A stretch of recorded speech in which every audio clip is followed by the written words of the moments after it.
Welcome back to the Fanspeak Network. It wouldn't be a Megan stream if we didn't have some tech difficulties, but we are here and we are celebrating 1,000 YouTube subs thanks to you. And to do that, we are doing 24 hours.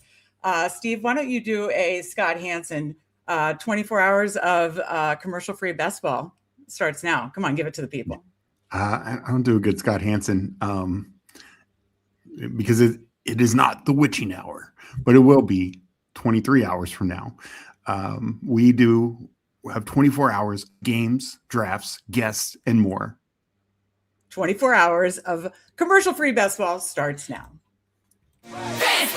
Fanspeak, where the plan runs deep. The team grind hard, don't eat, don't sleep. From best ball dreams to DFS streaks, they help you print money every single week. Fanspeak. No cap, no gimmicks, we breaking limits. NFL bets, yeah, we live this business. Megan Steve, that OG vision. Draft room killers on a lifelong mission. More stress to the Sunday spread. Fanspeak's that voice that's inside your head. Best ball, DFS, NFL bets. They built it brick by brick, no regrets. Fanspeak team, printing money since day one. Fanspeak, forever. That's right. The 24 hours starts now. We're a couple of minutes behind, but it starts now. And you have 24 hours of us celebrating 1,000 YouTube subs. And the reason we're here is because we are so incredibly grateful to all you that have subbed and supported us. So a big thank you to all of you guys. I've got a bottle of champagne to pop in a minute, but Steve, say thank you to your thank you to the people, and then I'll say hi to the people. Yeah, no, I mentioned this even last night on my stream. We are so appreciative to be doing this. We know it's going to be a lot. We know we're going to be tired and exhausted, but we also know it's going to be fun. We have a lot planned, and it's because of you guys. We got over 1,000 subs, and we're so excited, and we feel like we're just getting started. And everyone who's helped us along the way by subbing, liking the videos, subscribing, everything in between is just we're so grateful and thankful for. So let's get to it. We're gonna have a party, and let's get this party started. Let's get this party started. Couldn't have said it better myself. Let's say hi to the chat, of course. So finally, it happens. It's here. Schedule Palooza, indeed. It was a lot of logistics, but I think it's going to be worth it because it's not just live drafts. It'll be a ton of live drafts, but it'll be guests. It'll be games. It'll be giveaways. It'll be a ton of live drafts. We'll cover some PGA. I haven't even been so busy. I haven't even looked at what is going on in the PGA Championship. So feel free to put that in chat. Please let Jordan Spieth make the cut and make his way to try to get the Grand Slam. We're going to go over the schedule and all that's coming. But thank you, Omega King. Thank you to, of course, Hulk Mashed Potatoes. We got Goats cards or Go AZ cards. Beer is ready. You get a little drinking game. Scataboo, Aaron Rodgers, Jordan Spieth. If you had a drinking game for those names today, you will be annihilated. Get the weed pack from Sweet Leaf. He's an IUP grad as well. Absolutely love to see it. Yeah, we're cutting it at a 23-hour, 58-minute stream. We got the Rookie Guru, Bossy Betsy, Scatabo, using the YouTube emojis. Congratulations on the milestone from Paul. Let's have a day. Let's have a 24 hours, a day, a night, a morning. How are we going to do it? I don't know, but we will find a way. We've got amazing guests and games and things to get us through it. IUP grad, sorry I didn't get back to you, Meg. You were 2000. I was 2001. Hysterical. Sweet Leaf and I were at IUP at the very same time. You have to love to see it. We've got Peanut Punch in here, GM. Charles was counting us down. We got Rickadoozle in here. Oh my God, we will get to the schedule release videos. I will name my favorites. Steve will name his favorites. Rick will be playing PPR Tyler in Best Ball Jeopardy at 8 p.m. Eastern. We'll get to the schedule in a minute. Longest in my life. Disbanded with the Dot. Great to see you. Steve does a good Scott Hansen. So I'll have to show some of the things that we have coming, but impressions is one thing that you probably don't know that Steve can do. Who has the easiest schedule? Steve, quick answer on that. Don't know on that one. I've mainly focused on playoff schedules, and to me, my favorites are the Cowboys and the Raiders. Actually, I think Jags have a tough first game, but their games 2 and 3, I think, could be really, really fun. So if you can advance through the quarters, you're good. Okay, we got Hoohames in here, and we got breaking news. Bruni called me right before I was about to go live. We've been working on this big project, which we're going to release in a second. Bruni's wife's going into labor. Bruni, Mrs. Bruni, good luck. Our thoughts and prayers are with you. Hope everything goes well and can't wait to hear about your new baby. So let's all put the good vibes and congrats to Bruni and his wife. Yes, congrats. Looks like I'll be Mrs. Trebek tonight. So oh boy. Luckily you did send me the questions. So might need to pivot. I might need a little time later to practice how to do that. But because I do not want to bother Bruni in the delivery room. But Bruni, the Fanspeak fam is all sending our love. That is amazing. I got to practice my Trebek later. Worried about Steve at the 8-hour mark. Going to have to bribe him not to draft Scatty. I mean, that would take a big super chat to not draft Scatabo. I hope we're well rested. I don't know if I am. Yeah, I don't know that. Glad we look like it. I'm glad we look like it. I don't think either of us are. So that's hysterical. We got W for Omega. I'm shouting out everybody because again, it's all you guys that have helped get us here, and we sincerely appreciate you. Of course, as we go through guests, we might not have time to shout out everybody, so that's why I want to do it now. But we love W for Omega. He's been so supportive. Of course, Mike, Raub, Coolers, our goats are always so supportive. Jeremy, should start with the BBM. We can do that. I do love the Pitbull. We will talk about that. We'll have to see the Frenchie Friday drops today. We'll have to see that. What's up, fam? Congrats on the milestone. Looking forward to reaching it. Thank you, Mr. Mufasa. This is the start of the 24-hour. And look at Omega already dropping in the 10 gifted memberships. So let me go ahead and read those off. That goes to our guy, Charles, Jamie, Island Hours, Flyfish, Lutz, Hunter Diaz, Adam Fetterman, Pete Shoulder, Stan Don, Chris Burkle, and OSU, OSU Missy said hi. Sorry, those are who gifted membies from W for Omega went to. Thank you, W for Omega. That was so kind. Thank you so much. As a YouTube member, Fanspeak fam, you get, of course, the emojis that you saw Hartman using earlier, but you also get team reviews, which is a biggie, a fun one, and 2 extra shows per week. Also, with those team reviews, Mike's tracking all the Fanspeak fam drafts, and so those will be counted for like a big contest at the end of the season. And 2 extra shows per week. Maybe not this Sunday, but every Sunday you will get 2 extra shows per week from the Shoup Sibs on Sunday Night Football, essentially. So look for that. And I know sometimes people had their YouTube memberships and they expire. Sometimes you have to like manually renew it. Just a tip, if you want to stay a Fanspeak fan member, it's just $3.99 a month. You sometimes have to sometimes it expires, you didn't even realize. So you might have been gifted another one, like Jamie or some of the others, for instance, but you do have to make sure it continues. So just wanted to put that note out there, but a huge thanks to W for Omega. We got the OSU Missy in here. Hello to you. Good to see you. We got your Huckleberry. Yeah, I got the electrolytes and I got the champagne. So that's what you need. Coffee will be later. We'll mix in, alcohol, water, coffee. You need it all.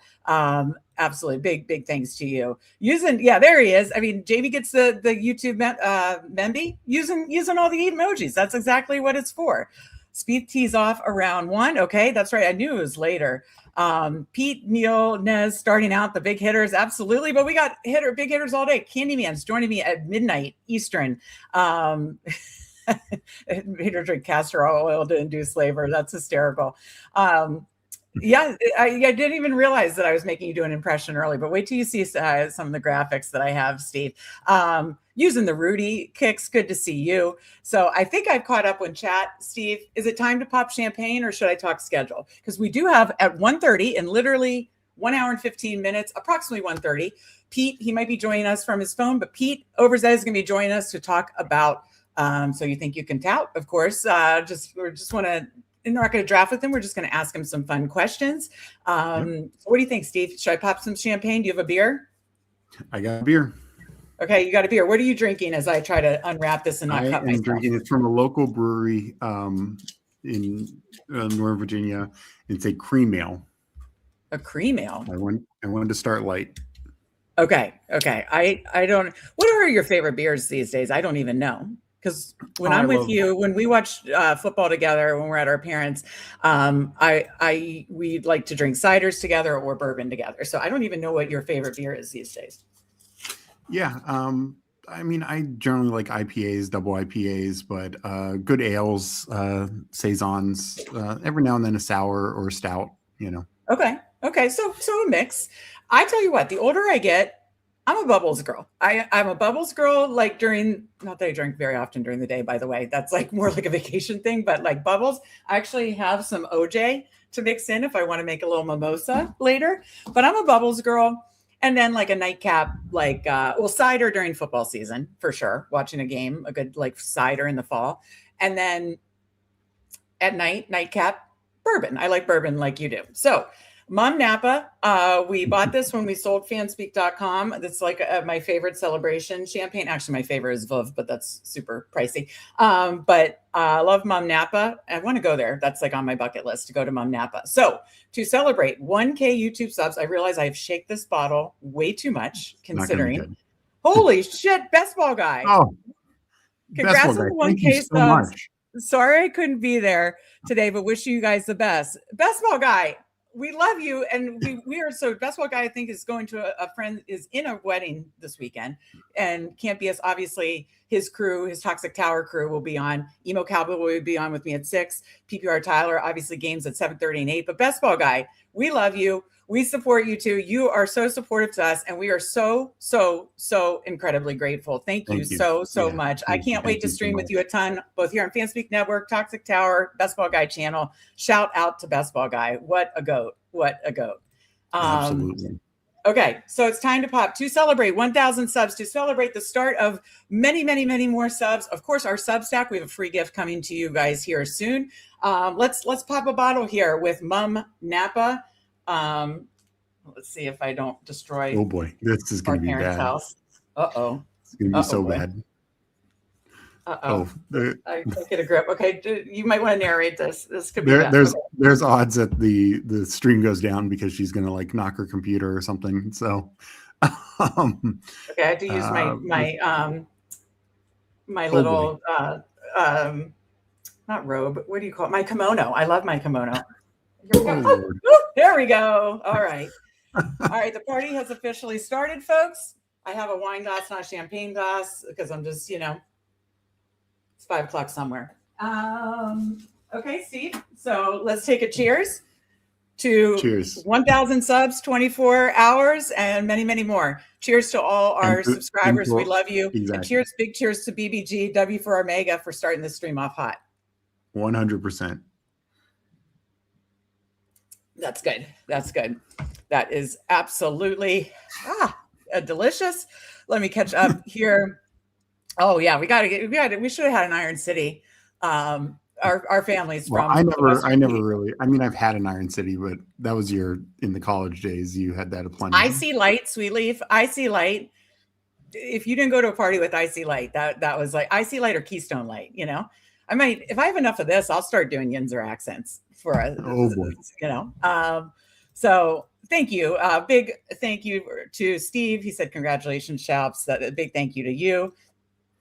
Great daytime beer. Absolutely. Dipa IPA. Mouth is watering for beer and Scatabo. Oh yeah, Iron City in Pittsburgh. It's all about that. I agree, Bruni. Look at Bruni. Look at this guy. He's about to have another baby, a second child, and he's in the chat. I mean, you have to love it. Yeah, holy BBG is right. A big cheers to BBG. Mike says, "How am I supposed to bully him now?" Obviously, Mike's a Toxic Tower member. That's don't tear your ACL on the dance floor, BBG, and absolutely have a fun weekend. Okay, so Charles is asking Rick for his chances versus PPR. Charles is giving me till 6 until I fall out of my chair. To use an underdog line, this is a marathon. I hope these 2 contests come back. This is a marathon, not a sprint. I'm going to try to keep that in mind. So we'll try. There's no bye-week math. It ain't easy. Oh, boy. Thank you, Kix. Big congratulations. Yeah, Vegas Meg is incoming. This is my favorite drink in Vegas, of course. Let me take another sip to just, celebrate. Oh boy, it's gonna be a By the long time day. Eats comes on, we'll get some really good questions. Yeah, 5 o'clock somewhere. Popping again is okay. Aiden wants another Scott. Steve, you do good Scott Hansen impressions. Sweet Sleep says, "I see light is all I drink. 330 packs a week. I absolutely love it."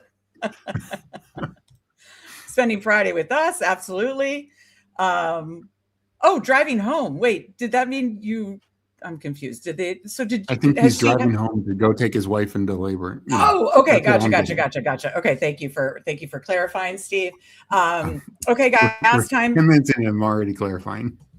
Yeah, that's very scary. Okay, so, oh my gosh, I did all these like banners and backgrounds. Let me jump in and jump out. You start talking about which of these schedule release videos, because now it's not letting me get to all the graphics I put in. So I'm jumping in, I'm jumping out. Start talking about your favorite schedule release videos. At Raiders is my favorite. Yeah. Okay, I'll be right back. So I definitely haven't watched all of them yet, just because I was busy last night and just kind of go over the schedule and everything. But there were some amazing videos. I think my favorite is probably still the Chargers. Steelers and Raiders might be 2-3. Giants was pretty solid. There's a number I still need to watch. I did catch the Titans. Not as good as some years past, but pretty good still. Who else? Chicago had a pretty good one. So very good for Kicks and Bruni, the Bears fans. At least their media team's good. Sadly, the Washington one was, I thought, pretty boring, pretty bad. Might be. I haven't watched all of them, but that's definitely bottom tier. That's D tier, is the Washington one. But yeah, I think to me the big three are Chargers, who just always bring it. Raiders, the Step Brothers is so perfect on so many levels. Oh my God. And I would say the Steelers just nailing it. It is, for, as I'm sure Sweetleaf can definitely attest. That is Pittsburgh, like that is the mentality, having the chairs to save spaces, all that kind of stuff. It was just fantastic. Thank you so much, Green Bean. Chris, that was a W for Omega for the Memby. Wondering she's already jumping out. All right, so I got in and got out, and I do have access to the graphics. But to answer the question that I asked you, I assume you said Raiders, Chargers, Steelers. Was there any others I missed? Bears and Giants I thought were pretty good. Titans pretty solid. Oh, the Bob Ross with Roma Dunze. Yeah, that was epic. That was absolutely love that. I wasn't a big Simpsons fan, so I didn't really get into the Colts. But if you're a Simpsons Colts was good. Colts was good. Yeah. Like I said, I probably only watched about half of them so far. The Titans was good. I just caught part of it, but they did that like Man on the Street the last couple of years where they couldn't name logos back to back. Hysterical. This year it was like a doppelganger. Like, oh, are you Trevor Lawrence? And it shows like it was. If you watch it, it's funny. But yeah, the Step Brothers is perfect on so many levels. Just like like you said, that is like almost the relationship of a backup quarterback, and I feel like Fernando is a young Kirk Cousins. So that was my absolute favorite, but I really did love all the others. But this Pittsburgh one took to my heart because, as Sweetleaf knows, went to school in Western PA. Our grandparents, we used to visit them all the time outside of Pittsburgh. Our dad was at the Immaculate Reception game. We literally, grew up going to Pittsburgh a ton, and our family's from Western PA. So I love Yinzer Speak. So yeah, I absolutely love the Pittsburgh one and all the Yinzer E's. Mike says, congrats to the two. Glad I found you guys. Well, we are going to keep cranking it out for you, Mike. And so happy that you found us as well. Okay. The Giants are playing the Titans. Is that week 17, I assume? Yeah. Okay. Yep. Let's, Steve, now go over the, of course, the 24-hour live stream schedule for everybody. That's pretty important. This first hour, we're just going to kind of get our bearings, may rip a quick draft, but kind of get our bearings here and launch something for you guys that I think is really exciting. So, of course, having some fun now. Pete, around 1:30, Pete Overzet, of course, will jump on to talk about So You Think You Can Tout, and just ask him some questions about that, what's upcoming for all the contenders and folks there. Then 2 o'clock, Neil Orfield is joining us. 3 o'clock, we have Justin Herzig from ETR. 4 o'clock, Nez from Badge Bros. 5 o'clock, Pat Fantasy Dog Pound / of course, Best Ball Overlay, which that's another thing we'll do here is we'll kick off the stream by giving away 1 free Substack, Year of Substack, and 1 free Beat Best Ball Overlay subscription. So stay in the chat. We'll be doing that in probably 5 to 10 minutes. And then, so that's 5 o'clock, Fantasy Dog Pound. 6 o'clock, our guy, Emo Cowboy from Toxic Tower and Fantasy Sanctuary. 7 o'clock, kind of get our bearings as we prepare for the college game. 7:30, college, name that college player or name that player. You versus PPR Tyler. You both have like this crazy eidetic memory. Who knows it better? And then, of course, 8 o'clock is the big Best Ball Jeopardy. So you think you can tell beef, Rick versus PPR Tyler. And then 9:30, it's going to be Andrew now because Justin's wife is going into labor. So that'll be Andrew at 9:30. And then I'll jump on, we'll switch streams. And then that'll take us to stream number 2. From midnight to noon, you have Candyman joining me at midnight. We're going to talk PGA Championship, see if there's some like live weekend drafts on Underdog. Then you have Cody from Off the Schneid at 1 a.m., 2 a.m., Felix Castro, the former DK Millie Maker winner, Hartman at 3 o'clock. That's when you jump back on. Hartman's on with you at 3 a.m., 4 a.m., Hoohames. I mean, these people are helping us out in the wee hours. Absolutely amazing. Talking Ball, you guys are going to have to help keep Steve up from 5 a.m. to 8 a.m. because he might be solo there. I don't know if anybody does jump on, but then I'll be relieving him around a little after 8. Sia Nejad from, of course, Sportsline, that I work with him, of course, on CBS Sports and Sportsline, will be joining me. He does the early wedge, and he has, is dialed in literally with golf picks. He'll talk about some live bets for the PGA Championship. And then 10 a.m., our dad is feeling terrible cold, but we're going to see if he can draft with me at 10, and then we will finish it off. Whew. What do you think of the schedule, Steve? It's a good schedule, really good schedule. And you broke news to Andrew that Bruni is having the baby today. So, okay. Yeah, he goes, bosses, what's up? Okay. Yeah. I mean, I think, these things come on quick, as Andrew very well knows. And so you will be potentially flying solo. Maybe you can see if Wiles or anybody wants to join you from like 9:30 to 11:30. But yeah, pretty wild. Yeah, star-studded guest plus emo. Mac is a Toxic Tower. That's hysterical. Thank you so much. We got Bayou Bengal in here. Thank you so much. Appreciate you. So Bayou Bengal fan, right? He's not Bayou Bengal fan. It's Bayou Bengal Fantasy Network.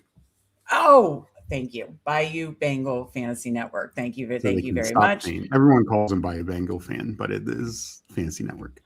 Like I said, Uncle Andrew needs to catch up. A little Steelers lore. When Bradshaw was in town for the draft, Bradshaw got to hold the original Immaculate Reception football for the first time since he threw it to Franco. That's absolutely awesome. That's amazing. Yeah, Dad and Meg closing it out. Hopefully our dad can talk. He's very, very congested, but yeah. Okay, yeah, we know you got this. We know you got this. Mike says, I got you, Steve, from 5 to 8. I'm going to hit you those hard-hitting questions. We obviously so kind with the gifts and the super chat from W for Omega and Best Ball guy. I came up with some ideas that potentially could be something, but we can't really could potentially be some fun super chats later for entertainment purposes. But I don't know if they're appropriate to do when people are on. This is one I thought about. Look at this. I mean, look, Happy learned how to putt, Steve. Meg learned how to use AI. This is trouble on so many levels. Best Ball Bad Karaoke. I figured I could sing songs of my favorite teams like, New York, or Renegade, or Viva Las Vegas. I don't know. I am the worst singer. You know how Coach Speak Index is like a ridiculously good singer? Well, you're looking at the polar opposite. Hold on, I need to take a drink. And so, I thought we could do a super chat for some bad bad karaoke. Look at it. I want to put you on the spot with impressions. You said you don't do Rocky. I thought you did Rocky pretty well. Yeah. So I figured those could be super chats later. Look at all these fun graphics. I have this for the college game at 7:30. Of course, this for 8 o'clock. Very exciting, Steve. Very exciting. You mute Breton is our friend. Absolutely. Thank you, Crossface. So Steve, I need to finish attaching one of the I need a drink for that. You're absolutely right. I need to finish attaching the big announcement we're about to make. What did you want to talk about while I do that? Because I talk about something. I need help here. Yeah. I didn't get it linked in time. No. Well, we can talk about underdog. Is there any other schedule stuff or no, I mean, I'm sure we'll get into plenty of that, but I did want to talk about the Pitbull that they launched yesterday. Sorry, go ahead. I'm sorry. You can go ahead and take over. I'm going to mute myself and work on a couple of things. I'm going to just share the screen real quick, bring it up. And Pitbull, they've launched it the last couple of years. I think it's been the exact same. And I think it's probably because it's one of the best tournaments they have out there. $20, 10 max, so 200 to max it, 28,000 entries, but a nice big prize pool, advance rates up to 12, 1 of 6, 1 of 5 to 156 seed final. And top prize, 100K. 10th place 10K, so you got the 10% top prize, and then anyone who makes the finals gets $500. So anyone who makes the finals not only gets their full money back, but they get 2.5 times. So I really like that, and this is not one of those like the Dachshund where you don't get it anyway for making playoffs. You would get your money back for making playoffs. So to me, this is one of their better structures. So I was very happy it came back. I don't think there was any real changes to it. And yeah, it's one of my favorite tournaments where it's like you can still compete. Yes, it's a little bit more money than a puppy, obviously, but I think spending, $200 on this versus $200 on puppies, your odds to getting the 100K are definitely better. Even though obviously you have 4 times the entries for puppies. So definitely a big fan of this tournament. And just like seeing that. So far, I've been impressed with their different styles of tournaments that they're doing. And this one is one I didn't think they needed change, but I was glad to see it. They're in it. I like Disbanded. Don't let your babies grow up to be cowboys. Yeah, Meg is definitely a full-blown Cowboys fan, so that could be another one, though I don't think she knows any of those words, would be my guess. And we are 24 minutes in. Steve Damon talk about something. Yeah. So we're right on track. Let's be honest. Steve, talk about the Commander schedule. What is your win-loss prediction? I mean, look, this team is going to go as Jaden and the offense goes. I think the defense is going to be better. But right now I'm worried about this being a one-man, offense with some solid ancillary pieces like Chig and, and hopefully Antonio Williams. But right now it's just Terry McLaurin. That's the only weapon that Jaden really has.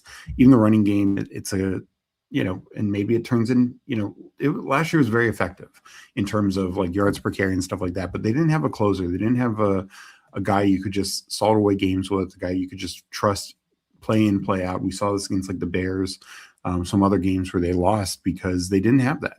Now maybe JCM grows this year. Hopefully his performance is better than his acting skills from his video. And, maybe it's a combo of JCM, White, and Katron Allen, who Andrew, the Penn State guy, I'm sure loves. So, I mean, I think they can get back into the playoff hunt, but do I think they are as good as the Cowboys or Eagles? No, I don't. I think both those teams are just better, well-rounded than them. And the schedule to me is tough overall. And, I can see them being like a 10-win team, but, they just need Jaden to stay healthy is what it boils down to me. Will Genti and Love's ADPs rise since Arizona week 17? I think they will.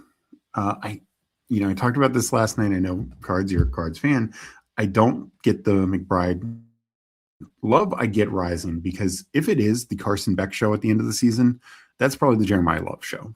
He's just going to be fed touches every single play, every single drive. So I think it's a positive outlook for Love. I think it's definitely a very positive outlook for Genti and Bowers, for sure. But I just I worry about the other, like the Cardinals' actual pass catchers. But Jeremiah Love, I'm okay with, because I think they have a fine run out. The structure on the pit bull is great. Yeah, totally agree on that. And yes, that's an amazing donation from BBG. We can't thank him enough. Yes, drinking. Interesting to see what the Frenchie is going to be tonight. Yeah, so when they started this Underdog, it made it sound like there'd be a different dog breed every Friday, and now it almost seems like they pivoted to a different Frenchie every Friday. Loving that alliteration.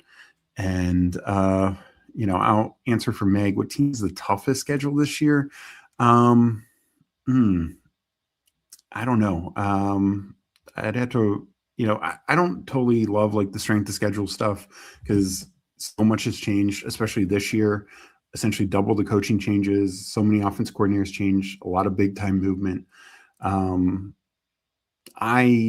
actually think the Eagles have a tough schedule. Definitely a tough run out.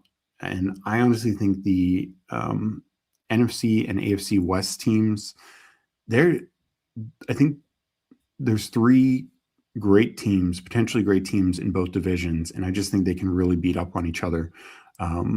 So I do worry about that. San Francisco has a little tougher schedule, but in my opinion, that just means a better chance for shootouts. Yeah, and some of those, like, I honestly, from a fantasy perspective, I worry more about the defense. And truly, the only like defense that worries me against any team is the Texans. We saw it last year. They shut down teams like the Bills, the Chiefs, etc. And Chiefs were rolling last year at the time. This was not the end of the year when Mahomes was injured.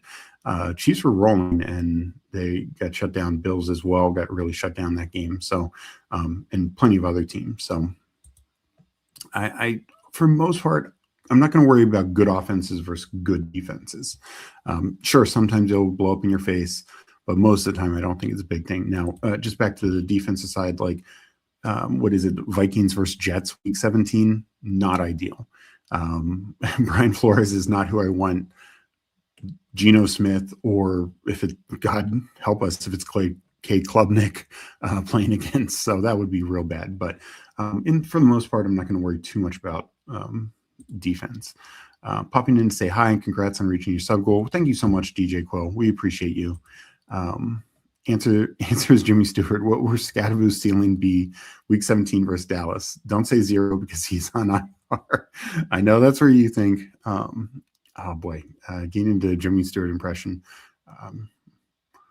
Don't you know me, Charles? Scadaboo can go to the moon. He can take it all the way. So that's the best I got right now. I wonder if the toughest on paper schedule has ever turned out to be the actual schedule of the season. Then yeah, this is where I'm at, Mike. Is like we have to take these, like, there's value in looking at strength of schedule and stuff like that, but so much changes, and like some of these, and this is what I mean about like some good defenses versus good offenses. At the end of the day, it can be just who's hotter, who's more injured, who's more banged up. Like, let's take a good defense, like the Rams, who actually could be a much better defense this year, but a good defense like the Rams, if they're fully healthy and they're playing a team who's missing 4 guys, yeah, then maybe that is a massive win for the Rams defense. But if it's the inverse, then who cares?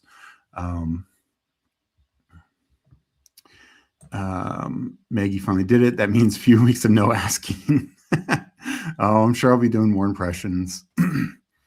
Man, what is this big surprise, by the way? Anticipation is killing me. We got Rudy in here. Bark, bark. She is still on the loose. Do you know what she took from me? Bark, bark.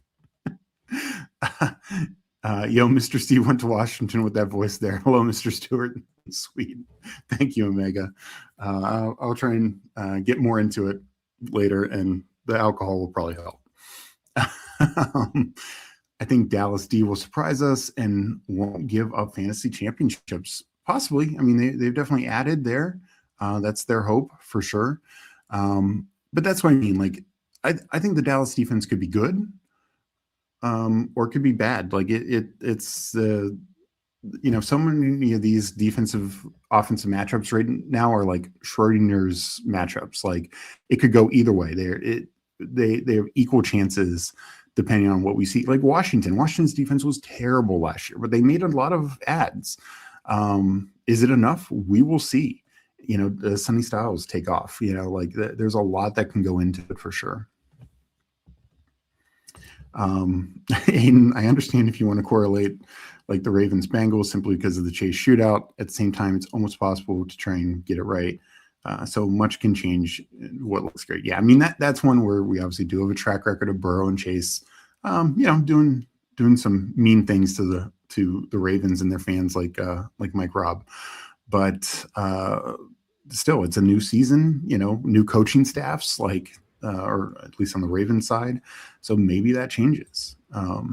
Defense, they lose. Yep. Yeah, exactly. Batia really dragging down my PGA lineup. Well, thank you. Thank you so much. Good luck and get some sleep.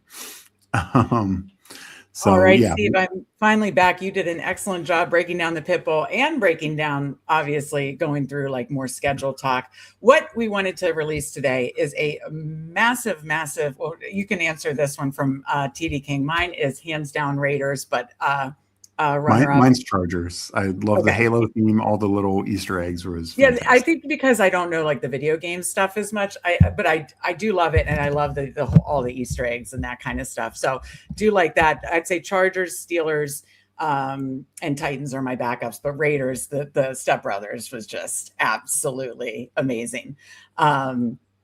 All right, 1 hour of emo is not enough. I want more. Tell Emo. Let's check. Maybe he'll jump back on with Andrew or something like that. But any idea when we would get the free BBM entry? With that promo, I'm not sure. Yeah, I've not looked into it yet, to be honest. So if anyone else in chat knows, definitely let us know. Oh, this is a good line. Friday line. You know what day it is. We got work and we got shit to do. Love it. Okay. What I was finishing setting up, I'm going to take over here, Steve, is something that we've been working on for a very, very long time. And it is a labor of love for Bruni, who is now heading to the hospital while his wife has a baby. But from Bruni and Mike Raub have been absolutely amazing in helping us put together a 2026 Fanspeak Best Ball Guide. And so this kind of just shows a little bit about what all is in it. But basically, you have team pages for all 32 teams, and then with the team pages, so that includes team stats, but there's player pages for all draftable players. And with the best part of the draftable, it's measurables, it's MVP stats, I think coming from Player Profiler, obviously player stats, advanced stats, Spike Week charts, which Mike helped us with. They're amazing. I've used them in some articles, but they are just absolutely goated. The rookie pros and cons so there's pros and cons in every player page. So we have however many players, 200 and some players. And so we have pros and cons, but Steve wrote all the rookie pros and cons. He's obviously our rookie guru. Strategy articles for Superflex, marathon / season long drafters, eliminator.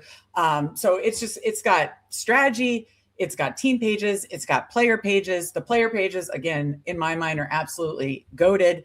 And basically it's a free gift for one group of people and one group of people only. And right now we have approximately about 35 paid. We got 100 some free, but we have 35 paid Fanspeak DGen Substack subs, and they'll all get this free gift. I'll show you how to access that in a minute. But this best ball guide, there's one way to get it and one way only, and that is I just linked it on the on our Substack, but obviously I'll make it cleaner. I have to clean up, like adding bye weeks, cleaning up a few things. I'll clean up the like PDF download. I'm going to try to find a way to make it private so it just can't get shared around because it was a lot of work. So please honor system there. But it's a free gift for all of our paid Fanspeak Substack subs. So no extra cost. You sub to our Substack, which link, of course, is in the description. There's no more 7-day free trial. We're having some issues with payments there. If you, for some reason, want a refund, let me know. I don't think within a weekend I would give you a refund, but I don't think you're going to want it because the Substack has rankings from Steve and I for every format. We'll have draft teams, drafters, and the other formats, but it has Underdog Classic, Underdog Superflex. It's going to have Underdog Eliminator and weekly winners now that we have the schedules, DraftKings, drafters soon here in a week or two. And then if they add marathon or sprint, we'll add those too. So it's got all the rankings, 3+ articles a week. And now you have this free gift that is over 400 pages. So it's $34.99 for an entire year. So that is not price prohibitive, that if you wanted to still sub to ETR or Leg Up or whatever, it's $34.99 a year. That is, I guarantee you, the cheapest you'll find out there for all the data you're getting, or $10 a month. So a big thank you to Bruni, a big thank you to Mike Raub. It is absolutely amazing. I know Steve has seen it. And so I think now, let me check in with chat, but now we should, 425 pages when finally submitted. This was a absolute labor of love from Bruni, from Mike Raub. And then, of course, Steve and I, but Bruni and Mike Raub really headed this up. So a massive thank you to them. It is absolutely amazing. Cooler says in related news, I'm expecting $33.99 in these tough economic times. That's hysterical. Thank you, Hartman. Hartman is a loyal Substack subscriber, so that's awesome. So anybody, the 35 people who currently have it, will be able to download it, free gift for all of them. Anybody who gets it, free gift for them. And Mike Raub created this little thing for us that I want to share, that if we, get some subs during this stream, our goal this summer is to get 125 paid Substack subs. That's paid. We're way over 125 free, but only the free gift goes to the paid Substack subs. Our goal this summer is 125. Let's see how many we get, because I can, thanks to Mike Raub, I can adjust the slider. Will we get more today? That's up to you guys. More power to Meg. What's that? No. So more power to Meg, not good. Yeah. So that's our goal. Please help us get there. If you're looking for ways to support us, obviously here on YouTube, we certainly appreciate growing, and the YouTube members and the super chats, we appreciate that a ton. But we want to grow the Substack too, because we think the YouTube, Fanspeak Network, and the Substack, and the rankings, and the articles, and now this best ball guide, they're all kind of one umbrella that we think is going to help us be the best DGens possible. So obviously link in the description to sub for the Substack and free gift. And now let me show the free gift because, you want to see what you're getting, right? So let me see. I'm not letting tech beat me yet, Mike Raub. Let me put this up. And sharing now. Okay, so I'm going to just give you a sneak peek of some of the highlights. Obviously, it'll come to you in a PDF form. So again, draft strategies, advanced stats, player profiles, spike week charts, team stats, MVP stats from Player Profiler. Absolutely awesome. So, you've got a bunch of strategy articles at the jump. And then, we, like I said, we cover Superflex, we cover Marathon. And Steve's had a ton of success in Superflex. As you know, I had some fun marathon sweats the last couple of years. And then Steve wrote up Eliminator. But let me get you to the team pages so you can see what we're talking about here. Okay, so for instance, the team pages start here. It starts with the NFC North, right? So I actually wanted to show the Bears. Did I just pass the Bears? I think so. Okay. So it starts with the Bears actually. So it goes obviously conference by conference after the articles. So it has team report, you have a team page, so you can see all the recent team stats, which by the way, helps to look okay, who could be a top offense this year? Who might be an ascending offense? Who might be a descending offense? You see the coordinators, the pros and cons of the team. And then here's the player profile pages. Caleb Williams, second in air yards, second in time to throw, third in play action rate. That's stuff I wouldn't know, but these are MVP stats from Player Profiler. You have the basic, stats. You have stacks, obviously, and their last year, what percent they were used. And then you have some advanced stats like the air yards, red zone attempts, adjusted air yards, EPA, pace of play. These are just all the factors as best ball players we're considering. These spike week charts, I absolutely love. I mean, red is not usable. It's what we deemed as usable or not usable, or spike week. So of course, red is a not usable week. Yellow is a usable week based on each position. Obviously, tight end is going to be lower than running back or receiver. And then we had metrics for the usable quarterback. So this is Caleb Williams. Obviously, you can see he had 1, 2, 3, 4, 5, 6, 7, 8 usable weeks and the 3 spike weeks. Pretty damn good when you look at that. So, but one thing this is like something just as a visual that helped me. And again, we will put the bye weeks in. Looking at DeAndre Swift and Monangai, and I think this applies to, like the Steelers and a couple other running back rooms too. Check out like the spike week chart for Swift. If you then scroll down and we look at Monangai, he had 1, 2, 3, 4, he had 5 spike weeks and 4 usable weeks. If you look at Monangai, a lot of the ones that Swift did not have a spike week, Monangai or usable week, Monangai did. So there was like only 3 weeks that the Bears running back did not provide you a spike week or usable week. Same with like when I talked about handcuffing, I've put this in my handcuffing articles, either handcuffing running backs or even handcuffing tight ends. You look at like Tonjes and Kittle, and I know we joke about that, Steve, but honestly, Tonjes and Kittle, they only had like 2 or 3 not usable weeks. They basically throughout the season gave you a usable week all weeks, but like 3, and they had a spike week every week of the best ball playoffs. So it is kind of interesting to say, I just want access to this room, and that doesn't apply for every team, but it certainly applies to some teams. And that's what this kind of stuff can show you. What are your thoughts on this, Steve, or anything that you want me to point out? Yeah, no, I need to take a break to take a sip. I think the spike week charts are obviously very important. When we talked about this that was one thing I was really high on, because this is like looking at how many usable weeks, and Monangai is a good one because, and Bruni did such a great job with this. Like you see the not full green mix for like the 16.4 and the 19, because they just shy of the the 20 point threshold. But it just shows you, like, it gives a much, I think, great visual perspective on what these guys can do. And Bears are a great situation because nothing's changed. It's the same guys, it's the same offense, it's the same coach system. So that one is just such a easy one to just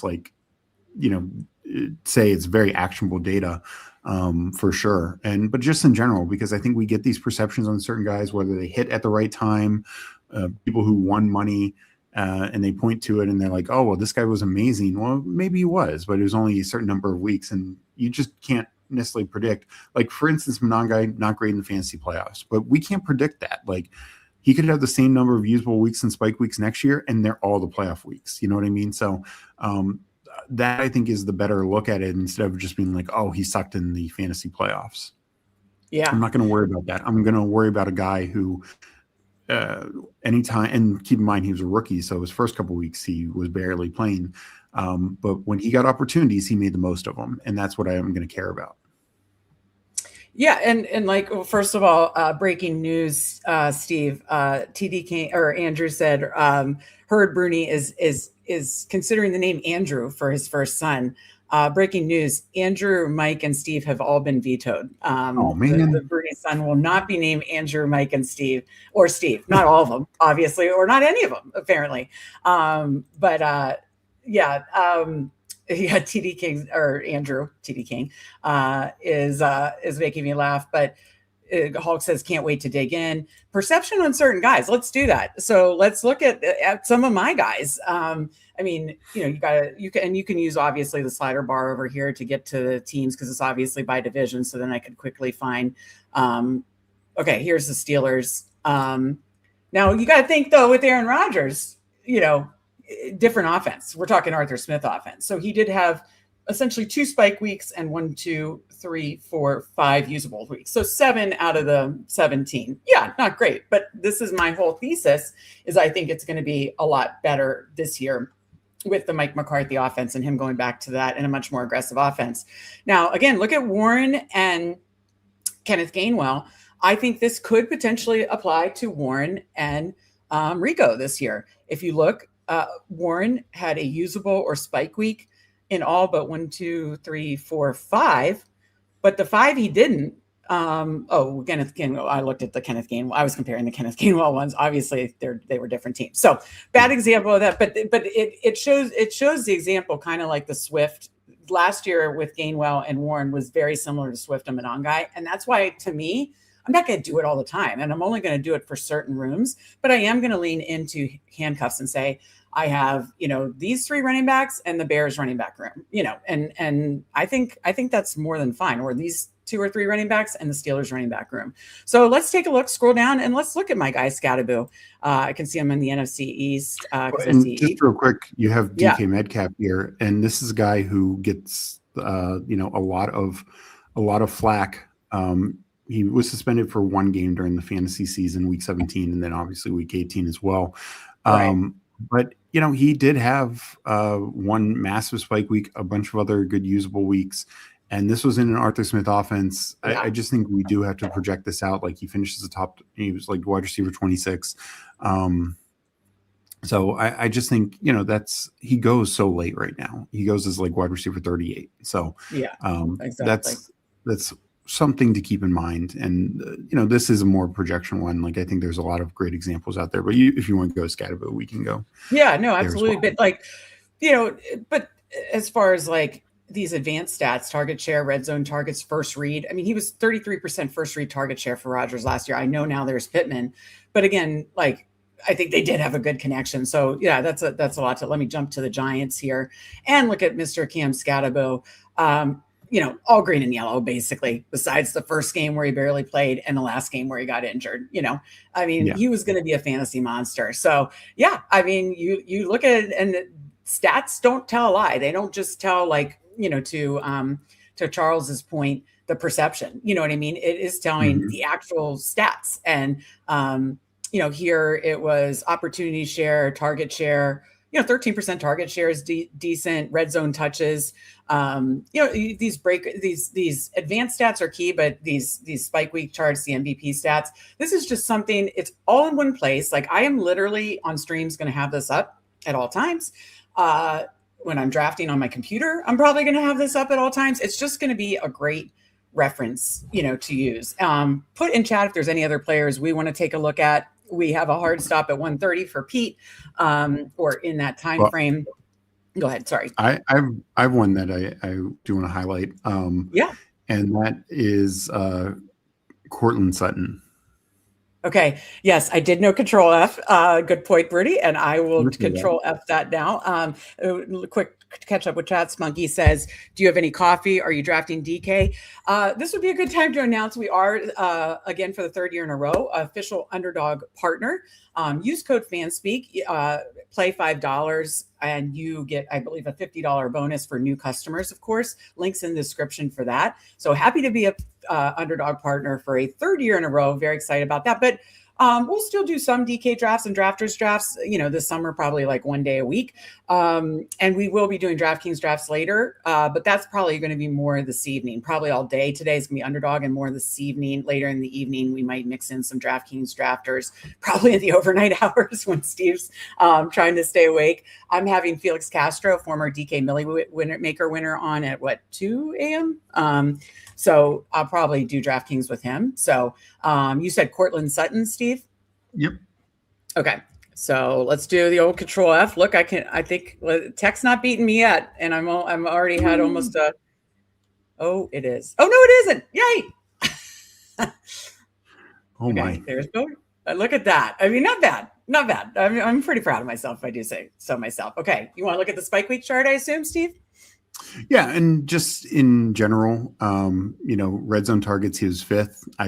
Jalen Waddle is not going to change that. His target share are very respectable, 21%. That's the top 30. I honestly don't know if Waddle changes that much either. This is I think this chart tells it. I mean, we see multiple spikes. We see multiple very good weeks in the greenish yellow, and then a couple just good usable weeks. For a guy who's going as late as he is, it's insane to me. And I've mentioned it before, the Broncos offense, they were inefficient passing last year. Not by a wide margin, but particularly touchdown wise. And his calling card is touchdown. So that's why he had only 7 receiving touchdowns last year. I think he could easily get to 10 again. I just think it's something we really should be keeping in mind. And this is the kind of chart that, to me, plays out why he's such a value. Not just the chart, but the stats and the profile and everything. Shout out to someone. Someone just became a paid sub, and for some reason I can't see who, but that means I'll have this queued for the next time I show it. Where did Mike's thing go? Damn it, I lost that. Okay, I will find that. We are up one more of another paid sub, and hopefully we'll get a lot of these today, because that is exactly, we are giving this free gift, and it truly is a gift in my opinion. 420 some pages, free gift to the people who are subbing to our Substack. It gives Hoohames. Okay. Oh, thank you, Hoohames. Yes. So thank you to all that are subbed or become subs. We are very grateful to you, and this is our free gift to you. There's a couple other deep balls too for Sutton. Yeah, that's a good point. I do think like it was a Charles or asked about like the perception. I think this, when you look at stats, you look at the Spike Week chart, it just breaks certain perceptions. I think there was a couple others of, let me see. I need to get Steve to make an audition tape for The Godfather. Do you do a Godfather impression, Steve? I do some Pacino, but it's more like later Pacino, what's later Pacino? You know me with movie titles. Son of a Woman, that kind of era. Yeah, I was going to say, I was thinking of the Seinfeld where Elaine does. Did you the Soup Nazi episode where he was like, "Have you told her you look like Al Pacino?" Ooh ah, ooh ah. Yeah, I can't. Yeah, okay, there we go. Charles says our biggest perception killer is thinking defenses will all play the same. Yeah, I agree, especially when we're looking at schedules. Oh, this defense sucked last year. They're, copy and paste, and it's not that. So, okay, Gibbs, week 15, 17, big yikes. Paul probably already pulled it up, and let me show you really quick how to pull it up, because I will make it much, much, much easier for Substack subs. But I will be right back as you do this. I need to go run to the bathroom. So yeah, perfect. So it is under, if you honor our Fanspeak Degens, and for paid subs, the only people that have access to this subscriber only hub is the paid subs. So you click there. And if you have any issues, ping me on Discord or anywhere. Again, I'm going to clean a lot of things up. But again, this is a free gift all summer long for anybody who is already a paid sub or becomes a paid sub. So it's right here on the subscriber only Discord. Let's see here. I know, let me bring back the guide. And I know we had a couple other ones. Yeah, Gibbs is a good shout because the playoffs was pretty rough, I believe. Let's see. Gibbs. Okay, boom. And boom. Yeah, he had 17.8 week 16, but week 15 and week 17 was absolutely brutal.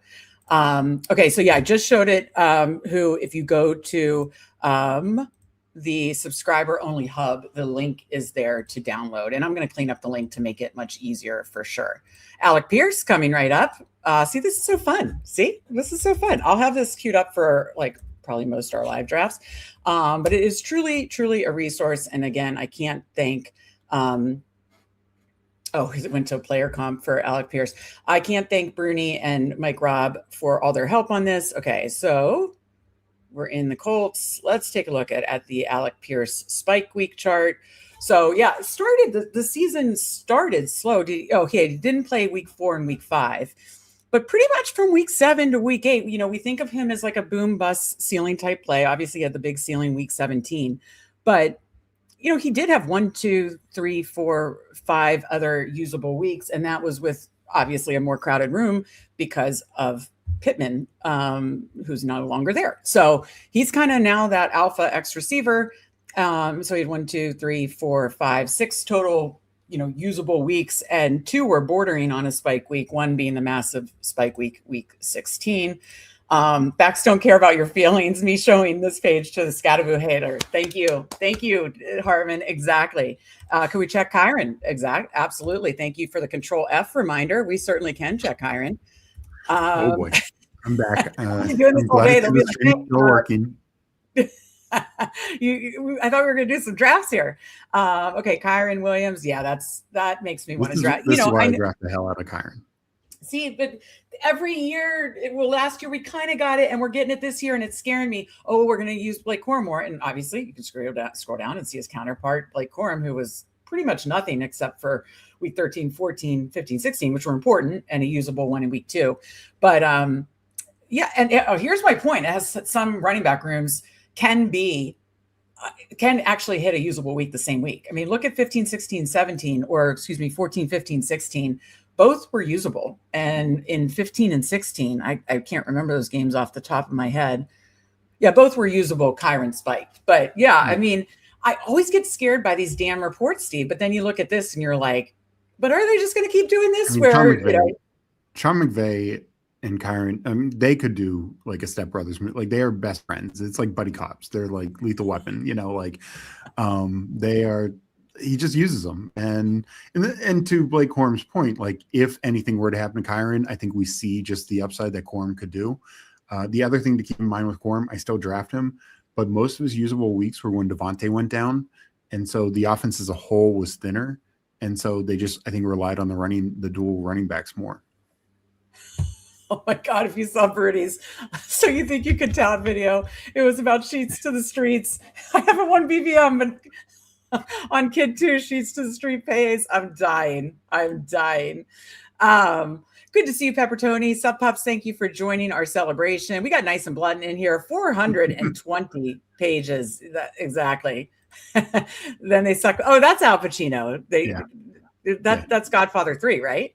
That's Godfather 3, yeah. So older Pacino. Yep. Okay, Hoohames found the thing. Again, this is for paid subsector, your free sub, no access, no guide for you. Steve's cracking beer number 2. Love to hear it. Not a good sign when he needs a break an hour in. We got that in here. RBs are king. Absolutely. Eddie might start doing bathroom breaks, bathroom break over unders. Absolutely hysterical. Okay, let's visualize. It's gonna be a lot. Oh yeah. That's why this does have to be a marathon, not a sprint. Would Luther Burden, and we are going to get ready to talk to Pete here in a minute, but let's check out Luther Burden. Yeah, it was just 3 weeks, so we're really drafting on what we believe is going to be the situation. Obviously, the spike week 3. I remember that against Dallas, that long bomb. Then really unusable weeks, but he did hit twice in the fantasy playoffs, week 11, and then did not play week 16, and then a massive spike week 17. And what I will say to this, and not that I fully disagree, and actually we should show Dunze also. I don't disagree with Paul's overall point of we are just biased for what happened in the fantasy playoffs.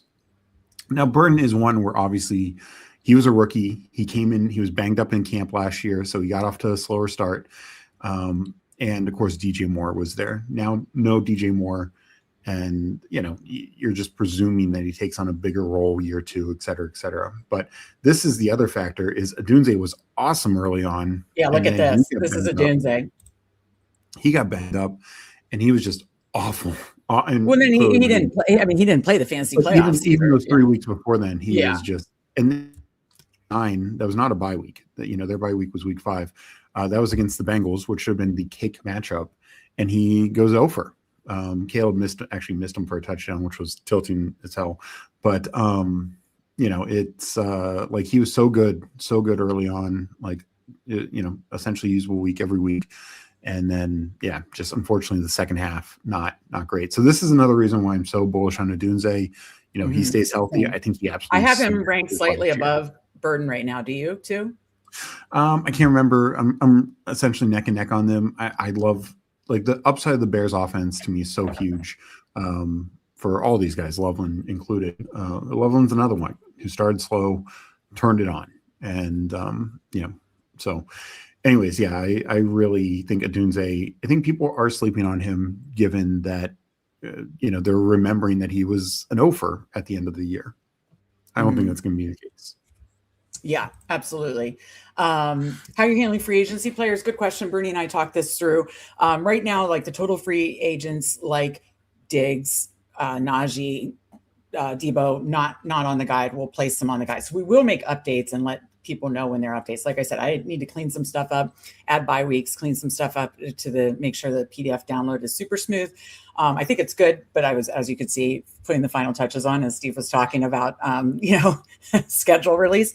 So, but we can make updates to this. So when the free agents are placed on a team or signed with a team, we will add them then. But like right now we have AJ Brown under the Eagles, Ayuk under the 49ers, but basically say Ayuk's TBD, who the hell knows where he goes going to play. And AJ Brown is likely going to be a New England Patriot come early June. Aiden says this is why Kyron's my top 3 drafted. Yeah, I think this makes me think I need to draft more Kyron. He has the upside of, maybe not like RB1, RB2, RB3, but RB5 to 10, Kyron can be in that mix. Hopefully Steve's not drunk yet. We're going to pace ourselves. Yeah. Dad says Adunze, Thad approved. Absolutely love it. Let me go to Nico next. Good shout, DJ Quill. So let me go to Nico. I love doing this. I'm like addicted to doing this. I'm like addicted to the guide, honestly. Like, I'm not just saying that. And again, it's a free gift. If you pay $10 a month or $34.99, link in the description to our Substack. So Nico, obviously he didn't play week 8. But yeah, I mean, obviously, the not usable weeks, week 16 and 17 suck, but he had the big week 15 against the Cardinals. Big spike week there. He had 1, 2, 3, 4, 5, 6, 7, 8, 9 usable or spike weeks. There was 4 bordering on spike and 1 spike week. I think we declared receivers over 20 was a spike week. So that's why the colors Bruni did looks awesome. So makes me kind of, doing this kind of is like, I might need to get a little more Nico. I need a little more. Yeah. Well, I mean, this just shows if their passing offense is 5% better. Like, it doesn't have to be 50% better, 5% better, 10% better. Like, Nico could go to the moon. I actually really believe that. And I think there's a lot of good reason to believe that can happen. Yeah, agree. I remember this Bears Bengals. What was this like early in the fall? When was the Bears Bengals? That was mid-year, like maybe week 9. Okay. Yeah. No, that was insane that he goose egg. I remember thinking like, he is like the perfect matchup. Okay. Crossface is suggesting the name Andrew as well. I think that's out. But a couple more hellos. Okay, Meg. He also said he's an Andrew. Yes. Oh, sorry. Yes. Okay. He is also an Andrew Crossface. That is. Yeah. Steve always has to help me with comments, but good to see you, Crossface. Everybody's putting their names in for Bruni. I love it. Stephen WC, good to see you. GM everyone. Perfectly cromulent. Congrats on 1K. Thank you. Using the Scatabo emoji. Absolutely love to see it. I already controlled F on Aaron Rodgers. We got Emo Cowboy coming on at 6 p.m. Eastern. Emo, I will try to stay sober for you. Trying to pace myself. No promises, Emo. Trying my best. He says, could we check Chase Claypool? That is not there. Another beer or two, and Steve's going to be pulling up Rodgers to round 8. That would be me. So did we adjust players to new teams? Anybody who's signed already, anybody who's still a free agent again, this is a PDF, so we can update this PDF anytime. So when Debo signs, when Diggs signs, when Najee signs, we'll update them and put them on the correct team. We want Drug Meg. By 6 o'clock, you might be getting that. So appreciate you, Emo, and can't wait to draft with you for sure. I'll try to stay sober and then slams the rest of the drink back. Absolutely. I don't want to give away the whole... taking over as Alex Trebek, Oh my God. Yes, that's right. Bruni is on his way to the hospital. His wife is in labor, and I am now taking over as the Mrs. Alex Trebek later. I will try to stay sober, chugs the rest of my drink. Today is the day. That's right. Good to see you, Rye Ty. I love the Vegas May references. Vegas May incoming. It could be. All right, we'll do one more. Laporta, and then we got to prep. Pete could be coming on anytime around 1:30. Let me do the old Control F. But again, if you're wondering what the heck we're looking at, it is I'll go to the top for this one. It is the Fanspeak Best Ball Guide, over 400 pages of strategy articles, player page, team pages, player pages, advanced stats, spike week charts, everything you need, I think, to help make your best decisions. And again, that's what we love about this is our Substack. This is a free gift for paid Substack subs only. Nobody gets it other than paid Substack subs. And so hopefully it's a super useful resource for our paid Substack subs, which then goes hand in hand with our rankings and articles on Substack, which then goes hand in hand, in my opinion, with all of our shows on Fanspeak. So we hope you guys really enjoy this. So let me go to, who am I looking for, Steve? I just forgot. Laporta. Laporta. Oh, shit. Okay. The comments even still up, like. I'm on like 18 different screens, Steve. Give me a break. Okay. Jared Goff, the goof, pretty solid here. I just have to say that, usable week most weeks. And like you said, this week we could get I'm not saying we're going to get Matthew Stafford touchdown regression, but we could get more touchdown regression with the loss of Montgomery. But just saying. So let me scroll down. Look at Amonra. I got to draft more Amonra.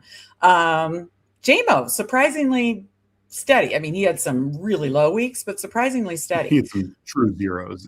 Yeah, no, totally. Okay, so obviously Laporta was out obviously back half of the season, but out of the 10 weeks he played, he was basically usable for half. So usable for half.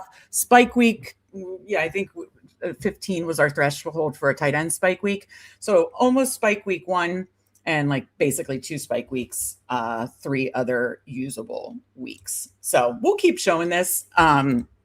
Yes. Congrats to Bruni and Mrs. Bruni.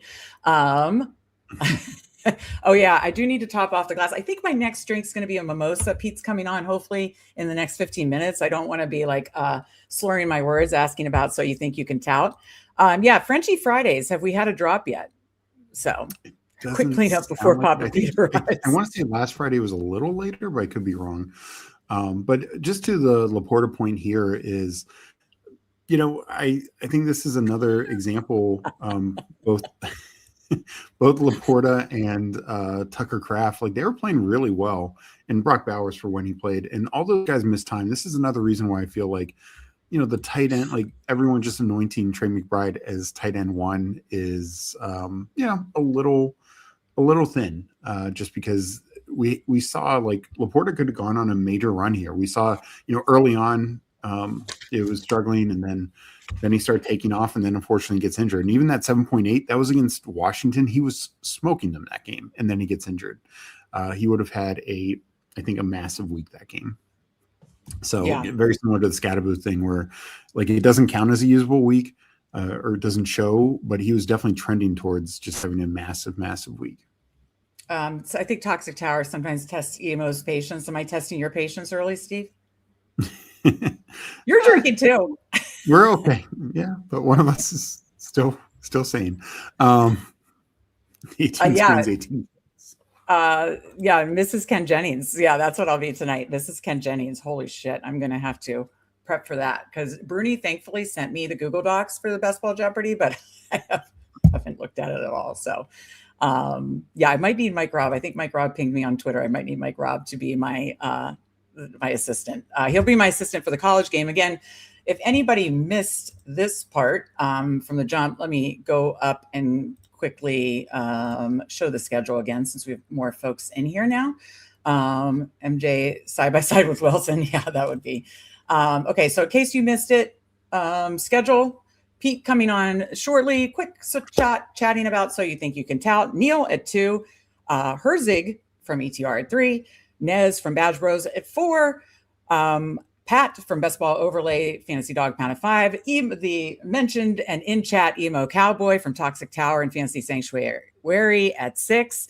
Prepping for the game, which will be 7:30. PPR Tyler versus Steve. Do you know that college? Name that college player or name the player that. Give me a good title for the name. I don't game. Here's what it is. This is what the game's going to be. I have a graphic for that. It's going to be name the college player. So we'll say something that'll cue you to say, or we'll say a name and you'll have to say the college. So that will be that 7:30 PPR Tyler versus Steve. Of course, Best Ball Jeopardy, I will be hosting at 8 PPR Tyler versus Rick. A little So You Think You Can Tout beef. Best Ball Buttheads, it's no longer the Buttheads, it's Andrew at 9:30. But again, everybody's sending loves, hugs, thoughts, and prayers for Bruni and his new baby arrival and his wife as they are going to the hospital. And then, I'll come back on 11:30, switch to second stream, hello, Candyman at midnight. We'll talk some golf. Cody from Off the Schneid at 1, Felix Castro, former DK Millie Maker, 2 a.m., Hartman at 3 a.m., Hoohames at 4 a.m. Steve's going to try to stay awake from 5 to 8 a.m. I'll come back on. Sia Nejad from Sportsline, who I work with, will be joining me to talk PGA Championship live bets at 9:30. And then my dad is going to be joining. Mama and Papa Shoup will say hi, though my dad now has a terrible cold. So we'll see how long he can stay on. Hopefully he can draft with me, and then we'll finish it up there. Oops, did not remove that. I love these overlays. You can move them around now. Great. So far, Mike, I think it's Meg 14 Tech 7, but it could switch anytime. Good to see you, WN Warehouse. I would say Bourbon O'Clock will be around Jeopardy, though I probably shouldn't start then. But I'd say that's more of an evening nightcap. What about you, Steve? Yeah. That'll be probably the overnight hours is when I'll be drinking bourbon. Exactly when it makes the most sense. That's hysterical for people slurring to Pete. What the fuck? You didn't like Bruni? He's having a baby. Oh my God. All right. We are monitoring the situation. Absolutely. Thank you, DJ Quill. Hit that like button. Absolutely. Yeah, JMO didn't turn it on until after Laporta got hurt. If you're checking that, who's Neil Orfield and why is he the manliest lumberjack? We'll see if he has flannel on. Steve, how confident are you against PPR Tyler? Well, I'm going to probably be a lot of drinks in and very tired. But I'm going to give it my best shot. I'm going to go out there and maybe it can be my Jordan flu game. We'll see. I promise. I swear, Rick, it's not a nervous laughter. I'm in danger. I swear it's not. I swear it's my multitasking skills and one glass of bubbles in. But cannot wait for PPR Tyler versus Rick, the So You Think You Can Tout battle in the best ball streets. And I might need Mike Raub to help me with that one too. Anywhere, the reason the Bears are the first team on the guide. Good shout out. That is true. Well, we can't give away the milk for free. Again, this is the Fanspeak Best Ball Guide. It is for paid Substack subs only. Go to the link in the description, sub to the Substack.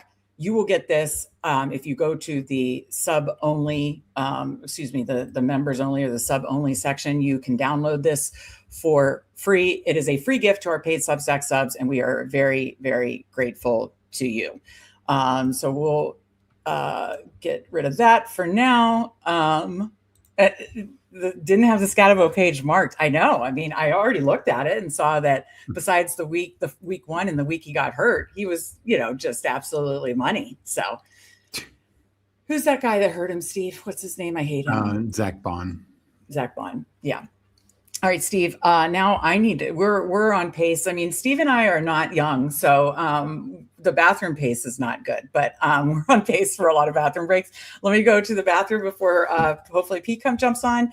And why don't you, you could look and see if the Frenchie's up yet or any other things the folks want to talk about, but hopefully Pete will be joining us in less than 10 minutes. And then I promise it'll be live draft after live draft after live draft with, as always, you saw, the amazing guests we have coming on. So I will be right back.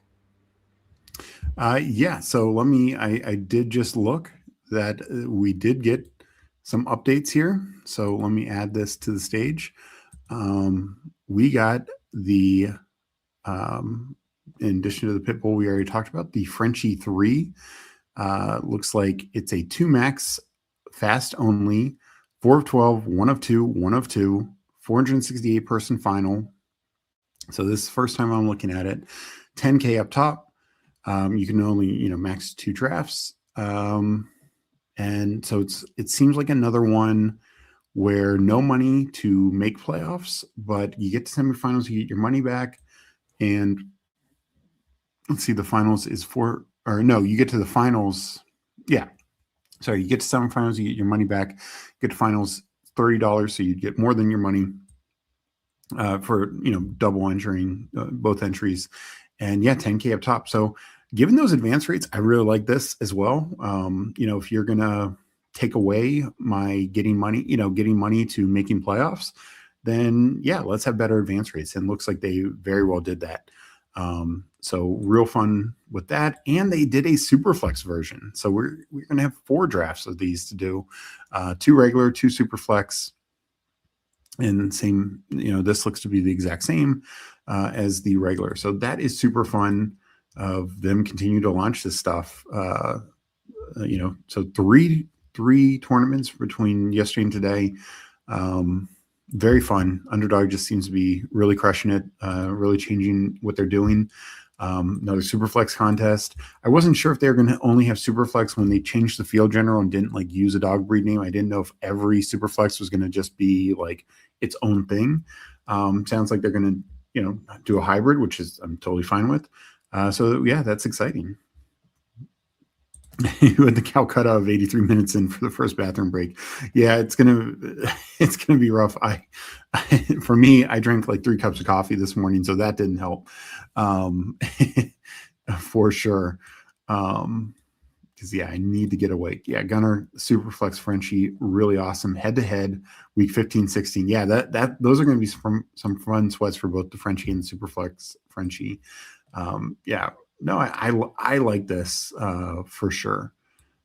And I like that it's not even getting to the semifinals, 4 of 12 and then 1 of 2 to get to the semifinals. You still pretty good odds to get to semifinals, and there you'd get your money back, not just your money back to max. So you only need 1 or 2 entries to get there. Head to head and then a massive final. A lot of people are making the finals, but I'm okay. I'm okay with that. I really am.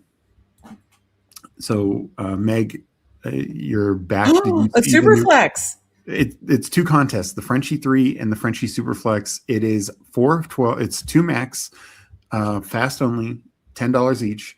So $20 to max each one. And it's 4 of 12. 1 of 2, 1 of 2, and then a 468 person final. Wow. Okay, is that the Frenchie or the Superflex? Both. They're the exact same contest. Oh, okay, same structure. Wow. Okay, but it's only 2 max for each. Yeah. Okay.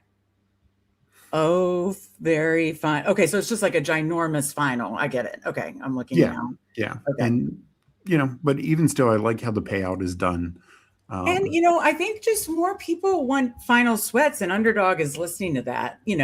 And getting more. I mean, it's good branding for them, because, you and I have had this years in the past where we have 0 finals appearances week 17, and those aren't fun. Those are not fun weeks. And even if you can just have 1 or 2, and for you it was like the marathon last year. For me, I had a couple finals. Having something to sweat in week 17 is just good for the brand, right? Yeah. And it's going to keep more people engaged. It's going to put more money back in people's pockets, which also keeps them engaged. So I think it's really smart the way that they are prioritizing advance rates above all else, because to me, that's listening to the people. Yeah, absolutely. Yeah. No, the exact same setup. I like seeing it. And Hartman has a great point here. Like last year in the past, they were doing Superflex 1 at a time. Here, them dropping something else when one's out there, I think is very, very positive also for the, the style. So Missy, I think PPR Tyler may have been onto something when he said field general was, I did hear him say that was because after the draft, they always use dog names. No, that could be very fair. And no, I think he was probably, right in that they were considering it. They already had the graphics, so they were like, why waste it? And I think for them, they just said, okay, now it'll just be our flagship post draft, and then subsequent Superflexes will just, mimic other drafts. So I get that as well. I mean, the field general will be like the flagship, but then other super flexes will just be dog breed names, basically. Yeah, that's what it seems like. FK saying these are the best contests they put out so far this year. Yeah, no, I super strong because, like for instance, like this compared to like the Flock, which is very similar, $10. That's a 3 max. That's 1 of 12. And then it's head to head in the subsequent round, in the quarter and semifinals, but you don't get any money until you get to finals. So your odds are way worse to get there. Like the smallest percentage of people make any money in that contest, and where this is just, to me, way better with the 412 to start. Yeah, a good improvement for the game selection. Absolutely. I think more and more people will get into Superflex with good advance rates. Like, yeah, I just am so happy. The better advance rates, more final opportunities. Absolutely, Gunnar Ross. Missy. Thank you, Bukowski. Wanted to catch the first few of the 24 marathon. Thank you. Appreciate you joining us. We sincerely appreciate it. Edge Fantasy, Chiato Fantasy says, congrats on 1K. Well deserved. Been following Meg since CBS Sports. Thank you. Absolutely. Yeah, hopefully more CBS Sports coming this fall. And I want to keep doing more there. But Steve and I are all in to grow our Substack, which we showed off and showed the free gift of the best ball guide for paid Substack subs, and our Fanspeak Network. We're very excited. So appreciate hearing that. Okay, so Gunnar Ross, I knew Yosh won the Eliminator. Was Gunnar Ross in the Eliminator too then? Gunnar, let us know. I'm assuming yes. Super happy. Week 17 isn't Christmas week, so it's a slow drag. So is it right after? I think so. Yeah. Okay. New Frenchies look wild, says Omega. Keep looking for the deposit bonus. Oh yeah, Al Boogie said need to release more promos. Can't afford all these contests. Well, new users could use code Fanspeak. Pay $5, get $50 bonus. Okay, yeah, Gunnar was also in the finals. Well, congrats, Gunnar. That is awesome. Gunnar, Purple Yosh, and then I think it's Billy P who is in the Toxic Tower Discord a lot. So that's awesome. Absolutely awesome. Oh, thank you for using the emojis. Love to see it. Going to be hard to me to commit bankroll the Eliminator when they keep dropping. Yeah, I'm with you. I absolutely love these like small field, great advanced rate contests. I'm totally with you there, Paul. So, Steve, after we talk to Pete, again, we'll be having Neil on first. I mean, I think with guests, we can just give them the choice if they want to do BBM, or I love the Pitbull so much. Yeah, absolutely. But now we have so many options because we have the Pitbull, the Frenchie 3, the Frenchie Superflex, obviously the flagship, stuff. And now, if we did want to do Eliminator, you could, but still the, Puppy Superflex, and of course the BBM. We're both maxed out on the Dachshund. Yeah. And just to that point, like, I like that they are doing, originally I was happy them doing a contest a week. But now they're, these are multiple weeks now. They're doing at least two a week. So that's really fun as well. I also like that you can, one's coming every Friday, these Frenchie Fridays. I like that something's coming every Friday. And then it seems to be like they're dropping another good advance rate contest some other time in the week. Like last week is the Dachshund, this week is the Pitbull. So my budget for non-BBM contests is too small to max much else. Okay, so you're kind of all in on the BBM. That's how our guy Bruni. Thinking about Bruni, but ready to have his baby number 2. But Bruni is like big board and BBM. Looking to how much blood you could safely donate per week, I'll report my findings. That's absolutely hysterical. If you don't hear back from me, it's been too much. Absolutely love it. Steve, what else? I'm trying to think if there's anything else we wanted to cover before Pete comes on, because then real quick before Pete comes on, I've noticed it seemed like my thing was lagging a little bit, so I was going to jump out and jump back in. Okay, yeah, if you want to jump out and jump back, I think am I fine? Yeah. Okay, so you riffed until Pete comes on. I'll be back in a minute, so I just want to make sure I'm good when we're getting all these guests coming up. Yeah, absolutely.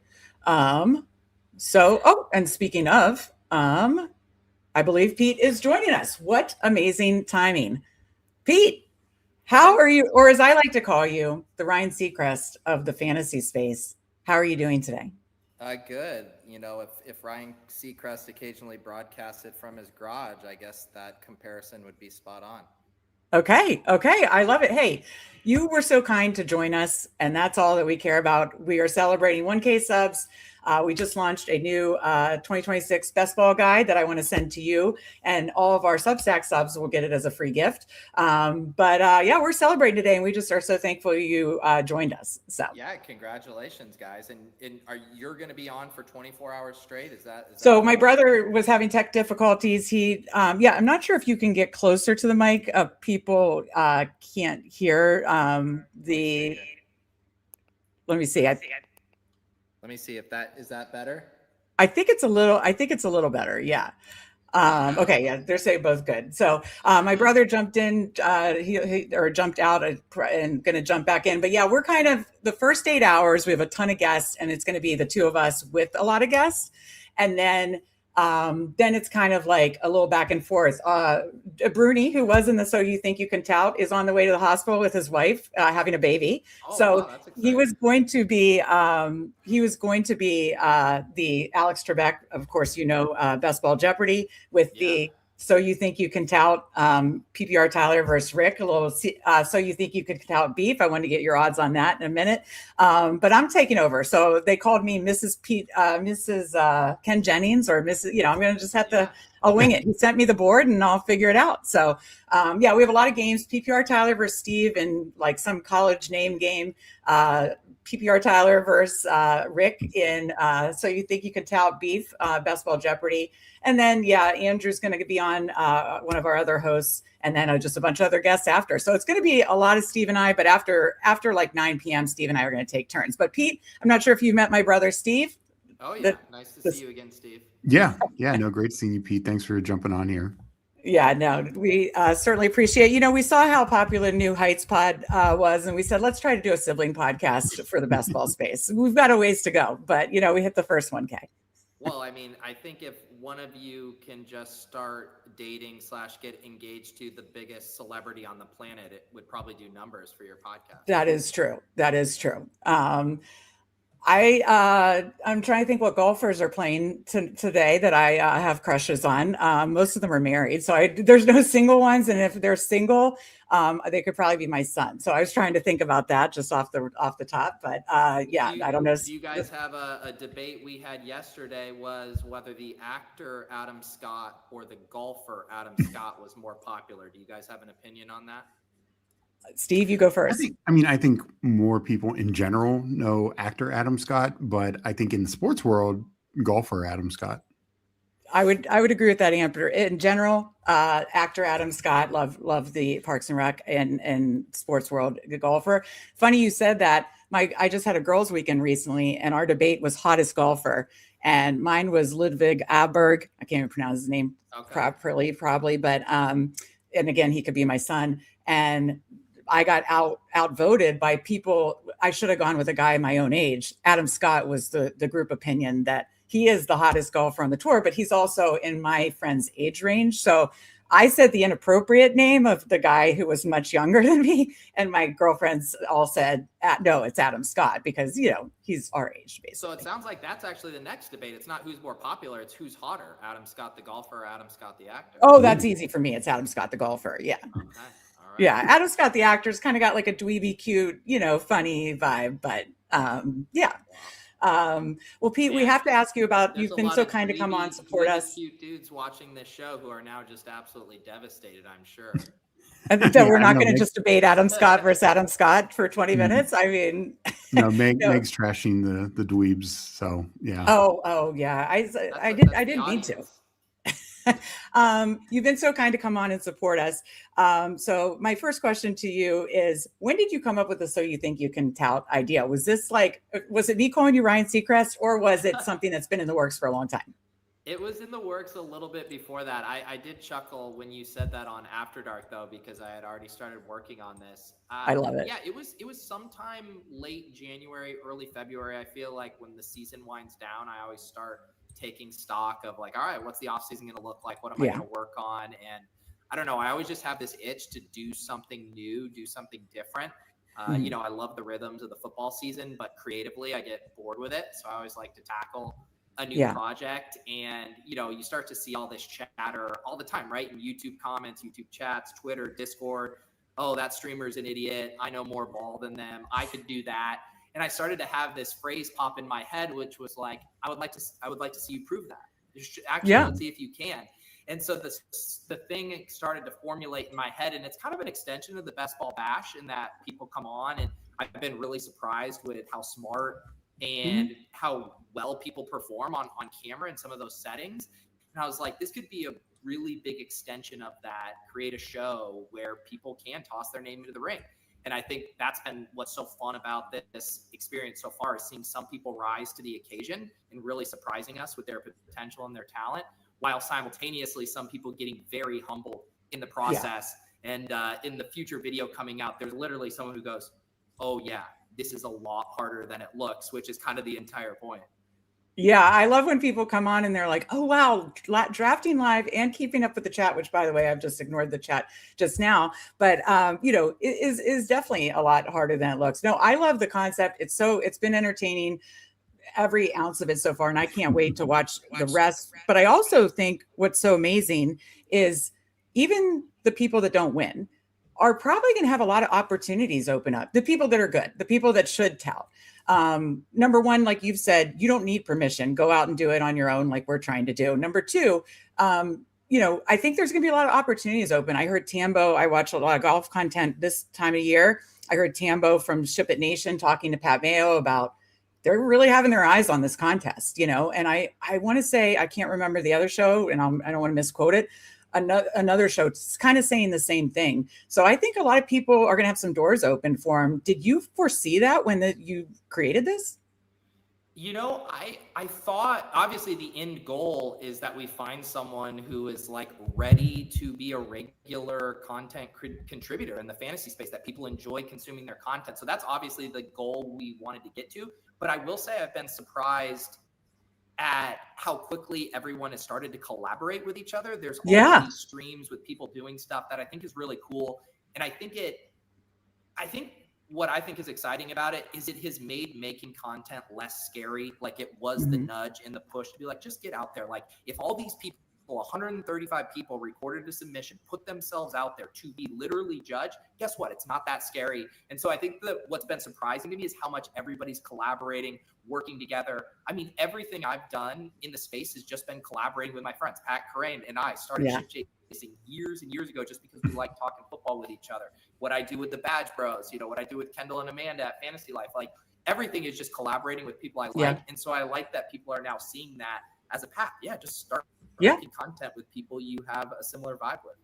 Oh, I've seen so many of the collab videos. I think that's absolutely amazing. I agree with that. I think it's amazing that not just the winner is going to get a great opportunity, but probably several people that should be doing it. And that so many people are collaborating, and that will probably just create, like you said, more of the next ship chasing. Steve, what questions or question do you have for Pete? Yeah, no, and just on that, I think you're right. Like these early collabs, I think it shows, yes, these people are competing, but I think they're also understanding like this is a community and, you know, it can be a rising tide lifts all boats sort of mentality. And yeah, end of the day, everyone's going to want to win it. But it's also how you get there is part of the process. Like you don't want to just step over people and stab them in the back. You want to show like a good tout, a good person in the space listens to other people and, you know, does collab shows together or brings on guests, because it is important to have different viewpoints. Nobody knows everything in this space. And, you know, I think having different views and understanding and making these people compete and making them take themselves out of their normal comfort zone and their normal echo chambers, I think is huge. So I'm really looking forward to it. And I hope we all learn from it, not just those who are in it. I hope everyone learns from it for sure. Oh, absolutely. Pete, do you have any early predictions for the best ball Jeopardy match tonight, PPR Tyler. Do you want to set odds of PPR Tyler versus Rick? Well, did you say there was a specific theme to the questions for theirs? No, there will not be bi-week math as you experienced, Okay. because bi-weeks just happened like last night. So there will not be bi-week math, but it is the same kind of the categories. I saw, like, stacks and ADP this and that kind of stuff. So I think I would handicap it as a pretty close matchup. And I think they both have very different skill sets that are both going to be pros and cons for them. I think PPR Tyler's really quick. He's probably going to be able to buzz in quicker and just be a little bit more reactive. However, I think Rick, kind of taking a beat, really reading the question, understanding the prompt, I think he might have a little bit more poise in those situations. I do know Tyler's really strong with some of the specifics with college schools and stuff like that. So if something plays to his strength and he's quick on the trigger, he could get out to an early lead. But Rick knows ball too. He's deep in the weeds with fantasy, with best ball. And I think if PPR Tyler gets a little overexcited, Rick could be there to kind of scoop up some easy points on the rebound.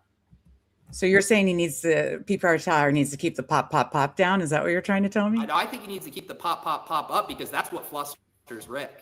Okay. Okay. That's okay. I see what you're saying. If you could tell the audience or us, I mean, I'm not telling you to give it away here, but can you tell us any kind of teasers of kind of what the next couple of weeks look like? I know this is going to be a summer long contest, but what do the next couple of weeks look like so you think you can tout contestants? Well, in the very near future, we're going to have this video coming out, hopefully Monday. The editors have it. The challengers recorded and participated in their challenge on Wednesday. I've been deep in the lab, writing, scripting the video, got that all recorded. It's off to the editors. They're going to be working on it this weekend. That's going to narrow the field a big chunk again, because as much as I've loved getting to meet so many people, this contest has to get trimmed down. We got to get some true challengers. So that is what this video is going to do. And one thing I will tease, and I've sworn the contenders to secrecy, because I want the viewers to get to see the challenge for the first time as a surprise. But I will just say this, one of the comments I've seen a lot has been like, oh, this is just about entertainment. It's just about drama. I don't actually see the fantasy football element. This challenge is going to require these guys to know ball. And I think people will be really excited to see that element. It's been a lot of theatrics, getting your name out there, drumming up fan support. This challenge is actually going to show, do these guys have chops in the fantasy football space? And I think people will be really excited to see how it plays out. Okay, I like that. Steve, interrupt me if you have any other questions. I'm the bossy older sisters, Pete. So as you can tell, Steve's just lets me talk sometimes, but feel free to interrupt me. As far as I know it was kind of mixed with Mayo and your guys, crew voting and then fan votes. How will the people getting eliminated go forward? Will one weigh more than the other, or have you decided that yet? It's going to continue to be a blend. This one is graded just on our internal team, but there is constantly going to be fan vote elements, specifically kind of on who actually stays and who goes home. So basically we'll do the voting. We're not just going to let the fans vote off the strongest contestant just because they don't like them or whatever, but the fans are going to have some agency where, hey, these 3 or 4 on the fringe, they were all kind of so-so, 2 of them got to go. It's up to you guys now to determine. So I would like to think of it as both they're going to have actual decision-making, but it's also going to be within a controlled environment so that they don't just say, oh, I wake up today and say, I don't like Goofy Chicken anymore. He's gone. And we're like, wait. Right. This guy's pretty damn good. He's earned his right on the show. Yeah. Steve, any other questions? I have another one, but I don't want to keep talking, being bossy. I guess so far, would you, and I might have missed before I jump back on, would you say this has been everything you expected it's going to be? With the fan, not just the submissions, but the reaction of people voting, the comments. Is this, when you came up with this idea, is this what you expected? This is what I was hoping for. I wasn't expecting it. I think this is in my wildest dreams. This is the kind of engagement that I was hoping for. And one of the things I think about a lot with fantasy is the content is inherently not evergreen, right? We talk about a player, they get hurt, that content is meaningless now. Training camp rolls around or the draft happens, and now how we think about this backfield is completely done. So it's constantly changing. In a way, that's good for content because it always gives us something new to talk about, but it's not good from an evergreen standpoint of like someone can't go back and watch one of my best ball streams from a year and a half ago. Like they're not going to do it unless they're truly sick. So I like the idea of what is something I could do that someone could go back and watch a year from now, 2 years from now, 5 years from now. How do you accomplish that? Really good storytelling, personalities, having that narrative arc. And so to me, that's what I ultimately gravitated to, is like, can we tell some stories? Can we see some heroes' journeys, some underdogs, some people who look like they're on the outs and now they storm back? And I will just say this, another spoiler, like some of the fringiest people who made it into this round of the contenders, like barely snuck in, they came out just in a complete 180 from how we envisioned that. Like I didn't see it coming. Like the shock was for me too. And so I think people are going to be really, really interested to see how some of these people kind of reshape your initial perceptions of them. Well, yeah, because we got the submission videos and watching all those were so fun. And by the way, Mayo, it was the perfect Simon Cowell. And that was so fun. But I think that is going to be fun to see the evolution. Question from chat from Charles. Was the Rick versus the Toxic Tower a wonderful surprise to you? Oh, well, it wasn't a surprise to me because I orchestrated it. But as far as was I surprised how it went down, I thought there was going to be a little more fireworks throughout. I thought Emo was going to be a little more combative off the rip. And he kind of played it a little more straight, saying like, hey, let me try to collaborate. Let's plow through this. Initially, he clearly wanted to just be done with it as quick as possible. So I was hoping for a little bit more, of a battle between those two arguing. But ultimately, it had the elements of cringe and entertainment that I was expecting from that. Oh, definitely. It felt like a true reality show where you're watching and you're on the edge of your seat kind of. So I definitely thought that. But to that question, when it started, because that kind of just happened organically on Best Ball Bash when Rick came on and did the pop, pop, pop thing. Did that surprise you? You know what? I think it did. I remember in the moment because it was so quick. I had just met Rick. I'd seen his submission, but he gets on the bash. And it wasn't like we were deep into the show either. I mean, it was like right at the top. And I even remember being like, we'll come back to this. Let's make a quick pick. So it did surprise me. I think from a strategic standpoint for Rick, it was very smart. He positioned himself as an antagonist. He kind of forced himself into the conversation. And he essentially forced himself as a lock in this contest because he has just been at the center. But I also think what Rick realizes now is he can't just be a one-note.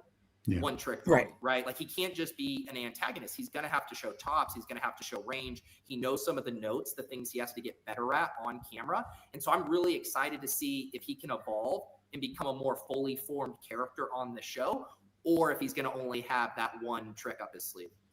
Yeah. Well, I love to hear that some of the ones that you like barely made it in are now like evolving so much already. I can't wait for the next episode. One question I had before you go is, you work with so many collaborators. Are there people like, and I think maybe I heard part of this on just hearing like pieces of Swolecast yesterday. Are there people behind the scenes that you work with kind of trying to get more inside scoop on these guys in case they want to approach them for a job if they don't get a job with you?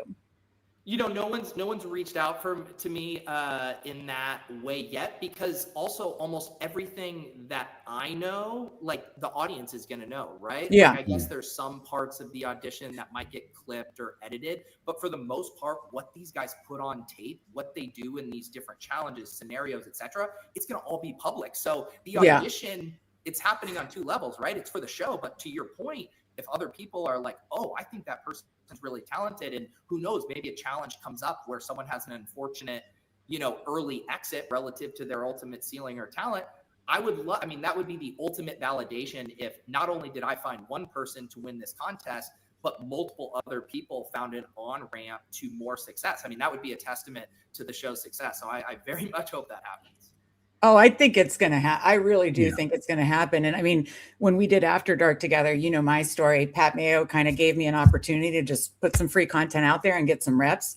And then from there, I got work with a couple different places, went to Run Pure. And then from there, I was bummed that didn't work out. But Sia Nejad, who's going to be joining me at 9:30 a.m. when I'm suffering tomorrow morning to talk a PGA Championship live bets. was, became a mentor to me, and I got work with CBS Sports and Sportsline and doing content with him on a platform that I never thought was absolutely possible. So it's weird how, sometimes for these people, the ones that aren't going to get to work with you and be the ultimate winner, I truly think there are going to be several, because I've been watching this closely. And honestly, if Fanspeak get a bigger budget, it would be us wanting to approach it maybe someday. But I really think a lot of these people are going to get more work. Yeah. And I think that is a testament to the show and the idea you came up with. Let me throw a question back at you. One of the things that I was most disappointed about was I didn't get a single female submission. Right. I specifically left the submissions open for like 5 weeks because I wanted to promote far and wide. We got it on Reddit. We got a lot of people on TikTok who noticed it. Like, I was trying to cast as wide of a net as possible. Right. Begging Meg. I wanted just a couple female submissions just to have some variety in there. How did I fail? Was it an impossible thing for me to ever get one of those? Why didn't I get a female submission, Meg?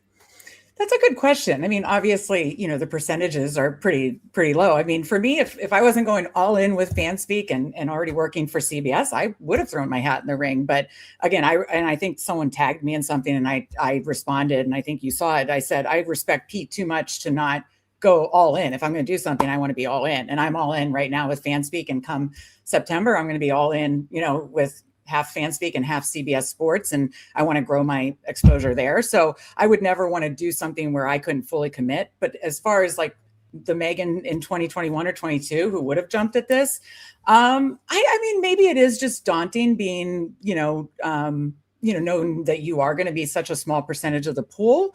But I personally, and Steve knows this, just being my brother, I don't like to look at like, oh, let's give the girl a shot or something. Like, I don't look at it like that. I just look at like, I can talk ball too with the boys, and, so I don't know, because I think the way you presented it, and that it certainly shouldn't have been daunting or intimidating, I guess.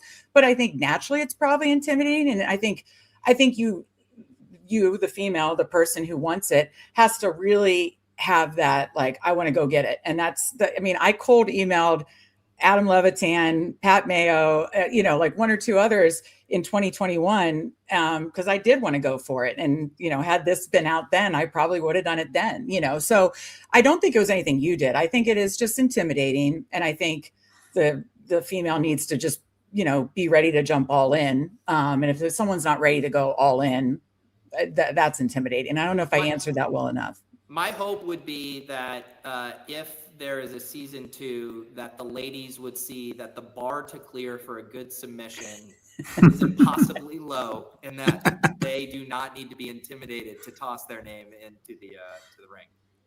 Well, the other thing I think, and I didn't probably eloquently say this. I mean, just one glass of champagne and now I'm on a mimosa. So to celebrate, but it's a marathon, not a sprint. Hope that comes back for Underdog. But no, I don't know if I eloquently said this, but I also think, and I heard a couple people, and I love all the collaborations with the So You Think You Can Tout guys, but I heard a couple people being like, come on, ladies, get in there. You'll get to the next round. And I don't think anybody, I know me personally, if I was in a space where I was just trying to break in and I wanted to enter, I wouldn't want to move on just because I'm a female and like checking that box, if that makes sense. So, but I don't know how to present that. Someone, I think it was actually Charles, who was just in the chat, I think asked me that on one of my streams, as if it would be like an auto bid. And I said, absolutely not, because it shouldn't be. Yeah.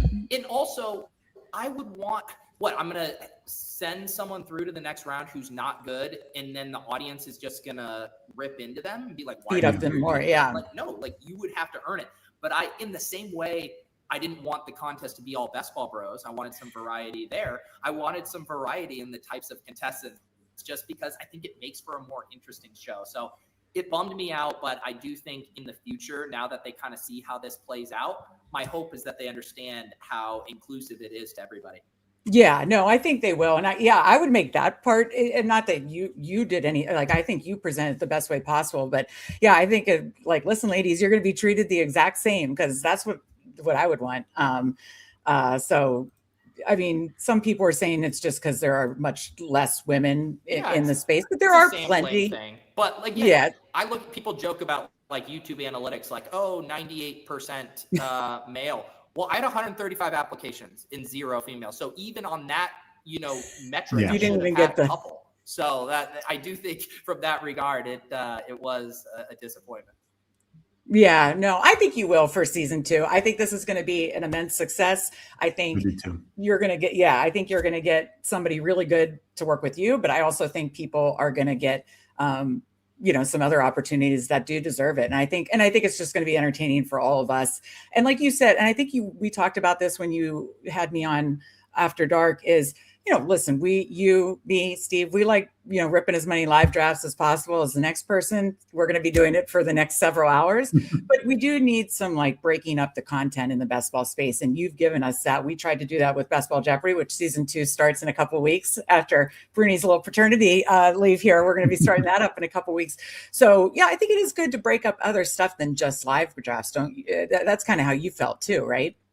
For sure. And I mean, it's also, I think, as these guys start doing content and, a lot of the feedback I've given so far has been on the auditions. How do you make a first impression? How do you present yourself?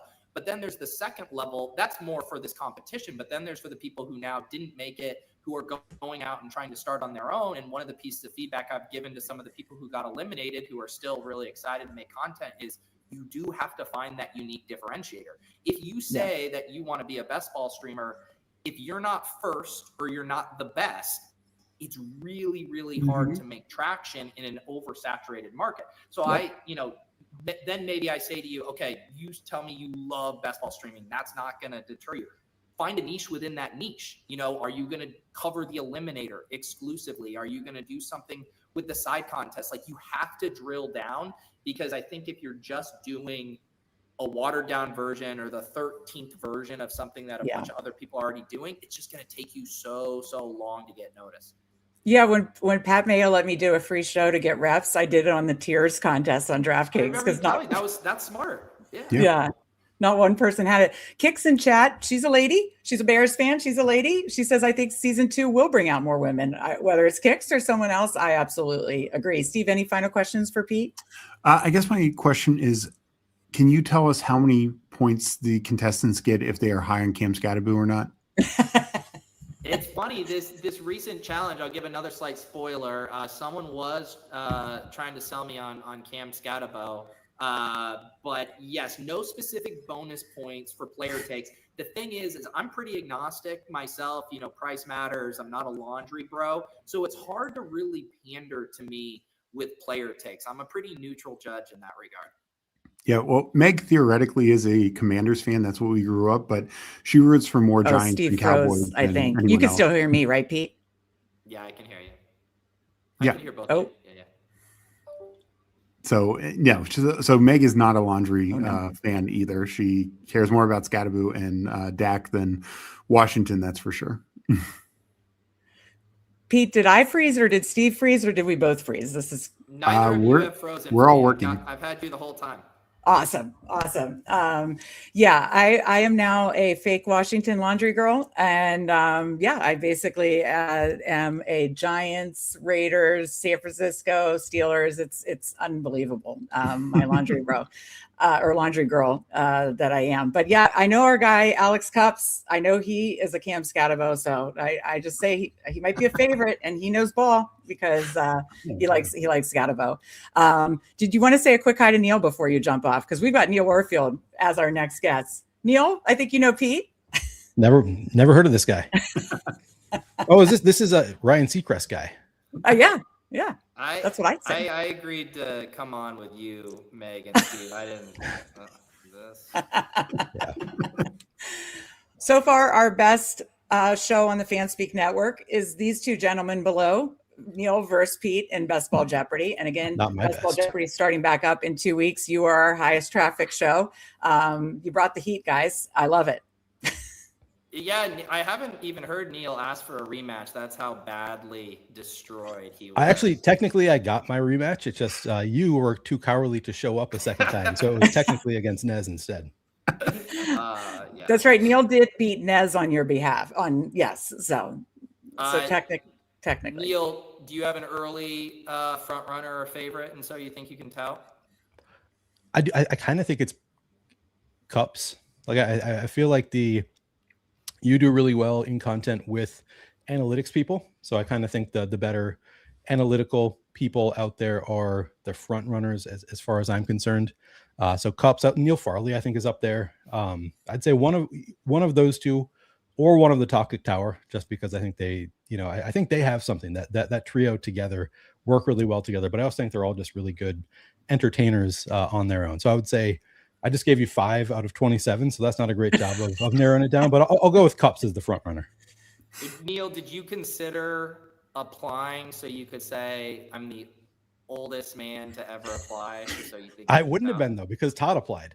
I thought so. First of all, I thought I didn't qualify based on what you said in your video. I'm like, okay, I'm already doing content, whatever. I also would have assumed like Tyler, Emo Cowboy, wouldn't have qualified because he's already doing a fair amount of content. So I was sort of surprised by some of the submissions. The only qualifier was you can't do it as your full-time thing. Like Tyler works for NASA. That's true. That's true. Okay. Very eligible. Yeah. All right. Well, I at the very least was not eligible. I thought about doing a joke submission or something, but then I just decided, you know what, this is. I don't need to insert myself in this competition. There's enough good content there. People have, Neil. It's welcomed. Well, I did start a beef with Chad Candles, so there is that. I did see that. I did see that. Motherfucker thinks he's the nicest guy. To the point, people are going to start going through Chad Candles' trash, trying to see if they can dig out some actual. Well, here's the thing. I know Chad Candles in real life. I forgot about you guys being next to each other. Yeah. I went to college with his wife, and I've known him since they started dating. And I'm scared of her, so he's got my support, and I think you can tout. But nice. Do you have it? Like, what you really need is like some old drunken recording of Chad Candles where he says something very. He's got blackface on. Yeah. I like Steve, that. do you have anything from when did you meet Chad Candles? Like 10 years ago or something like that? It's been a long time.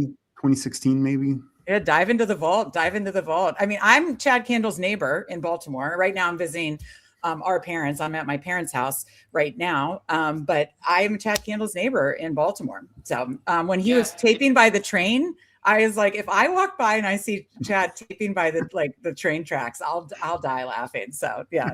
I can see the title now. Neighborhood noise dispute knocks Candles out of the competition. Right. Exactly.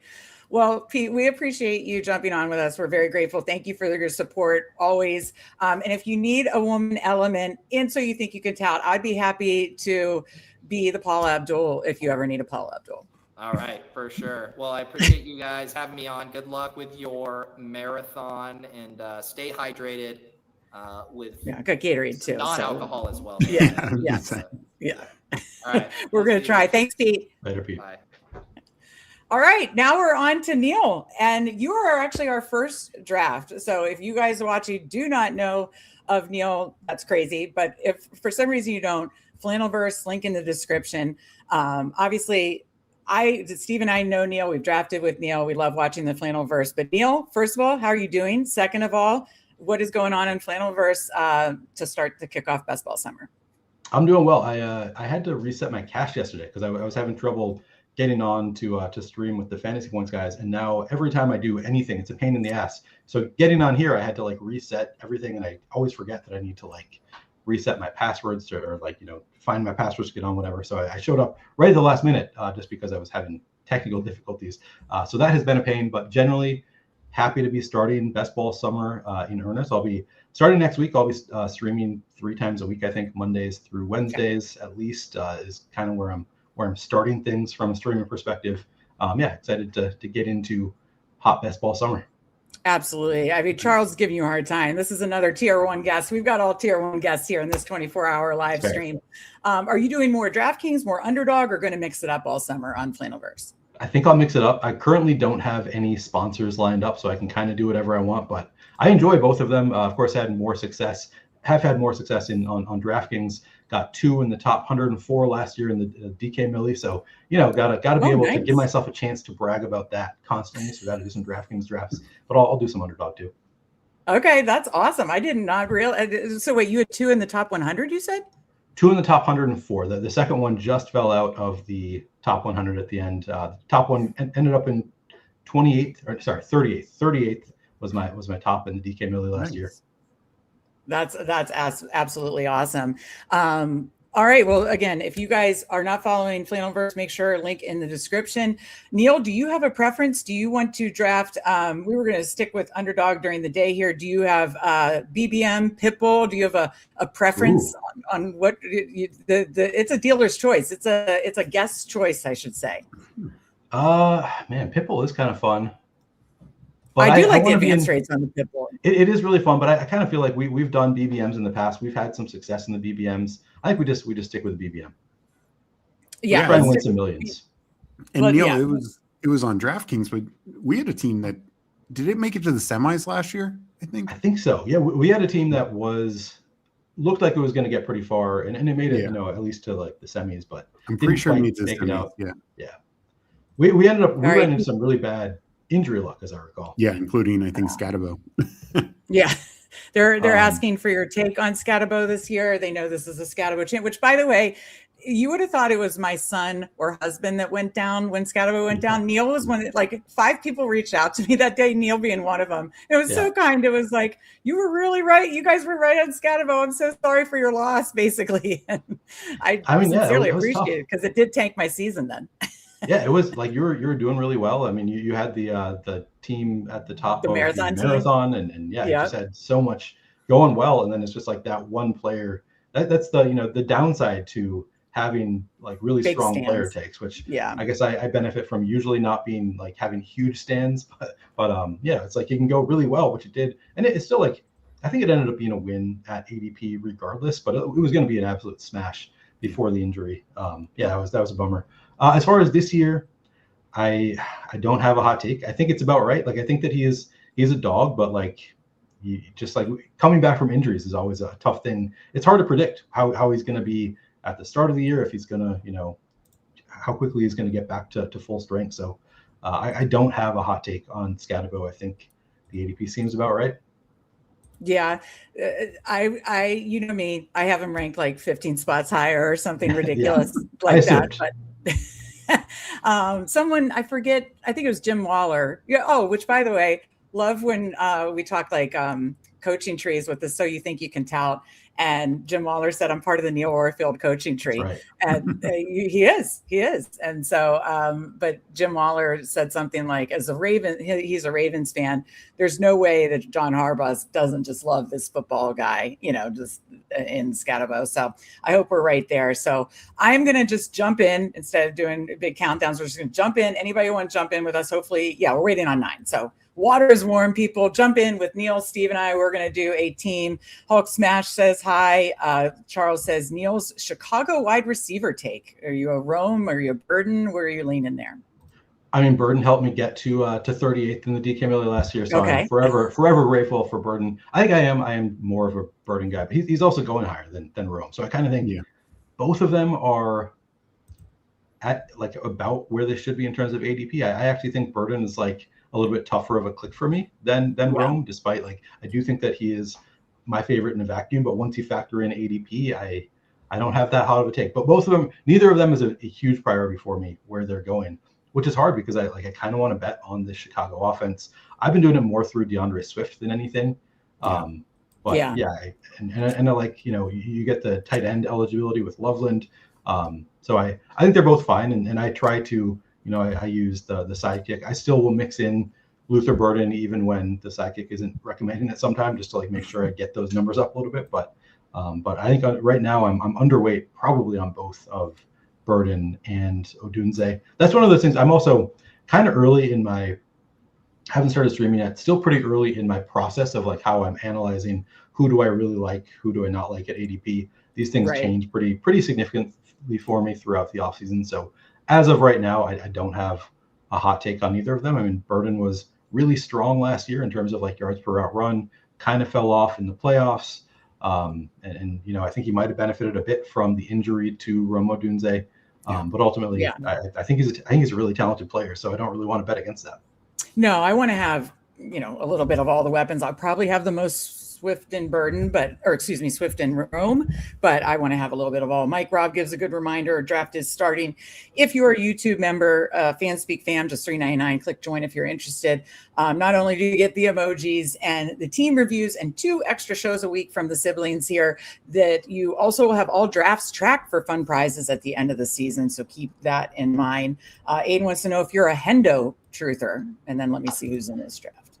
I'm not, just because of the way the team used him last year. And you know, we got the same coaching staff presumably coming back. We'll see if that ends up being true. But as long as we have the same coaching staff, Raub coming back, it's hard for me to get that on board with Hendo, because they seem to really love Ramondre Stevenson, and where Hendo is going is with a bunch of running backs who I think are the clear lead back. So I believe in the talent. I believe he'll have spike weeks just because the talent is too good for Hendo not to. So I'm a truther in the sense that, I think he's really good, but as long as the coaching staff doesn't really want to prioritize him, and he's going in a range where like you kind of need him to be prioritized, I think he's just kind of, he's fine, but he's not like a huge priority for me. Yeah. My take on like you said, like Stevenson, and it wasn't just the season, we saw through the playoffs into the Super Bowl, Stevenson's just out snapping him, out touching him, everything is, I think Hendo has a value just from, this is a spike week format. Like if this was something like drafters, I think Hendo has way less value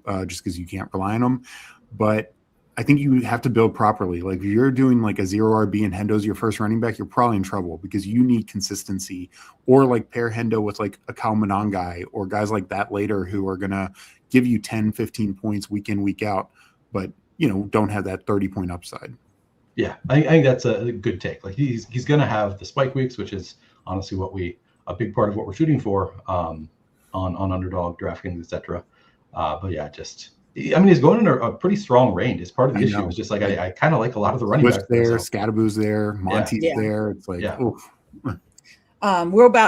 we will be up soon. I'm not sure if G Temp is in here, but I definitely know Legion, S. Dot are YouTube members, Hulk Mashed Potatoes, and Game Tight, I believe. So shout out if you are in with us. We are at the 10 spot here, guys, and I will show off Best Ball Overlay after we get through these 2 picks. Of course, I am using Best Ball Overlay. My ranks are in, and we are up by ADP. It's Amon-Ra, Lamb, Genty. What are you thinking, Neil?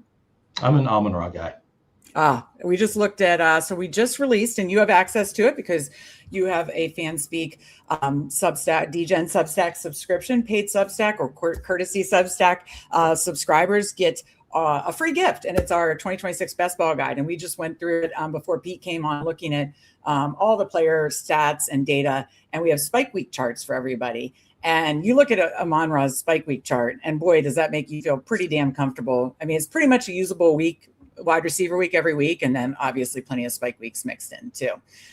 So we are coming back up here at 15. A lot of running backs, obviously, at top with Barkley, Walker, Hampton, Henry, Chase Brown, and then you have Rice, London, Neighbors, Bowers. What are you thinking at 15? I'm probably not getting too far off the board here. It would be one of those top 3 for me. I'm always mixing them in. Obviously, I like them all. So Walker being the shiny new toy, that's what I always fall for. So I'm going to fall for the shiny new toy. Let's go with Walker. Yeah, as you can see, I have 10%. And as you can see now, Best Ball Overlay has the playoff matchups in. So it shows you hover over, it shows my exposure in my portfolio, and then it shows the playoff matchup. So I will take a minute just to show in with Best Ball Overlay, code Fanspeak 25% off. Again, not only can you see my exposure, you want to see something funny, Neil? Well, let's go to this. Look at this. Aaron Rodgers, 47%, 359 entry fees, 170 average rank, and I have him. It's with the guys we drafted. I have him 14% with Amon-Ra. So it tells you everything you want to know about my Aaron Rodgers exposure. No shame in my game. Her Aaron Rodgers addiction, however you want to define it.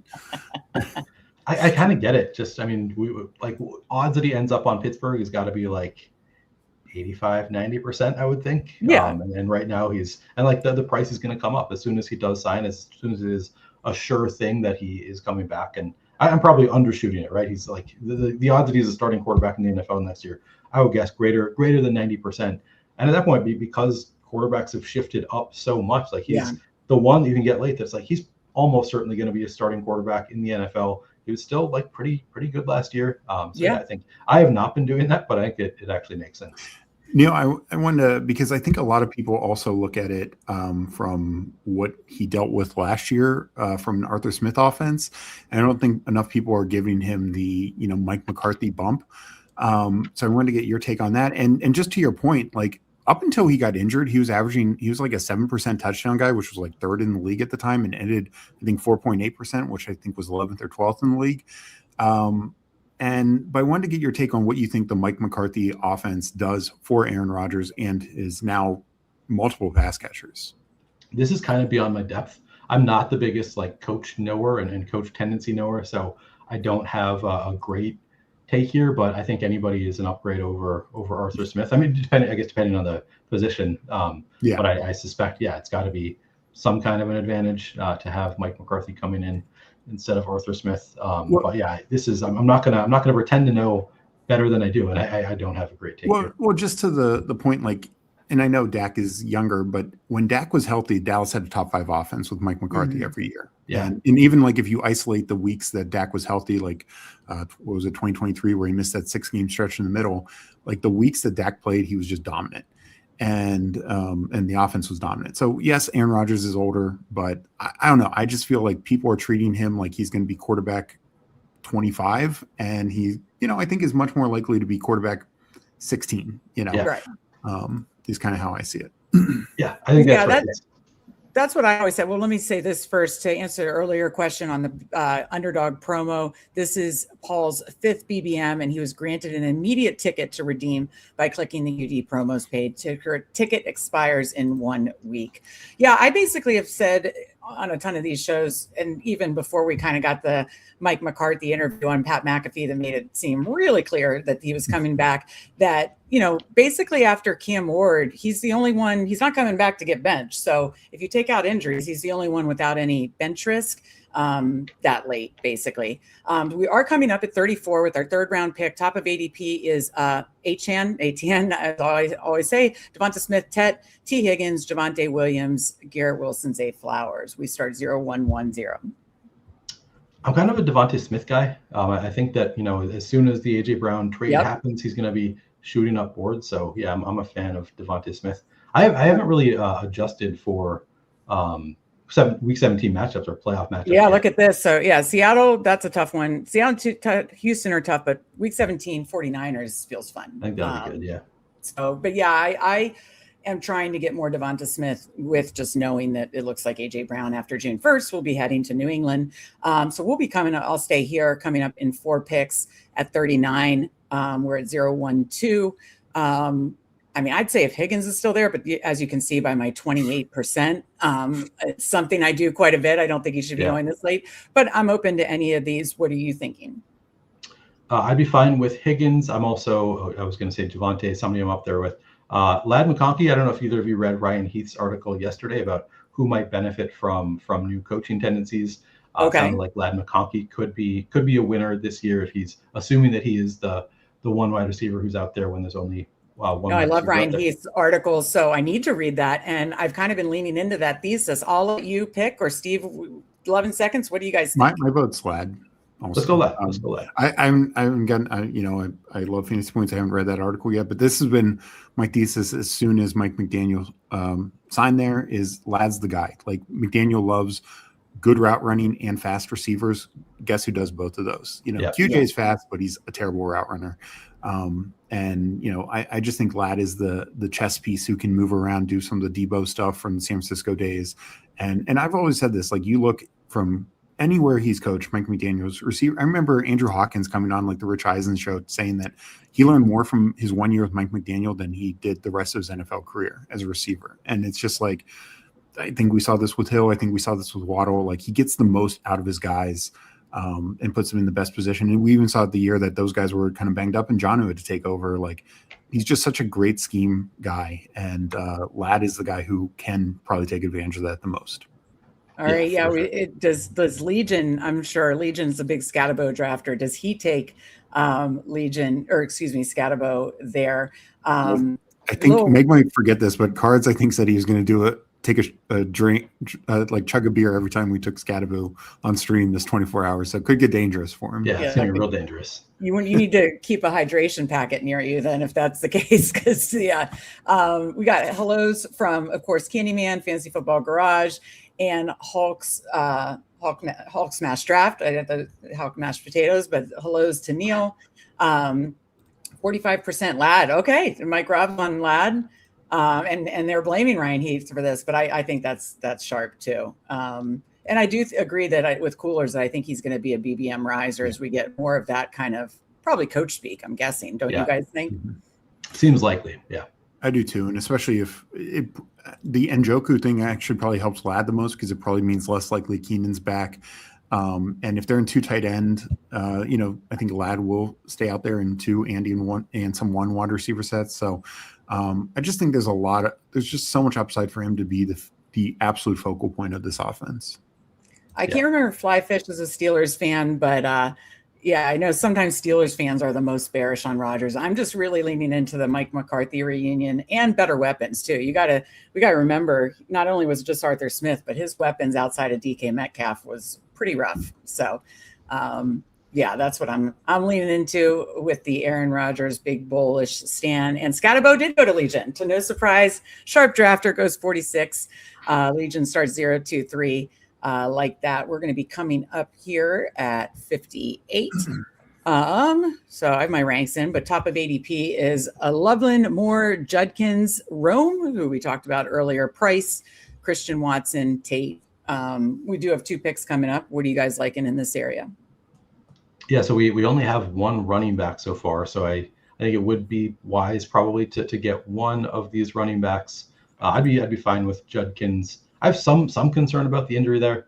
I also think Christian Watson is a beneficiary potentially for the Packers playing more sets with 2 or fewer wide receivers. I think Christian Watson, and he was really good toward the end of last year. So I'm trying to get my Christian Watson exposure up. I only have 6, so I'd be open to that. But if you want to grab one of these running backs, I'm totally fine with that too. What do you lean? I'd say I'd go Watson first here, because I like the 3 running backs all about the same. I don't have a great take on Judkins versus Price versus Tootin, so I kind of usually let the market dictate what I get there.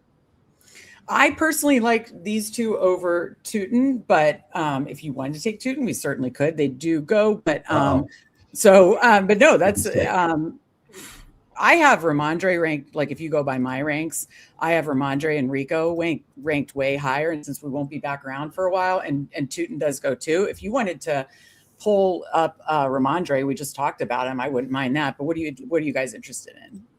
I think I personally would stick with the board and maybe take a receiver or quarterback here. 3 seconds. So just Ramondre's fine. Yeah.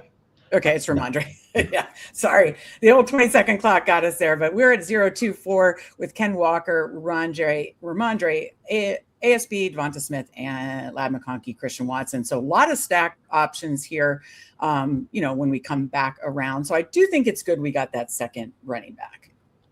Yeah, I think so too. I would be willing to take Jalen Hurts there. I think with more time, if I saw him on the board, I might have yelled the name out. But I think Stevenson is he was pretty good last year and good throughout the playoffs. So I think they're probably going to continue leaning on him. So I think that's a totally palatable click. Charles, are you rooting for us to only get the 1.11, 1.12? Pretty rude. Pretty rude, Charles. That's not great content. If you get the same pick over and over. Charles wants Paul in our drafts all the time because he's a big Scadaboo truther as well. I see. Yeah. He wants Paul to be taking Scadaboo a lot. Okay, Index says everyone loves the Chargers. Nobody talks about there only being 1 ball, meaning most of them are higher price, but I do think Lad's price is really, really palatable. Steve or Neil, any thoughts on that? I mean, I don't think that I really love the Chargers as a whole. I think I think Lad is a really strong click. I think Hampton is pretty good, but other than that, I'm not jamming other Chargers. So I'm not going to defend the people who are jamming every Charger, I guess. Well, I guess I'd say I think their prices. I mean, obviously, Gadsden is mispriced because his ADP is predicated on no Njoku there, but it goes, Hampton in the second round, Lad roughly where we got him. And then the next one is, QJ and Gadsden, who, as I just said, was mispriced. And then Trey Harris is way late. Brendan Thompson is an 18th rounder. Njoku. So I think the tight ends need to be mixed. I think Keaton Mitchell's a little too high just because even if Hampton goes down, I don't think he becomes a 20-touch guy. But I actually think it's a Hampton Ladd show, and everyone else is kind of fairly priced. Like QJ, if he is wide receiver 2, he can pay off that price. If he's not, then Trey Harris is probably the biggest smasher on the board. Yeah. And this comment, I have to say that, I haven't had a chance because we were prepping for this to really dive deep on the schedule yet. But this one does scare me a bit, but Charles says he ain't scared. Do you guys think Halani still gets in the mix? I'm not drafting him, but I guess I kind of like Halani over Emmanuel Wilson. I think Jadarian Price just never did anything in the passing game in college, in part because a lot of his work was when Notre Dame was up 30 points. But I think Halani offers more of that. And Halani, let's keep in mind, Halani is the reason why Genty didn't have 3 years of being amazing as a back in college, because Halani was pretty damn good at Boise State. So there's some talent profile there. And, I think it's going to be an interesting mix. And I just think from a skill set perspective, Halani offers something that the other backs on the team don't really do right now. So Hurts goes, Herbert is there. We have Ladd. Rico's there. What do you guys like? I'm a Herbert guy here, I think, but I say Herbert. I want to get the first. If we get Rico, great. I'm definitely a big, like Meg, a big Rico truther. Just with Mike McCarthy and back with Mike McCarthy, and the fact that honestly he has as many catches the last 2 years as Jaylen Warren. I don't know why we think Jaylen Warren is this amazing pass catching back. He's just kind of like above average in my opinion. And, I think Rico's very similar to Najee, will eat into the role and make Rico a complete back. Yeah, all right. Top of ADP is Dak, Jaden Reed, Harvey, Lawrence, Monangai, Rico, Michael Wilson. So what are you guys thinking? I just queued Jared Goff to kind of keep an eye on, see if he comes back. But what do you guys like in this area? And I can obviously take anybody on the board. Oh, Rico goes. Okay. What do you guys think? Maybe Kyle Monangai. I'm not. What do you think, Neil? Are we that out on Harvey? Harvey, I wouldn't mind getting that exposure up. You don't have a ton. No, I'm not the the biggest Harvey clicker, but I do think where he's going, he's dropped so much at this point. I'm like, okay, he wasn't amazing last year. J.K. Dobbins has gotten hurt though, every year. So and he's the third back. It's not like if he was anchoring our room, I wouldn't feel as comfortable. But he's our third running back. So now that he's fallen his game to a much more palatable price point, like he has started like big board, I think very mispriced. But now it does feel, it's getting to a point where it's more draftable for sure. Yeah, I know neither of you are happy with that click. I can see it on your faces. Not happy, but my worry is Jonah Coleman does a lot of the similar things. Like he's a great pass blocker. He's actually really good, even though he's not fast. He's good out of the backfield, and he's a short yardage guy. So like Harvey's game, even when Dobbins went down, it was so. His red zone usage was so amazing. Steve McDevitt clearly watches plenty of Steve streams. He said first Jaylen Warren diss of many today for Steve. It's not so much a diss. It's just I think he's always been the fantasy community for whatever reason loves Jaylen Warren, and to me the numbers are never been there. Like Najee, I know that spike week start was pretty solid last year. I mean, at least had a bunch of usable. That was versus Kenneth Gainwell, and it was also he closed well with a 2-touchdown game against the Lions. Yeah. I don't know. I'm just, but no, Harvey's interesting. What I do love about Harvey is obviously the offense is insane, and they should have plenty of leads also. Yeah. I mean, so last year I was really in on RJ Harvey because they went out, paid a big price for him. They reached a bit to get Harvey, and I was thinking, they're probably he's an older rookie last year, so the assumption was, well, if they're paying this much for him, they're probably planning on using him immediately. I still think that kind of holds true. They didn't really, but the downside is they didn't really play him as much as I expected last year. So I kind of thought the draft capital would anchor him to a certain amount of playing time, and it didn't really. But I think another year of improvement. I still think Sean Payton probably wants him to be a good running back that he paid up to get. So I'm hopeful that he's still going to have a pretty strong usage this year. Don't get scared. I'm just showing Neil our guide, and I pulled up Harvey, and after obviously Dobbins went down. He had plenty of usable / spike week. So I do think even with adding Coleman, it's a fun pick where it is. I'll bring the board back over, but Neil, you will have access to that. And I think it's going to be a really fun tool for Fanspeak DGen paid subscribers because it's got obviously some of our strategy articles, ties back to a lot of things we do on our Substack, but these player profile pages are really cool with like advanced stats and the spike week chart and, player profiler kind of, MVP type stats. So I really like leaning into that to see because I think we always have perceptions of players, but then when you look at the numbers, it's interesting. So. Yeah, I'm sometimes shocked by how wrong I am on my perception, because I watch football, all throughout the season. I'm tracking everything so closely, and then still I look after the season and I have the impression of, Jacoby Myers took over as the wide receiver 1 on the Jaguars late last year. I was like, no, he really didn't. After I looked at it. Are you guys okay smashing Goff here? He fell and we. Yeah, with the Monroe. Yeah. Are you good with that, Neil? Yep, very good. Perfect. All right, so we start. So obviously Best Ball Overlay, it lights it up. We see the stacks. And when you scroll through, you can see the stacks for both your stack 1 and stack 2 players by the color. So that little color coding never hurt anybody. 2, 3, 4 is where we start with Herbert and Goff stacks, Walker, Ramondre, Harvey, ASB, Devonta Smith, McConkey, Watson. I feel really good about this team. I feel like we could go in a lot of different directions here. Top of ADP is Pearsall, Stafford, Golden, Chris Rodriguez, Worthy. What are you thinking, Neil? One pick to go. Yeah, this is not my favorite range right here. We have Tootin, so I wouldn't go Chris Rodriguez. Oh no, we don't have Tootin. We get Tootin, yeah. We don't. Yeah, I mean, I'd be happy to go with Chris Rodriguez. I'm fine with Xavier Worthy is a click that I like, but I think we have enough wide receiver firepower, so I kind of think we might want to start even it out. A couple of running backs in this range. Yeah, I like that. But to the point of Best Ball Overlay does show Worthy has the Week 17 matchup versus the Chargers. Ooh, okay. Yeah. We are Meg and I are more of a tiebreaker. I actually like the Chris Rodriguez pick because I know you said you're big on Tootin, but I just think my worry with Tootin is he plays up until the 20, till the red zone, and then he's just out. He had, he was injured last year, but he had over 170 carries last year. Zero were inside the 5. That's a problem. And Chris Rodriguez makes that even more so because that was just with Travis Etienne, or Etienne, whatever you want to say. Like Chris Rodriguez is a, goal line hammer. So, I think Rodriguez for the underdog format, like if we were doing DraftKings, it's a different story. But for the underdog format, like he could just have those games where he's 2 touchdowns and just smashes.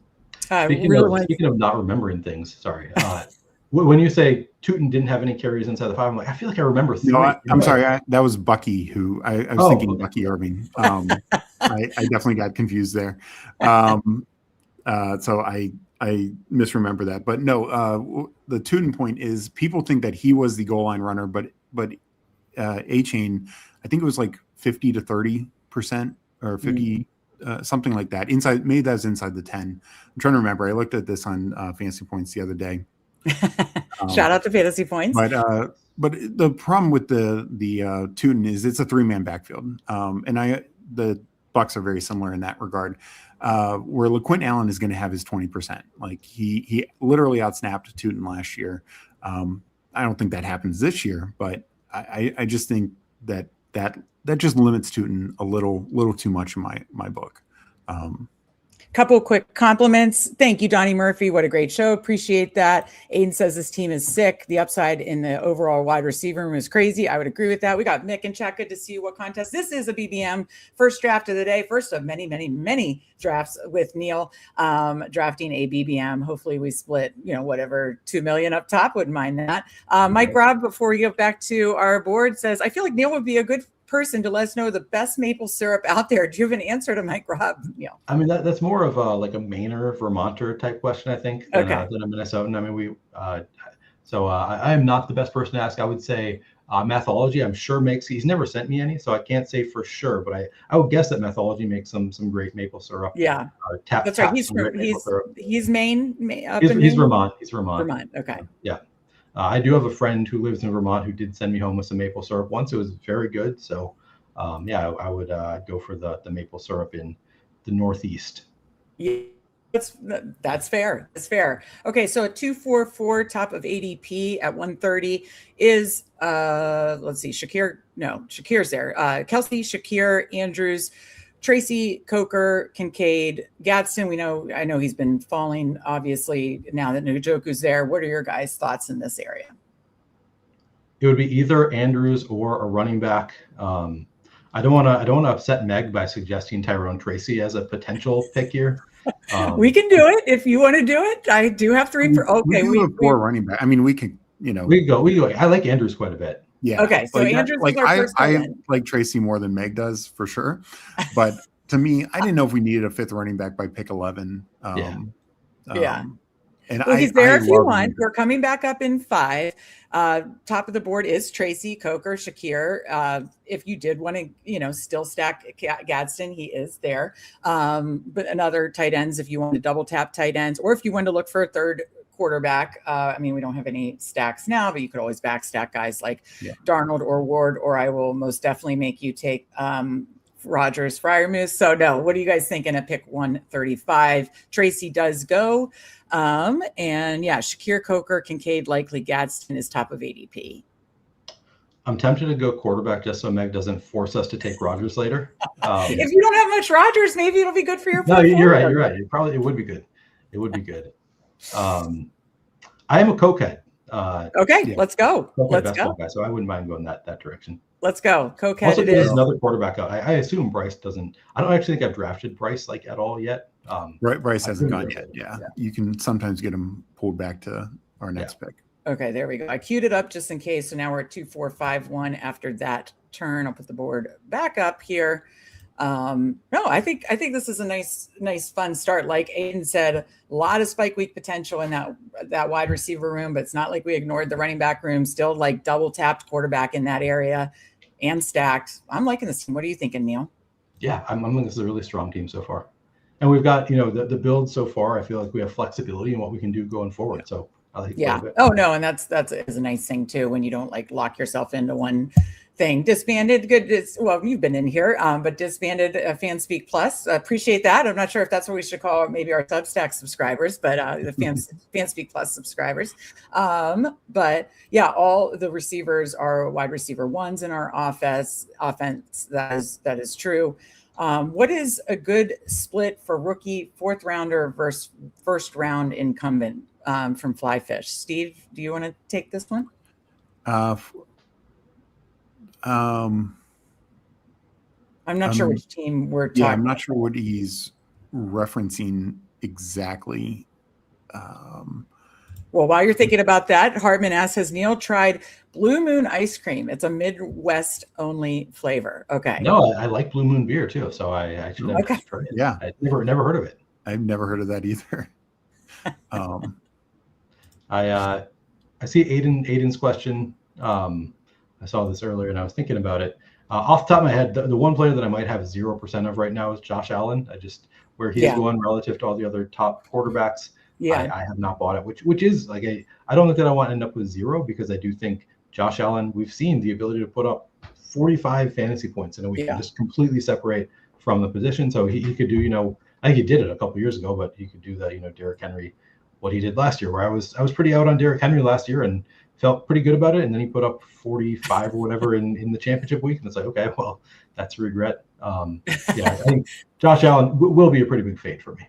Yeah, I think Flyfish was talking the Tootin versus Travis A'Chain last year, first rounder versus 4th rounder. Oh, okay, got it. No, yeah, and it was my point is the perception that people had was Tootin was this major red zone guy when it to me the numbers didn't bear that out, and you would have thought so given his size profile that he could have earned that role and A'Chain's history.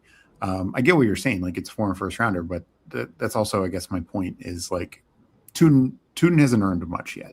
Like it was not a good rookie year. He averaged like 3.6 yards per carry. All right, at 2, 4, 5, 1, we're up in 1. I queued Gadsden. He was a big faller, obviously, but we had the stack. I queued it. He's gone. Bryce Young is still there. Top of ADP is a bunch of tight ends and Juwan Jennings, or Daniel Jones or Bryce Young. So did you want to get the stack, or do you want to let me draft Aaron Rodgers later? Where does Geno go? Because I wouldn't mind going like Kenny and SYTYCT and then going Geno if he's still around. Geno goes probably the next round. Problem is, I just don't. Do you want to go SYTYCT here? Let's just go Bryce Young. I was just sure? thinking potentially he gives us the optionality of, we take Bryce Young the next fall if he doesn't. Yeah, but. Well, if you want to take SYTYCT, I'll leave him queued. I don't have any, apparently. I'm not the biggest. I think he's probably good, but I have not taken a ton of SYTYCT. He's also a little bit of a faller. Yeah. So I guess I would take him if he's still there. Yeah. Otherwise. Yeah. He is a faller, big faller there. 3, 4, 5. Where are you on the Raiders pass catchers? I like Bowers quite a bit. I take some Trey Tucker. Yeah, I would probably want to take the falling SYTYCT, Neo, or do you want to? Yeah, he's fallen enough, I think. Yeah. Okay, so we're 3, 4, none of us drafting a ton. Now's a good time to get him. So where are you on Naylor versus Tucker? I'm Tucker over Naylor. I just maybe like Naylor on the Vikings. He had some opportunities and just didn't really ever pay it off. I mean, he was obviously behind Jefferson and Addison most of the time, and to be fair, he did. There were times where they shocked me by like throwing to him 3 consecutive times in the end zone, and I'm like, "What are you doing when you've got Justin Jefferson and Jordan Addison?" As a Vikings fan, that hurt me. Right. I think that he goes from. I guess maybe the situation does get better. I don't know. We've seen more from Tucker, I think, so far. I'm just willing to bet on this is stealing from. I think it's Emo Cowboy who says, you can't pay for talent. You can't make him good just by giving him money. I'm not a huge believer in Naylor as somebody who has like potential to be, top 100 pick next year. Whereas I think Tucker, like he showed us enough last year, he can give us those big spikes. So I think I'm Tucker ahead of Naylor, but I'm willing to be told that I'm wrong. Do you have a different take, either of you? Well, I think my point is they did go out and pay him. And but sometimes like the Diami Brown last year and stuff that does. Sure, but Diami Brown was a 1-year contract. This was a 3-year deal. Okay. And Kirk Cousins knows Naylor. He was there when Naylor was drafted. And I think actually Clint Kubiak might have been on the team or still coach. Maybe not. Maybe that was the year Naylor was drafted, maybe the year after. But anyways, either way, I just think the system, Naylor knows the system because the Kubiak and O'Connell system are, all the Shanahan McVay tree, right? So I just think that could be a big plus also. But no, I'm a big Trey Tucker fan. I was pretty in on him last year as a very late round click. I like both. But I just think it's probably let's be honest, like you said, Brock Bowers is the one.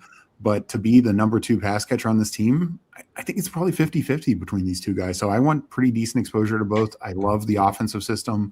And, for getting a quote-unquote wide receiver 1 this late, I think we should be taking both because that can pay off, even if this offense is still relatively below average. Well, my thing is I don't usually take elite tight ends much. And what this conversation actually makes me want to do is take more Bowers, actually, as being he and Colston Loveland are the 2 early tight ends I'm willing to pay for. The other ones so I want to be above market on them, but I'm going to have still a lot of my mid to late round tight ends because that's always just been what worked for me. But he is one of the ones that makes me, and I think, Kirk Cousins obviously has had plenty of connections with his tight ends too. Thank you, Putt Daddy, for congrats on the subs. He's listening in the background where he takes care of honey-do list. Aiden asks, we can get to this question after some of your favorite late round clicks, but let's talk about this pick coming up. 178 coming first here. 3, 4, 5, 2. Tesla is highlighted just because of the Goff stack, but we've done it quarterback. We have 4 running backs. I'm assuming this will probably be 3, 5, 7, 3 because it's been pretty balanced the whole time. So probably tacking on 1 more running back, 2 more receivers, 1 more tight end, but willing to whatever you guys think. What do you guys like in here based on ADP? I'd go Trey Harris. Give me the double stack. Yeah. Wait, did he just go? Where do I see that? Oh, there he is. My bad. Okay, we get Trey Harris. And we'll be up at 183 with our 16th rounder. So Tesla's highlighted, Nicholas Singleton, Ridley, Kamara, Jeremy Bernard, Flournoy. Anything jumping out to you guys? I guess Tesla is also I have not taken a ton of Tesla so far. But I'd be open to it if that's where you guys want to go. He just went. Kamara just goes. I'd probably go tight end. I love Gunnar Helm here. Oh my God, Steve, why would you do that over? Why don't we go David Njoku? No, let's go Njoku. But I just think Helm has a lot of upside in this offense now. Are you fine with Njoku, Neil, or do you like something else? Totally fine with Njoku. I still think he's got some talent, and he's obviously the stack. You guys are preventing me from, if anybody was playing a drinking game, of getting Cam Scatabo or a big Steelers stack. Yeah. We did not do either, so you guys are safe from pounding alcohol at the Megan drinking game. But I like this team a lot. 3-4-6-3, done at quarterback, done at tight end, super balanced, double stacked Herbert. Tesla wins. We didn't double stack Goff, single stacks with them, but Herbert, Goff, Young, Walker, Ramondre, Harvey, Chris Rodriguez, ASB, Devonta Smith, Ladd McConkey, Christian Watson, Jalen Coker, Trey Harris, Andrew Sadiq, and Njoku. So like the stacks, like kind of the balance. And I think just probably tack on one more running back and receiver. I'm feeling pretty good. How do you guys feel? Yeah, I'm feeling good about the team. It's a little bit different than I think any of us have really built in the past, but I think this is, we're building it out nicely. It's nice and balanced. Yeah, I like this. Do you have an answer to Aiden's question, Neil, for you specifically? Aiden listens to us all the time, so he knows probably our late round, my Friar Myth stuff. What are your favorite late round clicks, Neil? Well, can you pull up the list for me? Because I need to have my memory jog for who are some of the later. By ADP. This is by ADP. Yep. So I think Stowers is a pretty strong click there. I kind of like Hurst as a late round wide receiver. I think he's a pretty strong click where he's going right now. I think somebody actually asked earlier who is the wide receiver 2 on the Giants. I think is Mooney the answer there? I don't have a strong take here, but probably the front runner. But yeah. What do you make on the Neighbors injury situation? I mean, it's not good. Like he's still having cleanup procedures. I'm a little bit wary of taking him where he's going in drafts right now. I don't have a ton of Neighbors. If he falls to the 3rd round, it gets to be like even where he's going, it's like I can still see like he comes back. And by week 3, he's the wide receiver 1, and you regret every time you didn't draft him. But I think he's like smashing the 3rd round, late 2nd. I'm fine with where he's going, but I don't have a ton. Yeah. Like Rob says, I've seen Emo in Vegas. That man definitely pays for talent. Absolutely hysterical. See money with the GM 1,000. Let's go. Appreciate you. Yeah, I just can't get behind the McBride price. Just very worried about the fragility of that offense late in the money weeks. And definitely like the Bowers situation more. So yeah, agreeing with Bowers there. All right, let's go back because we are up in 2 with our last 2 picks. I mean, what is this room doing leaving Aaron Rodgers on the board? Meg always tells me that he never falls. I do always say that. Yeah. So if you wanted with our last click to go Hurst or Mooney, they are there. And then running back. You don't have any Hurst, and I think Hurst could be pretty good in this offense. So I'm big on Hurst. I like that week 17 matchup, Tampa and the Rams. Yeah, could be fun. Yeah, so it's week 7. It's New Orleans, Atlanta, and Tampa Rams. I do like that 17 matchup a lot. And of course, if you're watching, we're using code BestBallOverlay for code Fanspeak, 25% off Best Ball Overlay. We're using Best Ball Overlay to just manage the portfolio. You can manage a portfolio, see your percentages, see how much you spent. And Rogers goes to Game Tight, says, see my exposures, see your combinations. It points out, obviously, your team exposures, and then being able to look at these playoff weeks is super key when you're doing a fast draft live. So one more running back here. Did you just want to go with the Vidal, or do you like somebody else here, guys? I wouldn't mind James Conner. That's fine. The vet. I mean, as an 18th rounder. Yeah. No, I definitely agree. I don't mind Vidal. Also, I think the gap between him and Mitchell is too much right now.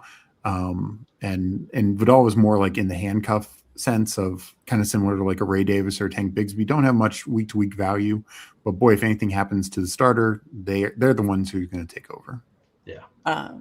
Yeah. I like this team. We're going to go through a minute and, of course, give team reviews for our Fanspeak members. Danimal says solid team. Flyfist says let Neil do the late picks. It probably says everybody knows I would be just taking Steelers stacks. Congrats, Neil. You're in a group effort to let Aaron Rodgers ADP. Yeah, so all helping the cause there. So Paul, who's in this draft, didn't notice my week 18 until round 18 that my QBs have the same bye.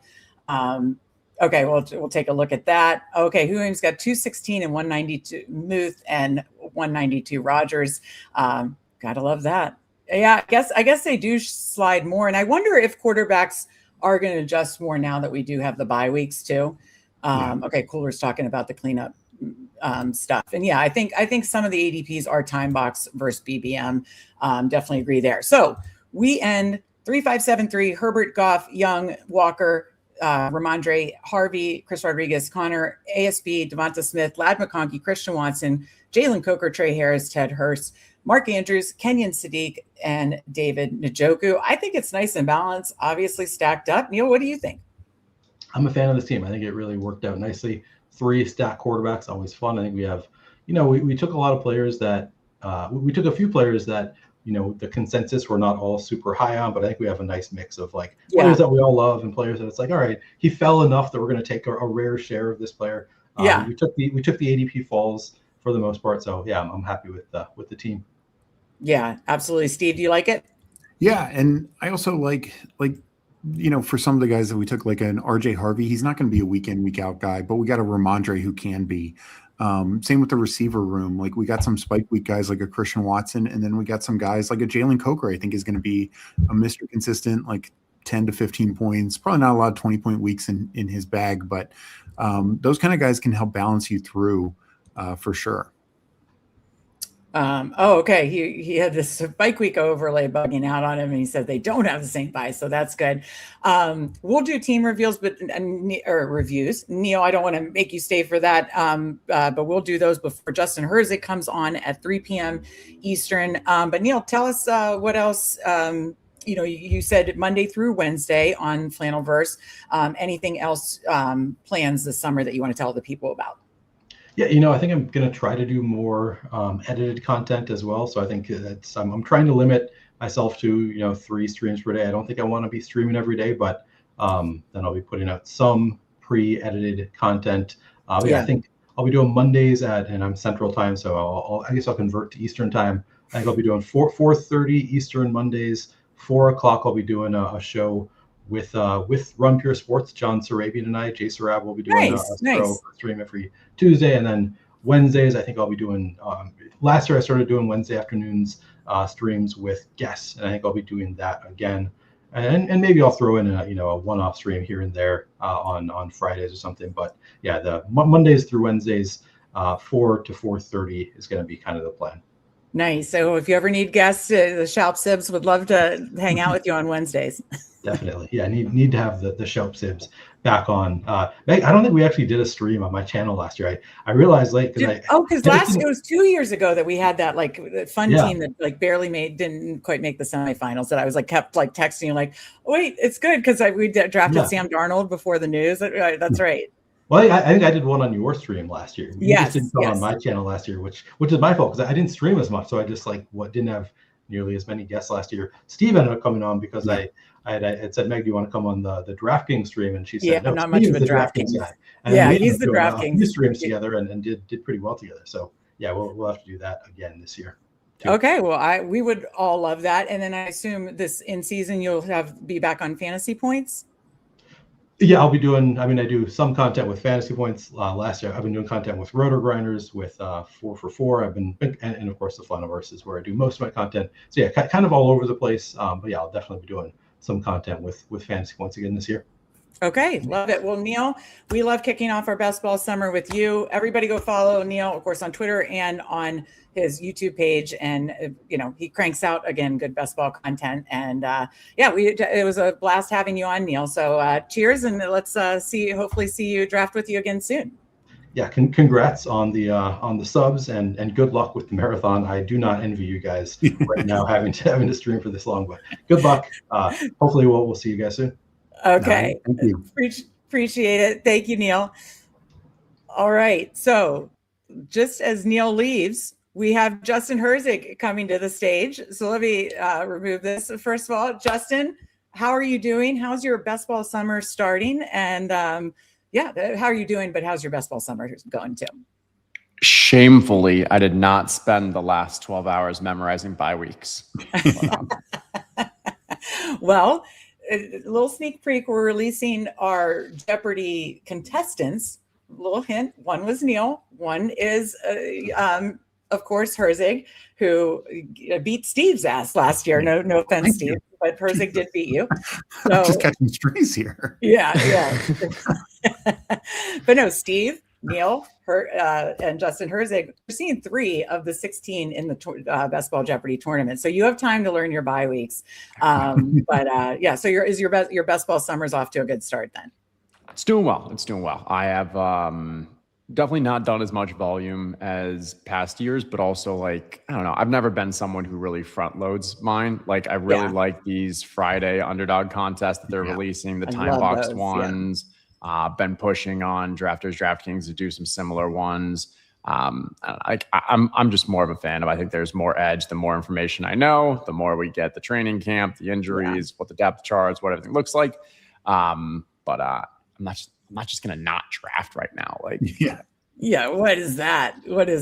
We got our guy PPR Tyler, who will be in at 7:30 to play Steve in Name That Player, college mind game, and then 8:00 he'll be doing a little Best Ball Jeopardy, little one-off match, but he will be in the Best Ball Jeopardy tournament starting in 2 weeks. Our Best Ball Jeopardy host, Justin Bruni, is on the way taking his wife to the hospital having a baby. So I'll be filling in as Mrs. Trebek tonight, trying to fill in those shoes. But yeah, Best Ball Jeopardy starts at probably 2 Wednesdays from now. Tyler, another contestant, but good to see you. Can't wait to get in the competition streets with you, Tyler, or see you in the competition streets here tonight. We do promise our Fanspeak fam subs a quick review. Usually we do it a little deeper. I'm going to go super rapid fire to still, live up on our promise here. And then we will get into a BBM with you. Justin, and I want to ask you right after I do these team reviews, I want to hear about, don't let me forget this question, about your drafters sweat, because you had what place finish in the drafters contest last year? Finished second for 200. Yeah, that's not, and he's not saying 200, that's 200K. So you're going to tell us about that. Let me quickly hold that thought. Let me go through our teams that were in here. So we got Legion at the 3 spot, went 3-6-7-2, goes May, Lawrence, good old Kirk Cousins, one of the stepbrothers. That schedule release was absolutely epic. Jeremiah Love, Cam Scatabo, I love it. Legion and I both love Scatabo.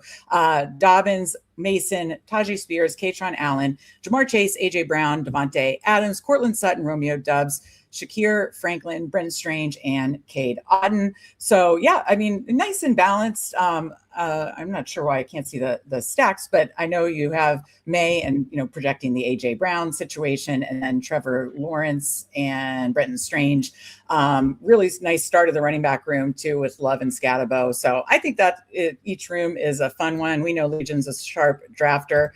We had S. in here 2-5-8-3. He goes Hertz and Baker, and then has a little correlation with Bucky, Brees Hall, Kyle Monangai, Rashad White, Nicholas Singleton, Puka, Drake London, Mbuka, Makai Lemon, Steph Diggs, Jalen McMillan, Stribling. I'm not going to try to say the first name right now. Dontavian Wicks, Kyle Pitts, Dalton Schultz, and Eli Stowers. So he's got a big old he's got an Eagle stack with Lemon and Stowers, and then obviously with Baker, big Baker stack with Bucky and Mbuka and McMillan. So that's fun attacking that from multiple positions there. And I think we just had one or two more. Was it just Hulk and Game Type, right, Steve?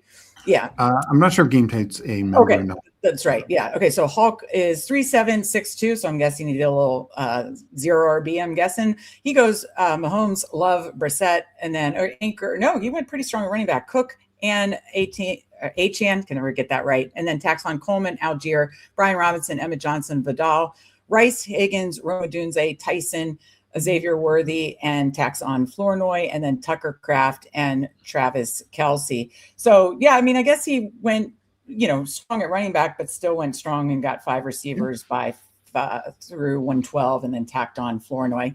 I think it could have been a 3-6-6, whatever, or and I think the 2 tight ends are more than fine there. So, but yeah, no, this is a fun team too. And, you have a nice big old Chiefs stack and Love with, let's see, Tucker Kraft, of course. So like that Hulk. Okay. Now I'm enjoying Hulk's comments in chat a little more than his team he drafted. So okay, you didn't love his team. So let me see Hulk's. You could skip me. Please don't embarrass me in front of person. But then we actually read the wrong team because he said his name is actually Slipper 14 and not Hulk Smashed Potato. So, it was just all miscommunication, confusion. That's hysterical. Funny story. My name's now Slipper 14. That is absolutely hilarious. Okay. So tell us about, because I truly love the marathon format on Underdog. I do like half point PPR a little more. So I'm hoping Underdog brings back the marathon. If not, I will be more in the drafters. I will be heavily in the drafter streets because I really love that season long format. I really feel like it's like the purest form of best ball because you're no pod luck. It's just, the luck is you need to stay healthy. So did you have any health sweats? Tell us about your season long sweat to finish second for 200K in drafters. Yeah, and so I don't have any inside information here, but I don't think Underdog is going to be running a marathon format this year. They had the overlay last year. They put out a tweet earlier this year that says we're going back to the basics. Yeah. And so, like, my guess is that they don't run it. But hey, it's always good when we have more companies out here that are competing, giving us different kind of options. So if you want the marathon format, go over to drafters. Now, for me with this sweat, I had a really, a pretty tight draft group because I don't know if you know, so I auto drafted all 150 of my drafters once. And I did it all about a week or so before the contest ended. One is you have the overlay, and once we were guaranteed overlay, I was like, I definitely want to do this. But second is for that contest, one is correlation isn't as important. Because when you have the playoffs aspects, that's where you really need to get the correlation. And I've done some kind of experiments in the past with mini puppies where I auto drafted them.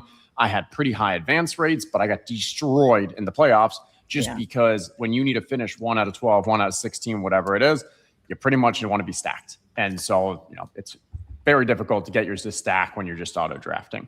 Right. But in the drafters format, that's not as important. It's far more about, are you hitting on the right players? Are you getting the right kind of player combos? Can you get the uniqueness angles? And so for me, I was like, I'm going to draft a week before the season. I think there's a lot of additional information that you have at that point. Around the Colts was a big one. I got a lot of Daniel Jones, a lot of Jonathan Taylor, 2 players who, first off, I wasn't even getting much earlier, but once we found out Daniel Jones is the QB, Jonathan Taylor then becomes a lot more valuable. And then you have some guys like Harold Fannin. I think I had probably 30-40% of Harold Fannin where you have more confidence. He wasn't being drafted all summer, so you're getting the uniqueness angle. And so I just went kind of heavy on that. From a strategy-wise, I put out a Twitter thread multiple years that I've done this. So like all that kind of my thought process, the way that I did it around like, let me do 10 of them, reassess, see where I'm overweight, see where I can adjust. How do I make sure that I get, whether it's the elite QBs? Because I went for more of a, I'm trying to think exactly if I think I went heavily on like, give me 3 tight ends and give me 3 kind of middle of the road QBs. And so that would be more of that. That was a big meta last year. Yeah, for sure. And so like you can structure that by when you're doing auto drafts by just seeing like, okay, if I really drop out, so I'm not getting much Josh Allen, Lamar, I know I can go for that 3-6-8-3 build and know I can get my tight ends, my QBs, and my buckets, not overspend on it.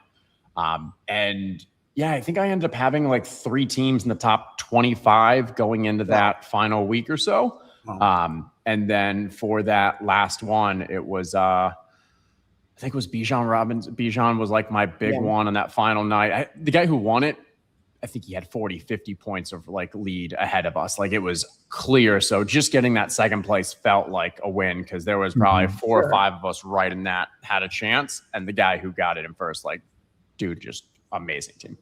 Yeah. Well, I wrote about the marathon. We just released a best ball guide as a free gift for our Substack subs. And I wrote a marathon article because I had a marathon sweat, it tailed off, but I kind of had a marathon sweat the year before, nothing like in the, like more in like the top, 100, but I was in first in the marathon for like 3 or 4 weeks in October. I remember that. Yeah. Yeah. And then boom, Scatavo goes down and then it was like a couple other injuries and then, or just like, just things kind of just unraveled a little bit. So it still finished like 140 something. But yeah, I just love the format because, like you said, you're trying to hit that parlay.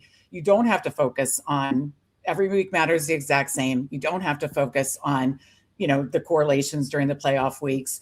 And I think it's the purest form of basketball because it's really like, are your player takes right? Are you building structurally sound teams that make sense? Are you paying attention to all the things like bye weeks and everything? And just kind of everything you laid out. Are you hitting the right pockets? And yeah, I said in the article, you want to hit that parlay of like, this is kind of the best players in each round that you want to be drafting. And, or these are the players that are going to outperform their ADPs and positional values. And I think it's a player takes contest. So I assume you feel similar in that way. So I assume you're going all in with that format and going to be maxing all the drafters this year too. Yeah, most likely. And I did the mini too. I think I'm sharing my screen right now. So mini, I got 14th place, but it's just when you have that type of auto draft strategy and you're doing it heavily in a certain period of time, you're going to have a tighter portfolio. And so when your players do well, your players do well. But yeah, like Herbert, Daniel Jones, Aaron Rodgers, was that just, I'm not going to overspend on QB because I know I want 3 of them. I'll skip the tight ends. Same idea. Jake Ferguson, Juwan Johnson, Freiermuth. Yeah, Phantom wasn't even on this one, I guess. Okay. And then the running backs were the big thing where all of these guys. JT, and James Cook, even Holy ETN. smoke. Right. Like they were all just hitting all throughout the and year. JSN. I mean, it's like you look back and it's like when you look in hindsight, you're like, how did you do this? But it's like you got the guys that outperformed in each round, basically. Yep. Olave too. And again, it's like you can see there. So I was second and 18th place. But a lot of it is just having that. I think it's funny to because look at what your advance rate would have been because there's not really pods, but you can see like, okay, how much did you cash? And I think it ended up being like, I don't know if I can see. I think it was like 90 some of the 150 teams cashed. Wow. Yeah, you're going all the way. And so I think that's a nice thing about this format too, whereas you can definitely there's more, I don't know. It's less about like, hey, I have to hit that exact home run of making the BBM finals or whatever it is. Like those min cashes do add up when you kind of get the right player pool. I wrote about that too because I kind of was like, this is a player takes contest. If you feel strong about your player takes and are mixing up the combos and get to that right nuts combo, then you can have a lot of success. So I said that too is, we all want to have the sweat that you had where you're sweating out, the top 5, the top 1, the top 2. But honestly, like it's an ROI, you spent this, you want to make this. And so I had that same experience where I was so bummed out about that team that was in first for 4 weeks that kind of drifted, finished in like the top 140s. But then I look and my totals more after that Atlanta game. And it's because Bijan just smashed. I had a ton of Bijan. Yeah. So I had more teams jump into the min cash. I had more teams that were min cash to jump to the next cash tier. And here I make a couple extra $100. So it's almost like I finished a little high. It's funny how that is. But it is just like a fun contest to sweat out your total ROI. Every week means the same. I absolutely love it. Couple shout outs to you. Of course, shout out to the Best Ball Mania 1 champ, our guy, Fantasy Football Garage. Candyman says hello. Obviously very impressive. Someone said Justin Herzig is the model DGen. I think that's a compliment. And then our guy, Andrew, you streamed with him on another channel that he had done a 24-hour and you joined him for multiple 24 hours. Absolute legend. So what do you have going on this best ball season on ETR or on your own, Justin, before we jump into a draft? Yeah. So, I mean, as the entire industry just kind of leans in, ETR has, even over the past years, like far more just continues to lean in. And the biggest show of that is I've done already, I think 4 live drafts with Adam Levitan, like on screen. Like usually in the past, I would get him like maybe in, July, definitely in August, but now like even Levitan's drafting in April and May. So like we'll continue to be doing a bunch. Every Thursday, we've got a live stream on there. Mostly, I guess we'll see. A lot of it's going to be me and him, but I'll mix in some of the ETR crew as well. Nice. And then I am going to enter continue, if anybody wants. Yeah, let's do it. Yeah. And then just continue to behind the scenes, like continue to kind of how can we improve our process? I've got Leone I don't want to spill the beans, but I know there's a lot of really good stuff to just continue to improve our process along the way. Shout out to Fantasy Dog who just gifted a Fanspeak Memby that went to, let me scroll down. that went to Scott. So thank you for that, Fancy Dog. Appreciate you. Hoohames says, been loving the Herzig and Levitan collabs. And I noticed that too. I was like, oh, wow, Levitan's already in the streets. That's awesome. So, that is, this best ball industry is, I think, has a long way to keep growing. And that's awesome that you guys are leaning in more. And you still have the newsletter too, correct? Still have the newsletter. I'm trying to figure out when is the right time to ramp it up this year. I think like it's funny right now. Every time I send out a newsletter, I think I get like 10 unsubscribes because it's just like so many of the casuals joined last year in like the July, August. But like, I'm thinking like, once I feel like there's actually newsworthy information, like I think last week I put one out and it was more of just like, hey, highlighting, I think it was the Malik Neighbors, the Alvin Kamara, the things we should care about, but we just don't have enough right now to make it daily. But once we get, I think, a bit more into the core training camp, everything. You can join ffn60.com. So if anybody does want to join that, go sign up. It's basically, a fantasy football newsletter. It gives you the most important things you need in 60 seconds. In 60 seconds, exactly. So I subscribed last year and I did not unsubscribe. I like it. So I knew it was still rocking and rolling. So that's why I wanted to make sure I asked you about it. So Jeremy is at pick 5 and Legion is at pick 6. And we are at the turn. Do you have a favorite pick yet this year, Dustin? I like top 3. I think it's like a clearer tier this year. Yeah. And like, it depends obviously on the site you're going, but like, we've been doing a bunch on DraftKings. On DraftKings, Puka's always falling to 3. And technically by our rankings, we actually have Puka at number 1. Like, I'm not drafting him number 1 because from a structure wise, I'd rather have that running back. But like, that's how close this core is in my mind from a Gibbs, Bijan, Puka. Yeah.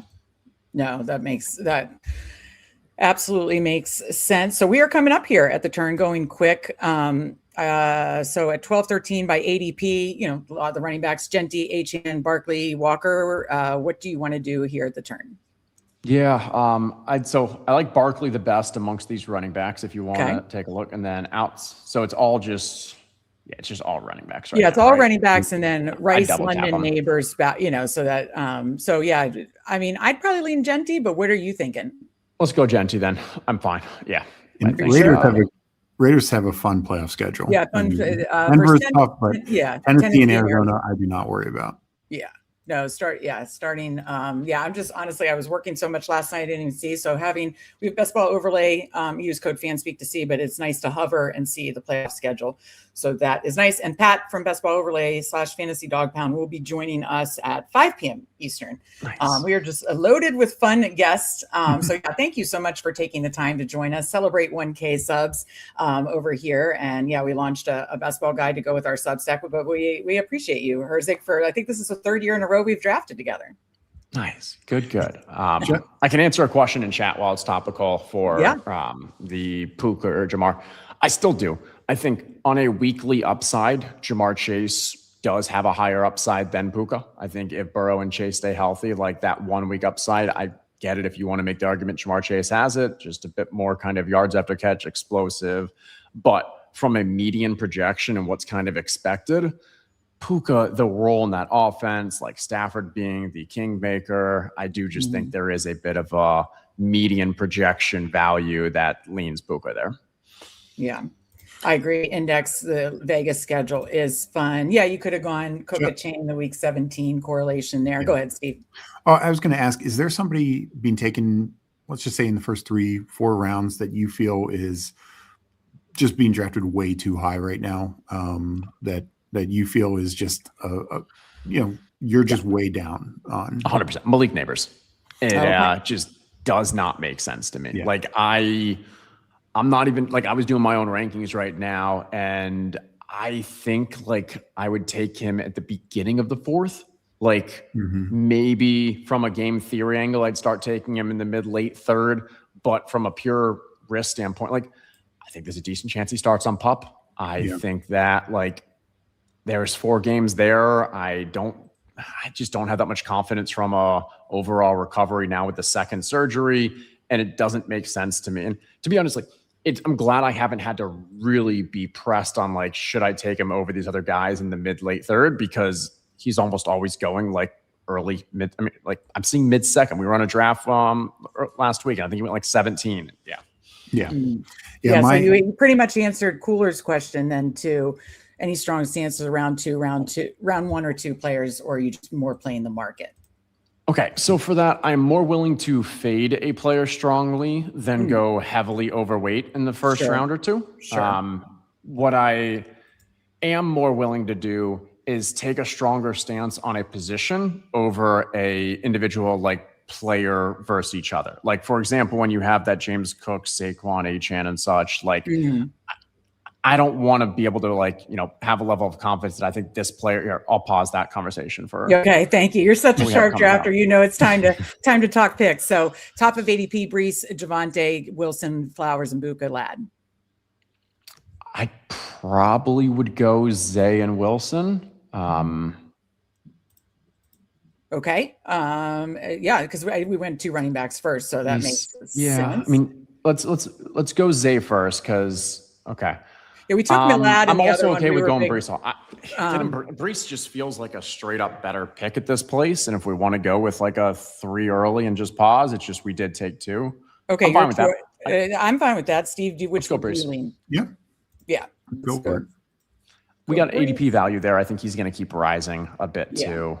Getting that contract. There's just a little more confidence. But yeah, okay. So where I was is from a positional standpoint in like that first round, I'm less likely to take a strong stand on one specific running back against another running back. But what I have done in past years is take a stronger stance and say, I think it's important to get a running back here. And so I'm going to be overweight these running backs and underweight these wide receivers or vice versa, depending on. And so like still early to see what that meta plays out. But that's where like just a theoretical, question of will I take a stand? Far more likely to take that stand positional basis as it sets you up better for the draft. Yeah, that makes a ton of sense. Hoohames, does a lot of this content with Steve too. He says, tell Steve why Brees is a good pick, or is he just one you like mixing in there? I mean, I think from a talent wise, he hasn't disproven our belief that he still is like a top talent. The question in the past has been, will he get the role and will the offense actually be strong enough to sustain, success?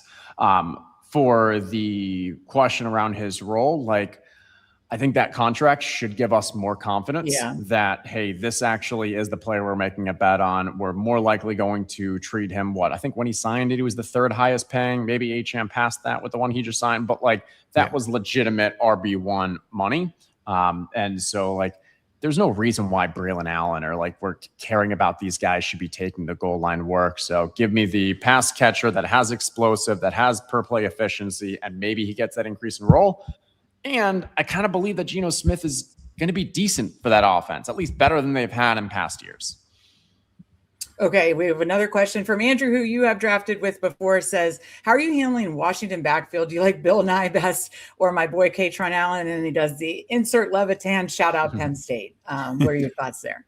I think I've taken Katron Allen most of that backfield just because, I mean, he goes around 190 and from a, structure wise, I like that. From like that kind of fits, hey, I want to throw in a couple late RBs that have that breakout or late, bloom potential.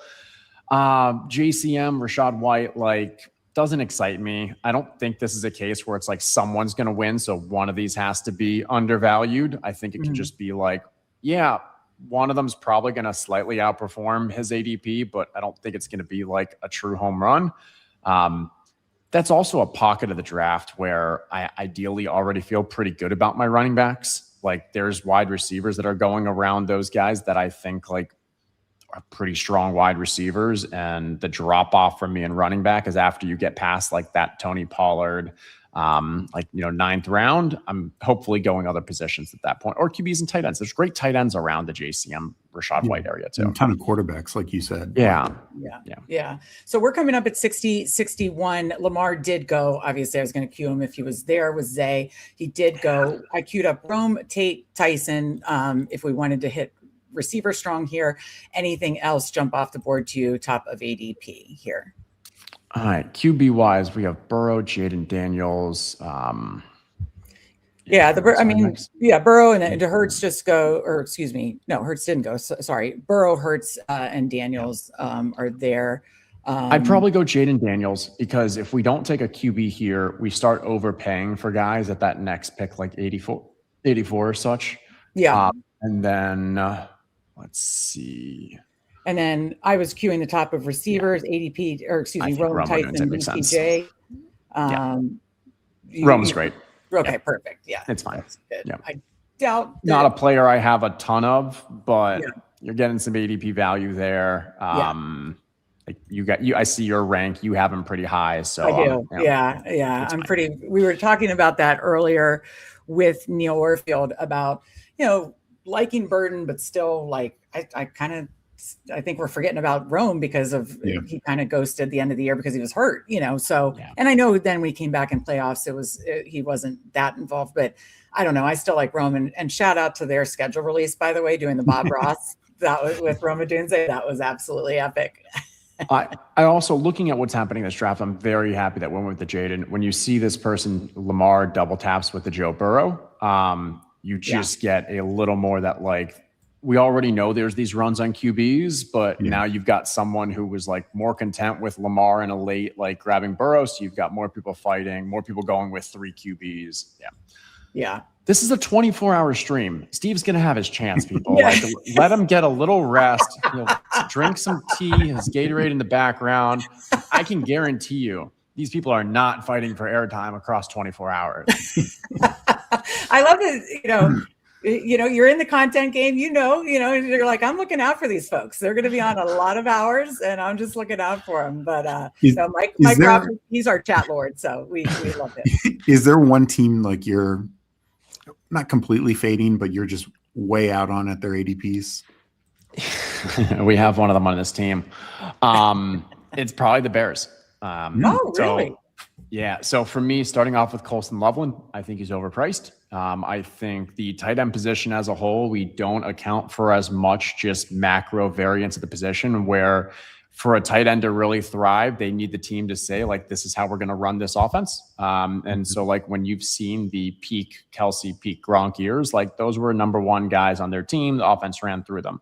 Even Bowers and McBride, like, that's what you're playing for, is they're the number 1s in those offenses. For Colson Loveland, like, he could be, but you could also have it be pick 8 overall was Romo Dunze. Luther Burden, obviously, like, could become that number 1 wide receiver.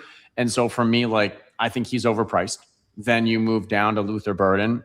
Similar case, like, high upside, but couldn't you see him being the number 3 passing option in that offense? Like, he wasn't even playing full set of snaps until the end of last year and throughout most of that year. So there's a lot of upside here. And then you take Caleb. I think Caleb's being drafted a round or two too early. And so if I want to stack, I know overpricing. Love Jaden Reed. 8 Reed. Yep, love Jaden Reed, but we can keep thinking through. We don't need running back. Yeah, no. So Addison, Michael Wilson, Chris Godwin, and then if you wanted to like back stack a second quarterback, you have Dart in this range, right around that ADP. So just overpay for the second QB at this point. I liked Addison a lot more before the Juwan Jennings. Still not bad. You could do Godwin and back. Godwin.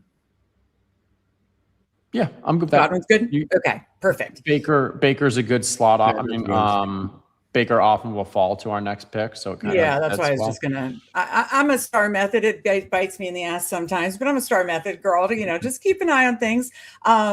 We got our guy Emo Cowboy who will be joining us at 6 p.m. Eastern. Does Hersey care to comment on my correlations for Cucks shirt t-shirts? Yeah, I think my correlation for Cucks t-shirt is, I'm not sure why I just keep getting questions for it. I feel like my shirt stands for itself, right? And another question from Coolers, do you mix it up on FFPC as well, or do you kind of stick with best ball across, are you mainly sticking with best ball across the major sites? So do you get in the FFPC streams? I have not done as much FFPC in the past. And for me, it just comes down to a liquidity aspect of like, you either have to schedule, the scheduling of the drafts, like with FFPC, or them taking so long to go. For me, it's more of when I need to get a lot of volume across all. And so when I have an option for what am I going to jump in, I'm not willing to do the scheduling one, and I'm not willing to just like, okay, let me just keep waiting. And so that's, fits for some people, not for me. Yeah, I haven't got into those streets. I don't think you have either, right, Steve? No, I haven't. Just as a follow up on the team stuff, and I understand your point about the Bears just maybe being priced too high. I definitely get that risk. Is there just like a bad offense that you think is being, like, for me it's the Browns? Like, why? And Fannin is now falling, but why were we taking 2 Browns before any Steelers in terms of pre-draft? Like, that just doesn't make a lot of sense. I understand like volume can be king, but one's coming off a major injury and the other is just reliant on bad quarterback play. Yeah, so like for the Browns and the Jets, I think the market, if anything, is kind of going the other way. I agree with you. Like the Fan and the Quinn Sean aren't getting the Browns discounts, but I feel like Casey Concepcion, I actually like taking him. I do. And if you're going to say like Deshaun Watson is that QB and has a dead arm, well, Casey Concepcion's kind of the perfect guy for someone with a dead arm. Playing over the middle, playing a little shorter routes, getting the yards after catch, like that fits Casey Concepcion's game.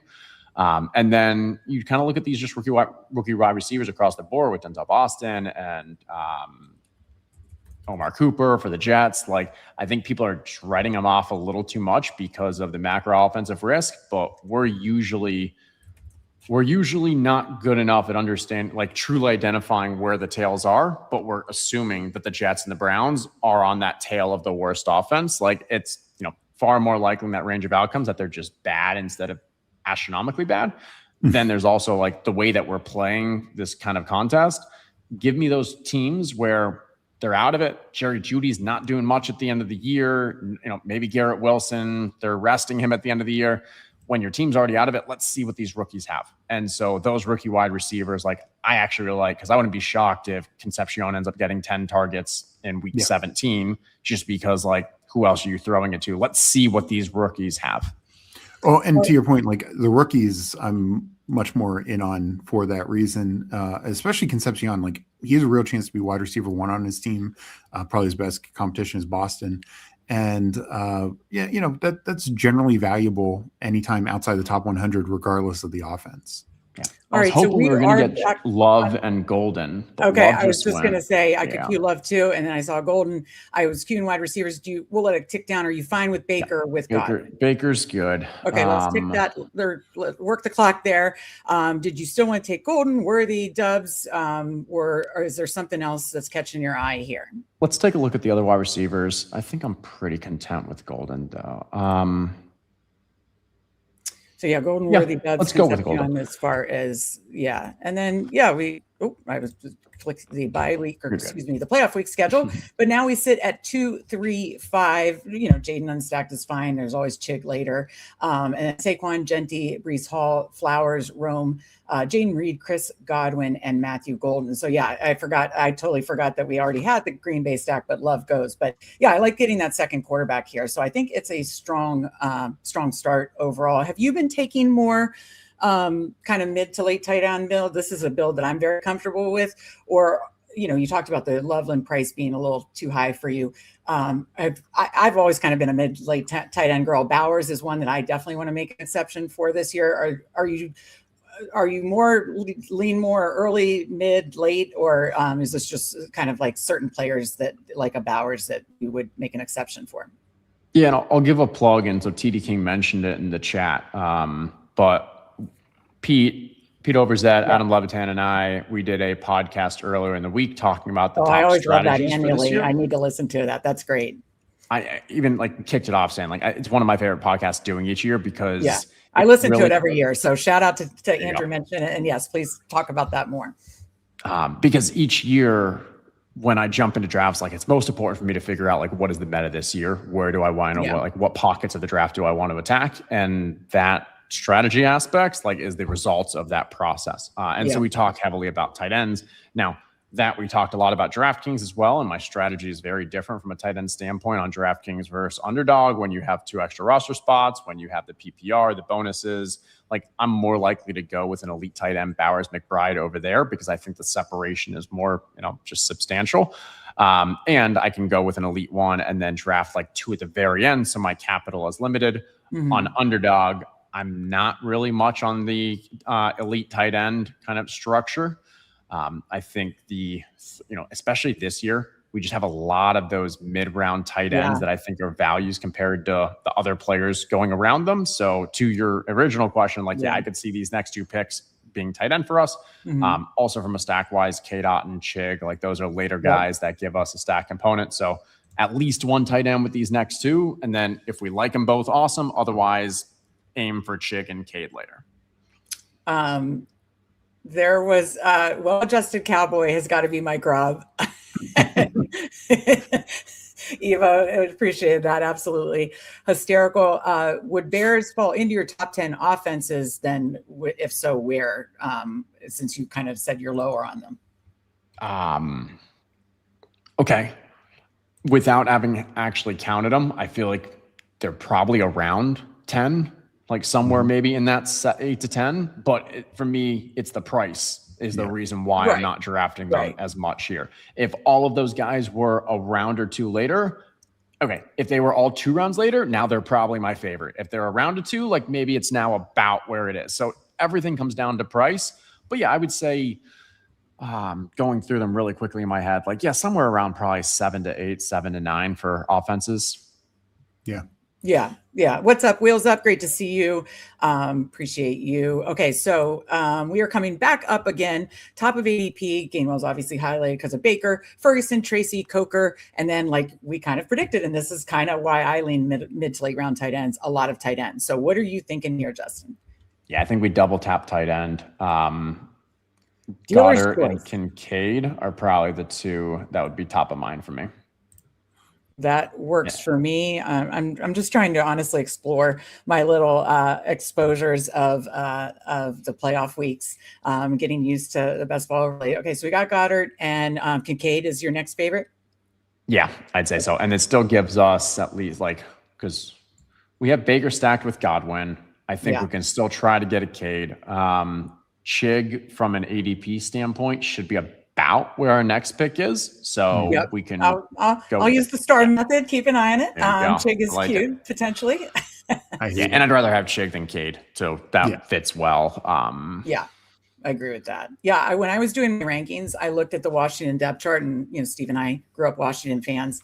Outside of Terry and Chig, it's not pretty, it's not great.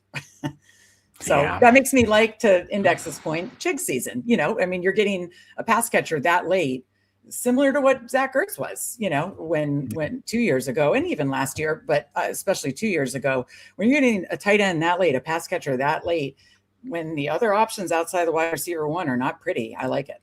So And from a star method, this is also where I start thinking about like who else are the options for what we're going for, because I think we're at a place right now where we're probably just going to go Jaden and Baker as our 2 QBs. Like if you wanted to grab another, you're overpaying at this point for someone who's probably not even starting week 17. Based off have you heard my Aaron Rodgers spiel yet, Justin? So I'm a big Aaron Rodgers bull. I'm assuming 98% he is going back to Steelers to reunite with Mike McCarthy. And I keep saying over and over that I think after Cam Ward, he is the only quarterback, you can't predict injuries, outside of injuries, that you can say he's not coming back to get benched by his former coach that made him an MVP quarterback. So if he comes back, he's the only quarterback with next to no bench risk. So I have get ready for this. I have 45% Aaron Rodgers.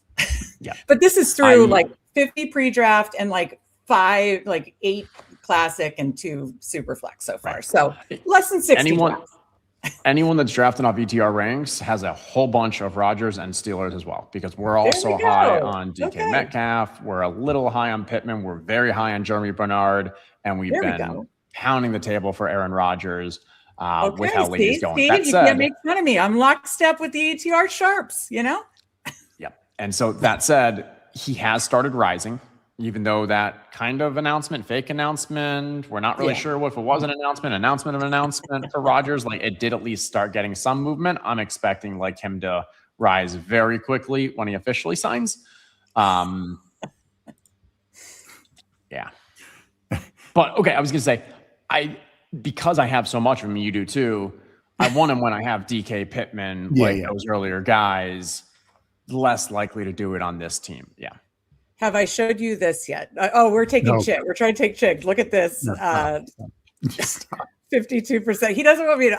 There's no shame in my game. When a guy goes this late, I'm not afraid to make big stands. And I have 52%. Again, this is like in 60 drafts, Justin. So It's May. Take it with a grain of salt. But it's May. You can very easily adjust those exposures. I don't know if I will, though. That's the problem. This is why I'm hoping these drafts can be used to lessen her exposures. There you go. Yeah, we're definitely balancing out so far. So no, so we're at 2-3-5-2. We're going to take Chig. If he falls, oh my God, Frito, what happened?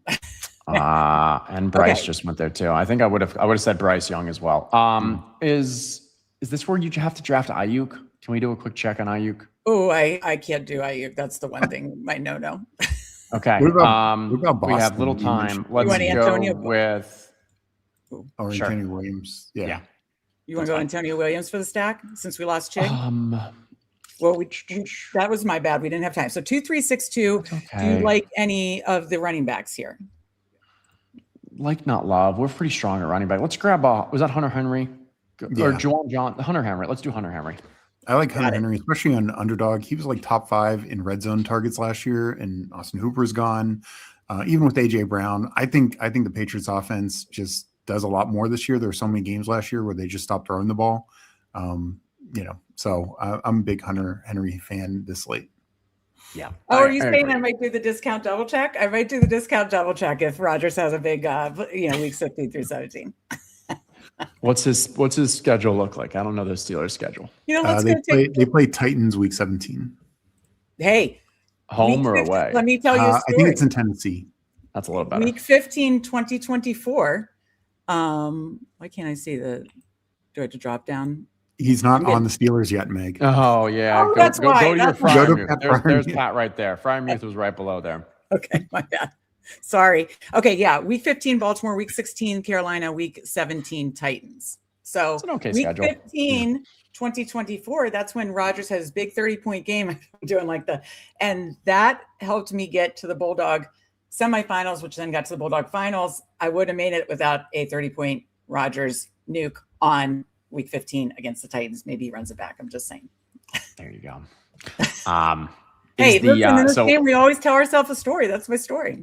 Yeah. So as the Commanders fan, tell me why, because we're very low on Ayuk from a ranking standpoint, but I've also said, I know I'm going to have to mix him into some of my Jaden Daniels teams. But what's your overall? I mean, so my take is, and I'll let Steve talk too, but my quick take is everybody from the team, I think his agent dumped him. His, what was it? TJ Husmanzado was on that podcast. He was his mentor. He won't contact anybody. I'm just scared. I get a little wary of these players that are out for entire seasons, whether it's contract injury or just going off the grid.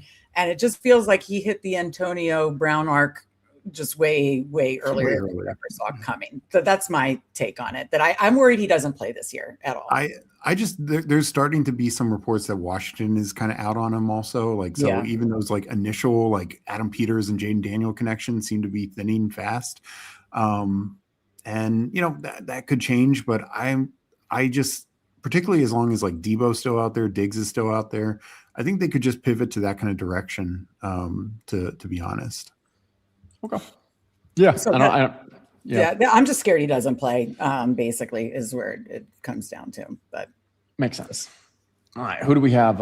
We could probably start mixing in running backs, wide receivers. Rodgers. Do you want to do Rodgers, and is Jeremy Bernard still there? Oh my God. Meg. No, he's not. Wait. Yes, he is. I'm just pointing it out. I'm just pointing it out. We don't, no, but what are you thinking here? Because we're not going to do a 4 tight end build because we got my guy Pat for Frank. No, I'm assuming this person's not going to take. They did just take Bryce Young, so maybe they want to take Rodgers too. But if they don't, I'm 100% down for Rodgers and Bernard here. Oh, I got him. Oh, yeah. yes, No, definitely. Yes, we're getting a strong. I don't know, Rodgers's ADP is still 190. It's crazy. It's going to start climbing up a lot. Yeah. But yeah. Oh, yeah. We're very high on Jeremy Bernard too. We expect him to play more 3 wide receiver sets this year. Yeah. And Jeremy Bernard had got legit draft capital. A lot of positive prospect reports on him too. Yeah. Well, and even the fact that the Steelers were in on Mekhi Lemon, like it's clear they want a good third receiver. Like their third receiver is not playing 30% of the snaps. Like they were clearly invested in getting a third guy in here. They already are heavily invested in DK and Pittman with their contracts. So yeah, I think that even that just shows you Jerry Bernard's role was likely very locked in.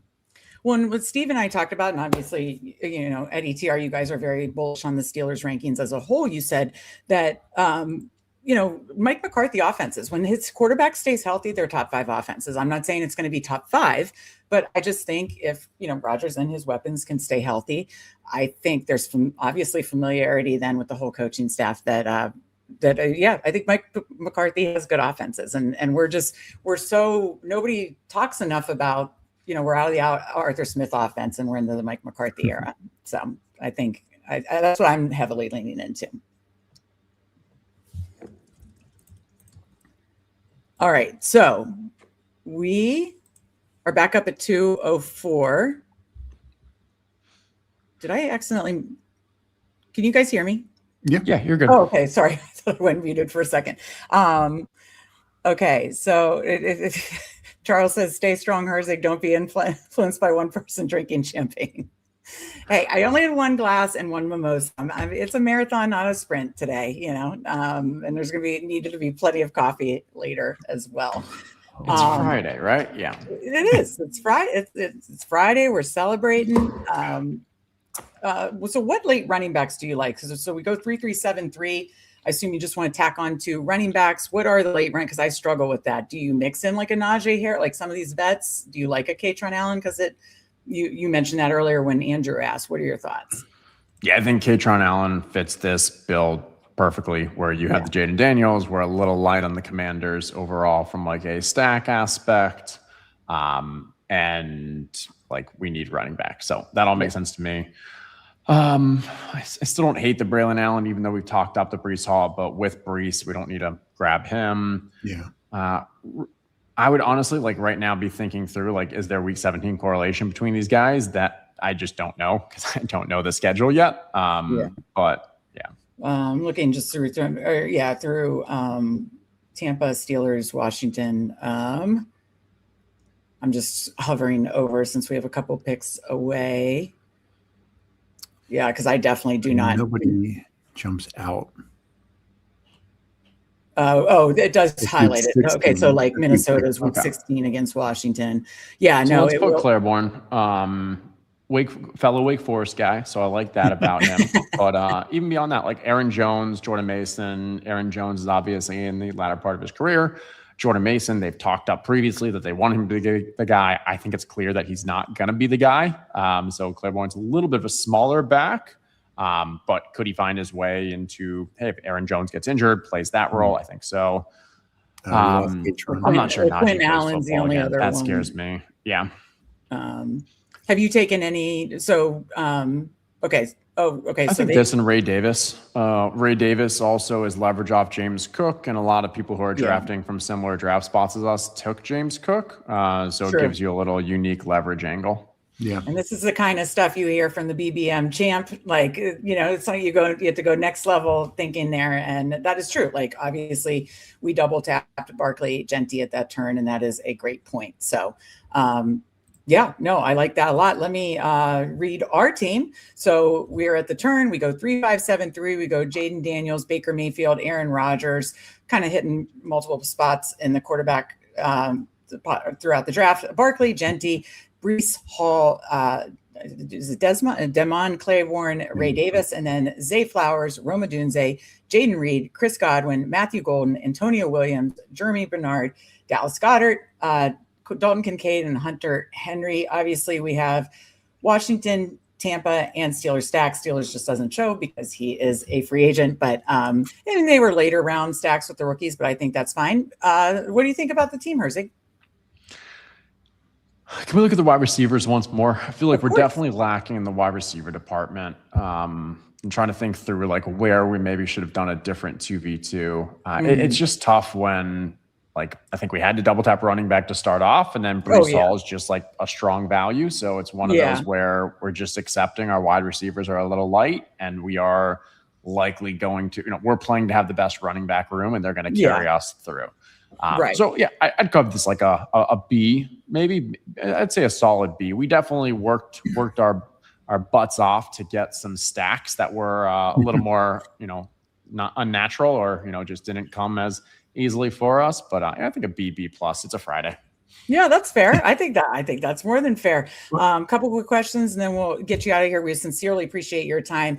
Charles asked with the running back landscape, how many running backs are you trying to get in the early rounds? Like, are you kind of like, I'd really like to have 3 by round 6 or 7, or do you? I mean, I know you let the draft come to you, but do you have any kind of things that you've been leaning into more this year? And highly go listen to that pod that we recommended earlier, because we talked in depth about this. But the top 2 strategies that we discussed that we said are our favorites for this year are robust and hero. Robust RB, the way I define it, is 2 running backs in the first 3 rounds. That gives you optionality for, do you want to go with a hyper fragile build where you grab 2 more in the mid rounds? Do you want to say, I've got 2 early and I can draft 3 or 4 later on? So like you get that, and that you have there's the first 2 rounds, I think, in my opinion, have like the strongest running backs comparative to what else is available at that spot in the draft for other positions. But I think hero RB also works out well. If I do hero RB, I'd rather do that with an earlier, like a Bijan or Jahmyr Gibbs, or maybe McCaffrey and Taylor. And in that structure, I define it as 1 running back in the first 5 rounds, and then you can start mixing up after that. Yeah, no, I love talking strategy through with you. I love talking player takes, but I love talking these strategies. And that show, and again, obviously, I'm sure everybody is following ETR on YouTube. That show is one of my favorites in the early summer. So it's just been a busy week for me. I haven't watched it yet, but it will be on the list to watch very, very soon. Absolutely love it. Anything you want to plug before we get you out of here, Justin? And again, we sincerely appreciate you joining us to celebrate our 1K subs. Awesome. No, I appreciate it. Best of luck to you guys on this 24 hours. It is, hey, you guys are putting in the work, and we'd love to see it. So I appreciate the invite. For me, you guys know ETR, just continue to follow our stuff. And then for me personally, you can find me on Twitter, Justin Herzig. And if you're not subscribed to the newsletter, go to it, ffn60.com. No response. I love FFN60, one of my go-tos.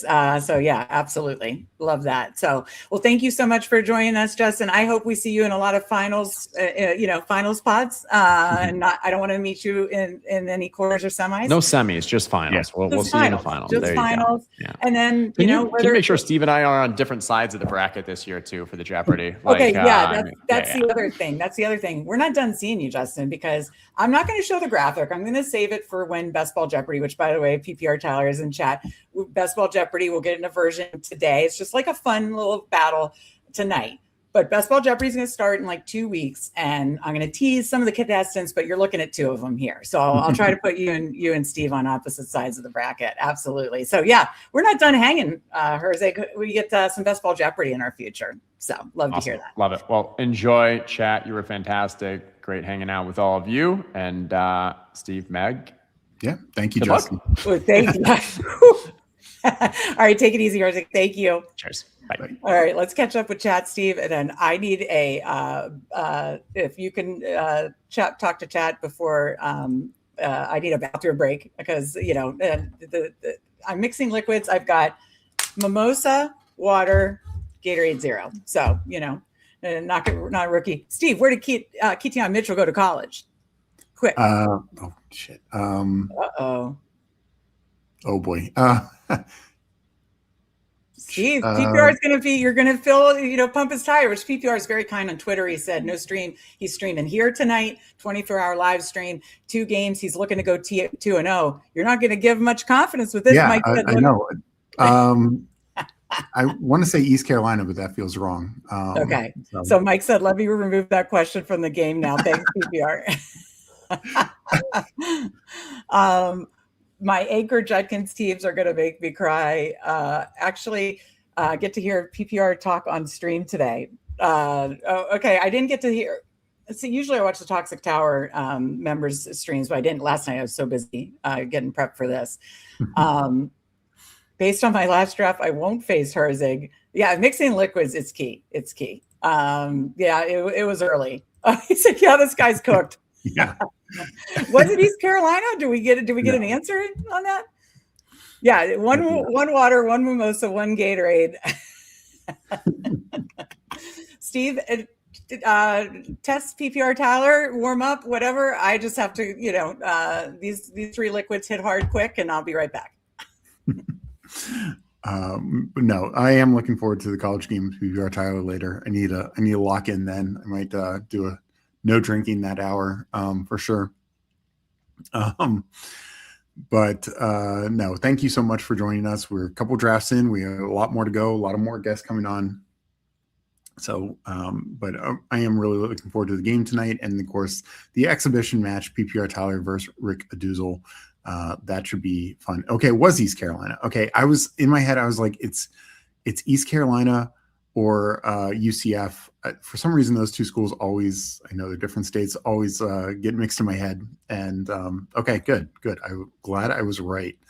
Don't say it across the streams. Cheers to you, brother. Keaton and CJ2K, both East Carolina legends. Yeah. Is Kalishi giving odds over under cups of coffee for the stream? That's a good question, Jason. I had 3 cups this morning before it started. I think in about an hour, I might take a break and grab a cup of coffee, maybe a cup of tea. But no, we don't need to go that far as no drinking that hour. Steve versus PPR. If you get it wrong, you drink half a beer. Ooh, that would be something. But no, thank you guys all so much. Do you feel justified in your Jordan Love fade now with the Texans week 17? Feels a little better. Don't love Texans. I said last night, they're the one defense that really scares me week in, week out. There's a lot of other ones that very well we could get to the best ball playoffs, and we're like, wow, they are just a wagon. We don't want to be facing them. But the Texans are one, it's hard to see where they fail outside of massive injuries. They're just so deep across the board. And obviously very well coached. So the Texans are the one that very much scares me for all Packers. Now, granted, people said this same worry last year, Packers versus Ravens. Oh, yeah. And, it wasn't Jordan Love, it was Malik Willis. Malik Willis had a monster of a game because the Ravens defense wasn't, anywhere near what people expected it to be. That happened so many times last year. So I can't remember who it was said something in chat about that earlier, and it's very true. Like, we're just so far away. And I meant to actually ask Herzig about this with so many coaching changes, this year is a little different than most years. And, we should keep that in mind as well. I mean, Steve, I feel pretty good about my Steelers and Rodgers and Fryman Stan. The ETR, they're in, I'm lockstep. So, yep. I mean, I meant to ask, do you have Rodgers ranked 146 like I do? I mean, it might be a little high. But scary. Yeah. Good to see you, Lowell Simone. Appreciate you for joining us. So, Steve, game plan. Bossy Betsy, game plan here. I need to check on Rudy. So if I could do that and give him some medicine for all that didn't know, Rudy got neutered this week. And had another little spot removed, hopefully all good, but I have to give him some meds, take care of him.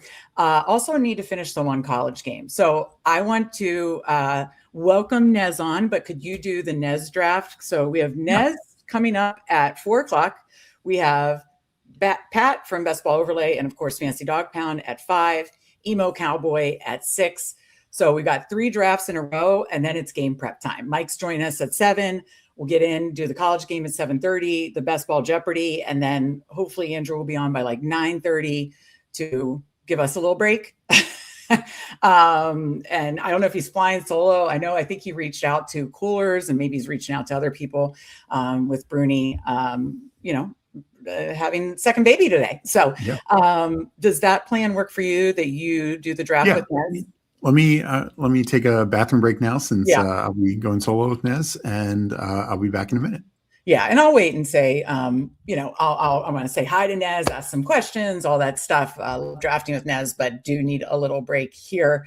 Charles, pour one out for Rudy's boys. Yeah, it's my first. I've had all male boxers. I've raised a child of boxers. I've had 4 male boxers. Some of them have gotten older, obviously.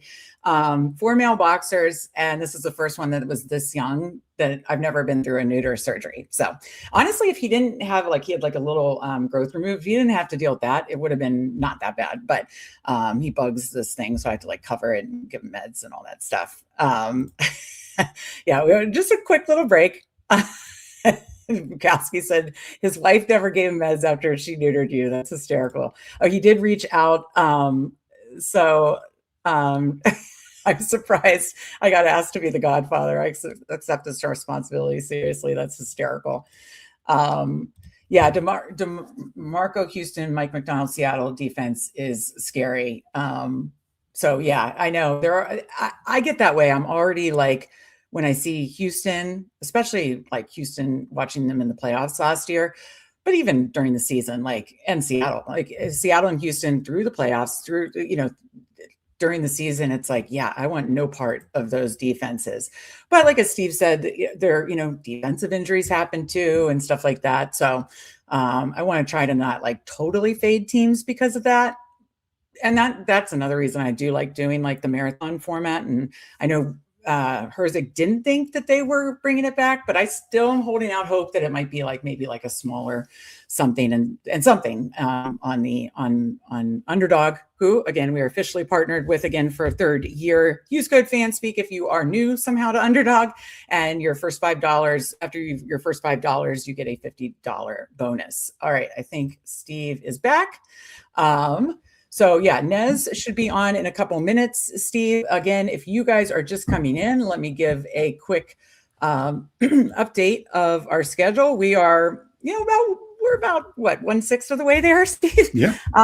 So yeah, we had Pete Overzet, Neil Orfield and Justin Herzig on so far. And of course, the first hour we talked through our best ball guide launch, which is tied to our Substack for paid subs only. Check that out. Link in the description. I guarantee you will enjoy it. And of course, yeah, just ran through what's coming up. Nez, Pat, and Emo are the next 3 drafts up, and then some fun games that come in. And then if you somehow missed it, we have got a very fun back half of the schedule, midnight to noon. We've got Candyman at midnight, Cody Off the Schneid at 1 a.m., Felix Castro, former DK Millie Maker winner at 2, Hartman at 3, Hoohames at 4. Someone please keep Steve up from 5 to 8, though he'll have a break before that.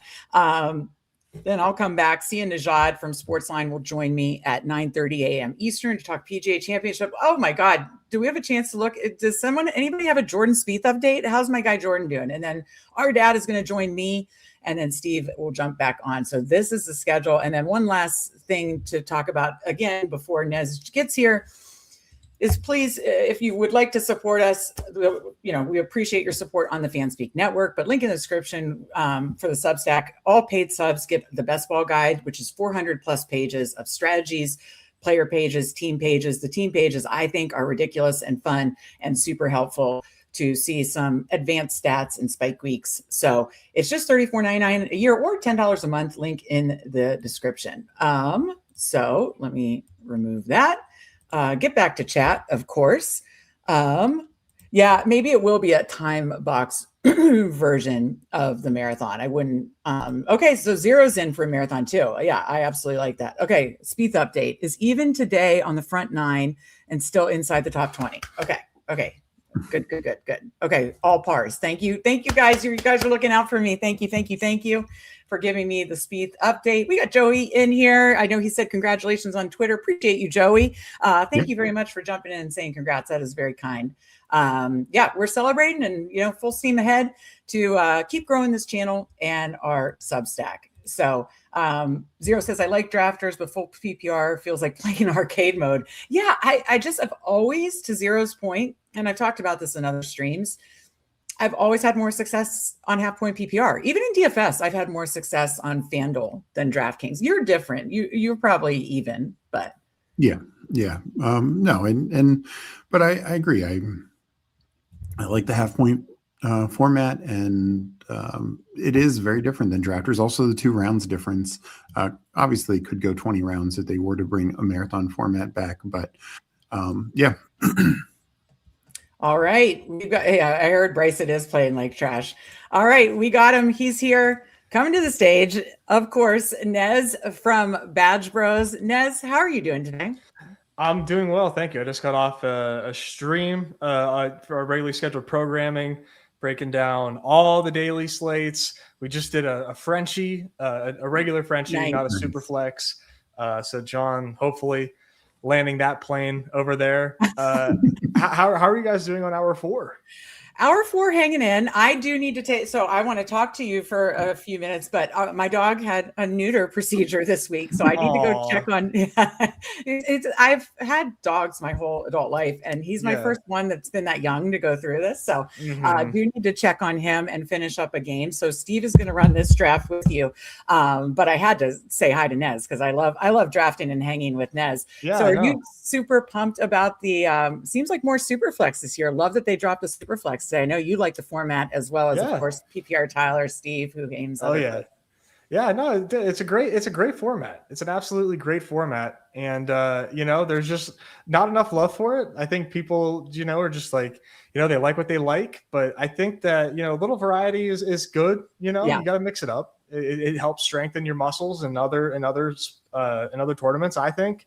Uh-huh. And if you know a thing or two, like there's more edge in there than there is in the regular best ball streets. So it's just fun. And I love that they are servicing the Superflex crowd, of which there are many of us. Dozens of us. Dozens. You have 2 Shoups that are diehard Superflex. I absolutely love it. And speaking of Superflex, Steve's Superflex article is in the guide that we dropped today. That's linked to as a free gift for our Substack subs. But I'm really excited. Do you have any insider knowledge? We've been having this conversation about Underdog Marathon. Do you have any insider knowledge? Do you think they'll bring the marathon back this year? I haven't heard one way or the other right now. So I'm also still keeping my fingers crossed. I'm still keeping my fingers crossed. Yeah. I would like it back too, just because I think that one had like a lot of edge. You obviously had a lot of success in that. It was a fun sweat. It tailed off at the end, but it was a fun sweat. Yeah, unfortunately. But yeah, you had your glory there for a moment. I hope they do. I don't think it would be the same size, but no. Yeah. We'll see. There's still time for it, but I'm not sure. I've asked Nimi about it, but I think at the time he was like juggling like 5 things at once. So I don't even know that he even answered the question. Yeah. He said, Hoohames said, John, hopefully landing the plane with Mega Scrolls. I love that. You already know. We already know. Yeah. If you know, you know. We got our chat lord has made a handle for my dog. Bark, bark. She did me dirty, Nez. It's a necessary evil, Rudy. I'm sorry. But Nez, first of all, how are you doing, and how is your beginning of best ball summer going? Yeah, no, I'm doing very well right now. Life's good over here. Just doing a lot of slow drafts right now has been my MO. Holding off on a lot of fast drafts just because I do the daily stuff for baseball and NBA whenever it's up. So that takes a lot of my time doing the research, and actually like drafting takes the time. So the slow drafts are a nice way for me to get that volume in, but really enjoying my slow drafts, finishing up my first like set of Superflex slow drafts, which is nice, while also, working in the middle of some others. And I just love slow drafting. I think slow drafting, 100%. Especially now that the 20-second clocks are such a thing. Like maybe if you're super, super dialed in and tapped in, you could take advantage of people in the 20-second clocks. I just like a moment to think. It's kind of hard to do that. Every year I get older, the more I like slow drafts. Like it probably is like I was like, ew, yuck. And now I'm like, I obviously we're doing fast drafts on streams. Yeah, it's fun. Do occasionally in other people's streams, occasionally, but I'm mostly in the slow draft streets because my brain needs a minute to think. I do. Yes. Yeah. So been loving that. Been grinding out all those slow drafts in different pockets, which is fun because you can, kind of like change your mind, or you get a news blurb, you hear someone talk, and you can kind of change your targets in real time without having to enter a draft to act on that. You can just, hey, I'm on the clock here. Yeah, let me take some Kenny Gainwell. I don't have any Kenny Gainwell. There's some weird news on Bucky. You can make decisions in real time like that, which I love. I love being able to act on alpha when it comes, as opposed to entering a brand new draft board. Yeah, and you, like you said, you can also get some news edges too. Like, we get this news. Oh, boom, boom! I'm on the clock and I can take advantage. Emo Cowboy will be on at 6 p.m. Eastern. He says, "Well, look who it is." So yeah, we've had fun guests. We had Pete, Neil Orfield, Justin Herzig, we got Pat from Basketball Overlay / Fantasy Dog Pound Emo. I mean, it is a fun, run here to kick off this 24-hour live stream. Well, Steve, do you want to jump in the BBM? Yeah. I might ask Nez a few more questions, and then I might pop out in like 5 minutes. I actually had a couple questions for Nez before we jumped into. Definitely go for it. Subtle crack there. We heard what beer number are you on there, Steve? This is third. Hell yeah. But as the Pirates fan, tell me why my 40% Connor Griffin is just going to take me to the moon in the dinger. It will. It absolutely will. Did you get it at pretty good prices, or did you I kept taking him as he went up the board. I didn't care. I mean, to me, he's just a phenom. And I think so. I mean, he really rough start to his his big league career, obviously, but really kind of taking things up a notch. Still struggling with the strikeouts. Really kind of chasing the low breaking ball stuff, but still putting together pretty good ABs. Like not making early outs, not like swinging too early, making guys work, which I really like. I think that's a great sign. You're in for a treat having him, because the power is going to come too. The power, he does have power, and it'll show up soon. He already has 10 stolen bases. I love it. So there's a lot to like there. So I know you went to the Steelers playoff game last year. Do you ever try to get up in the summer to PNC Park? Because God, that's a gorgeous ballpark. I know, I love it. I do try to. That's obviously like the more difficult task. But they came down to Dallas to play the Rangers. I went to 2 of those games. So nice. That was good. I'm glad. PNC has got to be number one, right? I mean, I think Camden's nice. I love PNC Park. Yeah, I think PNC's like easily number one, but people have a soft spot for Fenway and Wrigley, which there's a ton of history there. But in terms of just like how you could construct a park and like that's just like it's beautiful. Yeah. Oh, absolutely. Definitely. Mm-hmm. What did you think about your Steelers schedule reveal last night? I don't know if I know I've told you this. I didn't see theirs. Oh my God, so good. There's a lot of Yinzer speak. Nice. Yinzer, about becoming a Yinzer, it was like becoming a Yinzer basically. So our parents were from the Western PA area. I think I told you this on a past stream. Our dad was at the Immaculate Reception game. So somehow he became a Washington fan, made us Washington fans. But no, he was a diehard Steelers fan, and so. I went to school in Western PA, college in Western PA. So like the Yinzer, it just speaks to me. So the Yinzer talk, it was absolutely. I mean, obviously the Raiders one was my favorite with the stuff. You might have told me where did you go to school again? IUP, Indiana University of Pennsylvania. Yeah, okay. I went to Slippery Rock. So that's right. Okay, we're both in like Division II. Yeah. There you go. That's there awesome. You go. All right, Steve. What other questions did you have for Nez? Mainly because I went heavy in on the Pirates, so I'm just hoping that bet plays out, because there was a lot of cheap prices like Brandon Lowe. I took a good chunk of him. I know he's off to a pretty good start. And O'Neill Cruz. I mean, Reynolds I think needs to pick it up some, but I love their upside this year, and even their pitching. And Skeens is just insane, but some of those other young pitchers, I took some shots like Ashcroft and everything. Yeah. We got a Bloomsburg in the chat. Oh, let's go. I love it, man. Look at the PSAC represent. That's that's awesome. I'm biased, but I think the Pirates are a very, very good baseball team. They need help as far as right-handed hitting goes, and their bullpen has like only 2 reliable arms. But thankfully they've been able to beat teams up to where, it doesn't matter as much, but they need bullpen help. and they need right-handed bats. They have two right-handed bats in the minors that can help out with that.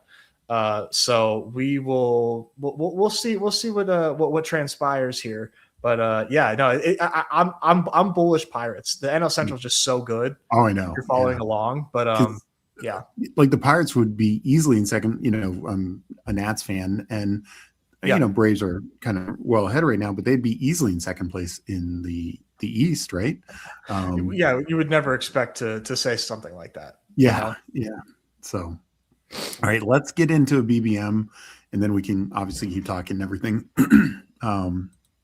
It's a slow wait. I don't think you need to count it down. I will just enter it now, and we will get going. It's not it's Steve's account, Charles. So, Nez, I have to tell you this before I jump off. Okay. I am so bullish on the Steelers offense this year with Mike McCarthy. And I mean, people who have been watching are like, shut up. We heard you talk about that with the last two guests. Get her out. I'm the Steeler guy. Yeah, we got to rehash. I had to say it to you, but I mean, I feel like I added a new sound effect. I feel like I'm going to get this. Get off the stage, lady. Get off the stage. No, I've been talking about it, well, pretty much every stream, but way too much now for 4 hours. Listen, Mike McCarthy, his quarterback stays healthy. He has top 5 offenses. So I just think people are baking in the Arthur Smith offense and no weapons, and the Steelers are priced way too cheap. So I have like 46% Aaron Rodgers and 53% Pat Freiermuth. What do you think? I love it.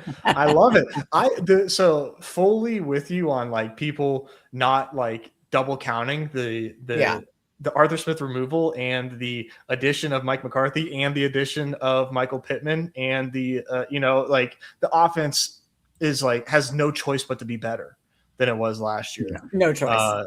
And am I a Rodgers fan? Not really, but like I thought Rodgers flashed some like really nice stuff last year at times and made some really good throws.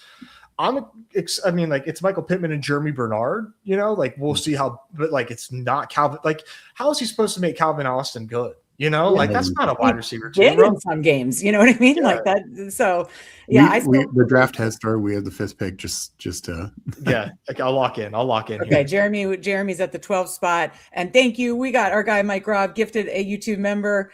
Nez, we're on the clock. Where do you like JT, Amon-Ra, JSN? I like JT.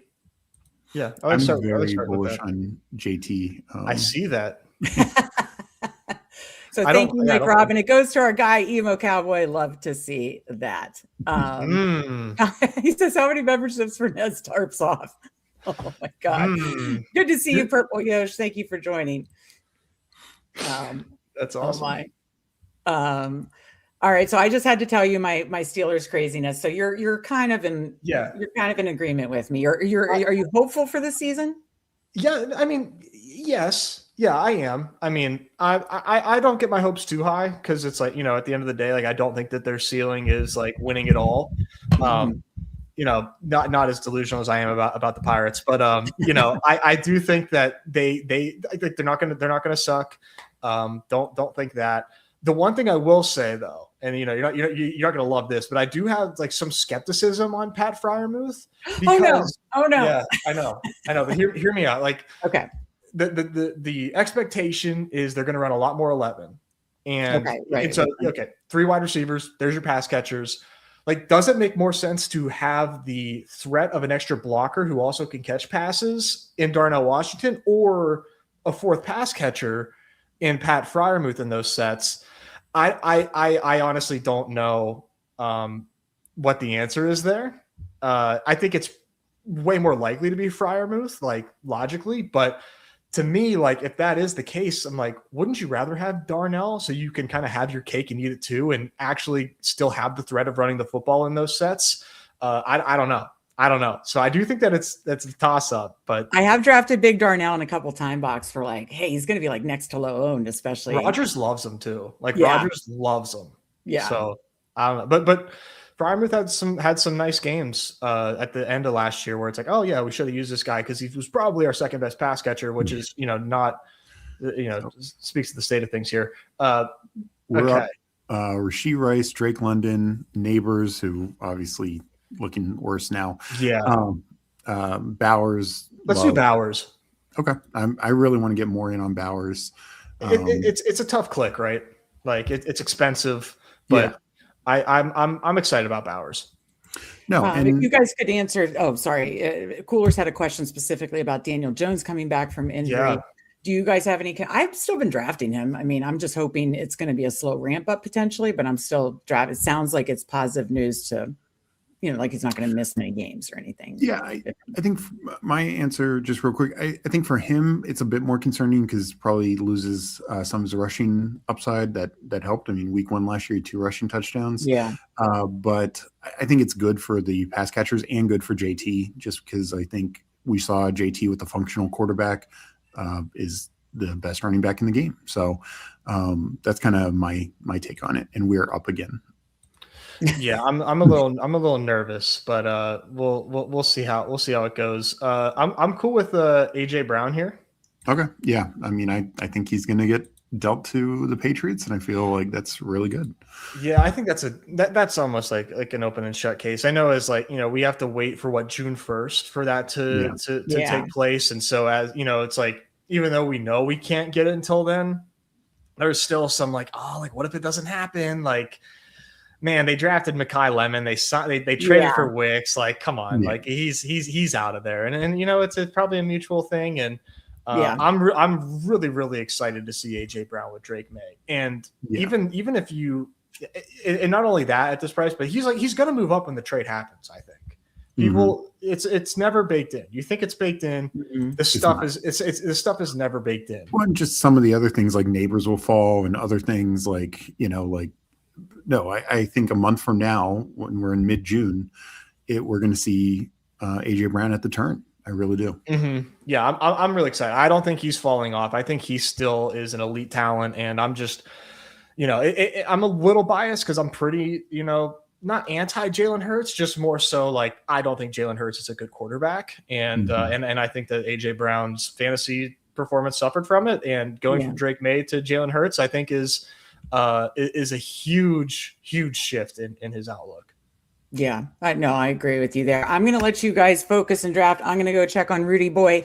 But Nez, I just wanted to say a massive, massive thank you to you. But I'll be seeing you soon because I'm acting like it's this big reveal about who's going to be in the Best Ball Jeopardy. I love it. Everybody's been on is going to basically be it. So another teaser, Nez is going to be on Best Ball Jeopardy this summer. So, stay tuned for that. We're very excited about that. I'll start working on the schedule and then promoting the schedule. So I'll be in touch with you soon, Nez, about Best Ball Jeopardy. And I'm excited I'll get to see you in the Best Ball Jeopardy streets this summer. So yes, me too. I need to redeem myself because I got my butt whooped last year. That was was it Neil Orfield? Yeah. It was Neil, and also just like, wow, I was not ready for how hard those questions were. So I need to do some homework this time. Yeah, so I need to do some homework on the games that we got going on later. So you guys, good luck. Kick ass at this draft. I'll be in touch soon, Nez. And Steve, I'll be back on before 5. Okay. All right. Good. Who are you thinking here, Nez? Let's see here. We got 1-1-1 to start. Interesting cast of RBs here. Let's do. I love JMO. Can I get you to take a JMO share here? Sure. I mean, like, I don't mind it just because I think the offense is going to be great. Like, obviously, to me, I think Mike Evans is the clear 1 and JMO's the clear 2. But in a game of this is the difference from like marathon or like full season, right? Like I think there Mike Evans is the clear pick. But something here where spike weeks matter so much. If JMO's hitting the right spike weeks, which we know, like we did a best ball guide as part of our Substack. And that's JMO. Like he had multiple games last year with 0 points, but then he had multiple games with 25 points. And so for, this kind of contest, especially like a BBM, he can get you through that, 1 of 13 type weeks for sure. Yeah. I'm just like a JMO. I've been a JMO bull the whole way. Rookie year with the ACL, I'm taking him. He's going to heal up. He's going to be fine. The next year suspension, I'm taking him. If he's gambling, I'm gambling. Exactly. Hell yeah. So I'm glad we get some good running back options here to come back to us. I've been doing David Montgomery more and more. I'm with you. Like as you see my ranks, I actually have Monty ahead of Bucky. I get really worried. I said it wrong when I was with Neil, but Bucky had 0, like he had 171 carries last year, still with the injury, and he had 0 inside the 5. Wow. I just think he, with Kenneth Gainwell, who actually, as you know, is a Steeler fan, did okay inside the red zone. Then you, of course, have Sean Tucker in the mix also. While Bucky had, I think he had 3 receiving touchdowns last year. I worry a guy like Gainwell keeps him off the field in and around the goal line. So is he getting receiving touchdowns from 20 yards out? Probably not. So Bucky's just a guy that I worry about unless he finds a role for touchdowns or to like really consolidate the passing game. I just think it's a lot of like empty calories. We're going to have a lot of like 80 yards, 2 catches, 9 to 10 point games from Bucky this year. Yeah. I'm pretty concerned about Bucky too. Like I ran pretty hot last year with the Bucky fade. I had a really good best ball season last year. I can say that because it was the best one that I've had, and that was like a new experience for me. I was like, oh, nice, like cool. I had a good year, and the Bucky fade was a big part of it because he was so expensive. I'm just just kind of sticking to the guns. I'm like, this guy's really little. I mean, like he's playing a grown man's position these days, and they signed Kenny Gainwell. They committed $14 million to Kenny Gainwell. Sean Tucker, re-signed there as well. It's not clear cut. Like he's very talented in the open space, but I'm a little worried about that backfield. Or do you take a lot of Gainwell? I want to look at my percentage. I think I'm like around the field. I'm not I'm not stoked on Gainwell. Like it's just not a great like. And I wrote about this the other day. Like, I feel like his price, he can hit it, but can he really excel at, give me a lot of surplus value? I don't necessarily think so. That's a good point. You want to go May here with the Brown bet? Yeah, I think that'd be a lot of fun. God, it would just totally suck if that trade just doesn't happen. It's going to happen. It just sucks because the Rossini stuff kind of feels like it could throw a wrench into things.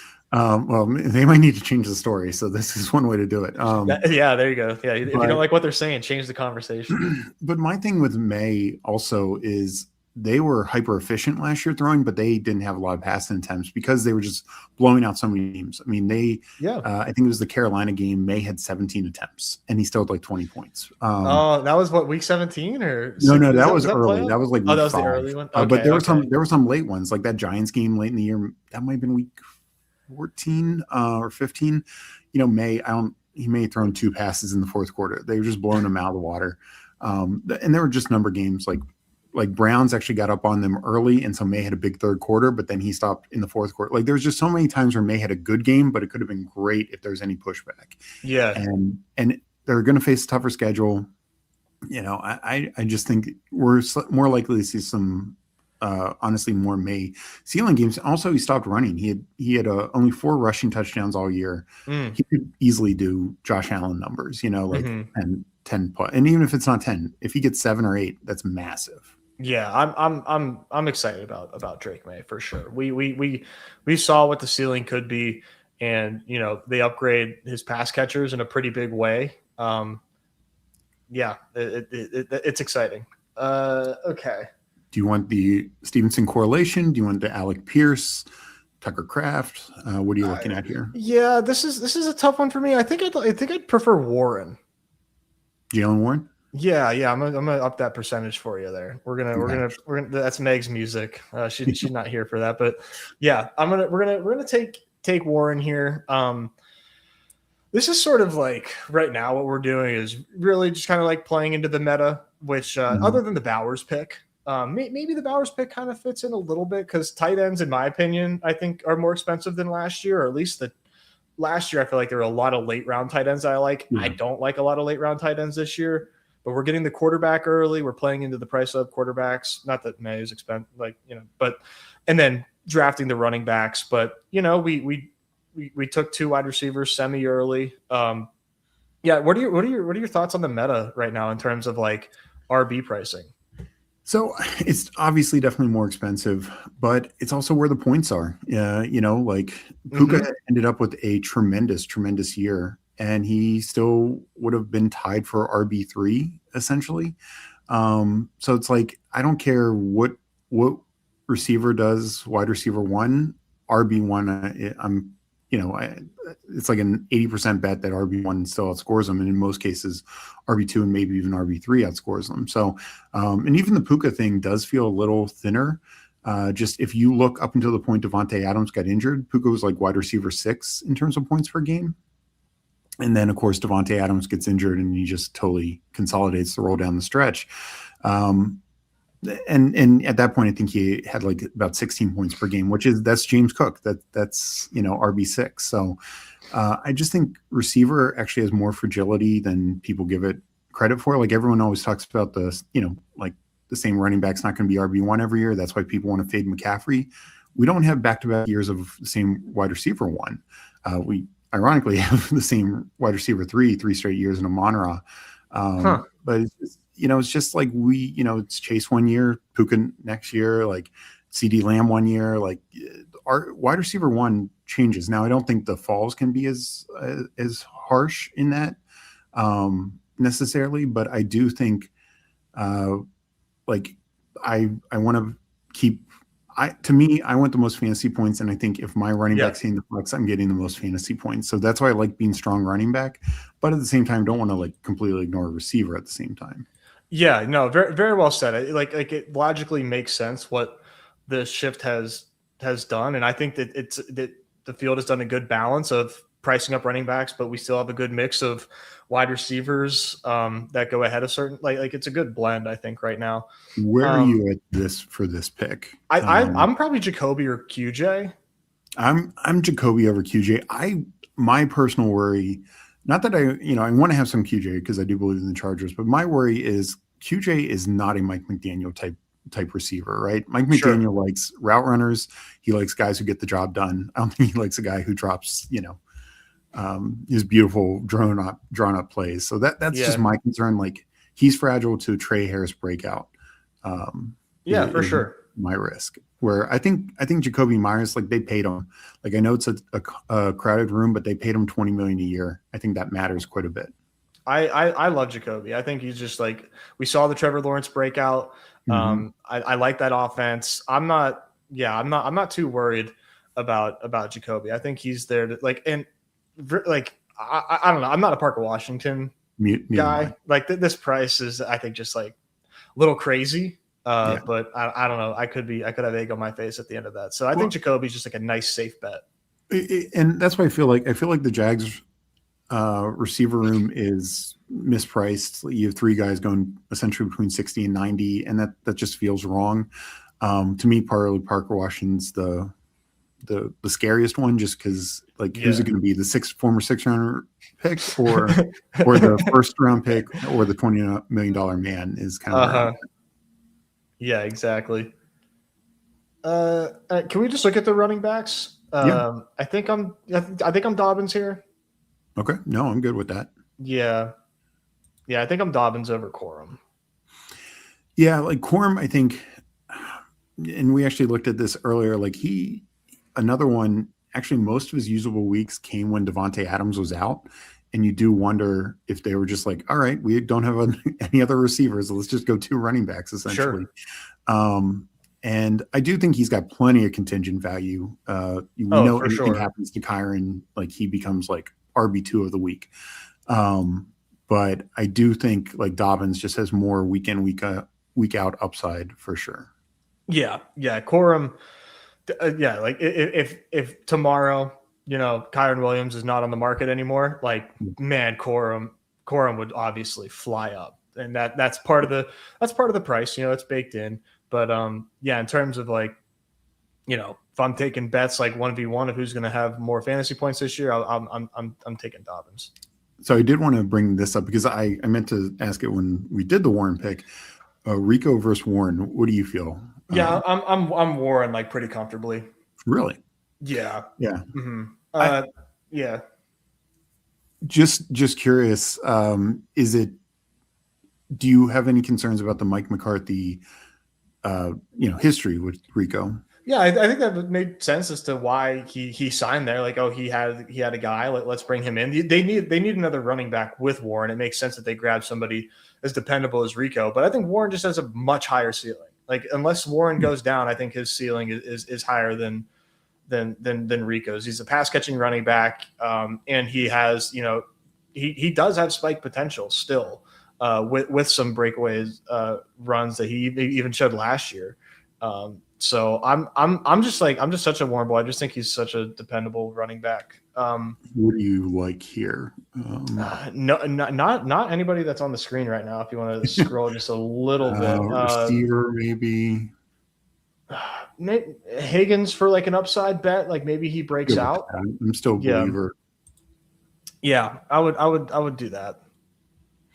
Yeah, and I do need more Warren. I actually feel like, to me, I think Rico's gonna. I guess the way I look at it, I think Rico gets more carries. I think Rico has better touchdown upside, because last year Warren had, he actually doubled his previous career total of touchdowns. Right. And I just think that swings back when you have a bigger back like Rico. Rico to me is the Najee, right? And Najee would always outscore Warren. And actually, Rico, these last 2 years combined, Rico has as many catches as Warren does. So I do struggle a little bit with Warren. Like, I like him as a player, but I think he goes too high, in my opinion, just in particularly half-point underdog, touchdowns matter. And if Rico ends up being a touchdown guy and Warren's 4 touchdowns, that's a lot. Yeah, that's a problem. But I love the Steelers, obviously. Where do you want to go here? I think I like probably one of these wide receivers here. They're a little boring, but I probably prefer them. I'm cool with Wandale. Yeah, I mean, obviously Tate is the guy, but Wandale, knowing the system, I think I'm fine still taking. I think they're all kind of the same bet. They're all primary slot guys, probably more floor than ceiling, but that's fine. Like you need some of that to go with like a JMO who will have those 0-point games out there. Yeah. I'm interested to see how Wandale and Cam Ward coexist. Wandale, strong target earner. I think Cam Ward needs somebody like that because he just did not have any target earners last year at all. And I think he deserves like a little bit of a fresh slate and a reset on how bad his season went. And now that he has, a brand new coach, brand new OC, brand new pass catchers, like I'm excited to give Cam Ward a second chance. And then, on the Rico and Warren thing, just dive on it, like fully understand how good Rico was in his past situations, like for sure. I think the Panthers one, and not to like discredit the fact that he had back-to-back 200-yard games, but like I do think it was like somewhat circumstantial in that like that Panthers team was going to run the ball, and his RB1 got hurt. So thus the door opened up for the opportunity to have those carries. Obviously, like he put up 200 yards. Like I'm not discounting that. He does profile more as the goal line back. I get the favoring touchdowns over Warren, like for sure. I just think Warren offers more in terms of like he can run the ball. He will be the pass catching back. He's been there longer, even though we have a new coach. Right. Yeah. The Steelers and Titans setting that thing up. I think it's a good matchup. I do. Yeah, it'll be interesting. I'm not sure. It's so tough because I'm not a good predictor of defenses year over year. So yeah, who knows? Maybe the Titans defense. They were kind of solid on the against the ground last year until things fell apart. But yeah. What are you looking at here with this pick coming up? Might beef up your Malik Willis shares, perhaps. I'm fine with that. We got good bye weeks there. Willis. We do have the Stroud stack too. I think I'd go Malik Willis though. Yeah, I think just the upside play, especially in BBM. Like if this was, something different, like the Frenchie 3 or something like that. I think Stroud offers just a higher floor, but boy, those ceiling spikes from Malik Willis, and this has been why I am so high on him, is because typically these types of profile, like mobile quarterbacks who are questionable passers, and let's be honest, we have no idea what Malik Willis as a passer is, right? Yeah. Like I don't think he ever threw more than 25 passes in a game since his rookie year, which was god awful. But the Justin Fields, the Anthony Richardsons, usually we pay such a high premium on that, and we know they're bad passers, but we still paid the premium. Now we're getting it at, to me, a discount. Even if he hits the lineup 3 times, it could be massive. Right, and the fact that we already have like a strong QB1, I think it makes sense to grab like a guy that can spike, and it makes sense, I think, with May as opposed to just stacking it up with Higgins just because we have him. Like we don't. It's not a necessary move. What do you like here? Do you want to do Henry and be done at tight end, or? I think Henry stands out to me. Yeah. Yeah, I like Henry also. He had 7 touchdowns last year. Like I mentioned before, the Patriots so often stop throwing. His red zone role, I think, was 4th or 5th among tight ends in terms of red zone targets. Sign me up for that. For sure. Now we can kind of do a unique thing if you want this in this day and age in terms of like the meta, which is go 2 and 2 at the onesies and just kind of like load up our flex spots, which I think makes sense. The only time that I'd maybe break the tie there is if we. I don't think we're gonna have any tight ends that we really like moving forward. But if we do, and hey, maybe this guy hits the flex, we can draft a tight end. But I think it's mostly just like running back and wide receiver from here on out. Whenever you do something like a Drake May, Brock Bowers team. No, and I agree. And I wasn't particularly the quarterback, not doing two quarterbacks before the schedule, just because I do think the bye week can kill you if you get the same 2 on the same week. A tight end a little less so, just because the floor is much less. But I'm fine going that route. And I think like because our number 2 at those positions isn't. They could both be like Hunter Henry can be a top 10 tight end also. I mean, he can actually hit the flex on. I love Hunter Henry. Yeah, I'm always overweight Hunter Henry every year. So let me just highlight by these 2. I'm not on Charbonnet. No, I'm not either. Where do you like to go here?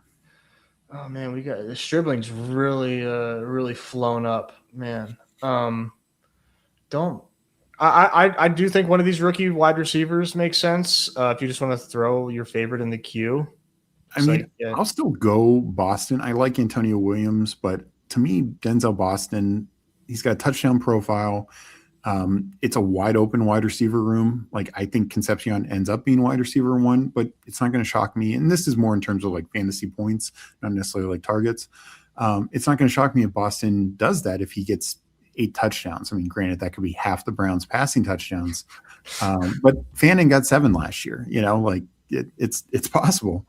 The Browns are obviously like a bit of a mystery box there. Yeah. Who are you hoping plays QB for most of the year? Someone not on the team? No. I don't know. Like I think Watson would have a theoretical higher upside.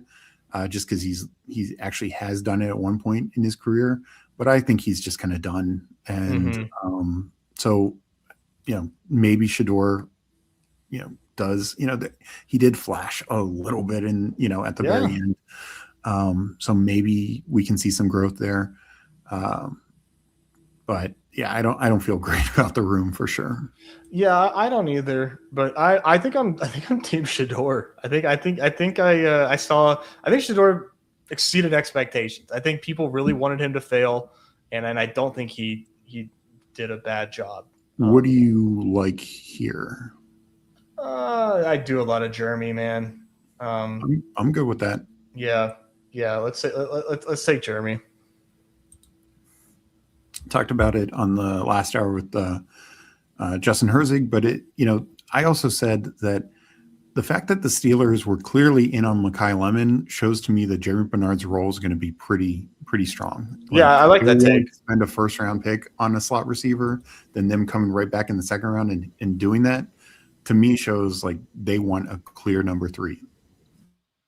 Yeah, I like that take. I think that makes sense. A lot of people had a lot of good things to say about Jeremy. Hopefully they can kind of reset the what's the word I'm looking for? The reputation that they've had for drafting good wide receivers, because they kind of squandered that the last like 5 years. They used to just be like a wide receiver factory there. Yeah. And I think Juju was like the last one. And after that, it's been all downhill from there, basically. So hey, you got one good year of Claypool, like 2 good years of Deontay Johnson, and traded Pickens, both for picks.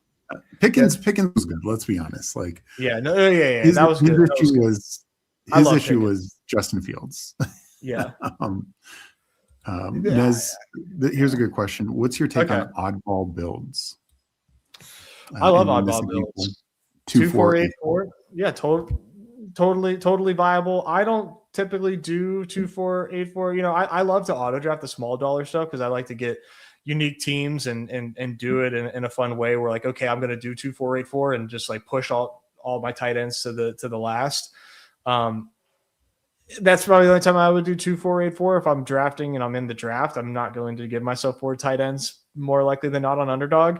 But I love oddball builds. My favorite is to do like 8 running backs. Like I love, like if I'm just gonna go all in. Like I'm doing a 0 RB, I'm doing a 0 RB team, and I'm throwing a bunch of shit at the wall at that position, and because that's just not something that's done a lot. When you do that, do you really try to like handcuff rooms or handcuff parts of rooms, like say Washington? Like at times, yeah. All right. Do you want to do the Chris Bell, since we have some extra picks here to throw at the? I worry about Bell's timeline. Could we go running back and wide receiver real quick? Yeah.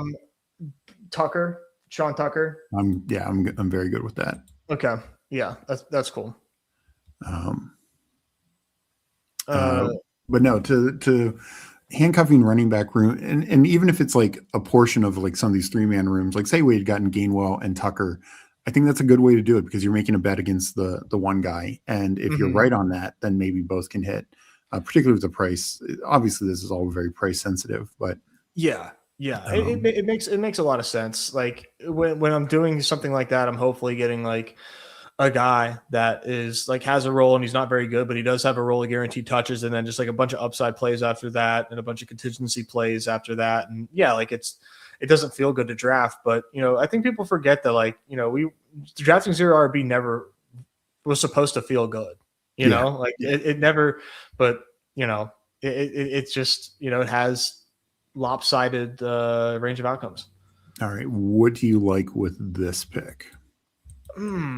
I am into Ray Davis. I also like AD Mitchell as a late round wide receiver. Let's go Ray Davis. Because running back to me in the 18th round is going to be totally done. Yeah. Where receivers, at least, I think there's plenty of like upside dart throws. Yep. Yeah. Way more. Yeah. Ray Davis in the 17th feels very good. Yeah. I mean, just one of those, anything happens to James Cook. And even if it's like for 3 weeks, we saw this a couple years ago, and this is a much worse offense, but Tony Pollard was cooking. And then he gets banged up for, I think, weeks 15 and 16 of the best ball playoffs. And Spears has 2 back-to-back 20-point weeks. Like, that's what these handcuff backs are. Like, they're not all going to be able to have a usable role, like say Gainwell or some of those other mid-round guys. Like, but some of these later guys, like a Ray Davis, like a Tank Bigsby, Kalen Black, if that's what you believe in, or Jordan James, either one. Like anything happens. Well, that's the thing. Who is it? There's no lock for RB2 there. Like something happens to James Cook. Like we know Ray Davis is leading that backfield, and we know Ray Davis can play a little football. He's like totally mispriced in terms of like the handcuff archetype. Like exactly. Yes, he has no value if James Cook is healthy. Like no kidding. No one here has value unless something happens to their situation, and a lot of it is murky. And Ray Davis to me is like not murky if his upside case comes into play. Like he is the guy. It's not the same. It's one of the best offenses in the league. So it's I gave the Titans example. That's a terrible offense and still paying out. if James Cook misses, and even if it's not in the playoffs, maybe it helps pushes this team through.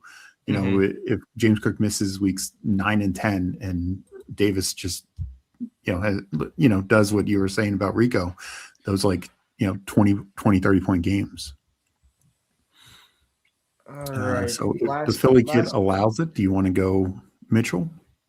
And he does not. He does not. I take some Brazel. Let's look at the wide. You can cue Brazel, and then see if there's anybody else here that we like. Yeah, I mean, I think Keon Coleman. You could Jack Besh, those guys. Brendan Thompson, low key interesting, but I think he needs. I think Brazel was the pick there, so I was fine letting that tick down because I mean, Legette is done. Like he is. He's not a factor. Not a factor. He's so toast. And Brazel just this is a spike week game. I don't think it's going to be early in the season, but it could be 2 late weeks where Brazel has 80 yards and touchdown, or maybe even a 2 touchdown game. So, and I think that was your bet on Mitchell also. He's not going to be a week in, week out type guy, but he gives that big time spike week upside. Yeah. Brazel, I think, is nice just because he's a unique archetype to that wide receiver room, which I think helps his upside case. Will Bryce be able to sling it? We'll see. I've been a Bryce apologist for a while, but his time might be coming. We'll see. Hopefully he gives a good season because I'm going to have a ton of Jalen Coker, so I hope that Bryce can still be good. Yeah, no, I'm with you. Definitely in on Coker at his current price, and I need to get more Bryce. This question from Charles, talking about the Eliminator, but also Badge Bros Brawl. What can you tell us about that? Is that coming back? Do you have any? I think so. Timeline on that? Do you know a ballpark when it'll be? Probably July is when it came out last year, I believe. So I would say July, and I'm hoping a very similar format in terms of structure and the same old setup where it's full best ball roster, 6-person drafts. Once again, I really like that. They played around with the other smaller format best ball, which was cool and fun. But I really liked our format a lot, so I'm hoping they run that back. I was a huge fan of that last year. I think it did 50 drafts. I got at least one into the semis, and I think I finished second or third in my pod in the semis, and it was close though. Yeah, because I really wanted to go to finals in that. I thought it was, like you said, not just the full 18 rounds and 6-man drafts, but I liked the payout structure of that. I just thought it was a really great contest. So I hope it comes back. That's one kind of similar to the Pitbull. Yeah. Don't mess with a good thing. Just bring it, run that back. I love how Underdog's changing a lot of, advance rates and things like that. But that one I thought was one of my favorite contests last year. So I'm really looking forward to that. Yeah. So am I. It will be back, and I'm excited for it too. Really happy with how the lobbies look right now. I know last year there was a lot of kind of waiting for contests to come out and whatnot. Yeah. They're just they're running the damn ball, man, and I love it. Oh, and at first I thought I think it was maybe it was Hope, one of them. It sounded like it would just be a different dog breed every Friday, but now they're doing this Frenchie Friday, and then still another dog breed. So it's not where it's just these 18 different Frenchies, which is fine. But I like how they're mixing it up. The contest, which I know you said you and John were drafting it beforehand, both regular and Superflex. I mean, just perfect contest in my opinion that they did. The 4 of 12 to the 1-2, 1-2. Yeah. I'm it's unique. Yeah, big fan. Fun. Yeah. So I'd love to get your overall take on this team, and then I appreciate you so much for coming on. Yeah, dude. So we go 2-6-8-2. May Willis, JT, Monty, Jalen Warren, J.K. Dobbins, Sean Tucker, Ray Davis, wide receiver room, A.J. Brown, who we're presuming to be with the Patriots, Jameson Williams, Jacoby Myers, Jaden Higgins, Wandale, Denzel Boston, Jeremy Bernard, and Chris Brazel, and then tight end room of Brock Bowers and Hunter Henry. So what are your thoughts? Is there anything you would want to, kind of get a mulligan on? I think our wide receiver room just is lacking just a little bit, but the quarterbacks like love, running backs love, tight end love, and at least we have AJ Brown and JMO. Where like I think this like anytime that I kind of like review the team, it's like what is this team hinging upon? And I think this team hinges upon AJ Brown and JMO like being really good. A Higgins breakout would be like icing on the cake. Jacoby and Wandale just kind of like being like dependable 9 points a game to kind of like slot in there. Yeah. But AJ Brown and JMO like being really, really good, I think makes this team like a monster because everything else I think is just like totally covered. And I think the other thing with this, and sometimes it could be like a Hunter Henry or a wide receiver, but if Warren and Dobbins, if these 4 running backs, because the other 2 are just like fill-in pieces. Yeah, if they're not run out hits, like this is going to be sick. But just these 4 running backs are our flex is filled by these running backs. I'd say 60-70% of the time, that's how this team wins. Yes, because that I think gives you more points. And so we need Dobbins to stay healthy. We need, the Steelers offense to cook. But I love it. I love JT's upside. Monty, I think we've seen how good he's been at playing second fiddle these last couple of years. He now should, be the full lead back. I also like the Texans kind of rebuilt their O-line. So a lot of hope there. And these quarterbacks can just get massive spike weeks between them. So I like the thesis of the team like a lot. Well, I just want to thank you again so much for coming on, and and this was a fun draft for sure. I had a blast, and my guy 0 Fs. If you don't mind, I'd be more than happy to give this team a little sauce here. All right, let's go to zeros first. All right, we'll get to the other ones, but definitely want Nez to hit up Zero's team. So 0 goes 2-5-8-3. Josh Allen, Bo Nix, Saquon, Quinshon. I always call him Qgate Jay, but Quinshon Judkins, RJ Harvey, John Coleman, Tyler Algier, Justin Jefferson, Zay Flowers, DJ Moore, Jordan Addison, Casey Concepcion, Shakir, Trey Tucker, Troy Franklin, and then a late tight end room of Helm, Otten, and Gesicki. Sick little Troy Franklin backstack there, I guess. Way to go there, dude. Got a double stack Josh Allen when all he does is run for touchdowns and his wide receivers never spike. But hey, at least you correlated. QJ on a terrible offense with Dylan Sampson looming, coming off an injury, I suppose. Gotta buy the last hurrah of Saquon when he just showed us he was washed. Handcuffing the Denver backfield when we have the RB1. That's true. Good luck, Algier. I guess you missed the NFL draft. I don't know. I guess this is a 2-11 advance for this one.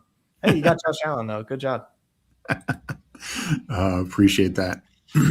All sauce. I love it. Yeah, all extra sauce. But yeah, no, Steve, more than happy to have come on here and assist you in this odyssey that you're on right now. This is this is sick. So keep the booze flowing, and I'll be watching. Well, thank you. Later tonight I'll be breaking out the bourbon, so that'll get real interesting. Let's go. Do you have a favorite bourbon?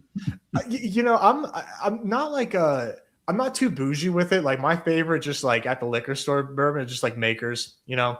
Yeah, it's just a Makers guy. Yeah, I make my own old fashions. I love old fashions. Big old fashioned guy.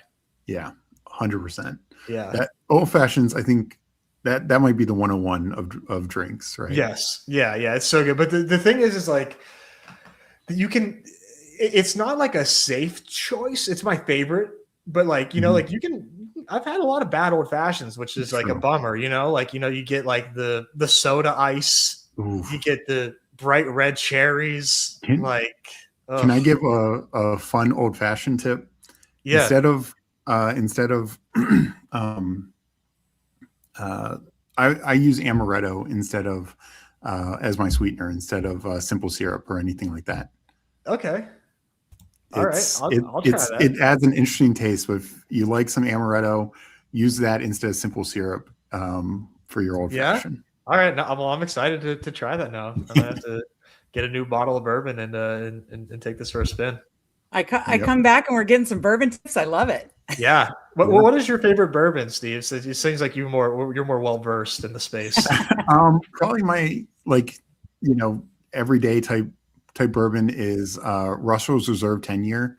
Taking notes.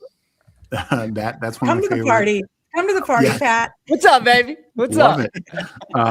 So that's probably my favorite. Okay. But not like a Whistle Pig or like love Whistle Pig. I got Whistle Pig for his birthday. Yeah, it's a great gift. Old Foresters are good. Depends on the one. I like Basil Hayden. Not too expensive, but super. Okay.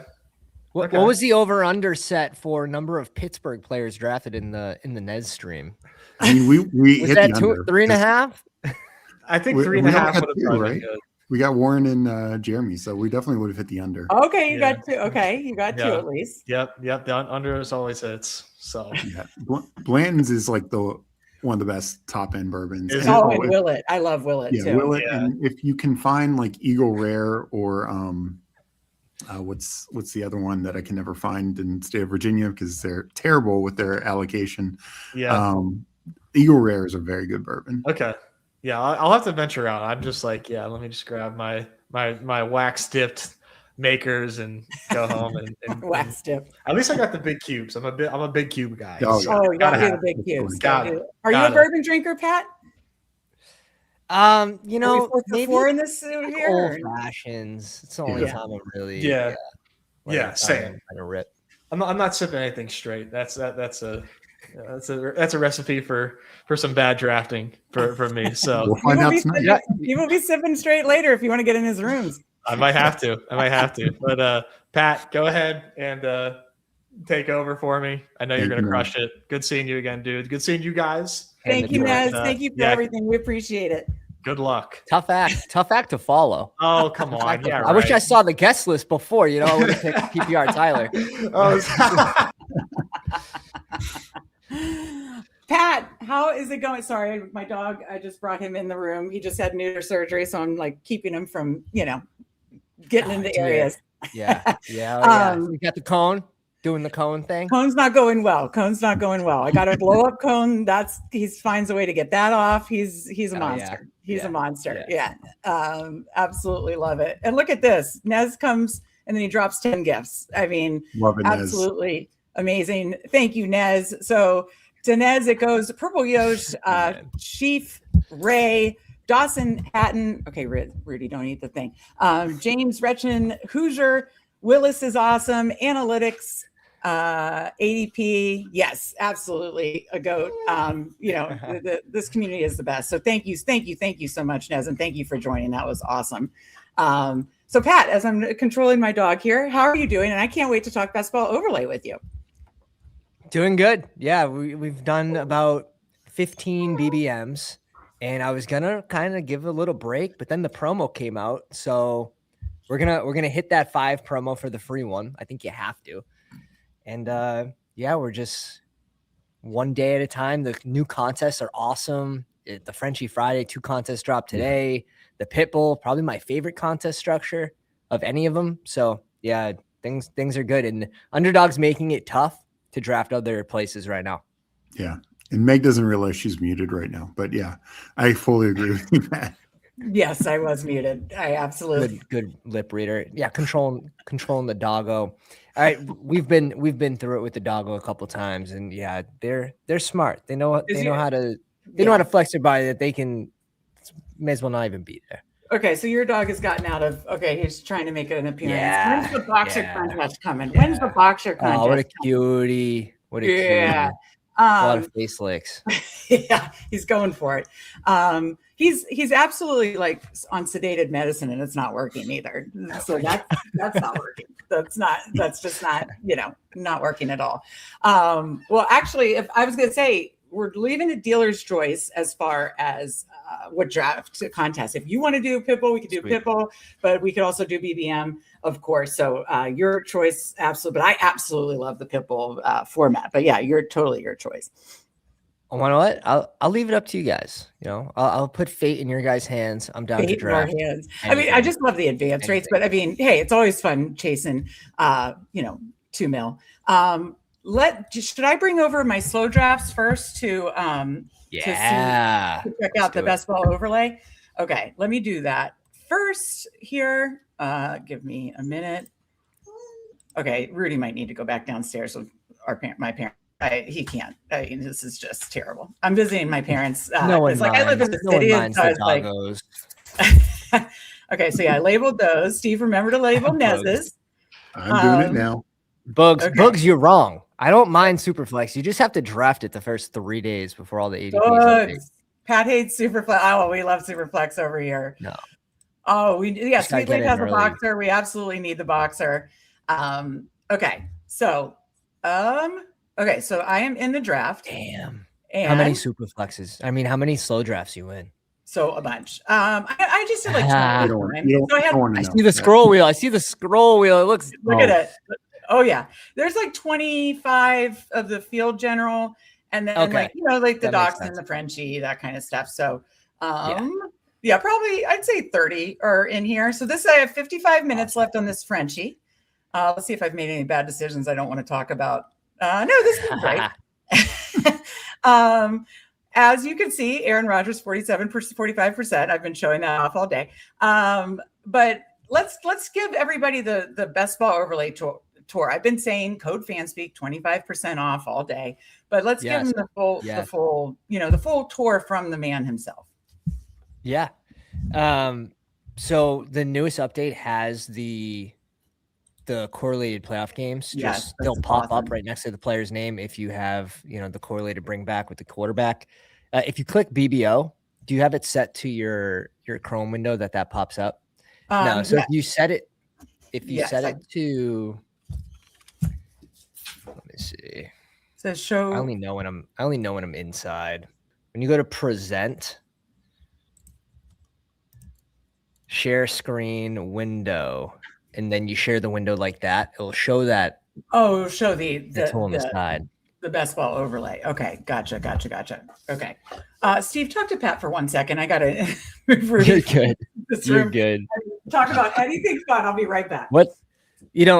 Emmett. I mean, if you're going RB here, I like the 25% bet on Emmett Johnson, just the price, and then we look at just the history of K-Walk and how he's been used in years past. Last year, towards the end of the season, obviously after the Charbonnet injury, it forced him into the lead role as he can be a number one, but can his body, his body hold up the whole year? And I'm not one to say like, oh yeah, I'm going to bet on injuries, but this spot makes sense for the price, right? With a player that we've seen get hurt when he gets too big of a workload. So yeah, I like the bet on Emmett Johnson in this range. I am too. Obviously, a lot of this is pre-draft stuff, but I am too because his competition right now is Amari DiMercado, who's absolutely has never shown that he can be a full-time guy, and Rashard Smith. You know what I mean? So it's like Emmett Johnson. He had 1,400 yards last year. He's a pass catching upside. Rookie didn't get the draft capital we wanted, but I think he has a real path to RB2. In Kansas City, and like you said, that carries tons of contingent value, and Kenneth Walker's not going to do a CMC. He's not going to be like an 80% guy, right?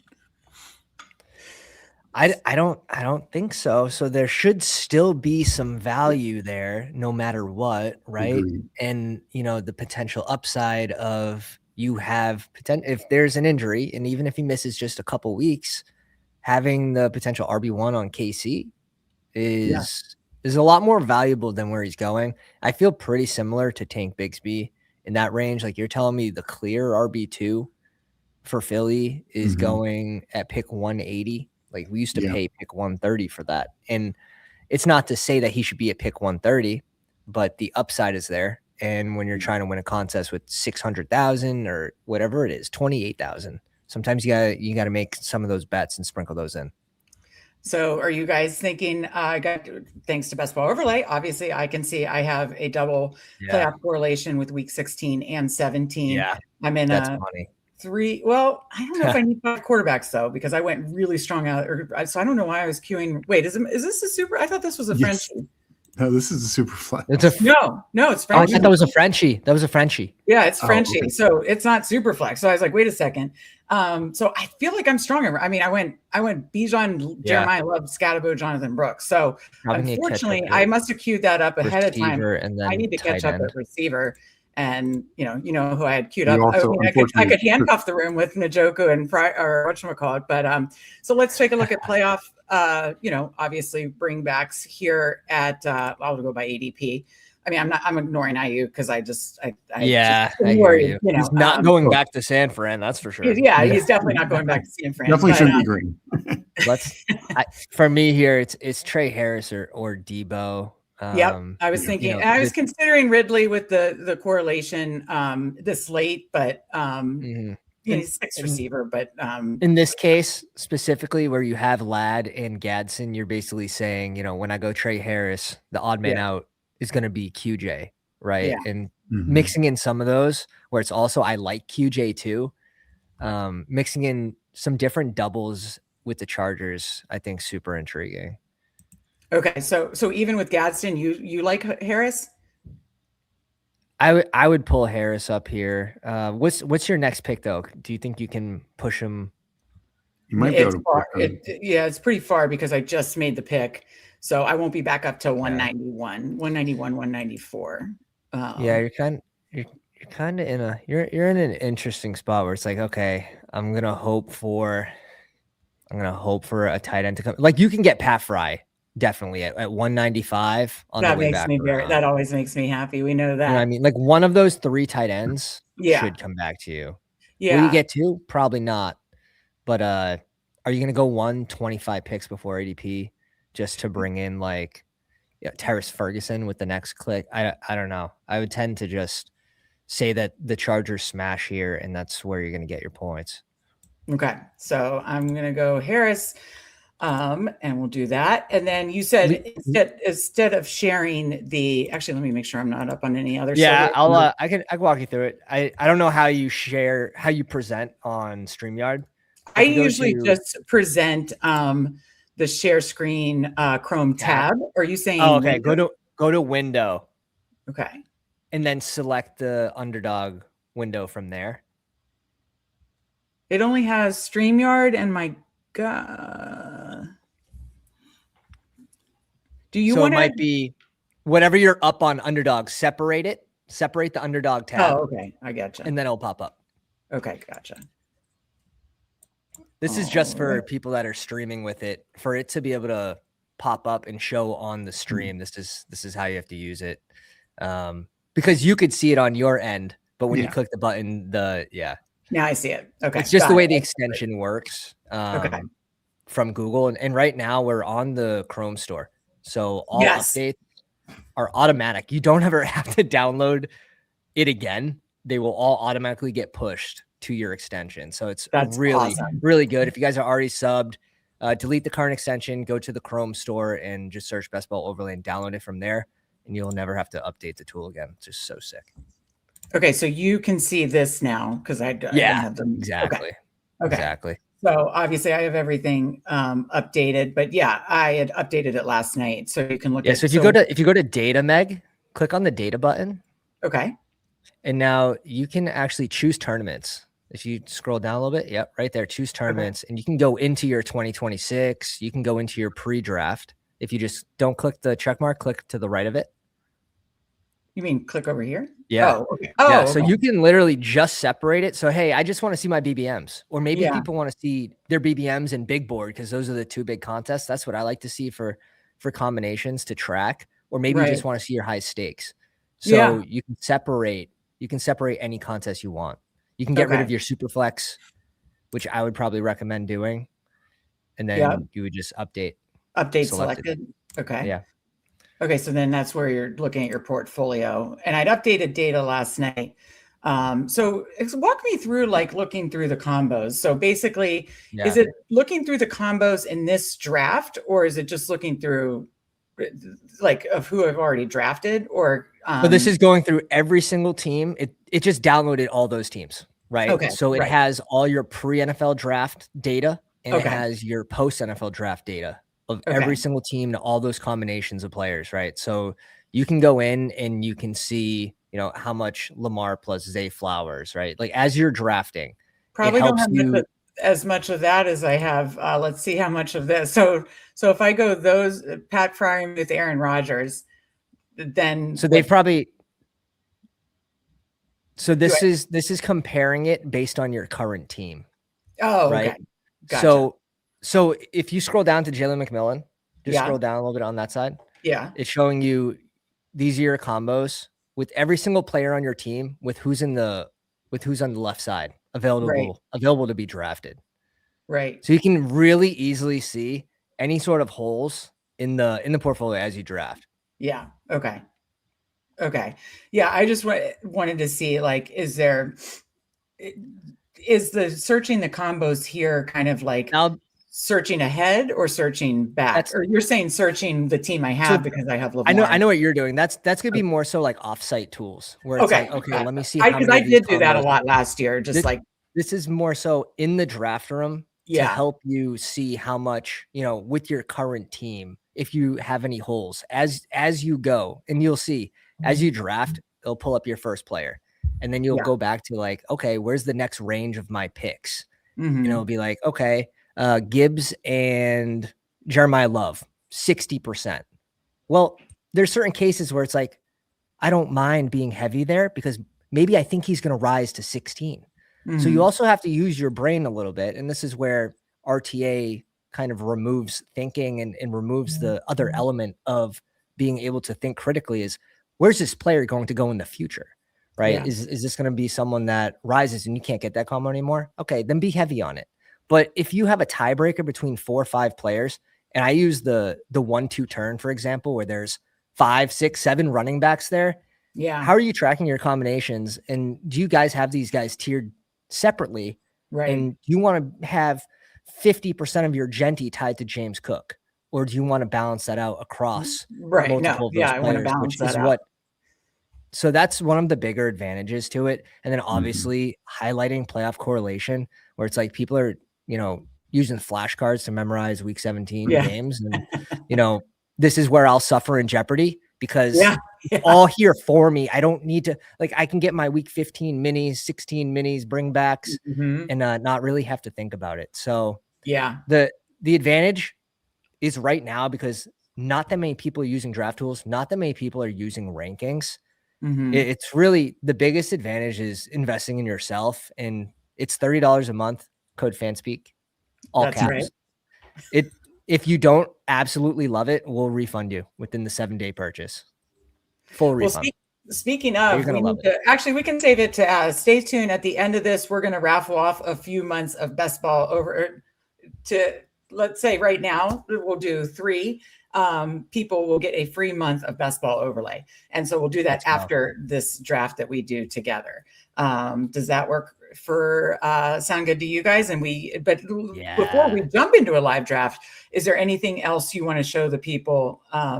You know, I mean, I absolutely, obviously now you not only do you see the percentage, but the dollar amount, the average ADP pick, and then of course now the most rostered combos. So I hover over McMillan, I can see, of course, like the most rostered combos in this draft. So it's just a quick thing and then now, of course, the playoffs. So it's always been great, Pat, but it's elite. I absolutely love it. It's going great. Like Josh has put in, he's recreated the tool from scratch 3 years in a row.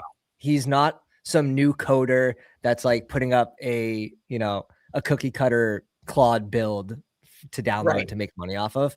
Right. He's a drafter first. He builds these tools for the advantage that he knows that it gives. Right. So he's a drafter first. And it's really showed with how much effort he's put into this. But there's no better way to show it off than just joining a draft and watching it from the start. Okay, Actually, let me just make the pick on that one. So the Dachshund. Oh yeah, 50, coming up on an hour. Yeah, I didn't realize that. So did I have any bringbacks with I was just looking there. I had some Tampa team correlation on this one. So I was looking, I obviously queued, I might have queued McMillan and Otten earlier. You guys can feel free to weigh in, but you know me, this is looking like a receiver here. Click on receivers. Click on. Yeah. Because McMillan's at the top. Yeah, that's my rank. You're sitting with the 2-4-4-1. You get 2 picks. If there's no one that you absolutely have to have, I'd probably just tend to go wide receiver here. Yeah, you don't really have much correlation except for the Denzel Boston click, which you already have 25.4%. Looks like you're leaning in there. Because that makes sense. Yeah, and that's where getting rid of those you can separate this stuff exactly as well. So I have the same with another Judy. All right, yeah. I've gone from 20% to under 1. Take McMillan. All right, so now, like you said, no better way than getting in a live draft and showing this baby off. So I'm just going to jump in. Let's go. 2 million. We'll go for the millions, Pat. We'll go for the millions. Let's go. But so we're waiting on one, and we can see it live in action here. Steve, I'll let you, since I'm running this, if you could pull up any comments or anything like that. Yeah, absolutely. But Pat, what else? Oh, we picked the 101. Not bad. Let's go. Let's see. We've got in this room, we're at the 1, and I know the name the Philly kid, but I don't see any of our other fam in here, the Fanspeak fam. So, which is good because we, sharp, they're sharp. So I did put Gibbs as my 101, but when it's all said and done, Pat, I want just as much, pretty much equal Bijan and Gibbs. So, right now, I wouldn't mind if you have 16% or 17%, whatever you want to say between the two of them, I wouldn't mind it being like 10 and 7. Right. Or like 9 and 7, 9 and 6. I do want to be a little more on Gibbs. I really don't mind. Okay, so do you want to go Gibbs in this take one? It all? Yeah. I would be 100%. All right. So we're up. How many BBMs have you drafted? I am not going to do a ton of my BBMs are mainly going to be honestly on stream, having fun with you guys, having fun with my friends of best ball, having fun with my brother, sibling showdown.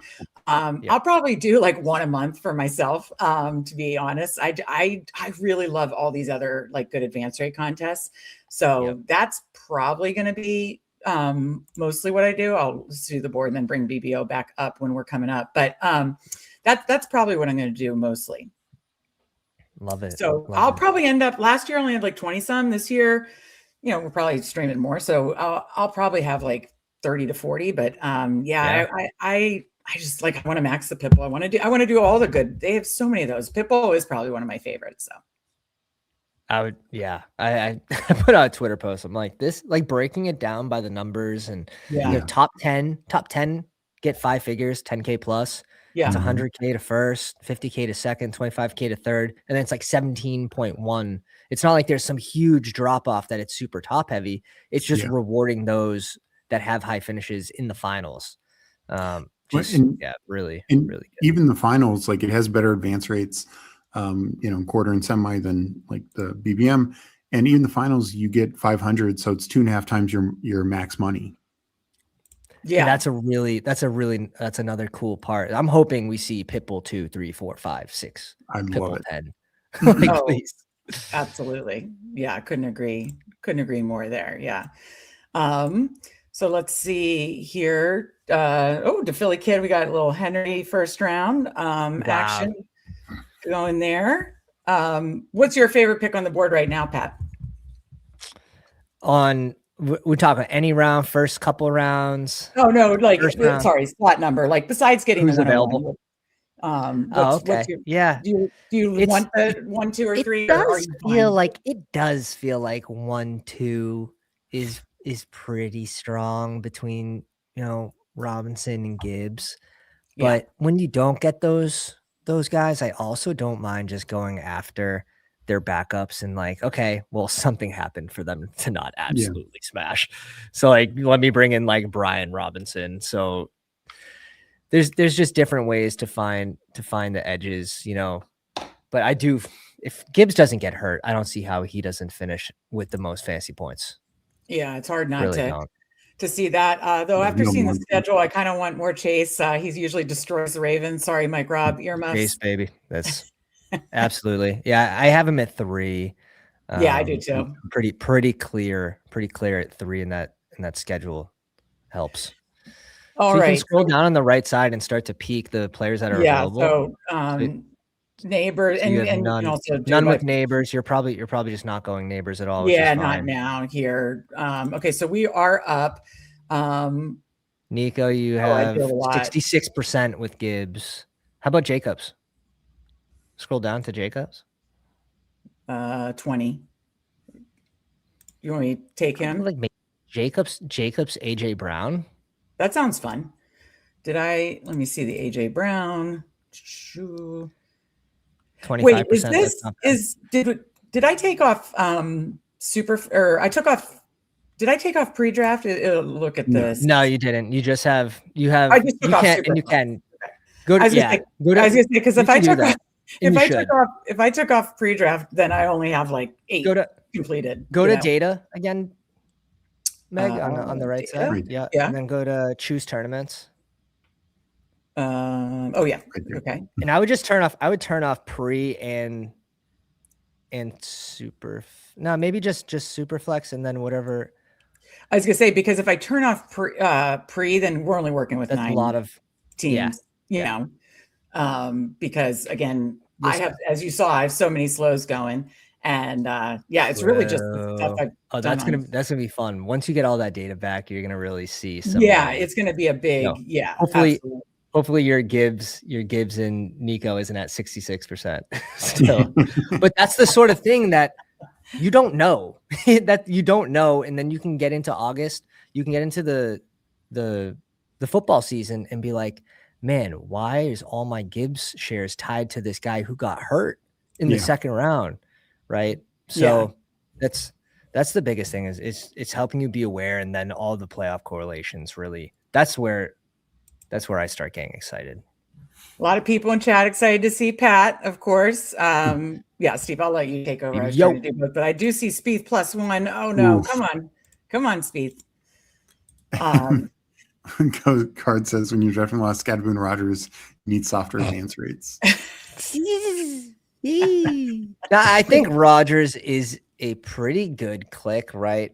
But it depends how you build him too. Like he can be really fun in different builds too. Like he works in almost any build. You can go like you're going Josh Allen, and then you're getting a value like Rogers. And if he could provide a value at that ADP, it works with someone like that. He works in those these three like cheap QB builds as well. Yeah, where you can load up running back receiver, or you just depends. Is he going to play football this year? That's all. Yeah. He better. Based on my exposure, he better, and you can see it. This is the other part. Not only can you see the exposure, Pat, you can see the dollars. So you know. Oh yeah. I have $370 American dollars already. I think it's worth it, right? These contests are so deep. You're looking to advance, but not only that, like another body, another maybe cheap stack, because we've been stacking him through Pittsburgh since the big board, right? So it's been correlated as well. If you can get him to play, like you don't foresee him getting benched. No, like, that's what I keep saying. It's either he's playing 17 games, or maybe he gets hurt, or maybe he gets 0 games. But at that price, I think it's worth the risk. I do. So Pat, I think it sounds like everyone heard you were jumping in the VBM and they got scared. I mean, they apparently all jumped in Hoohames Frenchie. Were you serious? There are zeros in there. So no way. So it sounds like everyone. No, guys, there's no Rico Dowdle this year. There's no Javonte Williams this year. There's no click that's like so obvious that you like look back. It's like, man, like I should have known. That doesn't like exist this right year. now. You know, the closest thing to that is like these Tank Bigsby's, Ray Davis, Braylon Allen, Emmett Okay, Johnson. we are back up on ADP. That's going to take some luck. A lot of receivers here. Oh, sorry. Let me bring over the combos. A lot of receivers, though. What are you liking, though? Whatever you like. I don't mind Mike Evans here. Yeah. Oh, you're never going to twist my arm on Mike Evans. We're going to double click. We're probably going to double tap receiver. I'd go Evans. And then just to point out on the right side, not only does it shows the multiple drafted. So, you know, DJ Moore, it shows both of them, which is awesome. So what else are you thinking here? I like Terry here or Devontae Adams, Waddle. All right. You break the tie, Steve. Quick. Let's go Terry. Okay. Terry. Sometimes you can get Jaden come back. Mm-hmm. There we go. Yeah, Jaden has a fall to like 69 or something. Mm-hmm. Yeah. 72. Yeah, 72 so we're is going back to be at 72, 73. because his ADP is like 65. It happens every now and then, but not too often. But even if not, well, we're theoretically both Washington fans. Meg no longer is. Adam Peters killed it. I wanted your quarterback. I wanted Drake May. But Terry McLaurin, this is a run back of 2 years ago. There are literally no other offensive weapons on this team. Terry's going to get 140 targets, 10 plus touchdowns. Like Adam it feels Peters, really good. Just need Jaden and Tim to stay healthy. Give us the exciting olds here on this team. We're running it back. Oh, look at that exciting old. Yeah, I like that. So who is your? I didn't show the Scatabo, and he goes, of course, at 46. But he's obviously, he and Rodgers and Primus. Who are your biggest stands as of now? Which, like you said, tons of time to smooth out. Yeah. I can just pull it up right now. So if you're counting pre-NFL best ball, it would be Tank Bigsby. He finishes my highest, but in post right now, I'm actually curious. It's Diggs. It's Diggs at 51%. And that's something I expect to slow way down on after he gets the landing spot potentially. And then it's actually QJ, then Emmett Johnson. And, I have Flowers at 35%. Like I have quite a bit. 1, 2, 3, 4, 5. I have 6 players above 30%. And it's that time of year where it's like, okay, I'm going to focus the risers, right? Why else are you drafting early? Right, you're trying to hit on the players that rise. You're trying to get the combinations that are not available later. You're also trying to find the values, the people that are mispriced when on ADP open. So I don't mind taking these heavy stances and then dialing it way back as their prices adjust, or maybe sometimes their prices don't adjust, and I just have to have 33% Rico Dowdle and BBM. So did I trick people with the Frenchie thing when I pulled up my slow? Is that basically what happened, Steve? I think so. Okay. I think the goal, I think we were going to jump into a Frenchie. Oh, Frank, I'm so sorry. We just dodged him. Let's go. Bye, Frank. Frank. We love Frank. Good try. We got Best Ball Josh in here. Great to see the man behind, you and Pat, or you and Josh. It's all Josh. Josh is the man. Cards. Meg doesn't need any more bubbly to be a New England fan. Like she's already there. I mean, that was a hell of a season for you last year, Pat. I mean, you don't see that coming. That was awesome. Yeah, that was crazy. And that's some of the stuff that it's not being predicted in tools, right? Like, right. And you want to find these cheap offenses that outperform AP.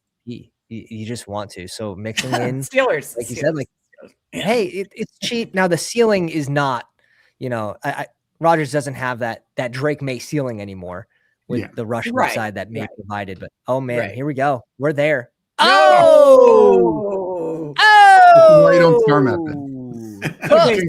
Cooked. But we have Drake May with AJ Brown. So 100%. We're going May and Steven season. Yeah.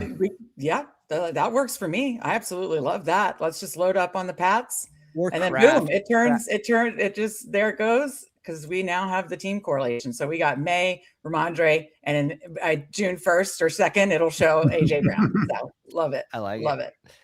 On the way back around, I'm already gonna give out a recommendation of Laporta. Okay, like it. I also like Kraft in that spot instead of Stevenson too. Like, and then I think a lot of people are doing 3 tight end builds still with some of those like Laporta and Kraft. I do think it's worth mentioning, like, you should probably mix in some 2s as well. Right. Like plan for the upside of like, hey, top 3 tight end season from Kraft or Laporta. Yeah. Because I mean, last year we would have seen it from Kraft if the injury never happened. And Dobbs is gone. So there's that. And then Laporta, kind of similar take with, you know, pair that with your favorite middle round tight end that's mispriced, whether it's Dallas Goedert or Hunter Henry or Chig, whoever you think's going to way outperform. And then you pair with one of those guys that you think can finish, you know, Tyler Warren, you can add those guys into the conversation. And yeah, stop at 2. Not every team needs 3 tight ends. Yeah, I do. I don't mind doing the 2, like especially with those mid-round guys. And I think there's a lot of value there. I agree. I'm try out a fantasy. Good to see. I'm not sure if this is for me or for Pat or for Steve. I only did like 24 last year, and I think I advanced 5. So it was, you know, low number. But how was you had a great season last year, Pat? Talk about that. And big thanks to our guy. Look at Frank coming in with 5 membies. Big thank you to Frank. Steve, let me know if we're on the clock. We are. It goes Frank. It goes Gerard, DFS, Father Flipper, UDP, John Warner, the Badge Bros. Shout out Badge Bros. Ben Haskell. Hell yeah. Absolutely love to see it. Thank you so much, Frank. You are awesome. You're on the wrong screen, so it's not ticking down. So I can't tell you if you're on the clock or not. Oh shit.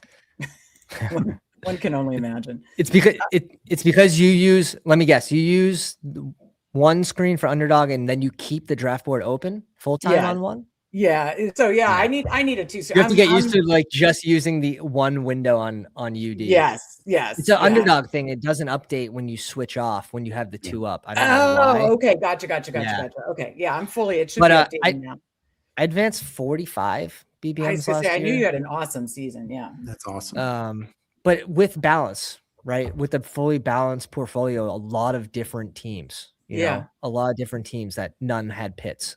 Like, it's just like, you know, it only took a backup QB and Drake London to get hurt to get that Pitts game. Oh, isn't that the worst when you're like, oh, this feels right. Oh shit. Yeah. The take was right all year. It was all year. What do you guys think about his price? Because that one game, and he had another game or 2 that was pretty good after that as well. What do you think about Pitts' price? So I do think the Kevin Stefanski argument is fair. Like, he's been a tight end whisperer. Tua also, you know, not having the strongest arm, though Pitts, some of his game is vertical, so it's kind of hit or miss there. I think Pitts is okay for particularly maybe something like a BBM where you are shooting for that 40-point game, because a lot of tight ends just don't even have that in their bag, right? But yeah, I'm with you. Like Laporta, 100% versus Pitts. You know, awesome. Yeah, I'm there as well. All right. No, I would take. Did you want to grab Laporta here? You mentioned it, Pat. Yeah. Okay. Yeah. I'll let it tick down and let's talk through what we want to do with the second pick. And yeah, I was looking through here. You can even pull Goff up here if you want to stop at those 2 QBs. Who do we have at receiver? Yeah, because we're so far away from coming back. So yeah, AJ Brown might get. Well, you could do Purdy too. Purdy. Let's go. I like getting that site. Purdy, there's your 25%. Let's get him. You can't hide with that and the best ball overlay. You know, other people might not call me out, but here, I want to get more on Goff. I did not get enough of him pre-draft season, and obviously I don't have enough done yet to really show. I want more Goff. I think he could, and Steve's talked about this, without Monty there, maybe we see a more even higher touchdown regression. And honestly, using our Spike Week charts on the best ball draft guide that we showed off earlier, Substack members, paid Substack members get that free gift. I think Goff is a value. And I want more Goff for sure. So. Goff is a ridiculous value. And there's so many weapons there that he does spread the ball that you don't even, if you need like a QB savior for your build, like everyone sniped your stacks. I'm not afraid to bring in Goff, which I don't think a lot of people are doing just because he's a pocket passer. But he can have 30-point games and no one break the slate with 30 plus points. So that's exciting to me. But he's like the perfect example of like, give me 4,500 and 30 touchdowns. like pretty safe every year. Yeah, no, and you could see it where just the touchdown regression just goes up this year even more. So, absolutely, potentially he's flirted with 37 toucouldowns in 2024. Yeah. You know, but we're talking 4 or 5 years of just really just solid super production. consistent, like 4,400 yards, 30 plus touchdowns. And my point that Meg's referencing is they had, I think, 21 rushing touchdowns last year, and you're taking Monty out of the mix. Gibbs ain't getting 21, and Pacheco's not filling the role of Monty. So it's like 4 or 5 touchdowns could easily swing more to the passing game. Absolutely, I love it. Yeah. Okay, so we start 2, 3, 3, 1 here. We've got both May and Pretty stacked. Obviously, May, let's take a look at this screen because it's the beautiful colors showing you. We got the stack with Ramondre, not shown yet, AJ Brown, and then, of course, we have Purdy and Mike Evans. So what I have to ask you, he didn't come back, but in this quarterback landscape, if like a quarterback falls a lot, you know me, I'm way more in the 3 quarterback, always been team 3 quarterback. But in this meta, like if a quarterback falls a ton, and you have the stack, do you take them even if you feel comfortable with like a 2 quarterbacks like this, Pat? It depends where, right? Like right now, if that happened, we can't take a wide receiver without it hurting our advance rates, even though 3 QBs are, and this is why you can't just blindly trust data because it's all relevant to where you're currently standing, right? And this team, a 3rd quarterback, in my opinion, would hurt it if you think there's potential good picks here at receiver, which we need to catch up at. Oh, we definitely potentially. But here, if we got a falling QB of like Kyler to 10, 12 picks, I would completely blindly ignore it. You would not take it. The no, absolutely not. Okay, got to catch up. Okay, so looking at receivers here at the 2-3-3, talking about like catching up there, we got ADP, Concepcion, Higgins, Shakir, Coker, Diggs, who you said talked about your big stand. I mean, that's later in the 120s. It's really Concepcion, Higgins, Shakir. What are you like in this area? I feel really good about the top 2. I don't have a ton of Concepcion, but following 6 picks is pretty good, and we need him to be good. So double tapping here feels really good. I like Jaden Higgins heading into this season. Yeah, absolutely. Okay, so let's go those 2. Then we'll be at 2, 3, 5. And we can go back over to the board here. But yeah, so I guess people just got the, playoff picture yesterday or last night. And the new release. Yeah, when I downloaded the new release and now that it's on Chrome Store, that's awesome too. Yeah, that's helpful. Yeah, absolutely awesome. Like, is it basically after each season you guys are just like trying to brainstorm? Because it just feels like every season you guys are leveling up so much. It's insane. Oh, it's funny because Flock came out with his draft tool and it's the one that we moved off of. Really? So it's like, so yeah, we're always trying to find a way to level up. Like it's never stagnant, right? And we're always trying to provide the biggest edge. So like this extension runs so much faster, right? It's not going to slow down the computer. You can see more players. You're streaming, so you're zoomed in, but when you're just on your computer regularly, like I can see, I can see like 8 players on that list on the right. So I can see a deep amount. I can see the holes with the combinations through the first early rounds. You can see the playoff correlation now, which, I mean, you got to grab something that helps you manage your portfolio and get correlated minis and stacks and bringbacks. Find some draft tool that you want to support because it is a big advantage. You're not guaranteed to win. And oh God, especially like something that suggests you picks. For us, we'll never go that route because at the end of the day, the majority of people are going to lose. And if you're going to lose on your own merit, right? You can lean in on ranks, but I feel bad for people that think that you're getting such a big edge that like, oh, if I just do enough volume that, you're guaranteed to win because of it just doesn't work like that. Yeah. Now where I will say is massive is playoff best ball. Best ball. that is closer to there are absolute correct picks and wrong picks. Right. But think about at that time, playoff best ball comes around. How much data do you have? You have a whole season's worth of data to go off of. Yeah. That's where RTA is best, is when you have relevant new data. Right now, we have coaching changes. We have rookies. You have free agent changes. You don't have relevant. You're using old data and you're trying to make it work and you're putting in bias inputs. That's where it's tough. Yeah. So it's really tough to say, what Christian Kirk's yards per route run are going to be and how many snaps he gets and how many offensive plays Houston runs and how many of those are throws versus runs. And it's crazy. It really is hard to do projections when you don't have the fresh data. It is. Yeah.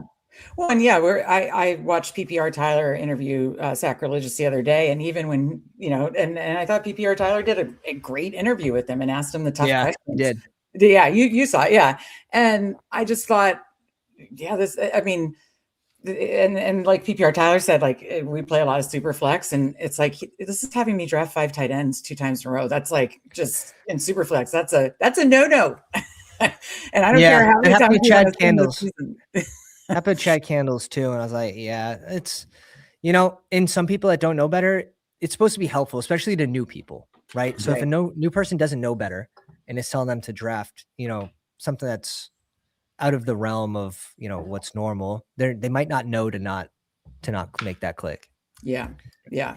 This is an exciting spot, though. So I was gonna say, if you want to go Patriots Mega, there's Henry here because we got Laporta, and you could stop there. What are you thinking here at this ADP? Let's just like queue up Diggs, because we'll just put him there. I don't think he's gonna be here for long. Once he finds a team, he's going ahead of Coker, like easy, without. Absolutely. He might go ahead of Concepcion, like depending on the landing spot. Right. Depending. Yeah. Henry. Yeah. Henry's a great spot here.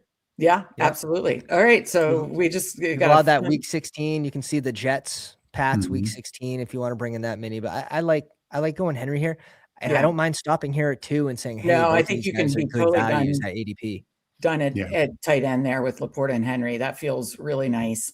And we kind of caught up a receiver, so we're at 2-3-6-2 now. I like where we stand there. Let me bring the board back over.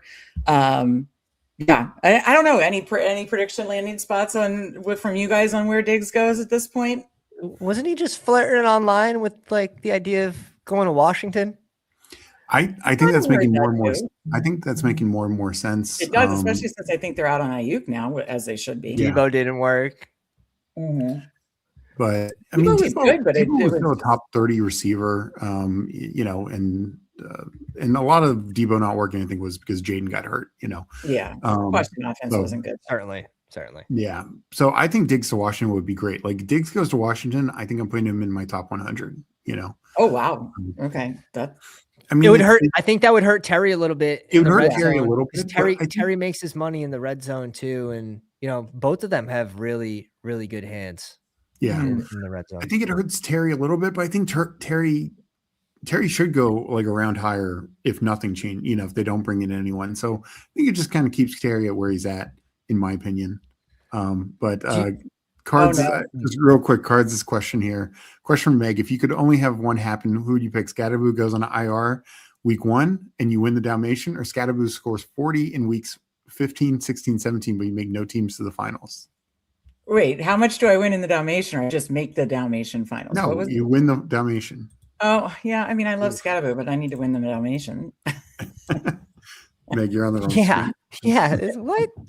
It's money over takes. Yeah. Look at Pat Corain from how many years ago where he had one share of Tyquan Thornton. Yeah. And that's the one that wins the BBM finals on a game cancellation. Give me that.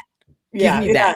No. I mean, I always say money over laundry, and my Washington laundry is waning, but definitely money over takes too. As much as I do love Scatterbo, I'm waiting, because I visit my parents quite often. I want to get a Scatterbo shirt or poster. It's not homerism. The Cam Scat's not homerism. Well, kind of. Now it's he's accused me of becoming a Giants fan, basically. Washington is not in our top 5 anymore. I'm just frustrated with them. That's all. It's all right. We'll bring you over to the dark side. Come over to New England. We got you. We're looking for more fans anyways. All right. Up in 1, 2 picks to make here. So what are you liking, Pat? This for me, I like Brian Robinson here. Okay. A lot of the time, just we pairing him with Gibbs. Yeah. Yep. That makes sense. I like and that then, one. then, yeah, it's this next click. You can go with the correlated dribbling. What is this? Is it Debo? You can go another running back here too and be done. If there's an RB you need to have, if you click RB and you go like to like Debo, Tank or Emmett Johnson. I don't you mind like Emmett a lot. You just talked about that. You want Emmett?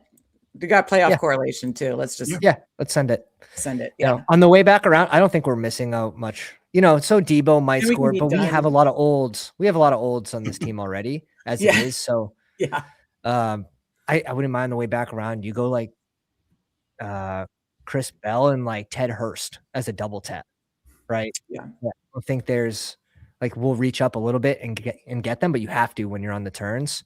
Yeah. And we reached up on Emmett Johnson, but it's really hard to get all 3 of those players on the same team.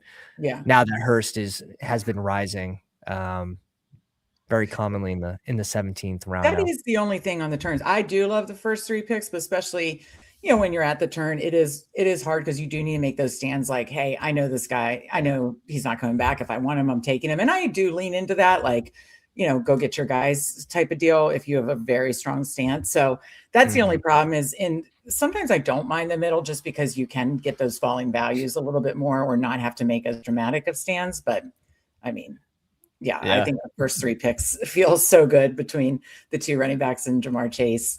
And what is the rest of the other Cincinnati schedule? Now I have to look just out of curiosity. I don't know what Bengals. I guess it's like Mike Gesicki. Okay, so it's Carolina, Indy, Baltimore. Because it just feels like, again, Mike Raub earmuffs. They're just like Ravens destroyers as far as like Burrow Chase, but Carolina, Indy, that should hopefully they'll both be making a playoff run this year. That'll be. Yeah, that is true. So there's a lot in chat, and I think it was Bugs mentioned it first, but Diggs back to New England if AJ Brown deal falls through, which I don't think is too crazy, to be honest. He still goes up. He still goes up 40 picks. Oh yeah, exactly. He's going in like 105. Yeah, he was the top 20 wide receiver last year with Drake May, and that was coming off the injury. He's going ahead of Golden there again. Yeah. Well, last year it should have been ahead of Golden, but Zero says Diggs to the Dolphins so he can get revenge on the Bills and Patriots each twice. But again, he goes there, he'd be their number 1. Like, I don't care how bad. Yeah, that 40, just feels now. Now you get 40% of 19 passing attempts. Charles, do you like higher stakes or lottery with huge payouts? I like higher stakes of better advance rates. How about you, Pat? I know you do both, but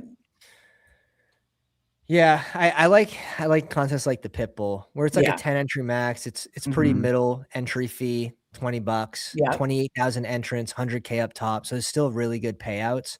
In the advance rates, they're not ridiculous. I would invest like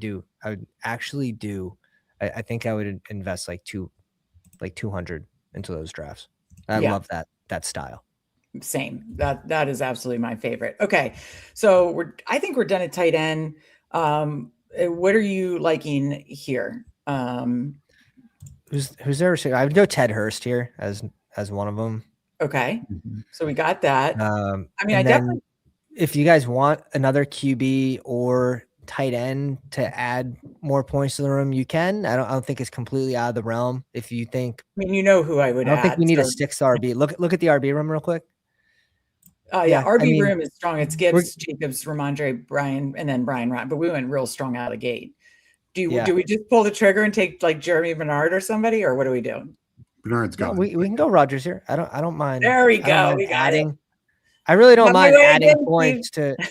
I don't mind adding points to QB here if he can provide a value of a couple spike weeks and I think that's fine. I really I, do. like I said, maybe I'm totally biased because I wouldn't have made this Bulldogs semifinals in 24, let alone the finals, because you know, I Dak Herbert Rogers. Dak goes down midseason, and then I was just rolling with Herbert Rogers. But I had like a just wagon of a running back room. That's the year that like running backs were falling a little more. So I had Saquon, Henry, Jacobs.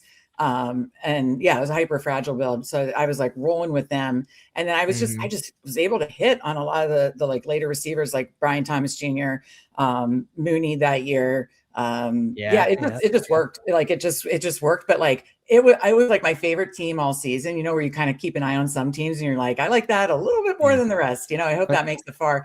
And I wouldn't have made it past because Herbert had a down week 15. But then had a good 16 and 17. And then Rodgers scored like 30 against Tennessee. The Steelers do play in the playoffs this year. And that's what got me to the Bulldog semifinals, and I wouldn't have made the finals. So I am a little biased. You know, you'd be, like you said, you'd be surprised. And then especially in BBM, I just think it's such a gauntlet to get through that trying to like, you know, give yourself multiple options, even though it's not stacked. Here's probably one of my more interesting hot takes from this year. Sorry, Steve, is I think actually like the Giants could be I think the Giants are in a spot where it's like a lot could go wrong very quickly. Oh, like, really? If Neighbors can't get back to full health quick, or there's a re-injury there, I think the Giants are extremely fragile. And then you have Cam Scat coming back as well, which I'm not as worried about. Right. But and that gets me thinking about the end of drafts here for the Giants is like, who's going to be the wide receiver 2? And potentially, if anything goes wrong with Neighbors, who's going to be their wide receiver 1, right? And we're looking at like Mooney and Fields at the end of this draft. And I've been mixing them in. I really have been sprinkling them in. And probably more Fields than Mooney too. I don't but it depends on the team build as well. Let's see, by ADP. I definitely don't think I have any Fields yet. Actually, no, I don't. Mooney's gone, I believe, right? Yeah. But like I can't bring myself to, and I like Brazel down here quite a bit as well. Okay. Quite a bit of Brazel. I like AD Mitchell as well. These are some of the guys. Now, we're not doing the Slayton. AD Mitchell. Okay.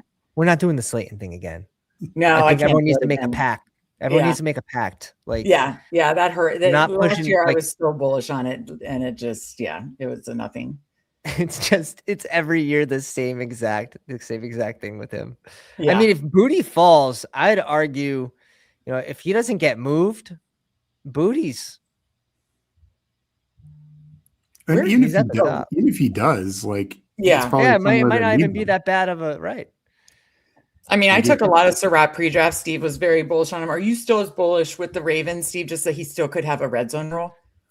Not the red zone role. It sounds like I like Lane too, so it's tough. I don't really know just yet because I do like Lane.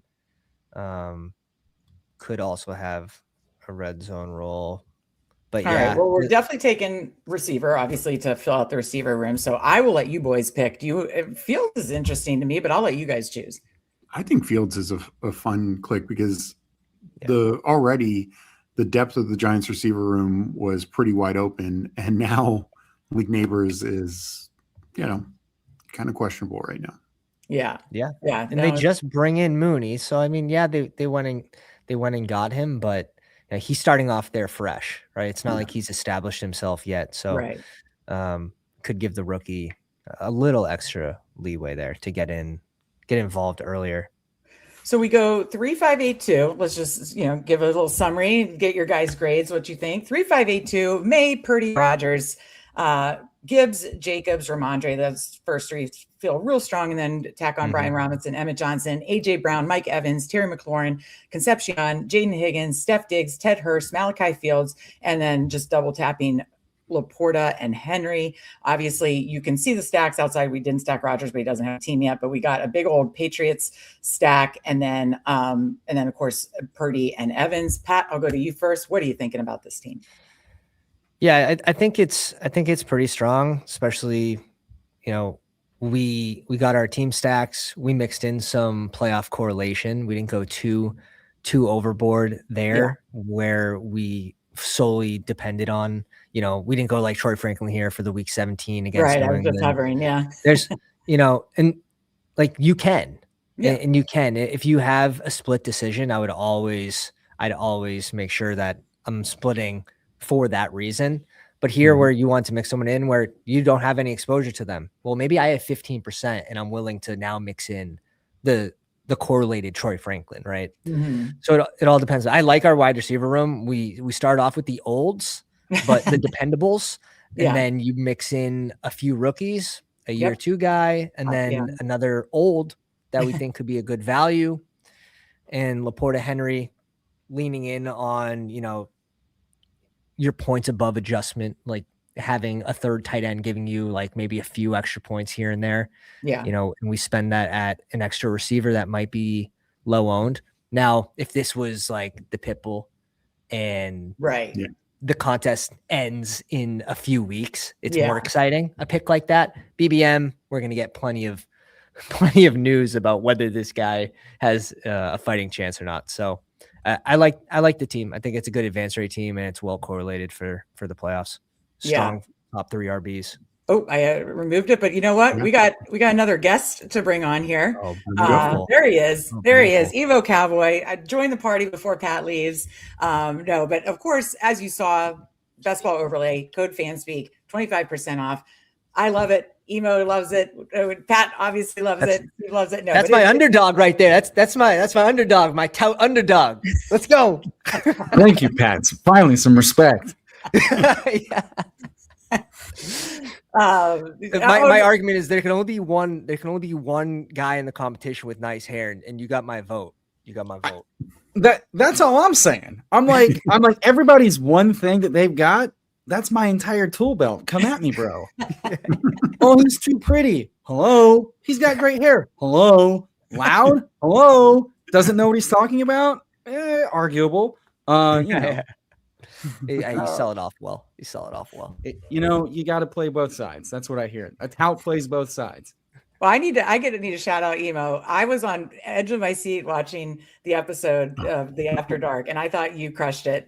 So very, very impressive. It was very nice. Very nice. Have to say, I am loving the BBO, by the way. My God, it's ridiculous. It's Russian. The new features, Best Ball Overlay has been fantastic, man. The new overlay, the Chrome extension, it is nicey. It's elite. It is elite. Nicey is a good way to put it. At the end of the year, you'll just be more happy because there's no surprises. You know your exposures in every draft. You know them if you want. Just separate BBM, which is what I did last year. I just want on my BBMs, just one on my high stakes. At the end of the year, you'll be happy. And again, there's no surprises. You don't get some preseason injury where it's like, oh, wow, there goes 60% of my Justin Jefferson teams tied to round 2 Derrick Henry, whatever it might be. So appreciate you guys having me on. Congratulations on the 1K. Thank you. And I wish you best of luck on the rest of the 24-hour live stream. I'll be in and out of the rooms all night. So that's what we love to hear. Thank you, Pat. We appreciate you. All right, Tyler, take the torch. Like Pat said, open your mouth. About happy endings here. So I want to make sure that when we end here, we're all happy. That's what that means. Oh my God. Appreciate you guys. Have a good rest of the night, Pat. We appreciate you. Let me say a quick hi to Aaron Sandy, obviously, and Frank, and there was another new one. And W for Omega, he's a writer. Favorite childhood book? Ooh, he is an author. What was the one? I'm going to date myself. I was so old. Nancy Drew. That's how old. Yeah, I mean, I was the Hardy Boys, so yeah. Yeah, we're old as shit. But don't you have a brother that's our age, Tyler? I feel like I heard you in Discord the other day or recently in the shout out. Yeah, if you want to release the paywalled doxing information, I do have 2 much older brothers. There it is. And my childhood book, I grew up with much older technology, but book wise, I read basically what was my demographic. So that would be. I mean, if I had to pick one book, it's probably Surviving Antarctica, which was like a young adult book, essentially before Hunger Games, which I wasn't into. The notion was basically dystopian future, reality TV, pit people against each other, basically like Amazing Race, but with the possibility of like no one makes it out alive, and it's like teenage kids, and now this year's race challenge is like going to Antarctica and like recreating like the original expedition with like, you know, the entire original trail, and they're like filming it, and they've done it like, you know, recreate and survive the Alamo, etc. So like very dark, very potentially, you know, not age appropriate. So that if I had to pick one, surviving Antarctica is probably that one. But I loved Percy Jackson and that whole series of, you know, Greek mythology and shit. I have a series. I never read the Percy Jackson series, but the Dark is Rising series, I think, is Susan Cooper. That's a good one. Very good. Dark is Rising series. And another, like, just in that same realm, mainly the first book, Lion Witch in the Wardrobe. Absolutely love that. Yeah. Okay, I remember that. I've never been the biggest reader. W for Omega asked me in our Discord, and I was like, oh, not the biggest reader, but fun. Thank you for the super chat, and hopefully we gave you some fun answers. And I did mean the Toxic Tower Discord. I want to shout out how cool the Toxic Tower Discord is. So obviously, if you're not already, I'm sure you are following all the Toxic Tower boys, but their obviously YouTube link is in the description, because we got PPR Tyler coming on soon to play Steve, and of course Rick then in Best Ball Jeopardy. But what is Toxic Tower, before we jump into a BBM, what does Toxic Tower have coming up in this hot Best Ball summer? I mean, you guys are approaching 1K too. Yeah, we just hit 750. So shout out everybody joining us. It's been a very fun ride. Lots of spotlight from So You Think You Can Trout. They're a very fun fishing show from the Great Outdoors. Really enjoying that. You know, hosted by Blake Shelton. And then, you know, we've had some fun guests like Jacob Sanderson. We're gonna try to get a few more big guests to come on and be their true toxic selves. We're having a lot of fun there. Members only, you know, Discord and streams have been a lot of fun. I put quotations around fun because you know, you could definitely argue I'm not having fun, and you could argue that neither is my blood pressure, but the people seem to be having fun. So that, what do we got? We're hotter, bigger, faster, stronger, hot Best Ball summer over on the Toxic Tower. So it's going strong. We're having a great time. It's a great time to be just drafting, man. These Friday specials on Underdog, all the DK promos, the drafter promos. I mean, this feels like the golden age of best ball, in all honesty. And so as a comic book nerd, as an emo guy, I just feel like every few years, once my fandom catches fire, I get to enjoy the fruits of it going mainstream. Feels great. Yeah, well, I have to ask one. You guys do, you know, fuck, marry, kill. If you just brought the blood pressure thing, some would argue just me, just to make people uncomfortable. I apparently ask that, but I ask everybody that. You know, as a sex positive guy, I ask everybody. I'm going to ask my fellow handsome hair guy, Andrew will be on around 9:30. Look for that. Who raises your blood pressure more, BBG or PPR?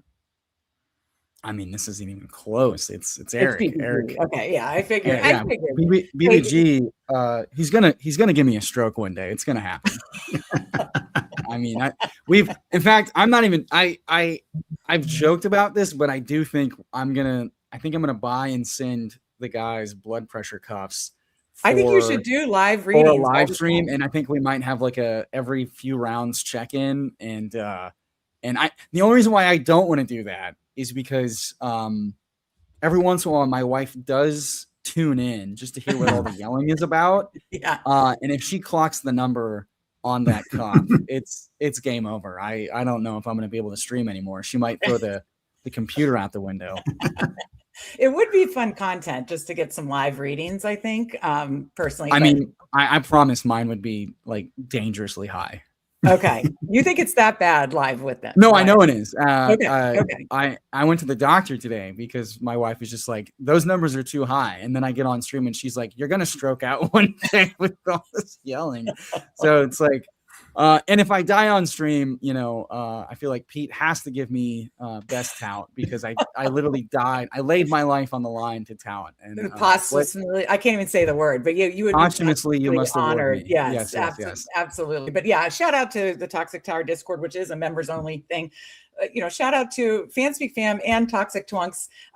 You can do both of them. Join both, become members of both. But I love the Toxic Tower Discord. Highly recommend. And that's how I knew. So I'm guessing your siblings, I think they're somewhere around our age. So I was like, oh, that's fun. They're 10 and 9 years older than I am. So I basically got, I was raised by old school parents with older So you grew up siblings. like Gen Xers like us, where like you grew up when there was no technology, but then you're a teenager when there's all the technology, basically. So like for a little bit more about me, for those that don't know, like, I'm in my early 30s, and like, I grew up, my dad was like, we're gonna watch Kung Fu, A-Team, all that Get Smart. I watched so 5 good. seasons of the original Get Smart. Like that. Wow, I okay. watched Ed Sullivan Show. My mother loved Red Skelton. I watched like the first comedy I ever watched was black and white Red Skelton, right? Grew up on MASH. Still love our MASH dad used to watch MASH too. Yeah. That's awesome. I mean, I watch MASH to this day. So like that's like, my first CD was Dion's Greatest Hits. Like I need you to understand, like this is where the roots were planted. Yeah. And then my brothers are like, here's Metallica, here's Linkin Park, here's Seosin. Okay. I hit my teenage. I don't get a smartphone until I think like first year of college. I don't have a personal laptop until 2 years into college. I save high school papers on floppy disks that I walk to the library to print out. Like it's, I was born in between 3 time zones. It sounds like you were. I loved the generation Steven I grew up in, but it sounds like you were basically in that generation, even just a younger version. Yeah, I feel like I could talk to basically anybody that's not 16 or under. And I say that, and I barely relate to PPR. So maybe I'm honestly older and more out of touch and completely washed than I think. All right. Well, we're getting into PBM. We could keep the convo going, but highly recommend joining the Toxic Tower, becoming a member. And of course, I'm sure you guys are watching, but if not, link is in the description. Lots of fun stuff coming up. Let me see if there's any other questions in chat. Steve, when does the bourbon pour? For me, maybe I'll have a nightcap after the games when I come back on. I'll be back on with Candyman at midnight. But right now I am a slow rolling. I'm going to take down. I need a bourbon when I face off with PPR? Steve, you didn't even get the Keaton Mitchell. You're gonna need a bourbon just to take the edge off after the first few. When he's going, you're gonna be like, all right, pause, and you're just gonna be like, okay, I need a little elixir. I may need to go pour myself a bourbon because I don't have it ready yet. At least you can blame it. If you start slurring a little bit, you're like, all right, whatever. I've been going for a while. Like, you're coming on fresh. Oh shit! Did I hit refresh? It says, or I just hit refresh, but we must have gotten in the very first of the room. So let's see where we're at. Okay, we're down to 2. We're good. And I just am using this one so I can see because I don't have a double monitor situation here. Yeah, if cooler's going to pop. Have you done many pit bulls yet? Oh no, I read that wrong. How drunk am I? I've only had like 3 drinks.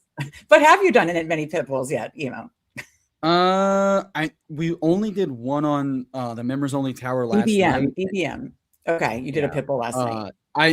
I've been so busy with work and life that now that my wife is in Louisiana for the weekend, I get to do whatever the fuck I want and no one can yell at me. So I'm not getting yelled at for drafting at 9 and 10 o'clock at night to get some nice EV while I watch MASH and Modern Family. So we will be out late drafting pit bulls tonight. Before this starts, what's your go-to like Texas barbecue type dish? Dish? Yeah, when you go somewhere, what are you ordering? What's the number one? What's the 101? That's a great question. For me, it's one of 2 things. Like, what do I enjoy the most? And then what's what I measure places by? I measure everything by like brisket. If you have a good brisket, that's to me, that's apples to apples across the board. I can measure every place's brisket to each other. Deep down though, I want some fucking burnt ends. Like that's really what I want. When I go to a place and I want to, be luxurious, I order my 2 proteins, my 2 sides, and some burnt ends. Nice. All right. The briskets. I do love a good brisket. And you, when BBG came, it sounds like you took him out for all the good Texas. All right. So do you go JSN, JT? What do you like to go here at 5 emo? I've been going JT over JSN. Now that it's against Cleveland, I think that's gonna be less popular, and so I'm more than happy to keep doing it because that's fine. Cleveland's not an elite defense. Todd Monken might help with pace, even if it's bad. And we've also done this song and dance of like overreacting to, Jets, Cleveland, not the game you're going to need. And then it's like 4 of the guys you need in BBM a couple years ago in dog shit weather just because of pace of play. So I think, and then JT's the kind of guy that just goes nuts. Like, let's be honest. Even if the weather and the location's not very good, like teams like to kind of run the ball late in the season. I think Dimes is going to be much worse than he was physically last year. I think we are all like coming off the Achilles year 1 with the throwing, like the throwing side of his body's not great. At the end of the day, Taylor looked awesome. Taylor not having to contend with I think he and Warren benefit the most from this offensive shift into what they're doing. I do think we see heavier personnel that benefits the running back, especially Taylor, who finally had one of his best seasons as a pass catcher. Mm-hmm. Dimes being less mobile helps him from the standpoint of more checkdowns, less scrambles, because the scrambles aren't as effective. I don't know how much they're going to want to like QB sneak with, Dimes coming off the Achilles as well. Yeah. And then also just like, if they're beating up on the hapless, bad, but high-paced Browns, well, then that just sounds like a lot of short fields for lots of touchdowns for Taylor, potentially. So, like, I can tell myself a lot of ways that this game doesn't look optimal to, like, the DFS bros, but Taylor's the kind of guy that, like, well, it doesn't matter because he's going to get 25 to 30 touches, and against the bad offense, that just means potential short fields for him to go crazy on, and good running backs can overcome game script. Yeah. All right. So coming up in 2, we got Kenneth Walker, Rice, London. Neighbors obviously is going to fall more. Bowers, Love. What are you liking in this range here? Walker falling here would be unique and interesting, even if he's not my favorite guy. And against the Chargers is interesting.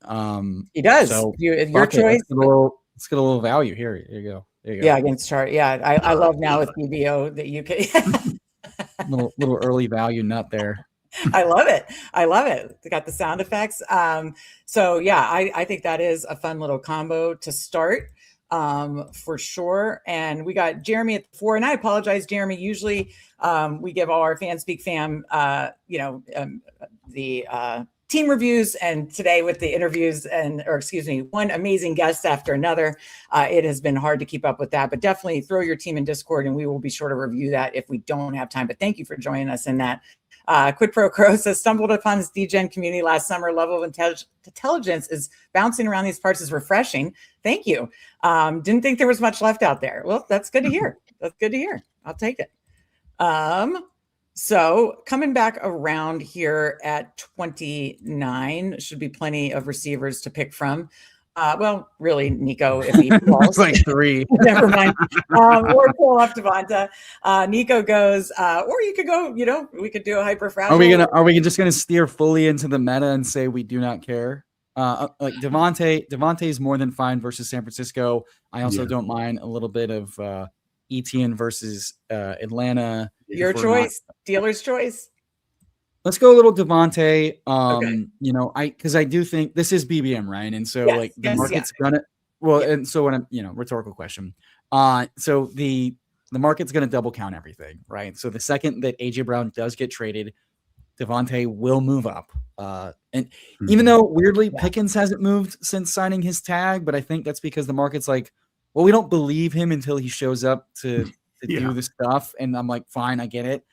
So from that standpoint, I do expect Smith to move up slightly. I think he and AJ Brown both end up moving a little bit.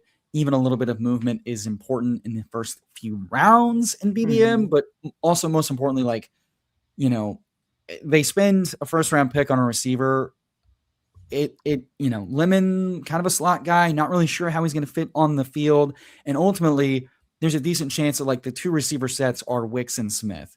And that sets up pretty fucking nice projectably for Smith, who's been very, very good as a target earner, as a route runner. just his efficiency. I think this offense could be a lot better. So, I mean, yeah, as far as like who can be like your first anchor receiver that can kind of do a little bit of the JSN thing, kind of do a little bit of the breakout guy, this feels like a really, really nice spot. And then, to potentially stack with Hurts, in a couple rounds, it tees up nicely and you don't get too far behind. Yosh joined earlier. He's coming back in. He said he can't wait to be stoned in this chat at 2 a.m. I love it.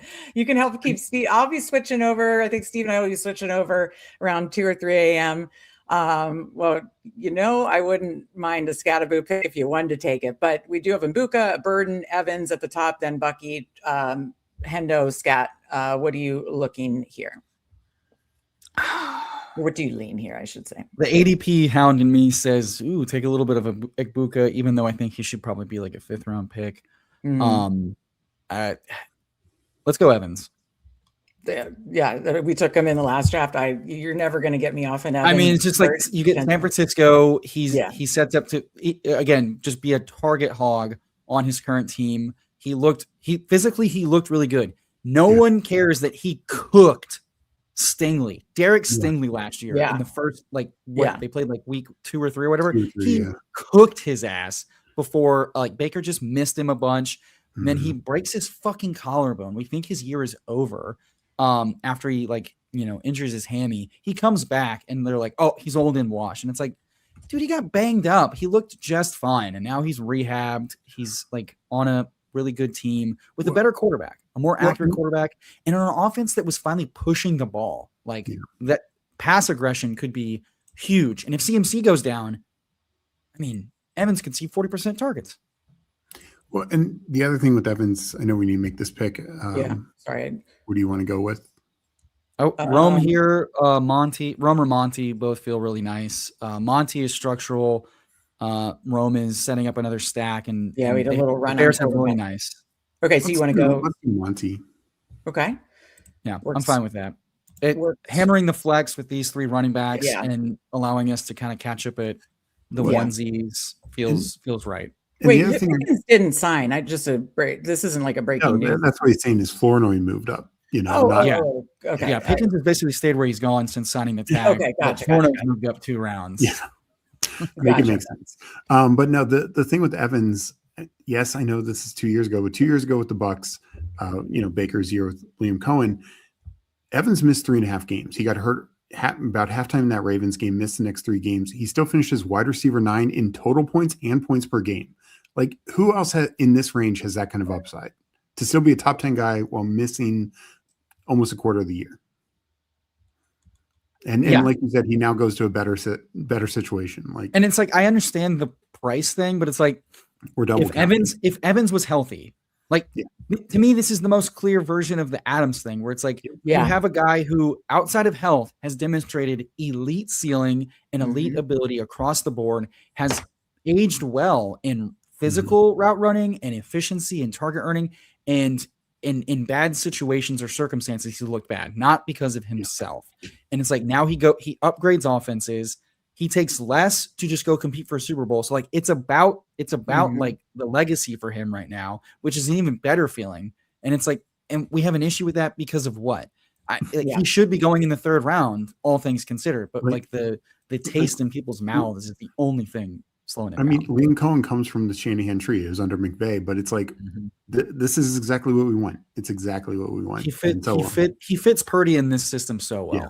Did you want to go ahead and take Hurts here, Emo, or is there another pick on the board you like better? Yeah, let's just get Hurts. I feel like just taking quarterback in this range is the way that you don't, it's in a flat tier where nothing feels good, and I can make a case for and against, and mostly against most of these guys. I don't mind just taking the quarterbacks because again, we're set up to basically, hammer receiver with quantity and quality throughout the rest of the draft. So just getting our stacks doesn't feel bad at all. I'll just stay here because we're only 6 picks away, pick 77. So it's Chuba and Stevenson, but Parker Washington, DK Metcalf, if you want to look at as Sutton in that range based on ADP. And then craft who, you know, I need to get more of too. So anything, what stands out to you here? Do you want to catch up at receiver? I mean, I think that would make a lot of sense. I have exactly one name I want. So please, God, Icon, Parker, take him okay, back. I won't say it. Sorry. Thanks, Meg. Just fuck it all up. All right, thank God, Parker. Let's. And a half of mums. Who I've been like, I admit, I have a weakness. I've been paralyzed by the Jags and what to do, and so I just take what many people call cornerback, but I still think he has upside later. But I still need to be taking the earlier Jags receivers and not just Strange and Travis Hunter. So well, I think, yeah, I think like I think the one thing, the one thing I've learned from playing best ball for now like 5 years is that there is so much shit that's going to happen we have not even considered could happen, then because we haven't considered it could happen, we have not considered the outcomes of what happens when that happens. Yeah. And in my neck of the woods, we call that like lack of creativity for risk assessment. And so Parker Washington's a great example of, we never thought there was a possibility he could get a lot of routes and then be one of the beneficiaries of this Cohen offense. Cohen slot receiver has been basically a cheat code in fantasy football every fucking year of Cohen's offensive like mastermind. And Parker was the most efficient guy on the outside, on the inside. This is an offense that, like, with Cohen, we're like, we buy it. I believe it. Whoever's doing that, whether it's Travis Hunter with 11 targets or Parker Washington with 10, I just want whoever's getting the slot role in this offense. I want whoever's getting designed targets in this offense. I don't know who that is. And these prices, the upside of that guy is a second round pick. So I'm okay. I'm okay taking shots on goal for those guys, because it could be BTJ, it could be Parker, it could be Myers, it could be Hunter, it could be all of those guys over different stretches of the season. Any one of these guys could get traded or cut or hurt, and it's literally the 1,000 scenarios. And so it's like Parker Washington looks like potentially the next great Amon-Ra Godwin type of breakout, like power slot guy who's got versatility on the outside, but he crushes on the inside.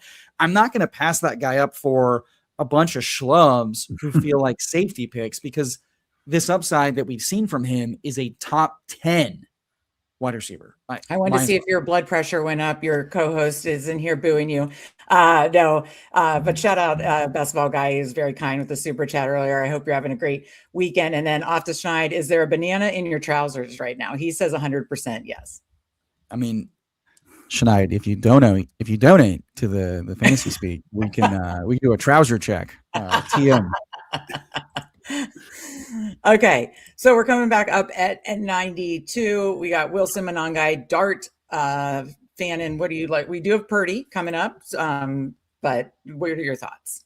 You know what? Same mindset to me of like, let's just get our stacks. We took Evans. If Evans is hitting his ceiling, it's probably because Purdy's hitting his ceiling. These guys all feel fine, but not amazing. I think Wilson probably potentially. Oh, and they play each other week 17. Thanks. Exactly. Shout out that ball overlay. Forgot about that, but I was hovering over and I was like, oh, yeah. And they play each other week 17 too. That is fun. And I'm not one that shies away from both quarterbacks. A, I don't mind tacking one on later, but B, I don't mind that at all. So they also play 2 weeks prior to the finals, and I only need one of them. So right. And guess what? Oh, well, if that game does, okay, cool. But like, if I don't have the game that matters, then it doesn't really matter. So no, fuck it.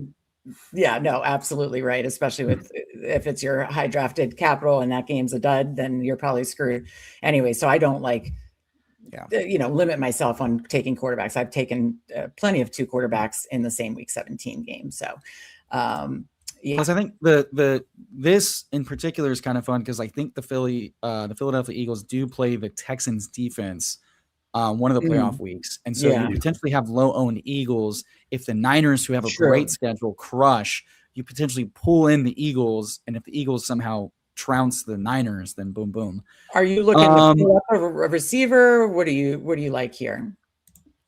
Fannin falling just feels like let's just take some value. It's not my favorite pick in the world, but he is pretty interesting at 101, right? Like we've seen the ceiling.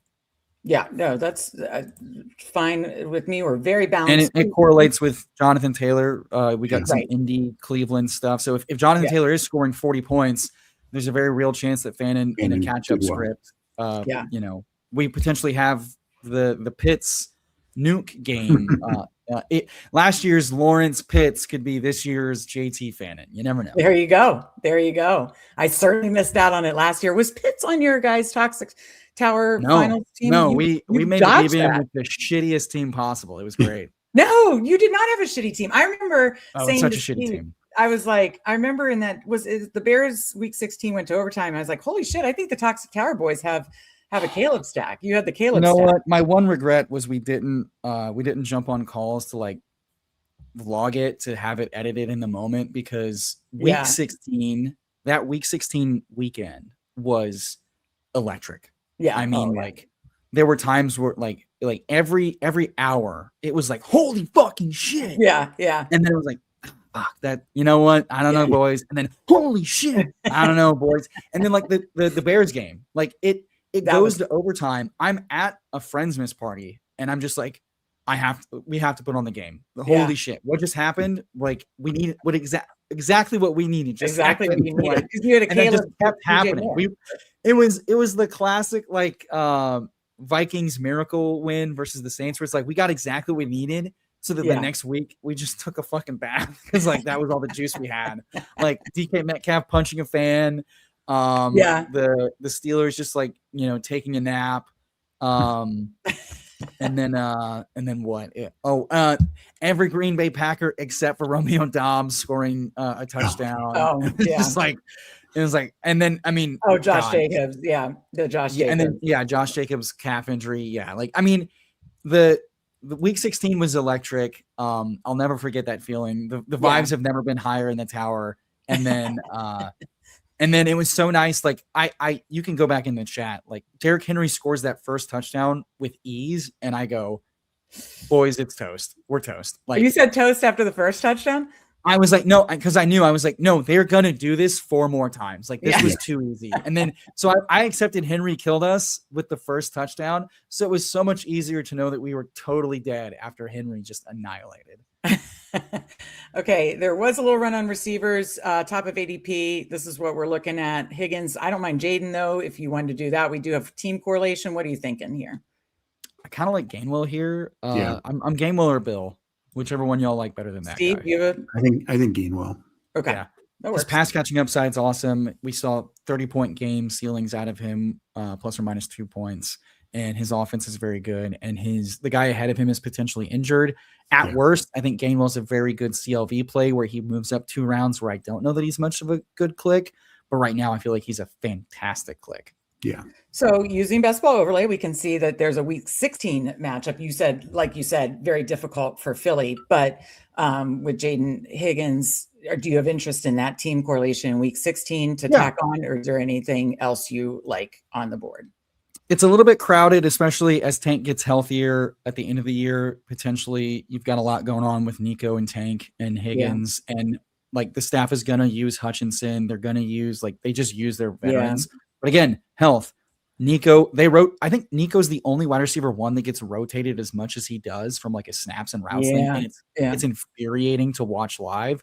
Because he'll just he'll crush with ease, and then they'll just rotate him out for a fucking schlub, and it pisses me off.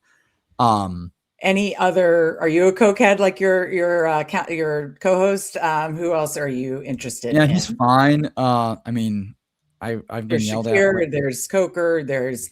I mean, Baker Mayfield just back stack. Hey, you never have to twist my arm to take a third. You know what? The tower keeps yelling at me for taking Baker, but this time you're in the right place. You're in a safe space to take a third quarterback, Emo. Let me tell you. This time he's stacked, and I could say that I did this on purpose. If I admitted earlier that if we took Gainwell and set up the Baker, exactly, you were just dialing it up. I like it. Fuck it.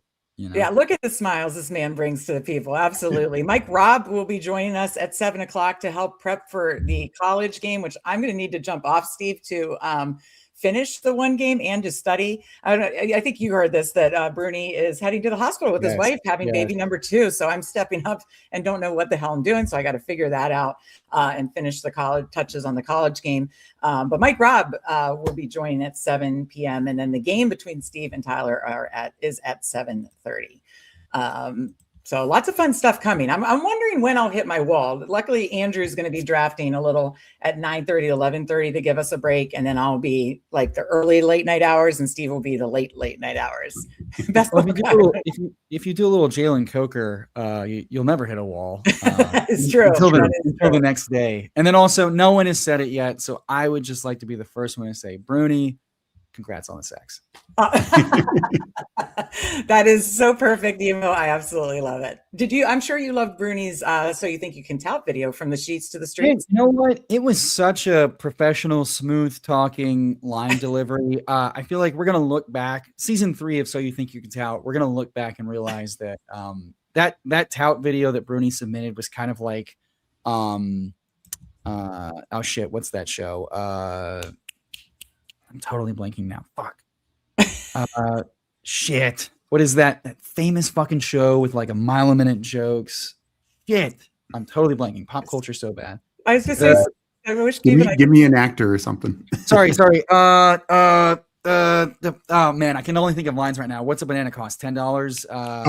Arrested Development. Thank you. There we go. Jesus, flopped so hard. So yeah, Bruni's thing was kind of like Arrested Development, where like it was just so smooth, so quick that years later you realize that was really good. And I think was really good. You're gonna look back and realize that was just head and shoulders above its time. Absolutely. Jesus, I fucking names not good with them. Okay, Shakir's here is fine. Otherwise, I think we probably. You obviously have McMillan too for the stack. So would you rather go McMillan? Let's just take Shakir because I think McMillan's falling a little bit with the whole like. That's true. We get the value. We've still got Otten and Hurst, and I think Hurst is a great click who's going to keep rising. Yeah. So as you can see, we did stack all 3 of our quarterbacks actually already, but we do have McMillan there. Anybody else that you want to queue up? Obviously done at quarterback. Probably just tack on one more running back. So yeah, probably receiver. I mean, we could probably save running back to one of the very last picks with this. Yeah, we were very strong. We can also take 2 shots on the Jacksonville guys and. Yeah, never gonna have to. We got the one with one of them. Who's our tight end again? Is Fannin? We could also grab a tight end. Strange correlates. Yep. Goddard went. No quarterback stack. You know what? Let's save a tight end potentially. It correlates week 16 just from him in Washington Jacksonville plays. Oh, okay. Who does? It's a week 16 or week 17 Washington Jacksonville play. Yeah, week 17. Washington though. Do we? No, that's why we take Jake correlates with. Sorry. Parker. Now I'm there. All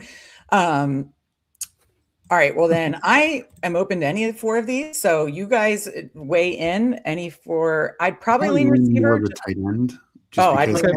I'd lean more receiver, only having 4 right now. But what do you think, Emo? Well, McMillan goes. Your thoughts, Emo? The Sims would probably tell us tight end. So Stranger Chig, do we want to double stack or do we want to correlate with Chig? Let's double stack. All right, cool. I mean, I'm not going to feel bad investing heavily on Jacksonville. Strange looked great. Tight ends that score touchdowns are usually on good teams that earn good target shares.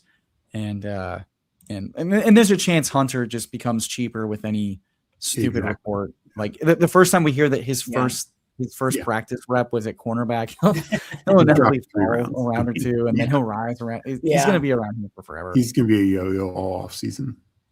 Yeah, Bruni did deliver, and Arrested Development was goated. So good shout out there. I'm glad we got. I absolutely love that show. I don't think I watched the last season. Didn't it come back years later?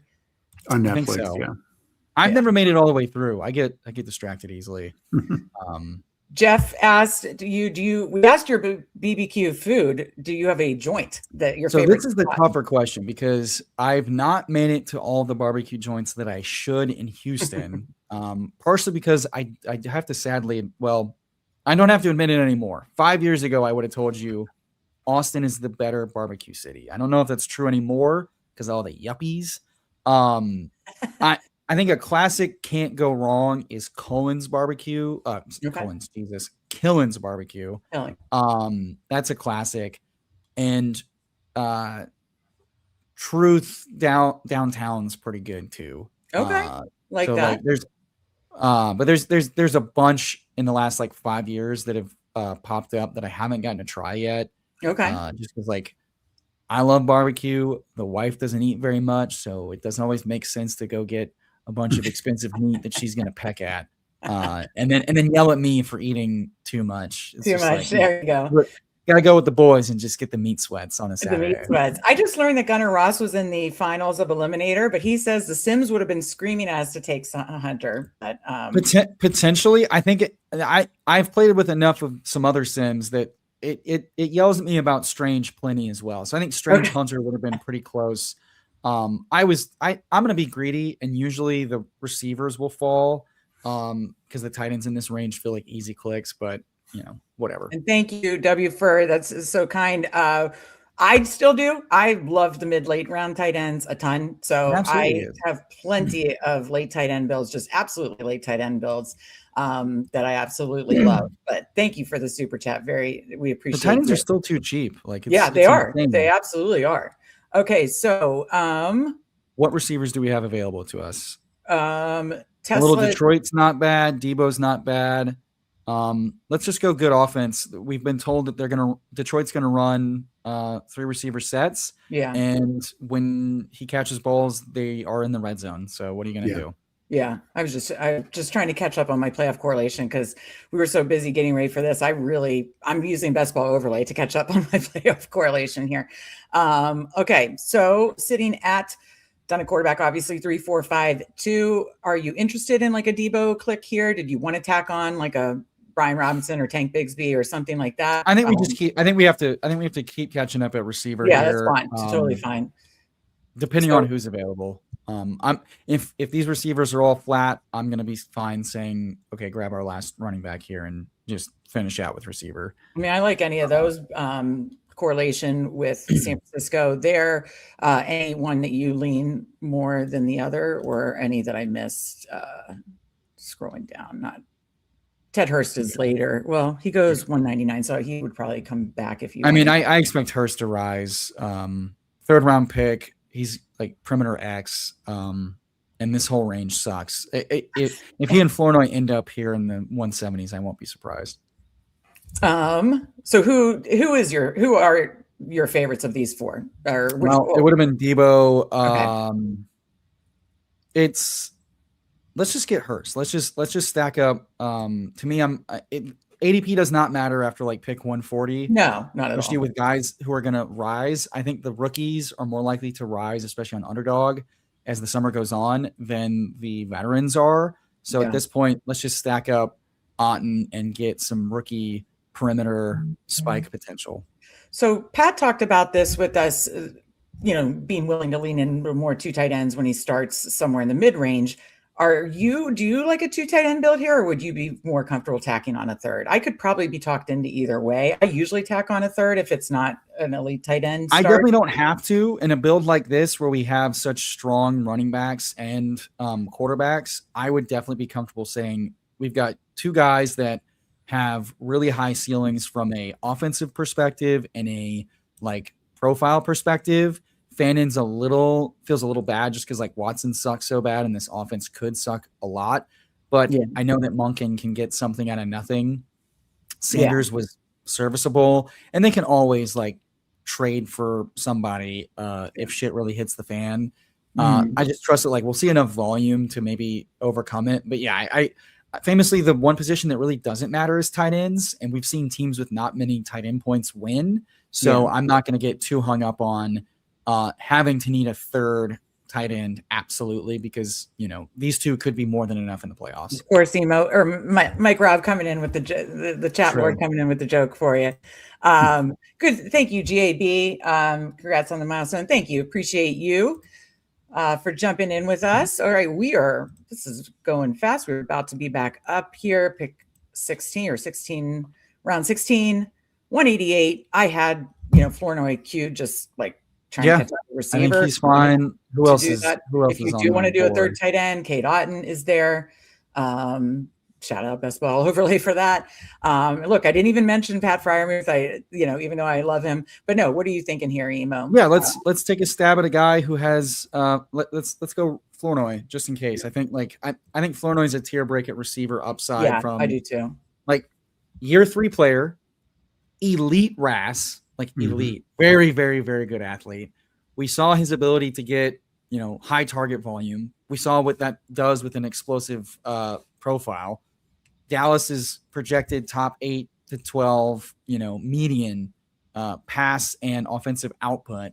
If anything happens to either of Pickens or Lamb, or just matchup dictates that like the easiest guy is the slot guy of Flournoy, he can have a big spike. He had 2 really, really good spike weeks last year. So at this range, it's really all you're asking for. Anything more is huge.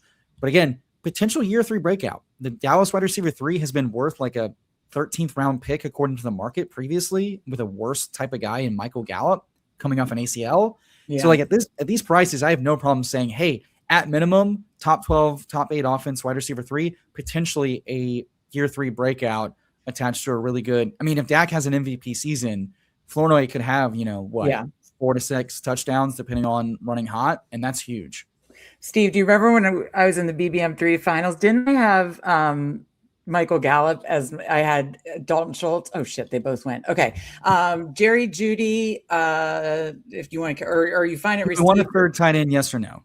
Yeah, I'm fine with that. These would be my 2 choices if we did. But I'm Freiermuth over Njoku by a lot. Clearly, I'm Freiermuth. Yeah. Jesus Christ! Yeah. I was hoping this stream would bring it down, but no, I don't want to. Like Evo said, you can make big stands later. I don't feel like it. Oh boy, Steve, we're bottling. It's good. Good restraint, Meg. Please, only a half time. The beatings will continue until morale improves. No, I'm totally with you on the Flournoy pick, and honestly, I think it's a very similar bet to Tesla, and you get them like 2 rounds later. Number 3 wide receiver in a good passing offense that's going to throw for 4,000 plus yards. No, I like it. 40,000 yards, give 2,000 of those to Flournoy. And 30 touchdowns. Fanspeak Network are going to be amazing late night. 40,000 yards, no big deal. No, but remember, Steve, I had Dalton Schultz and Michael Gallup in the Dak stack. I don't even think I had any of the elite receivers, right? Didn't I just have those 2? You had Elliott. It was a full team stack. Oh, that's right. Okay. Yeah. And Michael Gallup was just like batting down like a volleyball. No, the thing was the Titans corner like held Michael Gallup on like 2 long routes, and one set up a Zeke touchdown, but it was like there were a lot of like penalty yards that you just didn't get credit for. Yeah, that's what it was. But I got 2 Dalton Schultz touchdowns, and I was sitting in second place with $1 million. But there was 15 more games to be played, so that didn't work out for me. So, all right. So do we want a 5th running back with this build? Can we see? Think so. I just want to double check our bye weeks as well. Yeah, bye weeks are 5. Wait, no, 13. 13. I still think 5 here makes a lot of sense, just for depth perspective. I'm a Vidal slappy. It's a little bit of correlation with Walker. Yep. It's a good offense. Like worst case scenario, I'm just taking guys who could be the RB2. Fuck Mike. Oh man. Okay. Connor, where are you Randall, Najee, Ollie Gordon. Connor, I'm good with. Your choice, Connor. You said that first. Emo, is that what you're thinking? These suck. Connor feels like the guy you should be clicking over Najee, just because I think his injury's less bad potentially from an explosion standpoint.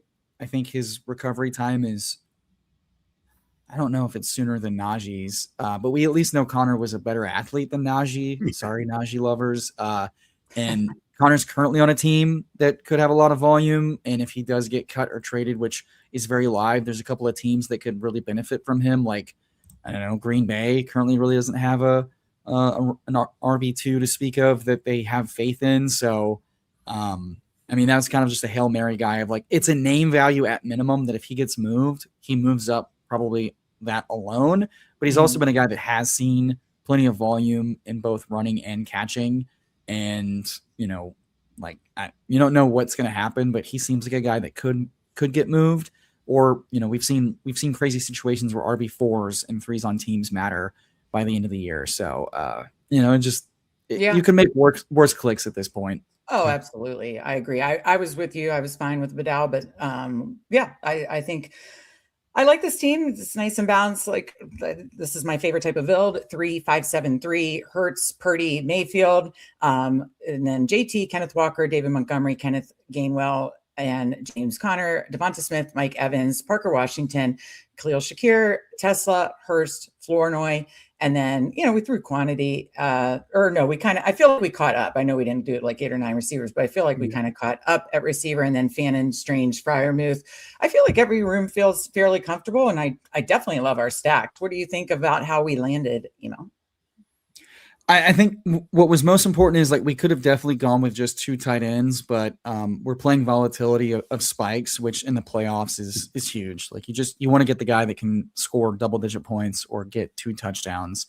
So 3 tight ends helps a lot there, just for volatility's sake. Mm-hmm. Same thing with a quarterback of like, a quarterback's going to really help you advance and then advance in the playoffs. And advancing in the playoffs is the part I really want. Yeah. You just want you want to have as many shots on the quarterback you need to get through. You have to get that right. Yeah. And then at receiver, like we tried to hit like breakout guys that are going to really outproduce their ADP in some way, shape, or form. Smith being the clear-cut one on a good offense potentially. Evans in a clear-cut like Adams-esque smashes his ADP type of role. Parker potential year 5 breakout a la Jawan Jennings with health, but more. Khalil Shakir. Little scared about his value with DJ Moore, little scared about the injury, but at this cost, discount, just a guy to be a serviceable wide receiver 3 on a really good offense, you could do a lot worse with. Tesla, year 2 guy, just throwing a dart at wide receiver 3 on a top offense. Same thing with Flournoy, potential year 3 breakout, but a wide receiver 3 dart on a good offense. And then Hurst is a rookie who stacks with our guys. So it's like really purposely trying to not build a floor, but build a ceiling case outcome for every single one of these guys. Because we only need like 3 of them to matter any given week. Right. Yeah, and the point I was going to make on it, and some of it is, we obviously need like Philly and Tampa to play better, but that was the bet we were making. Those could be, all those receivers could be on unit somewhere like the 2 or the 3 elite offenses. Just, Jacksonville, San Francisco, Philly. Right. Buffalo, Shakir is the 3, but if something happens, even if it's just for a couple of games for DJ Moore, like Shakir maybe has a couple of bigger games. Oh yeah, absolutely. We know DJ Moore's going to take like 3 games off just for vibes, and that's where Shakir can eat, weeks 8 through 10, and help this team as Hurst gets his legs under him.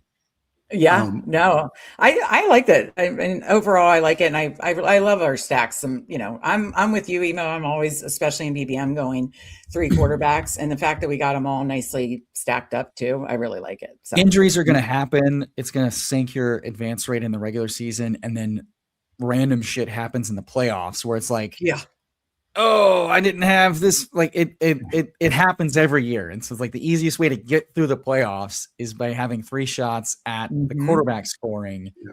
And so it's like, and I think that's I think the best way to like really leverage a 4 or 5 running back build is with strong quarterbacks, because then you can say, I've got the 2 most important positions on half point PPR. Exactly. And I'm just going to, and we've seen teams do this. Just having quantity spray and pray at the receiver position that is really volatile should be enough any given week. And so like we've attacked the 2 running back spots with really strong positions potentially, and then the flex with that strong one. So it's like now we just need tight end and receiver to do its volatility thing. And we were very purposeful with how we attack that with stacks and with offenses and profiles. So it's like mindfully doing that is a way that I think you avoid selling for floor when you're catching a receiver. I think is a mistake, but you also need to mix in some of like, the median outcome of a wide receiver 3 on a bottom 10 offense is a much different story than a wide receiver 3 on an elite offense. Oh, exactly. Absolutely. And I think we were attacking the right offenses, like you said, and I've written about this multiple times, and I just did for our guide. Again, check link in the Discord. If you want to sub to our Substack, you get a free gift in our best ball guide, but I've written about this over and over and over, especially in context of Superflex, that, there have been anywhere from 59 to 66 quarterbacks that have started games the last 4 years. So I don't think that's changing, either benchings or injuries, a lot of injuries, whether they're, 3 games, 1 game, 10 games season, it happens, like you said. And it's not like a 1 year. The year was 66 different quarterbacks started. That was the high, the record. But it's, the other years are like 59, 62. It's like there's a lot of quarterbacks that start.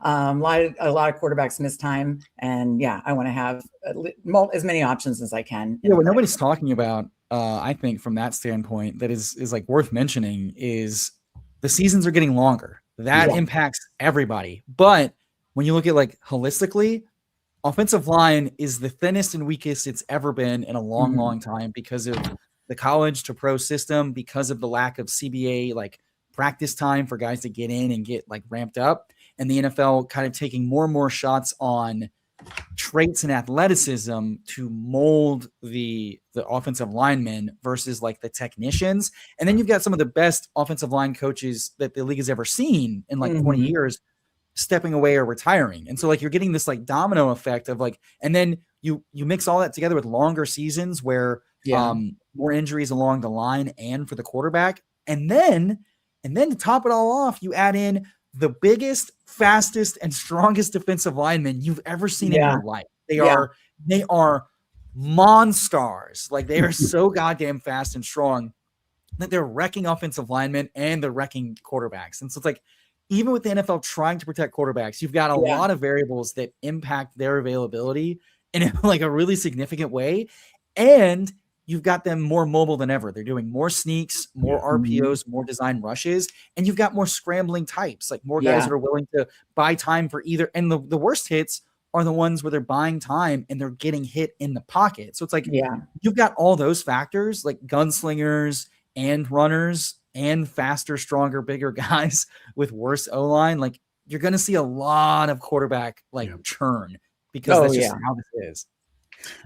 Charles says beer was low. He's back. You just missed us drafting a banger. And Purple Yosh says Josh Allen hero plays always goes like Knox or Ty Johnson, just like forcing a late Meg, stack. I know you're going to need to take a break a second. I'm going to go run and make myself a bourbon so I can be ready when PPR comes on. Oh, bourbon for the game. All right. Yeah. Oh And, boy, I don't know. I'm setting the line at PPR minus 125 if I know Steve's drinking bourbon. I'd bet that. I'm gonna Pete Rose. You can go bet that now on Kalshi, and no one's gonna call you on it. Some NBA tomfoolery. But no, Emo, thank you so much for coming on. This is always a lot of fun to draft with you. And if you're not still on when I come back, so I just wanted to say thank you. And you of course, brother. Congratulations on 1K to y'all. I love the lunch streams when I get to catch them. There you go. Really enjoying to get to enjoy that. The Substack's been awesome, y'all. So congrats on 1,000, and best of luck facing my autistic co-host PPR Tyler. Avoiding hinge dates in order to take on grown men on the internet to name which dude went to which college. Truly a feat of alpha status and not deep depression. Oh my God. I love the shots, just swinging out, taking shots. I like it. We appreciate get your bourbon. No, we appreciate you. I'm going to review the team. So if you want to jump off, if you want to stay and meet Mike Raub, you're more than welcome to do that. Your choice, dealer's choice. Wait, Mike Raub's coming? I would love to wait. Just a moment. Yeah, that guy needs a piece of my mind. Mike Raub's coming on, I believe it's 7:00. I hope so, because I need to work more on the games. So I thought he and Steve could just either, I don't know, do a fast daily or do something while I make sure all the games are good to go for 7:30 and 8. But I'll quickly review these teams since we have a little time here. So it was 0, Fanspeak fam 3573. He's got Tila, Ward, and Shador, Barkley, Brees Hall, Rico, Brian Robinson, Ray Davis, ASB, Garrett Wilson, Roma Dunze, BTJ, Michael Pittman Jr., Travis Hunter, Denzel Boston, Sam Laporta, Mark Andrews, and Gunnar Helm. Yeah, I mean, like I said, 3573 is my favorite build. I'm not much of a Shador drafter, but, you're tacking on, and I think you had Boston. Yeah. Actually, I meant to ask Pat this. How come it doesn't show for other teams? Didn't it do that last year, Emo, for team correlations? Oh, you're asking the wrong guy. Okay, I didn't use a ton of BBO last year, and my exposure showed that I did not unique combo enough. I've learned my lesson. Okay, learned it. Yeah, and that's why BBO. Definitely love that. But I'll have to ask Pat that one. But I absolutely, as you said, love the update of best ball overlay. Yeah, every room feels pretty comfortable. I like their first three running backs there. Yeah, you have 5 receivers by 113. This is honestly my favorite type of build. Like I usually probably would get my first quarterback or second quarterback a little earlier, but no, I think this is a really strong team. The champagne has hit enough that I'm trying to see combinations on the fly. And you got BTJ, Trevor Lawrence, Cam Ward, and you got Travis Hunter, which I'm still a big He's got fan. the Pittman bring back on the Tennessee stuff. Yeah. And then Ward Gunnar and Helm. Helm. Yeah, Gunnar Helm, obviously, with Ward. I don't think I missed anybody else there. And then obviously Denzel Boston. So yeah, every room feels very strong. I mean, maybe a little thinner at quarterback, but I think Tennessee, I don't know what you think, Emo, but I think Tennessee could be an up and coming offense with Dable, Cam Ward, adding the weapons, obviously, that they did. Yeah. I mean, that one's tough. I love Dayball. He is obviously a boon for fantasy football. He's made some absolute dog water quarterbacks viable / really, really good for fantasy specifically.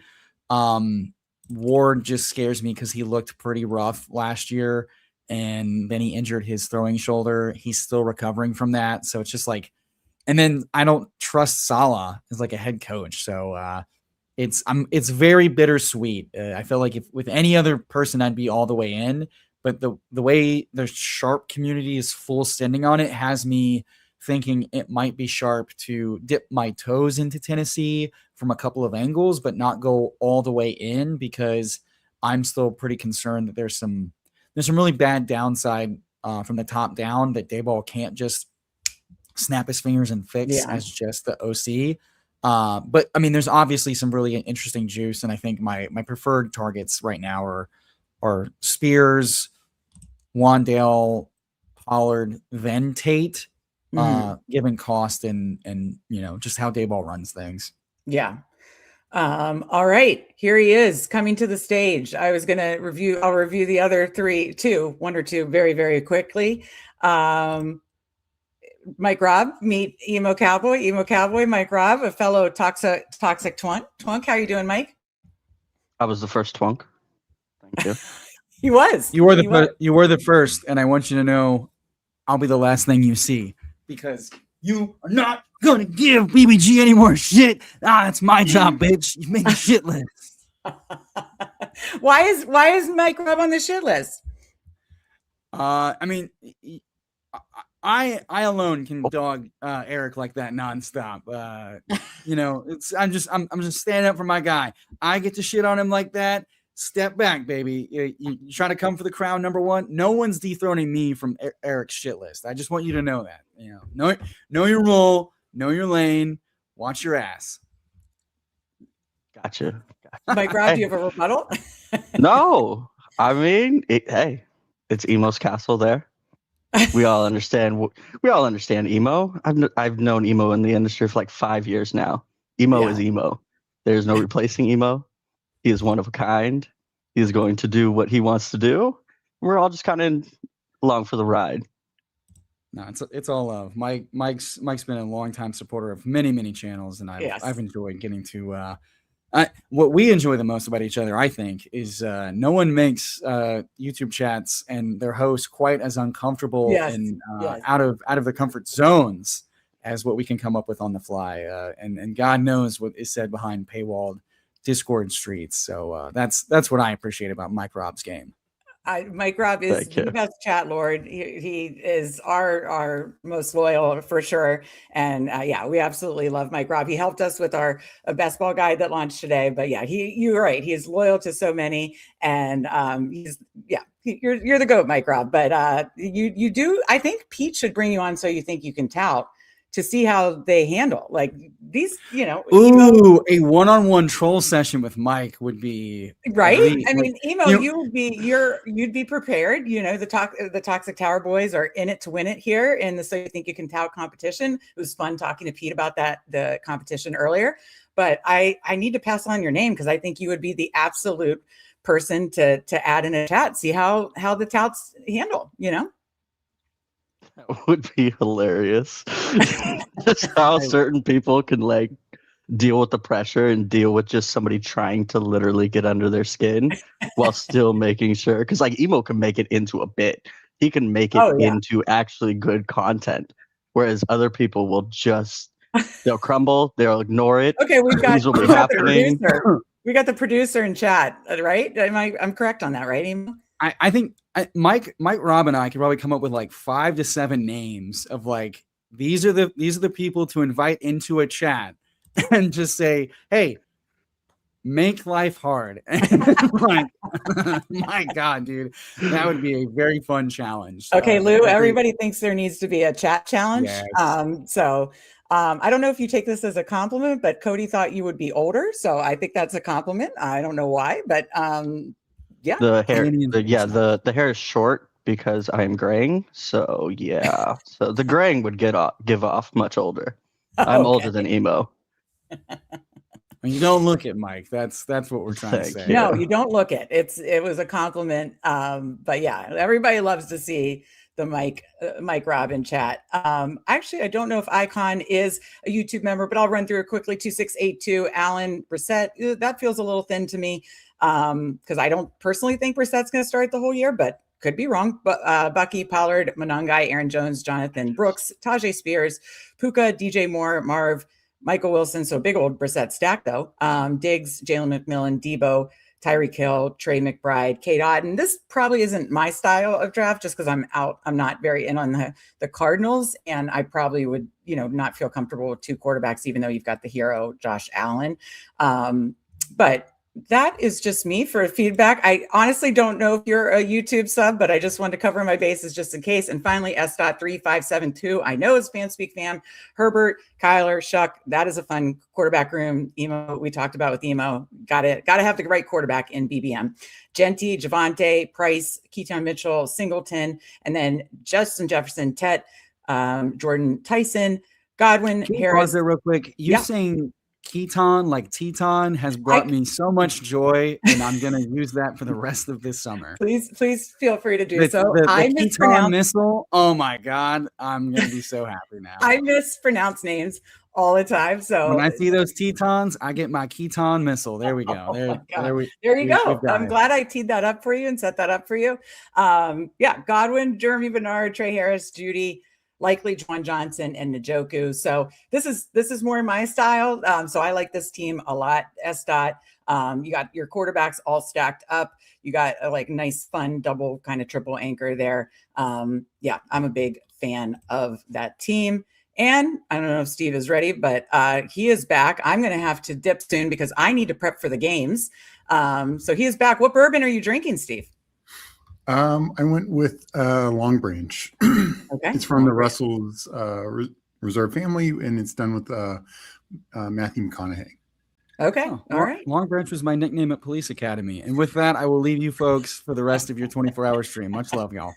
Thank you, Emo. Appreciate you. That was great. That was great. God.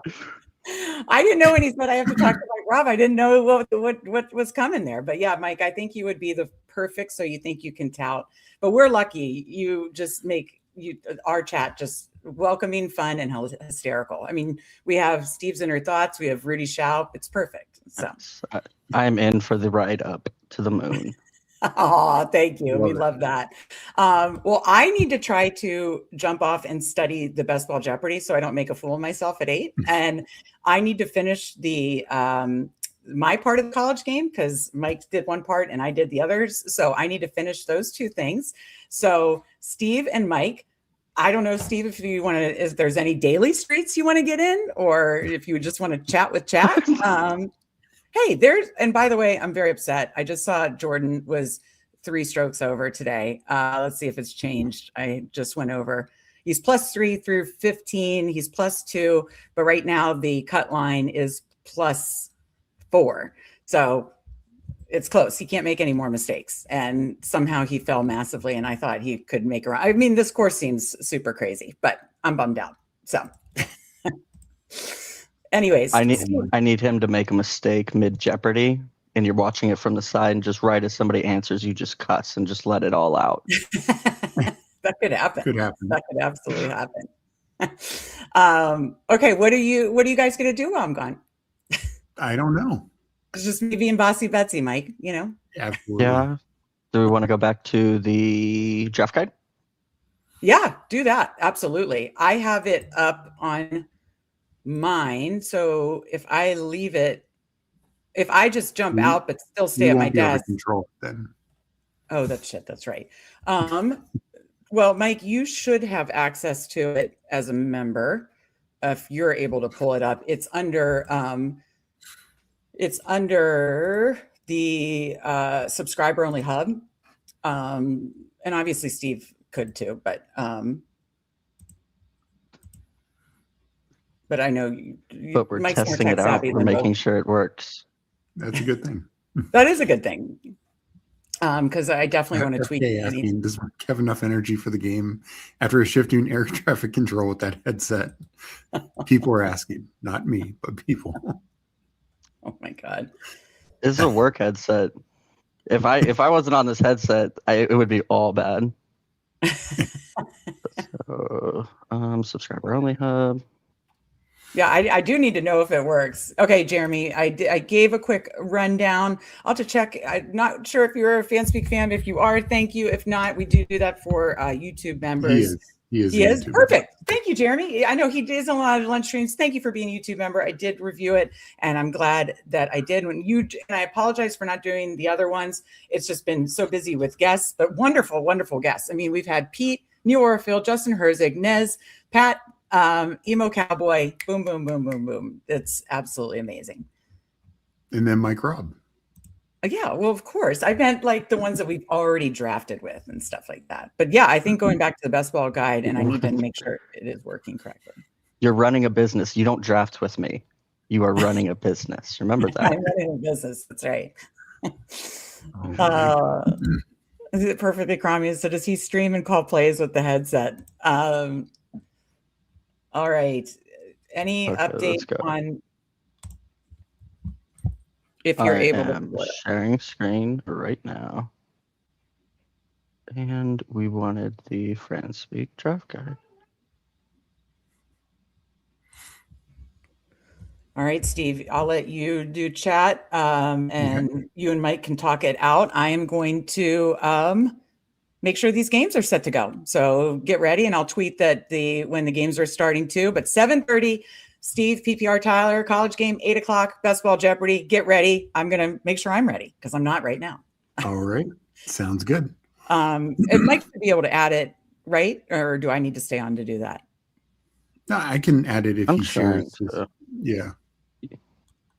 Yeah, can you share your screen? Share my screen? Or no, Steve. Can Steve do it? Yeah, he should be able to put it up once you share screen. He should be able to put it to the stage. It's not letting me do that. My computer does not like these settings. Or give me a moment. Let me try this. Because it says I am good for Google Chrome, but it's not accepting it. Let me try again. We apologize. That we don't have fun content, but the 2 games you're waiting for will be worth it. Steve, just in case it doesn't work, I'm going to email you the draft guide. All right. FK saying I've been taking bets for this match on the side, but much like Wiley, I plan on not paying up and then disappear. Allegedly. Oh my God. Amazing. Yeah, now I can add this. Oh, that was working? Yep. Oh, okay. There we go. Okay. All right. I will see you guys in 20 minutes. No, see you then. And Cromulent is right. Seriously, Mike Raub is the GOAT in Cord. Much respect. Absolutely. Thank you, guys. Okay. So there we go. So yeah, you were a big part of this best ball draft guide as well. So yeah, what did any key highlights you wanted to tease out more? I would say the biggest thing that we can take away from it is just looking at a team. You're able to look at a team all as a whole. So you can, start with the quarterback and see how it correlates and see how everybody was bouncing off of each other. Because we have a lot more data in the background, like piles and piles of data that we are going to be able to use in order to bring you guys more information about certain contests. So like we have Superflex data, we have data on the BBM last year. I think it was the Mastiff, the Pug, and then one other one. So I'm going to scrape all that data so that they can bring you guys some more articles, which I'm assuming some of them will still end up in this guide, right, Steve? Yeah. Oh, I don't know why I'm holding that. Like you can see me through my phone.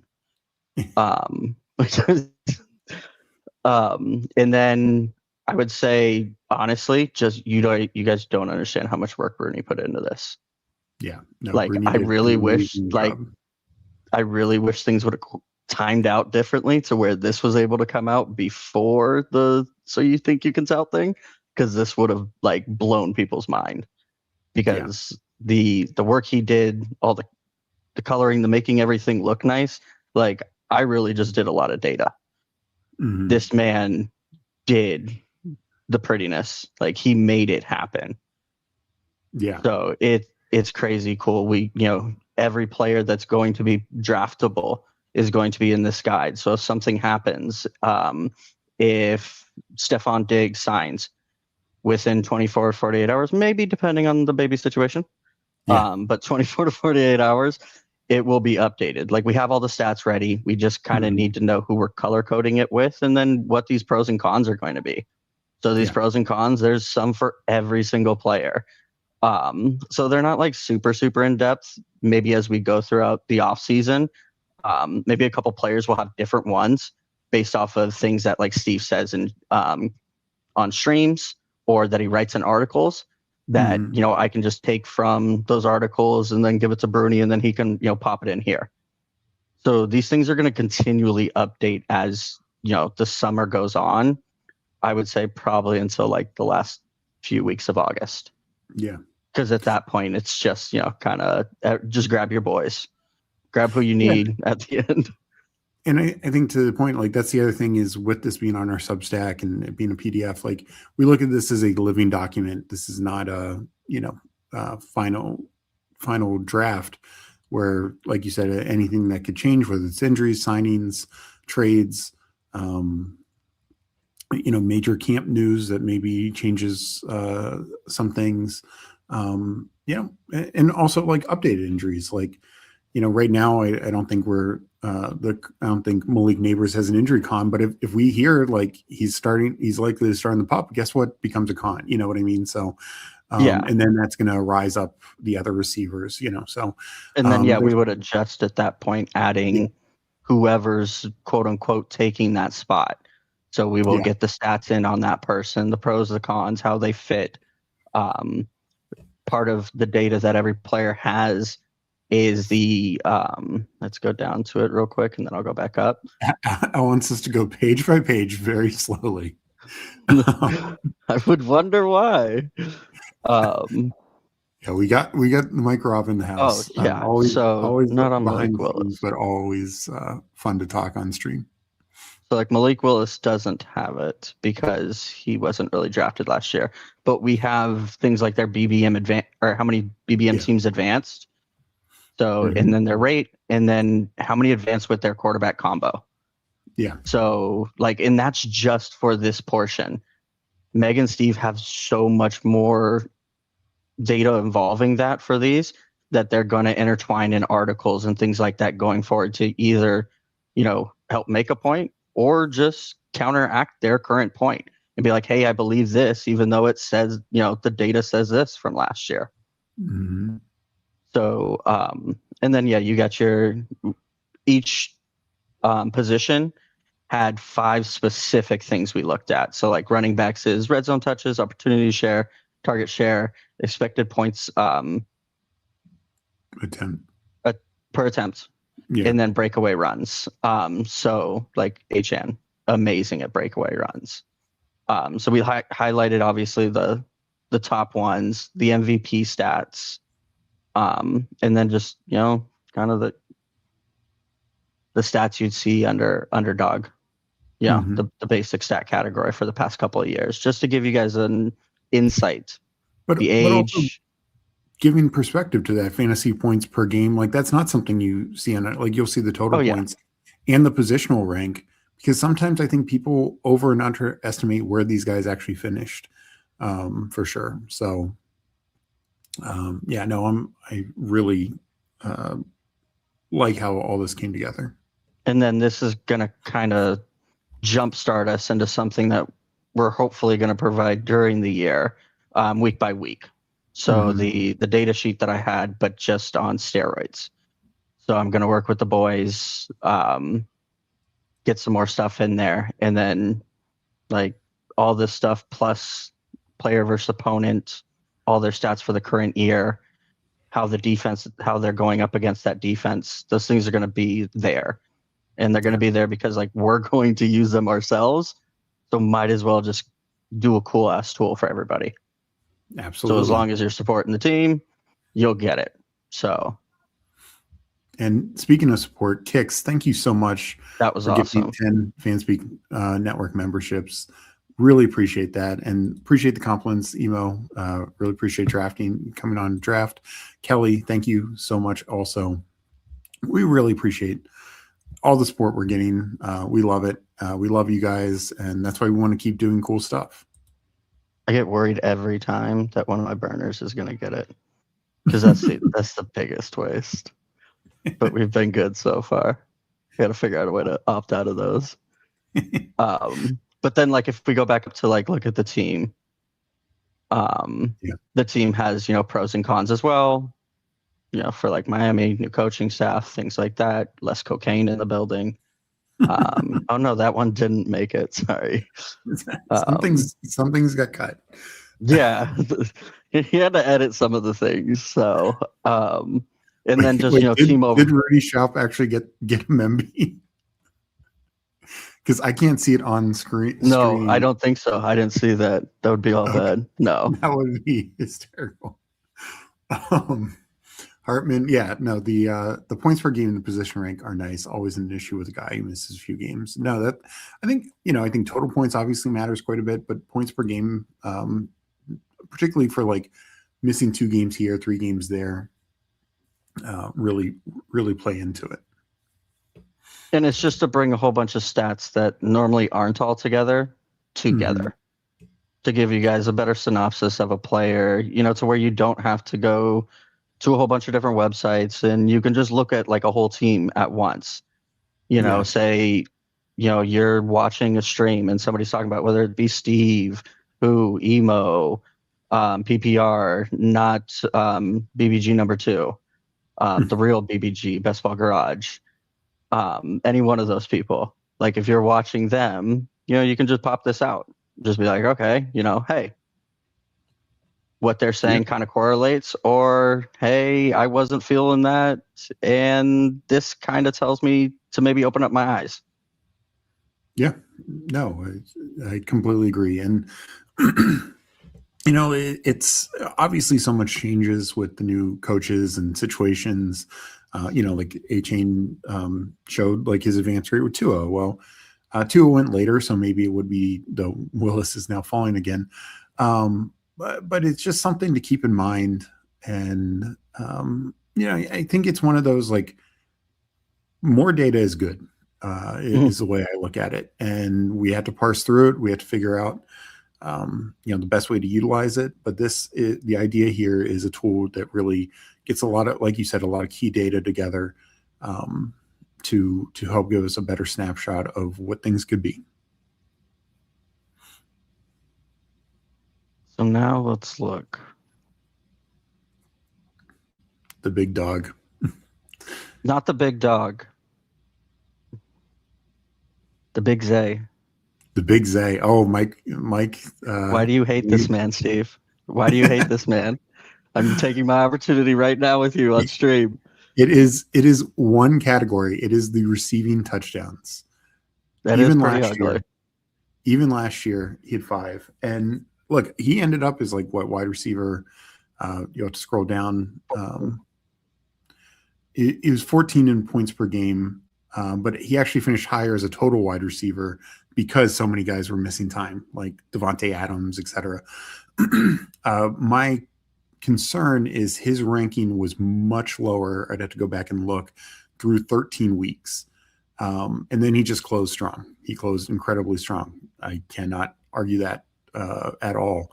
But I do worry about some of those guys who, through 2/3, if not more of the season, he was like wide receiver 25, 26. And then he just, had a sun run. I just worry because he did it on A, some of his touchdowns came at that time, but B, he got a little bit more yardage and targets than normally. And if that continues, great. What I do give him credit for is obviously the Declan Doyle coming from Ben Johnson.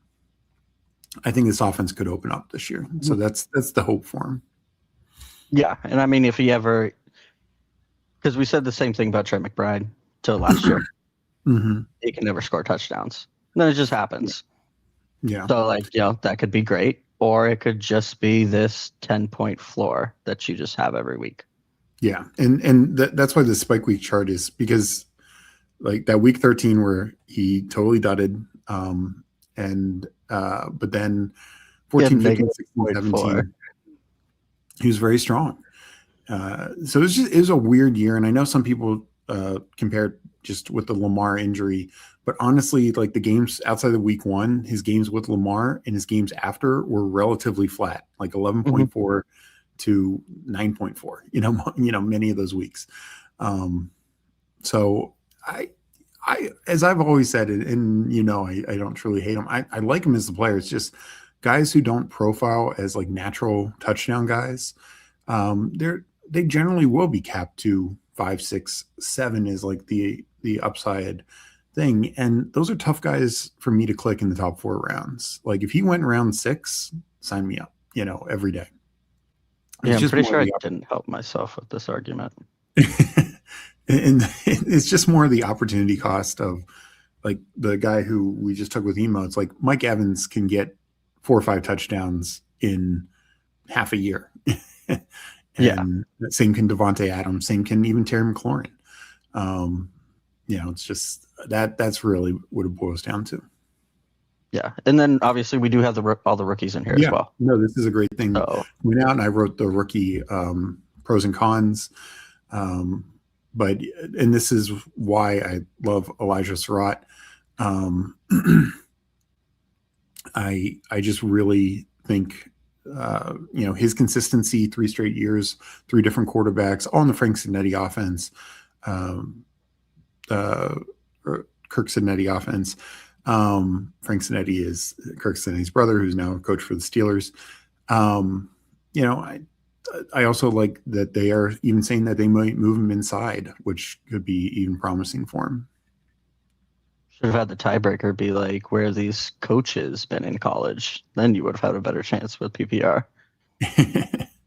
You love yourself some coaches, man. But yeah, so like all the rookies, and then like even if a rookie comes out of nowhere and then all of a sudden, this not even 20th round draft pick at this point is, a 16th, 18th round, we're going to have a page up. You're going to have the stats. You're going to have Steve's pros and cons.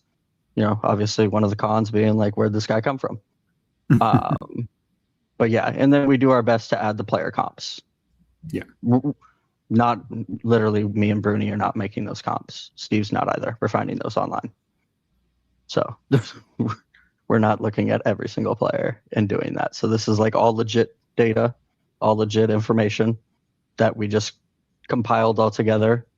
Took hours, but it's going to give you guys the most information without having to go gathering a whole bunch of it. Who asking, can we look at Elikai Omanor? Oh man. I'm pretty sure, I don't know if he made the cut. He would be at the very end. Right? Yeah. And let Lutz be your comp guy, ass.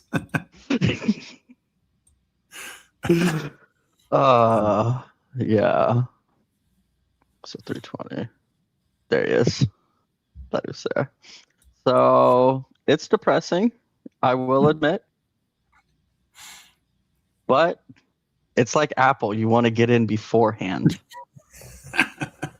This is Randy Moss 2.0, people. And when he is kicking ass in the UFL, you are all going to come back to me and say, what did you see? And what I will say to the point is, Imanor, I thought had a better rookie year than I expected. But yeah, that was before all the extra competition of Wandale, Tate, and a healthy retained Ridley, who I was expecting to get cut. He was bad, Steve. He dropped a lot of balls. He was bad. He did. I may have been watching a lot of Elikai Menor because I may have had a lot of money on him. He went to Stanford. He's supposed to be smart, man. Like, I thought he'd get it, understand that a wide receiver is supposed to catch the ball. Like that, it's kind of like you had one job, and that's my argument why QJ might not do well in the Mike McDaniel offense. First drop, he's out, you think? Not necessarily, but I think Trey Harris this is just the ADPs don't fully reflect. Trey Harris, mid to late second rounder, played decent snap share, not a ton of targets. But yeah, I just think they're competing for the same role, and all it takes is a great camp, type thing, and we flip those guys. But this thing is deep, people, and like some of these pages are super filled. You'll have your quarterbacks; they're going to have stack partners, so who they were stacked with, what their advance rates were, and these are all, like I said, BBM numbers. We have more information in the back that we're going to use for other stuff. And then, when this comes out, hopefully again next year, it'll be this on steroids with even more information, with year-to-year breakdowns on, ADP, stuff like that. We're now that this has been built, we're just in straight up gathering data as we go along. So we have everything once we eventually bring this back. Yeah. Again, like The Rock for a movie on steroids. There we go. Let me add my soon-to-be opponent, PPR Tyler, to the stream. How's it going? It's going good. Good day for me so far. I literally just walked in the door. I showered real quick. I was at was outside and subbing for Jim all day. So I was sweaty. We really did a little nature hike. Some kid had a tick, so that was almost the end of the world for that kid. I didn't really care. But went to my sister's softball game, and she absolutely raked. She's by far the best on her team. Can I just brag about my little sister real quick? Sure. Can I read a couple stats? That's okay. Absolutely. Yeah. Okay. This season, she plays first base. She has 2 triples, 9 doubles. She is batting over 600. She has a 1405 OPS, a 659 on base percentage, and a 746 slugging percentage. She's absolutely fucking raking. Yeah. Can I ask a side question? Who's keeping those stats? Is it you or is it the team? No, it's the team. I wanted to see how dedicated of a brother you were. It was their last. I'm not gonna lie. It was their last game of the season. It was the first game I had been to this season. But it was 35 degrees out. When they were playing, I'm not gonna go into 35-degree weather. Yeah, I'm okay. I'm good on that. But it was awesome. So she's the GOAT. Drug test her immediately. And Yosh says he actually found PPR during your 24-hour live stream. That's awesome. Oh, did he really? Shout out. That feels so long ago. Oh my. So how I know you said you were busy today, but did you see Underdog dropped a couple new contests, including new Superflex? I saw the notification. Normally I'm always on my laptop because I'm in a classroom, but I wasn't in a classroom at all today. So I saw the notification on my phone. I saw it Superflex. I didn't get a chance to look at the advancement though, unfortunately. Here, I'll bring it up so we can go over it while we're waiting on Meg. This is my slow draft hell that I'm in. But so what they did is they did 2 Frenchies, Frenchie 3 and Frenchie 3 with Superflex. So the exact same structure, just one Superflex, one's not. Okay. So 2 max, fast draft only, and it's a 4 of 12, 1 of 2, 1 of 2. It is a very large final. That's fun. 468, but very live to get there. Yeah. And the payouts, 10K up top. 4 people get 1,000 or more, and you're only maxing with $20.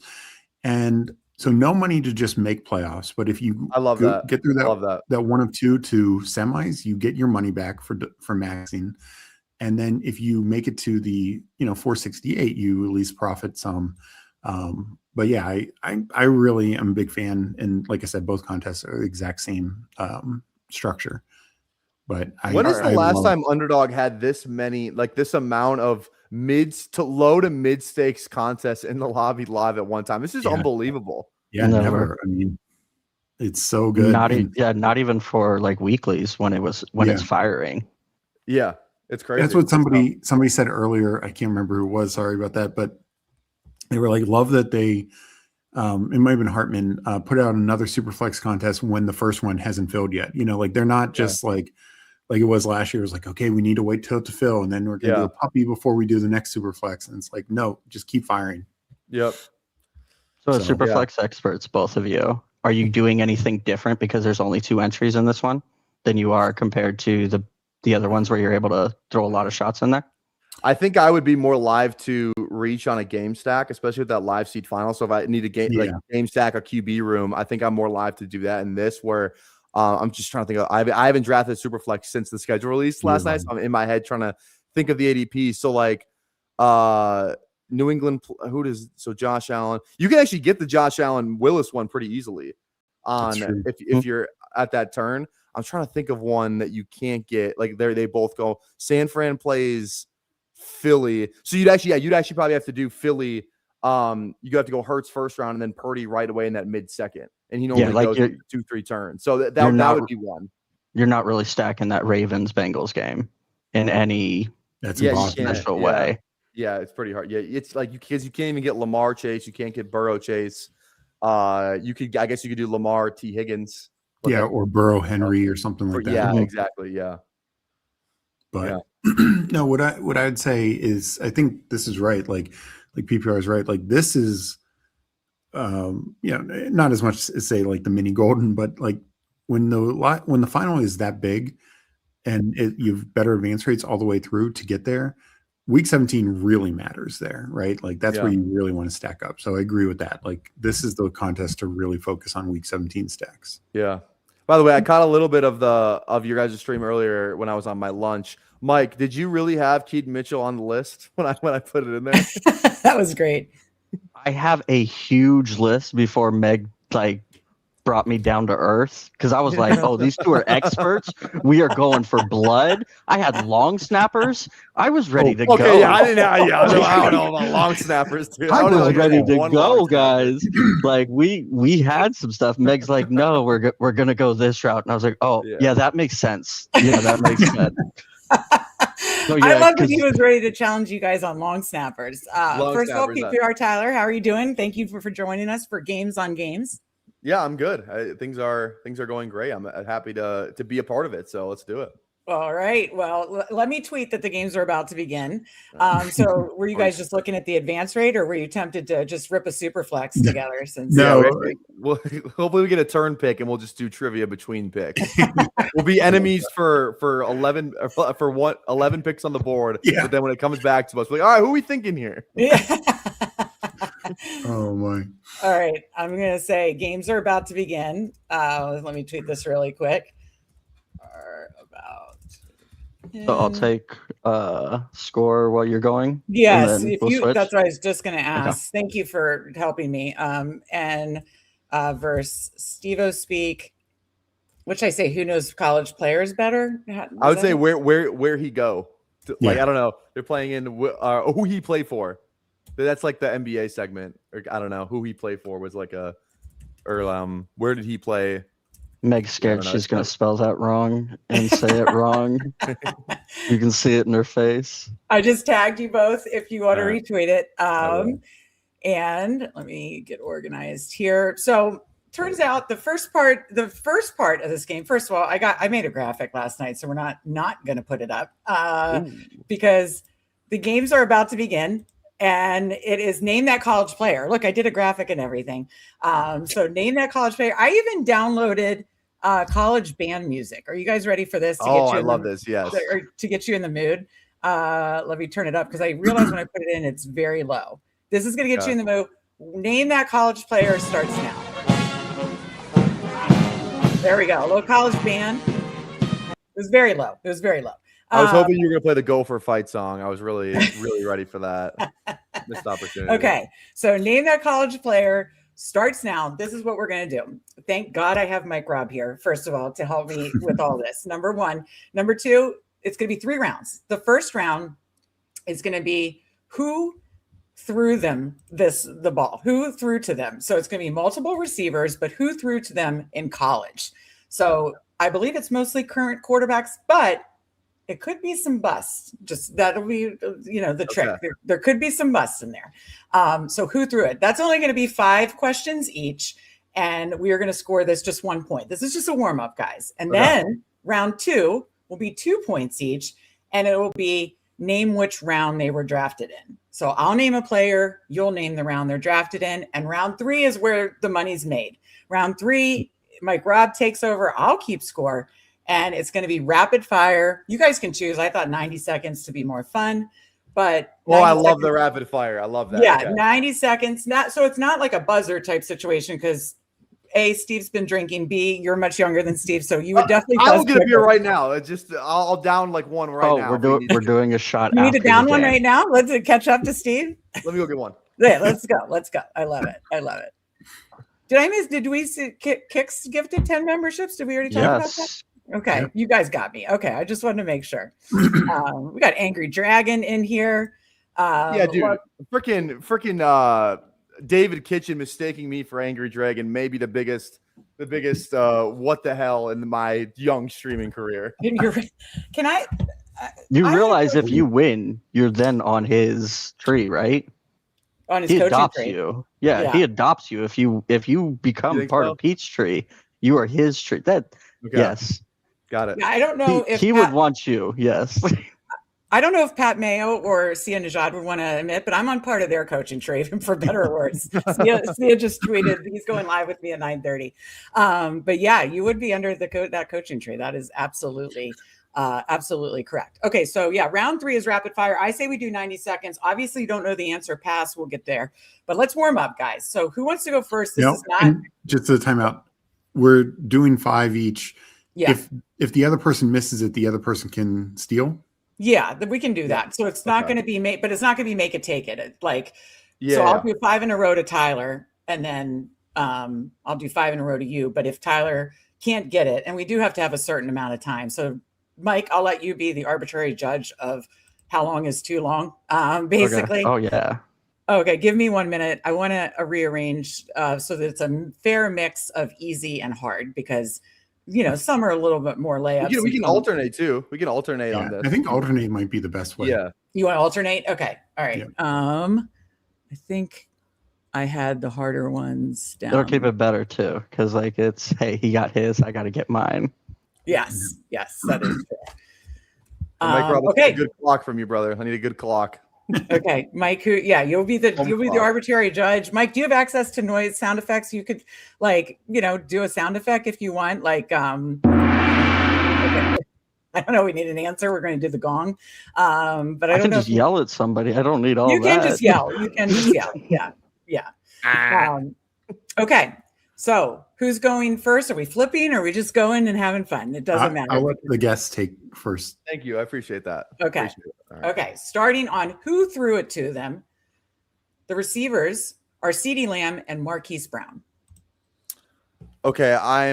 So Hollywood was drafted earlier. I think. I don't want to overthink because I know Kyler threw to. I know for a fact Kyler threw to Hollywood. But did Baker? I think Baker threw to both of them too. There could be some when there's 2 answers. I thought there was just one answer, but I can double check it for this one. I think I'm almost positive because Kyler was the 20. He was the 2019. Sorry, I buzzer. I didn't know how long. I'll go Kyler Murray. Final answer. Well, then okay. We need to double check this because I had. What is the other answer that you had? Baker. Yes, I had Baker Mayfield. Okay. Is the answer both? Truly both? I think CD was drafted 2020. Hollywood was drafted 19. Yeah. And Kyler was drafted 2019. 19. Yeah. 2019. Yeah. So yeah, okay. So you're good. I think Kyler's also an answer. Yes. Yeah. So Kyler is. Could be multiple. The problem is I might not know it as well as the contestants. I said both. Let's give you a point for that one. Oh, you got it. You got your point. You got your point. Definitely a point. Okay. Mike is keeping track of this. Steve, Yeah. you have another, I think, easy one. We're warming up here. Devonta Smith, Jalen Waddle. Tua. Yes, correct. Final answer. Final answer. Tyler. Okay. Josh Downs, Tez Walker. Ooh. Okay, yeah, because it's Drake May. Correct. I almost said Trubisky, but that was not the right years. Okay, we're warming up here. Actually, I think this one's too easy. Steve, T. Higgins, Hunter Renfrow. Trevor Lawrence. Correct. All right. Okay, so far they're sweeping the board. I've done 2 each or 3 each. 2 each. Two. Okay. Tyler, Alec Pierce, Trey Tucker. Desmond Ritter. Correct. They're starting to get harder. They're starting to get harder. Okay. You're like I said, I warned you there could be some bust in here. You say Steve. harder. That was the quickest one he answered. He had it. Falcons. You said the first name. Falcons. Yeah, you didn't even get to the second name, and he was already pointing at the That's microphone. That's true. Okay, Steve, Jordan Addison, Lucas Kroll. Ooh, Kenny Pickett. That is correct. He tried to trick you on that one. I You did. wanted me I to say did. Caleb. Yeah. I did. Okay, the next one is Diami Brown and Josh Downs. I already said it. Mitchell Trubisky. No. Oh, is it that too? Wait, I had it. isn't I that had another. around UNC? He is. Who's the QB? Sam Howell. Oh, Did Steve get no. the steal? Did Steve get the steal? Oh, It no. was Downs there because there could have been some overlap. There could. Okay, but it has to it. be both of them. Was Sam Howell? Fuck. I was so sure it was the one I already said. you were very sure. That's why they do get Ooh. harder. They do get harder. Confirmation Okay, bias. time out Okay. real quick. This is exactly what Pete said earlier. You were going to get excited and say an answer in Jeopardy. Okay, He I literally said saw that. earlier. I saw that. There's no way Pete knew that I'm the fucking runner-up of the show. Give me some goddamn respect. Pete. He And I checked out should've- after he won his first round. Exactly. Yeah. I should have clarified that to Pete that you were the runner-up in. Like, oh yeah, he might know some college guys. We'll see how he does.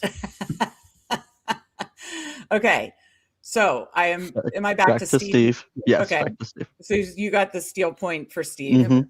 Okay, you might be able to steal this because I think this is hard. Jacoby Lane, Brendan Rice. Oh, It's not you, PPR. I know. Okay. I know. Caleb Williams. Yes, correct. Okay, was that 5 each on that? No, that's 4, right? That was 4. No, 4 each, but Steve has 5 points because he got the Okay. steal. Yeah. Okay. Oh, Okay. Tyler. Okay, I did not make enough hard ones. So you get an easier one here, in my opinion. Jalen McMillan, Jalen Polk. You're gonna give me 2 Falcons in a row. Falcons. Michael Penix. I'm just going down a list. I'm just Dubs going down up, baby. Dubs up. You could have said maybe if you actually. I don't think you threw to Kate Otten, so never mind. Oh, Kate Otten went there? Yeah. Okay, I didn't know that. Yeah. Okay, Steve. Xavier Restrepo, Elijah Arroyo. Cam Ward. Correct. Okay. That 5. concludes round 1. So is it 6-5? He's up 1. 6-4, Steve. Oh Six- yeah, because you stole Okay, one. 6-4, Steve, heading in to round 2. Round 2 is name that round. I don't think I'm gonna be good at this. I'm not good at the. We're guys doing it around, the same, so. like we each go and we Yeah. can steal if somebody gets Okay. wrong. Okay. Yes. It's again going to start easy or get progressively harder. Okay. So, Jamar Chase. For me? Yes. Yeah. Uno. Yes. Correct. Steve, DK Metcalf. Second. Okay. But I can't just go in order of rounds. So I am going to start to jump all over the I was board. just going to say, Yeah. like, we're not just going down the list. Let's go back to one. You Go back to Yeah. one. You That would didn't not- pre-load these? That would not be right. Okay. All right. Tyler, Cooper Cup. Oh, fuck. He was in one of the worst receiver classes ever, that Corey Davis year. It was awful. I don't know what round he went in, though. I'm going to go 4. Final. Okay. It is round Make 3. make three. Shit. Oh, Shit. it's fine. He knew it. He give it the point. He knew it. He definitely knew it. I didn't know that one. Eastern I mean- Washington. I can tell you where we went to fucking school. I don't know what round he went in. Okay. We're warming up here. So I We're all messed up. warming up there. We're all warming up there. That's a big my bad. Okay, so Steve, your turn. Yeah. Okay. Dalton Schultz. Fourth. Correct. God damn it. Okay. Tyler. Thought you said it wasn't going 1, 2, 3, 4. I know. You need to mix it up here. He forgot. please, God, Okay. don't just be pooping. Meg had a bottle of bubbly already, so Yeah. No, look, there is still a third of the bottle left. I'm pacing Okay. myself all Okay. day and night. That's impressive. Okay. That's a different Tyler. bottle than the earlier one. No, same bottle. Same bottle. I swear to God. Same bottle. All right. Okay, Tyler. Brees Hall. Here's second round. Yes. Correct. Steve. Antonio Brown. fifth round. No, it's Tyler. You can steal. He's 4th or 6th, and I don't know which one it is. I'm going to go 6. 6th round. Tyler gets a steal. We're Tyler tied gets a- up. Tyler gets a steal. Okay, Well, so no, back. we're not. Just tied up in this round. Yeah. Forgot about the Okay, steals. so back to Steve, right? Mhm. Or No, right? to Tyler. No, Because Steve just Mine. missed. yes, mine. that is right. Okay, David Montgomery. Ooh, Iowa State. Oh, he's 2nd or 3rd. My gut is telling me it was the 3rd, but I don't know for sure. He's like mid to late 2nd potentially. I'm gonna go. He was a good running back too. I'm gonna go 3rd round. Correct. It is correct. Okay. Steve, this just fell. This isn't biased. Kirk Cousins. 4th round. Yes, that is correct. I remember that was the RG3 draft too. I didn't know it was the 4th Yep. round. The fact they did 4th, yeah. I mean, hey, good pick by them. They didn't sign. Yeah, and another Washington pick for you, Tyler. Alfred Morris. Ooh, I think I actually know that one, even though this is, slightly past my prime of knowing years. But I think he was he's the 6th or the 7th. Which one was it? I think he was it was such a good story. I think he was a 6th round running back. That is correct. Yes. That is correct. Huge. Okay. So Steve, wait, I actually don't know if I've said this one yet. George Kittle. Did I say it? 5th round. Correct. Okay. I was gonna say 3rd. I was off. Tyler, I think this one's pretty easy, but I don't want to. It's his teammate, Brock Purdy. Oh, 7th. Yes. Yeah. That was easy. Steve, Marquez Colston. 7th. Correct. Thank How God many- you got that one. I had no clue. No clue in that one. Tyler, Julian Edelman. Oh, fuck. Oh, I was just listening to that McAfee thing too. So I think because they were talking about he's supposed to be McAfee, it was him or Edelman, and I think it was in that last They were round. the same draft class? They were. Oh, okay. Oh, it's back to the Morris deal. I'm going to go 7th. You are correct. Yes. Mike, how many have we done? Well, Steve still needs one from this round, but you've done 7 this round, or this second round has been 7. They've each missed one, but then stole one from the other one. Okay, got So it. PPR's answered or has gotten 7 questions. Steve's about to get his 7th question right now. Okay. Don't worry, Meg usually forgets about me. Oh, shut I up. AJ Brown. Second. That is correct. We good at 7 or are we going more? Let's go. This game is not doing it for me. Let's go to the rapid fire. Yes. All right. Here we go. Here we go. Not doing it for me. Let's just skip it all and move on, people. Okay, so Mike, this was like a warm up. We didn't want it to be just one rapid fire. 1 point. I think he's up 1 on me right now. Yeah, from the first round. No, he's up 2 technically from the first round. Oh, It yeah, was 6 to 4. First round, yeah. It was 6 to 4. Oh, yeah. So, yeah, I have 2 sets that we could go about it. Okay. Meg. Wait, I just had to put up FK's comment. Love a well-structured format. I'm bored. Let's change. It's like when we draft together, Steve, and I'm like, Steve, who do you want to take here? And then I'm like, why? I don't like that. Best phone call. Meg is going to be fantastic by the bottom of that bottom. I've literally made it a mimosa, and it's 7:50 p.m. Eastern. I'm trying. I'm literally still drinking a mimosa 7:50 to try to So I think I'm doing great. Your turn. Oh God. Okay, so Steve's up by 2. I'm the host now. I'm the host. Yeah, You can't. I'm the host now. Okay. Okay. So we will go. You guys wanted, really quick, Mike. I forget. I said at first we were doing 3 points per this, or do you think? I'll ask the contestants. How many points do you want to do for each of these since it's rapid fire? I want this to be fair and square. I mean, okay, let me tell you a piece of information though. So it is from the first rounds from 2016 to 2025. So not this past draft because that's cheating. Okay. You guys were just in Tyler. Look at Tyler. Make it 10 points. God, please. Okay. This is like it's not honestly, just specialized, or it's not just your quarterbacks, wide receivers, and running backs. No, we're good. We're all set. Okay. We're all set. Yeah, we asked for the parameters. We got the parameters. So we're then good. I want to make this close, and I know I'm going to body Steve on this. Oh Lord! So how do we want to go about it, though? I'm going to give the name. Do they need to give me the pick and the team? No, I can't do pick. I can't. No. Just no. Because originally I thought you're giving the name and they're giving the team. That's it. Yeah. Oh, okay. Yeah. I pick and year in school. Mike's like, but I have the picks. I want to make this as hard as humanly I told you I was coming for blood. I love How many with names these guys. do you have on a piece of paper right now? A lot. I have, to start out for you both, I have 33, and then I have a backup list of a crap ton more.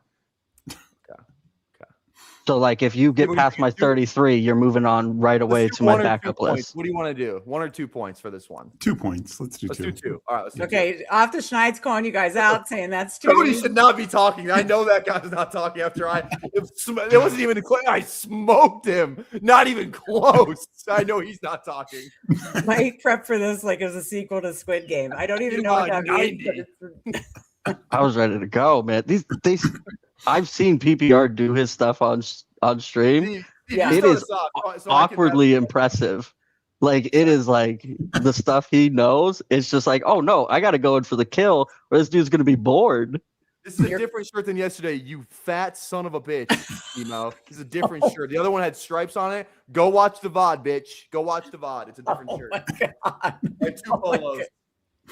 Oh my God. It's clearly I like it's the school you coach for, right? Yeah. That's honestly, I haven't bought a shirt in years. I just wear what I get. That should have been your true serum. Yeah. When I get can't afford shirts. When I tell you I have not bought a shirt, I'm not even like lying to you. I don't think I've bought a shirt in 3 years. Like a shirt, I haven't, because I just get all this stuff. All right. So, Mike, do you want me to keep the timer and keep the score, and you'll just focus on giving the questions to them? Because if they don't know it, because it's going to be as many as they can in 90 seconds. If they don't know it, they're going to say pass so they can get as many as they can. I hear. Okay. Can I offer up a? Yeah. I think if someone doesn't know it, there should be like a 5-second delay. Because if I don't say know it, I'm just gonna get the rest of. You know what I mean? I feel like there should be like a 5-second. I thought we were playing like. I thought we were playing like Family Feud, Fast Money. Okay, that's fine. Okay, let's do it. All right. Your show. Sorry, your big show. shout out to Colin. Thank you so much. I get what you're saying. Talk to Cower, man. Thank you, Colin. Appreciate you. Colleen. Oh, is that what Chad Candles called? No, that's what he. Okay, so what did we Do land on? not give Meg the wrong names. You guys are good. You do. We'll just write through them. Okay, so Fantasy Feud, not Fantasy Feud, Family Feud style, Fast Money style. If you don't know it, say pass, and then because he's got a bunch. So that's your strategy. Work with it, and then so Mike, I'm sorry, you want me to keep time and score, correct? I can. Can you do both? Yeah, I can do I'm both. not trying to be mean. No. Okay. Steve, shut up. Mike, you might want to double check the. Steve, you go Because first. like I have a hand to do time and like have it right next to me. No, so, I like, can do both. time. Okay, so did we land on 1 point or 2 points? Last question. 2 points. 2 points. 2 points. Steve starting us off. 2 points. Okay, Steve, 90 seconds. Are you ready? Yes. Starts now. Corey Coleman. Tennessee. Oh shit! Wrong. I was wrong. Wrong. Calvin Ridley. Oh God. Pass. Okay. Najee Harris. I'm sorry. Who? Najee Harris. Alabama. No, we're going NFL team, aren't we? Oh. Oh no. College team. No. Time out. Okay, time out. I thought we were going Time college out. team. You have the going college team, right? Yes, I have the college team too. Okay, perfect. Okay. Okay, Yeah. sorry, I got confused. I messed up the Corey Coleman, and that threw me on the easy Calvin Ridley. Damn it, dude. That was such a good start for me too. Yeah, I know. Okay, can we at least say Steve gets 80 seconds? Because he didn't know that first one.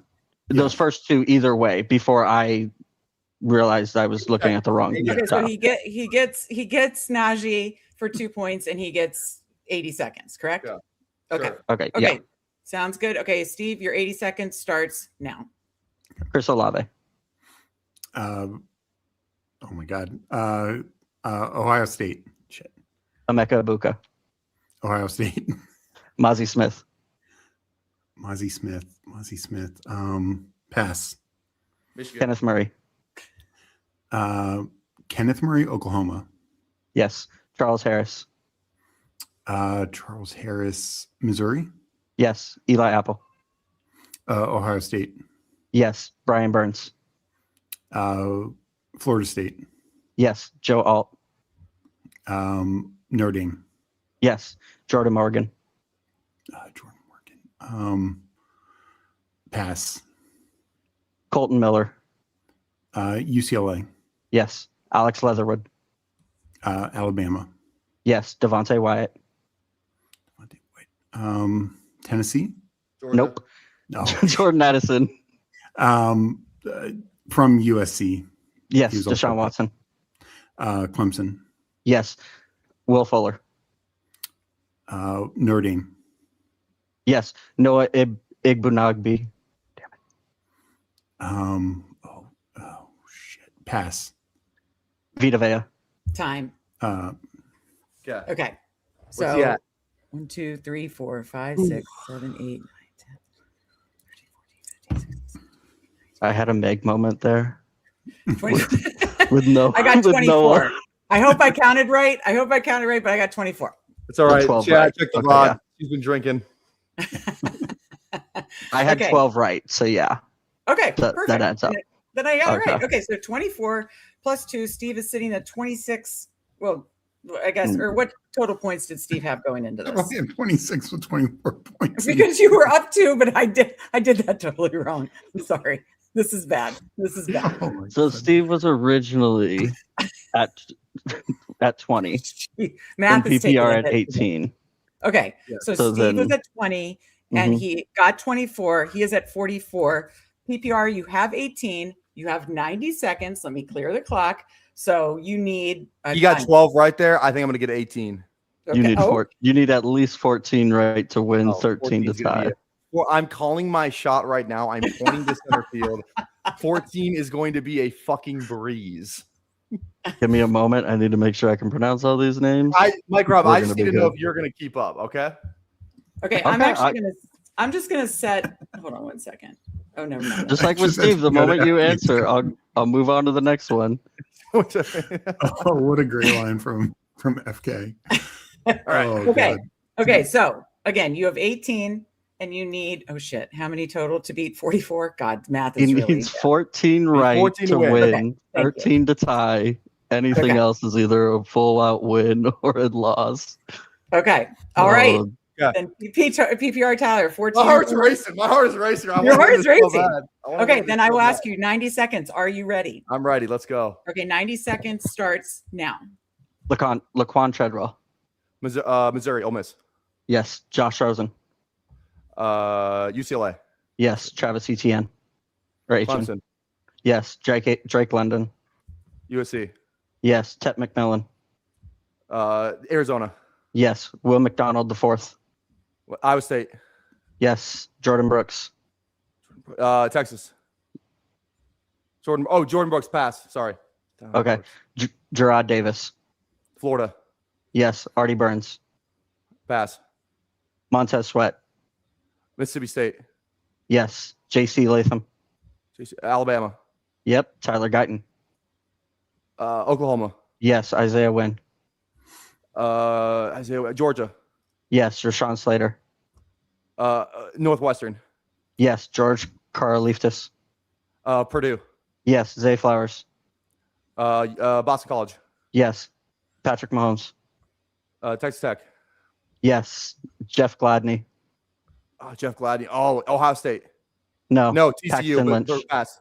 Paxton Lynch. Lynch. Oh my God. Pass. Deron Payne.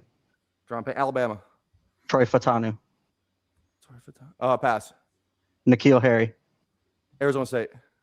Yes. Daxton Hill. Michigan. Yes. Mike Williams. Stop. Clemson. We got through a lot. Yeah. How many You do got you that. get? 1, 2, 3, 4, 5, 6, 7, 8, 9, 10, 11, 12, 13, 14, 15, 16, 17, 18. You called I your told shot. you 18. Well done.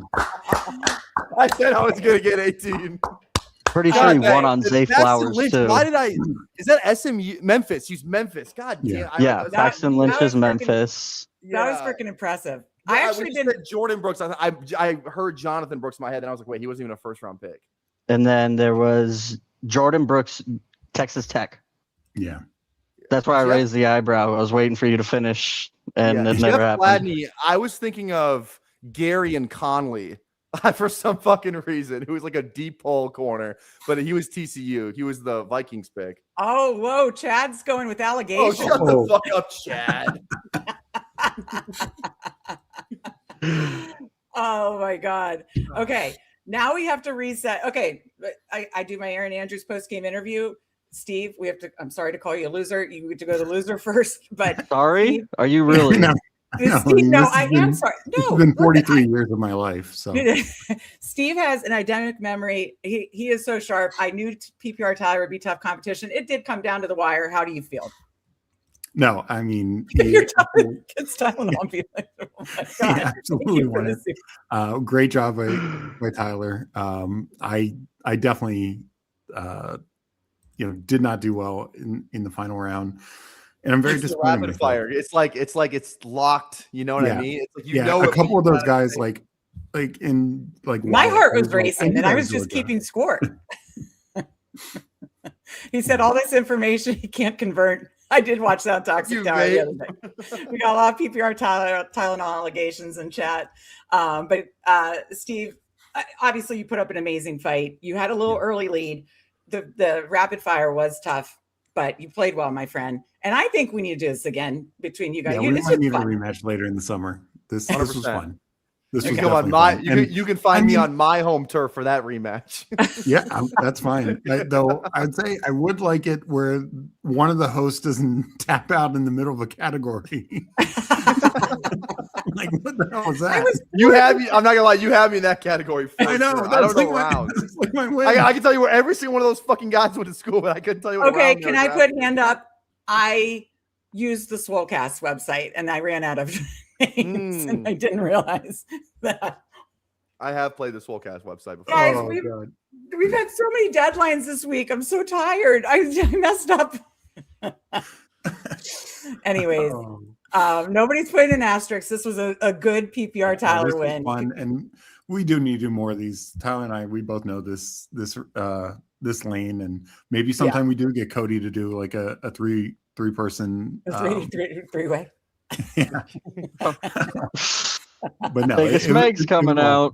Yeah, Vegas Meg's here. Here God. she is. Good luck, Tyler. No, it was a lot of fun. We appreciate it. I do think we should do more of this. When we interviewed Pete earlier, as much as us best ball sickos love draft after draft after draft, and we do, this was so fun to like break it up, and we have best ball Jeopardy coming up, and I still do not feel compared. Excuse host like a champion. That's right. Absolutely. I'm ready to host like a champ. It might not be pretty, but I'm ready. But Steve, excellent game. Yes, we have to do this again. PPR Tyler, your final thoughts on your victory. I mean, I'm just happy. I thought Steve's unbelievable competition. I was worried coming into this thing. Because I think he's one of the only. I would put Cody in this tier too, but a lot of guys can tell you where like the skill position guys went to school. Yeah. It's harder to know that the D line, the O line, the linebackers, all the other guys that are like maybe first, second round fringe guys. So he was a very worthy opponent. I honestly think I think he probably knows all the guys he maybe didn't get, but it's just like the quick instinct of snap for some reason. I think my brain just works. Like it's like a file and I'm just sorting through it. I just pull it out right away. I don't know. Plus he's been drinking too. He's probably that hasn't helped. If he probably would blow not under the legal limit right now. No, definitely not. I don't think you should operate a vehicle. Yes.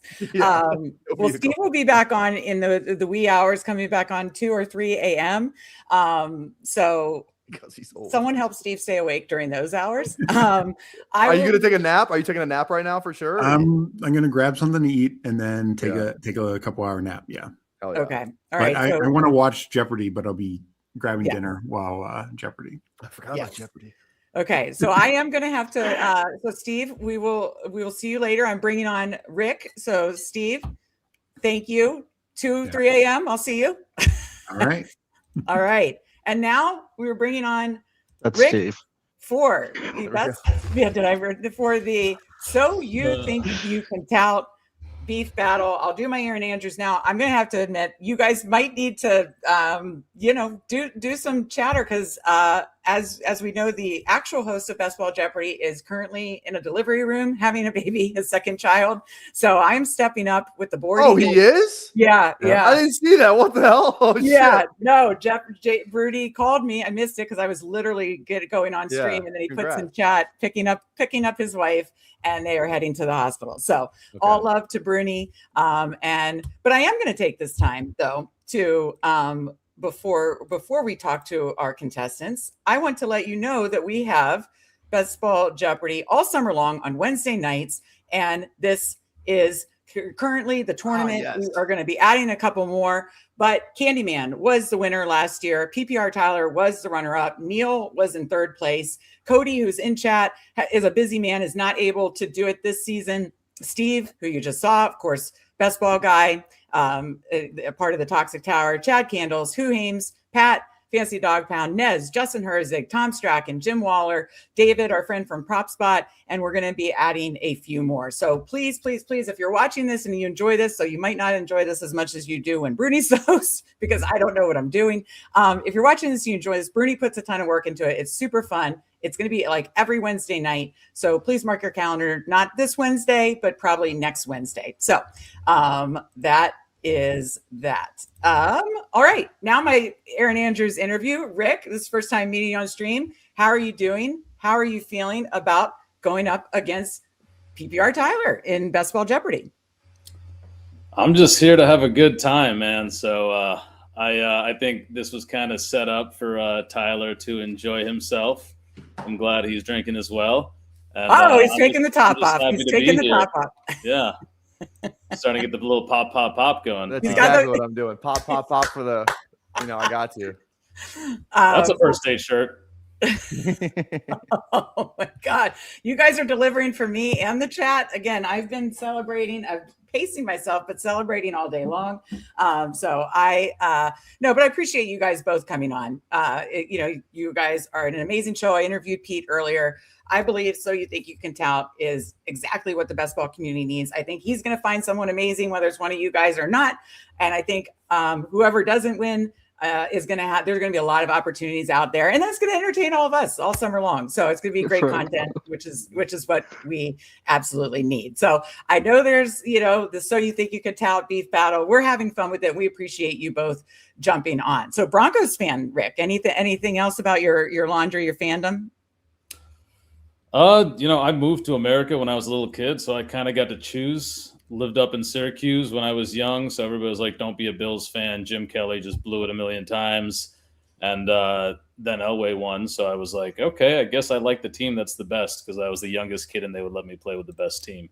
So I just kind of stuck with that through, the Smoking Jay Cutler, the Plumber, the Brock Osweiler, Paxton Lynch years until we found Paydirt in between them with Peyton Manning, and it looks pretty good again right now. I mean, I'm not sure we would have won the Super Bowl last year, but I think we've had a much better showing than the Patriots did. Yeah, that is fair. That is fair. Well, again, we appreciate you agreed to this. This is fun. We were just looking for fun content to do what Pete said, kind of break up just draft after draft after draft after draft. And certainly the game with Steve and Tyler, and this is going to be just that. Tyler, my pregame interview for you. How are you feeling? You and Reef. Whoa, I have had champagne today. You and Rick have had a little beef in the So You Think You Can Tout space, settling on the best ball Jeopardy streets, but you guys are obviously going to be competing head to head in what's more important. So You Think You Can Tout. How are you feeling after coming off one win? After I lost last year in the championship to that bitch, Chris the Candyman, it's probably a jet. So I've been in the lab just refining my craft. I'm just trying to continue with what my quest was last year. I came on every show. And what did I say, Meg? I said, this is my show. This isn't anyone else's show. I'm the draw. I put asses in seats on Best Ball Jeopardy. This is my fucking show. So I'm not going to lose to Rick, who is never played on this show. He's nowhere near the tout competitor that I am.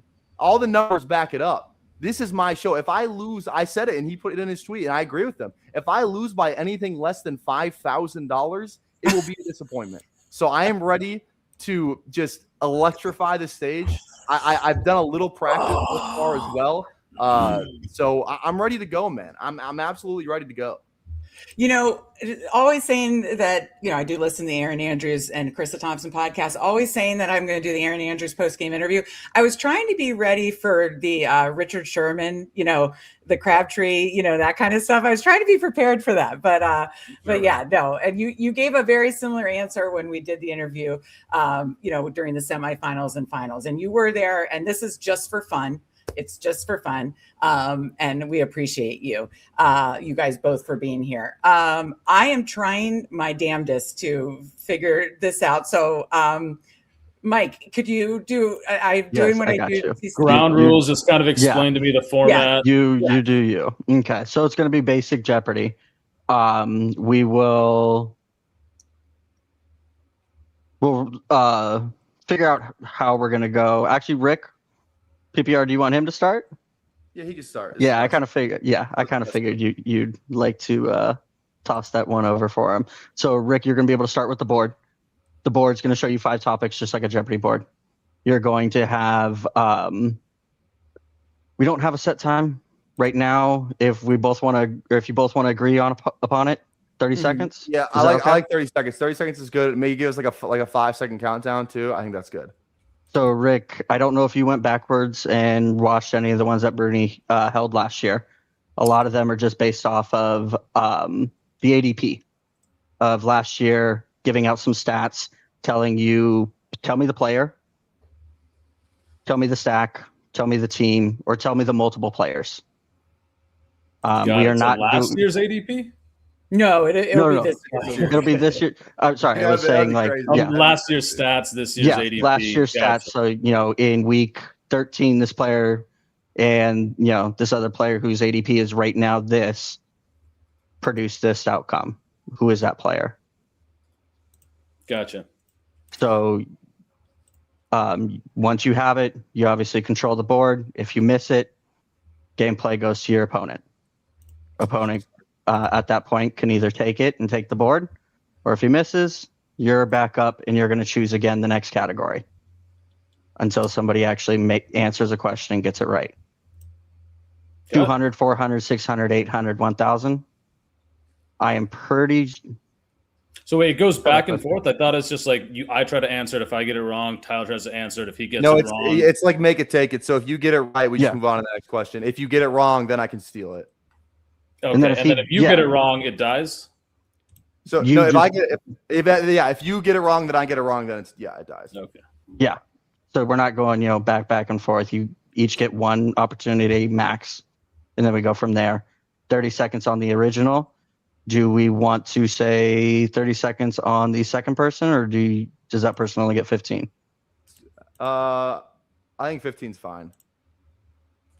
Yeah, up to Tyler. He's played this a couple times. I mean, you're thinking about it. You never really had a time limit too. There were no time limits. We have the opportunity to talk this out while Meg does this. So it's it seems like we aren't doing anything else. But yeah, so like if we want to go 30 seconds, we can. It's more of just. I think Tyler's right. Let's do 15 seconds and move on. If you're not thinking of the question, I know Tyler's always thinking of the question. He loves this stuff. So I think 30 plus 15 is good, and we can keep it rolling. Perfect. There should be one daily double. Yes, there should be. Okay. So within the daily double, you can put up as much money as you have at that point. You can't go negative. So if you have 2,000 points, you can put up all 2,000. And then if you get the question right, so if your daily double is turns out to be a 1,000er, and you only have 200 points, you can only get 400 points. Yeah. Okay. Mike, I have questions for you. Again, chat, bear with us. It'll be good once we get here. Bruni is the master with all this. This is his baby. He created it. He does all the questions. He does everything. And obviously he has a very happy surprise coming today. But do you know how he plays it so that it actually hit the slideshow? I got you, Meg. Hit the slideshow of the middle top right. Okay. Middle top right. It says slideshow with next to the camera thing. More right. Not one of those. Okay, got slideshow. it. Click that. Oh, thank God. And then he clicks on the play, and then after the question's over, there's an X at the end of the video. So he'll just leave it on that, and then there'll be an X so we can see which ones we've done and haven't done. So okay. Yeah. Then load. I should probably do this off screen in case I thank God that someone told me that I was futzing with it for more time than you want to know. I work with slideshows teachers send me all day. I'm an expert in Google Slides. Okay, so Mike, I sent you the answers that Bruni sent me. Would you be able to cross-check the answers and keep score? You sent them to me via email? Via email, yes. I sent them to your emails. Get another beer. Yep, get a beer. I promise I almost have this up now that you guys told me the slideshow thing. Whew, I wish I would have asked that earlier. That could have been dicey. Thank God. Mike, Tech is up 21-3. It's a running Fanspeak joke. Tech usually wins against me, but I'm not going to let it win. We are going to have and once you see this board, it's beautiful. I'm almost done. So, Tyler, while we're waiting, I just wanted to say, I really appreciate you taking your shirt off for me. You spend a lot of your time with a co-host that just says, I'm the king, you're nobody. But today you get to spend time with a co-host that just says, I can be your hero, baby. Do, do, do. I can kiss away the pain. Do, do, do. I will stand by you forever. Do, do, do. I can take your breath away.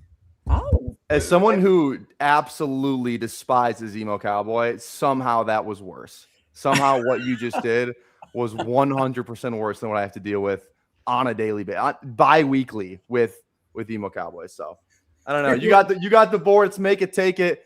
You honestly, you got a huge opportunity here. I'm giving you the ball. You could clear I cannot even touch the ball. All right, shut up. Year 2 ADP for 200. Okay. Year 2. Oh, you know what, guys? Bruni made this freaking intro. We're playing the freaking intro. Yes, I love the trash talk. Best Ball Jeopardy starts now.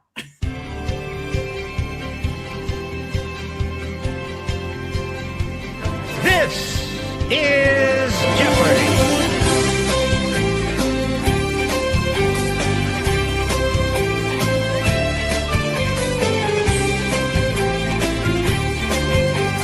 And now, here is the host of Jeopardy!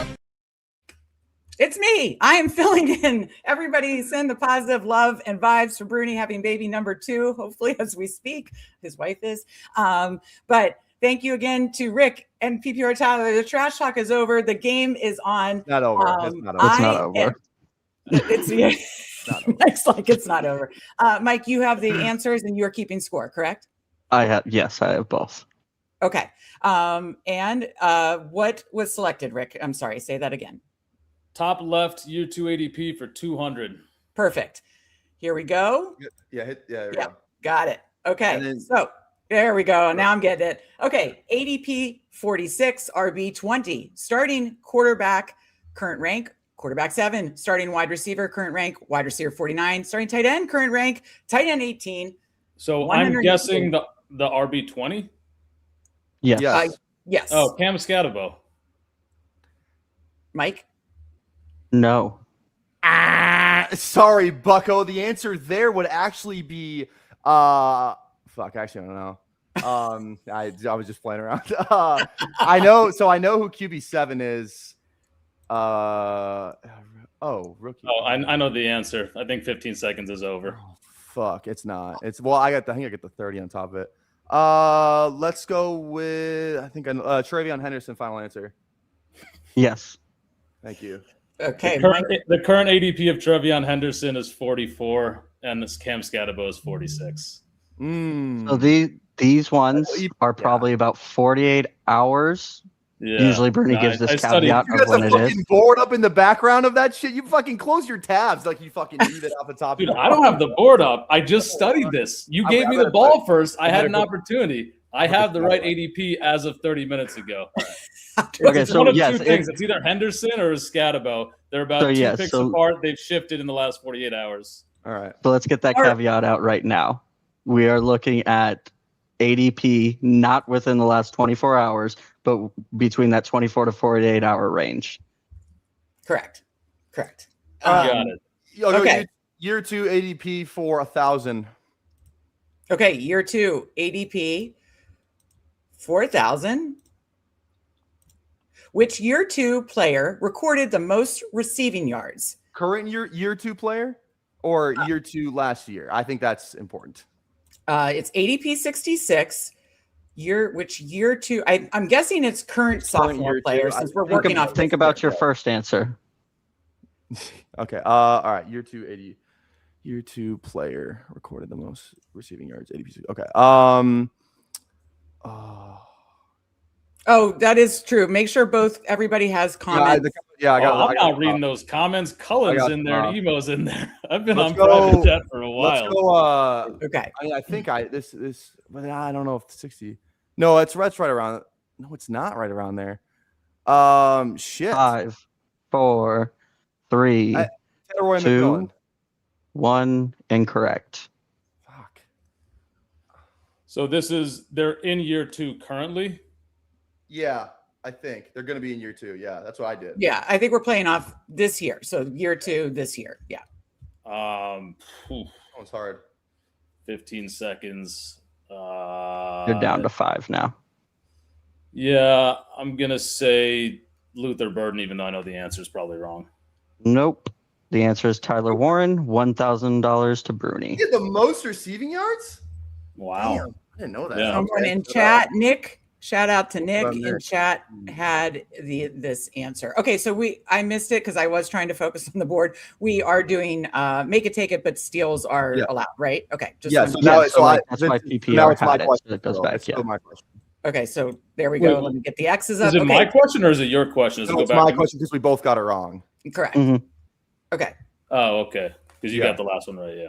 Yep. Okay, go ahead. All right. Let's stick in year 2 ADP. Let's go 600. Okay.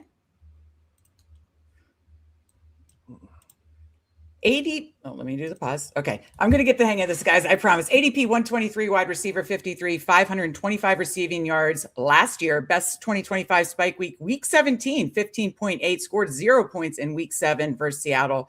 Starting quarterback, ADP 141. Ooh. It's later QB. It's mid guy. Starting QB scored 0 point. I don't know who the fuck Seattle played week 7. Best 2020 week 17 spike week. 53, man. Half your time is left. Ooh. No, they played fuck. That's not right either. God damn it. 5 seconds. Let's go Chris Godwin, final answer. Nope. Let me remind you, you said year 2 ADP. Oh, shit. I didn't. Chris Godwin's 30, buddy. Who is Jaden Higgins? He is correct. Year 2 ADP. Oh, okay. I didn't hear that. Rick has the board. Okay. Let's go year 2 ADP for 800. Year 2. I'm so dumb. Yes, you are, Tyler. All right, 800. Here we go. Look real. Okay. Go ahead. Who is Matthew Golden? Final answer? Correct. Yeah, that was easy. Yep. That was the Okay. 800? Oh, my That was Year 2 ADP for 400. Yes, that was 800. 400 is Who ADP is Quinshawn 55. Judkins? okay. We have that correct, and that category is now shut out. Sorry, after the sorry about That's the that. only Yeah. one you could study for. So thanks for giving me the ball first and then fumbling when you got it back, buddy. Look here. Listen, Rick. You can't come in here and start talking shit after you're being such a fucking beta all time. Oh, you're the underdog. You need to give me 10-1 odds. All this shit. Hey, I don't wanna Meg, hear the scoreboard? trash talk now. Meg, I don't scoreboard? want to hear What's the the score? trash talk now. What's the All scoreboard? right. I'm What's the not the one try. Scoreboard? No, we're just there's a lot of, I will say, I watched a lot of these matchups. You don't want to get too cocky early. got it, I Rick. will I'm say going to talk that. trash while I can, buddy. You played this game 4 times. All right. Got it. Okay. Let's Rick, go the board not is yours. bi-week math for 200. Bi-week shit. math, 200. It's Wait, not Not bi-week math. bi-week wrong, math. My bad. Not bi-week math, 200. I'm on it, guys. I'm on it. Here. Oh. Okay. Currently drafted round 7 in BBM, scored 162.8 in 2025, 159.4. That's total scoring in 2024. Team ranked 2nd in points scored in 2025. Sam Sherman, third highest week 17 score. Round 7. So BBM champ Sam Sherman, who I did try to get on Jeopardy this season, by the way, unable to commit for that. But shout out to Sam Sherman, third highest week 17 score. We're looking at Cowboys. We're looking at. I have no idea. Got about half your time elapsed. Yeah, this is tough. Team ranked 2nd in points scored. Is it a running back? That's like Chuba Hubbard. 5 seconds. I'm gonna go ahead and say Ramondre Stevenson. Who For is 200, that is correct. Oh! Yeah, That was a I had shot no in the idea. I dark. didn't know that one. That is not bi-week math, and that was a tough one. That was 200 too. Holy shit. Bruni's not playing. Let's go. I think this is Bruni getting back at all the people for saying they hate bi-week math. He's like, okay, then I'm gonna bring the heat. By people, you mean me. I fucking hate bi-week. No, I wasn't calling you out. Everybody hates bi-week math, I think. Let's go. Bruni Not loves it. bi-week math for 1,000. Okay. Oh, daily double. Holy Okay, and hell. then you can Time out. choose- Do you have the answer for that? He No, picks daily double is daily Oh, double. yeah, and then he you gets to pick whichever one. He gets to pick you any want. other thing on the Yeah. board. So you can do like Yeah. a 200 question. So wager first and then pick so how much So does he have to wager? he has 2,000 and 2,000 PPR to has wager. 200. Okay. I can So- pick any question on the board, and I get double my money if I get it right. Yeah. Correct. Whatever you put up. Whatever Okay, you put yeah, up. I'll put up 2,000. Okay, so he's Okay. putting up 2,000. Please choose your question. Name that stack for 200. Oh shit. Oh my God. This is historically an easy one. Okay, current ADP or current QB 9, current wide receiver 20, current wide receiver 44. NFL team ranked 18th in pass yards. QB was QB 15 in week 17, 16.1 last season. QB was QB 15 in week 17. Currently QB 9. Team ranked 18 in pass yards. God damn it. This is tough.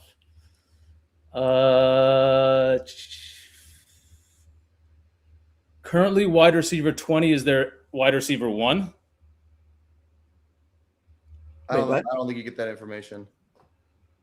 What does currently wide receiver 20 correspond to? So one of the portions of the stack. Yeah. So you need to tell us the top 3. All who right. is currently QB9? Okay. Who is Ladd McConkey?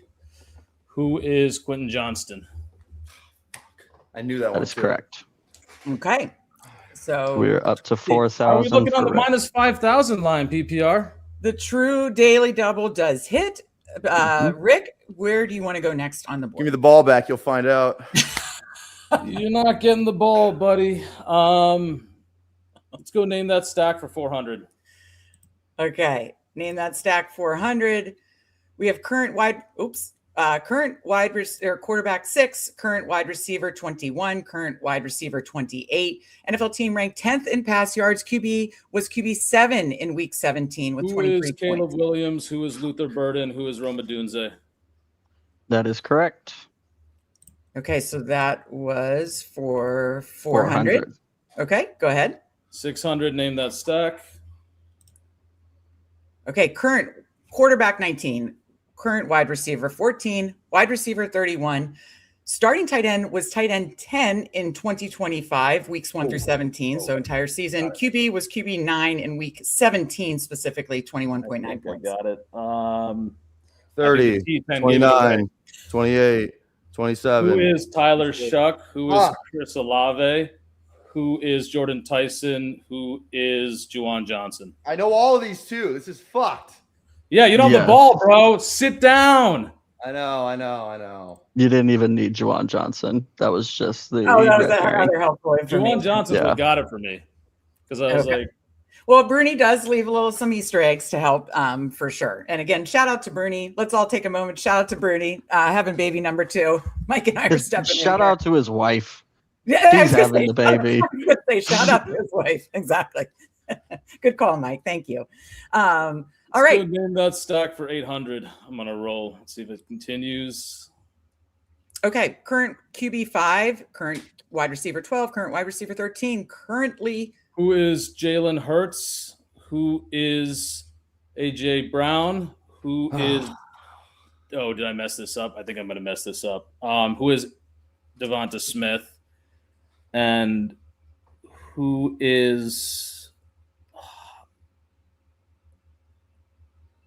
who's the wide receiver 3? Oh, who's Mekhi Lemon? Yep. Okay. AJ Brown trips me up because he's a Patriot. That is true. He pretty much is. Okay. Do you want to finish that category? Why not? Why not? Okay. So currently QB 20. Running back 19, wide receiver 19, wide receiver 42. Gets hard. You need 4 players here. QB was QB 12 in week 17, 19.4 points last year. 30, 29. Chuck is QB 19. I'm pretty sure QB 20 is Baker 25. Mayfield. RB 19 is who is Bucky Irving?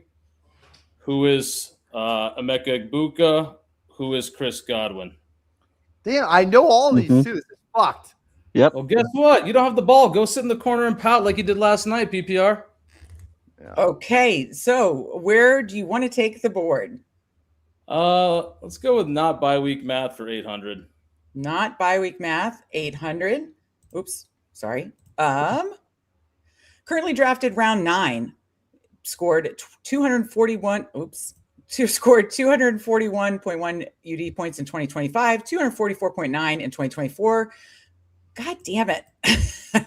QB 21, QB 18, QB 7 the last 3 seasons. Who had a good season? And Who's was also rostered on a mean 0811 BBM. That's 4, right? 4 winner. God, it's been a long day. Give me grace, guys.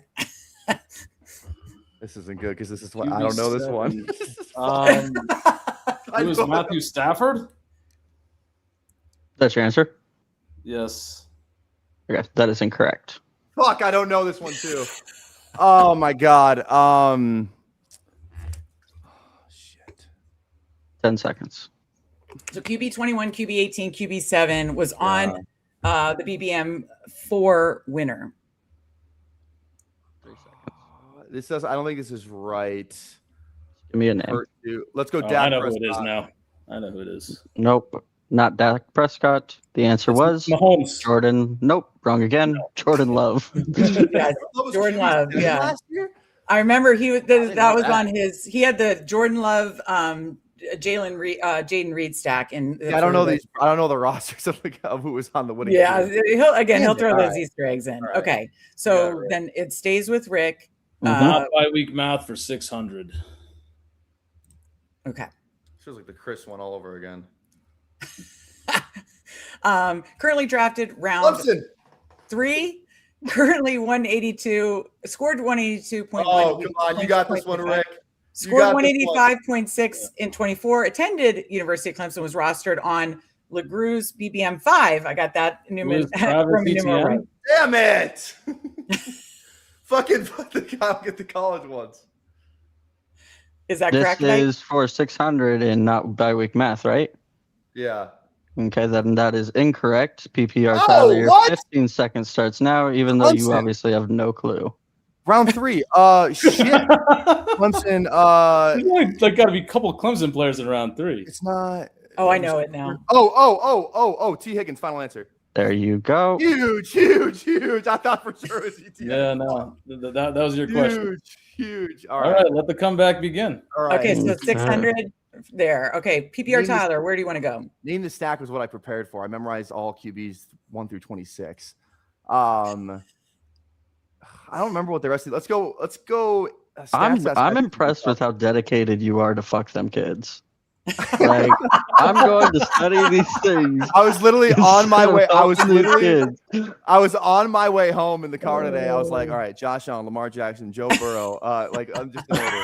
All right, let's go ADP stocks. I wish I could toggle to the chat more. I should have made Steve stay for this, but a couple. There was a Higgins chat assist. Oh man, we got to get a screen share in here. No, I'm kidding. No, what? No, dude, you know college players like the back of your hand. I knew if I didn't get that one, you were going to get it. I thought I had it, though. No, it wasn't chat. You're both on private, so nobody saw the chat. I just pulled it up. Now, we like to usually I shout out the winning or the people that get the correct answers. Obviously, we're doing multiple duties today, so didn't have a chance to. Let's go ADP stocks 200. Hopefully that. ADP stocks. I'm not drafted in PBM. This is the problem. I'm drafted. I know. I really haven't either. Right? Okay. Which player fell the most ADP spots in the last 7 days? I know who gained. I saw Bruni's fucking tweet on Twitter, and I was like, I know for a fact this is going to be in Jeopardy, but I only saw the guys who gained. Oh, fuck, because I know who the highest riser was. Lost. Shoot. That's got to be. Gone. Yeah, thank you. Lost the most spots. Who got fucked by the news? 7 days? It's probably not him. When was the draft? No. 5 seconds. Yes. Fucking God. Tyler Algier. It's not right. That is not right. Rick, your 15 seconds starts now. I'm trying to figure out who got sniped by the news. I was trying to figure out what news there was. There was a signing, Juwan Jennings. Okay, 2 seconds. Who's Dontavian Wicks? Nope.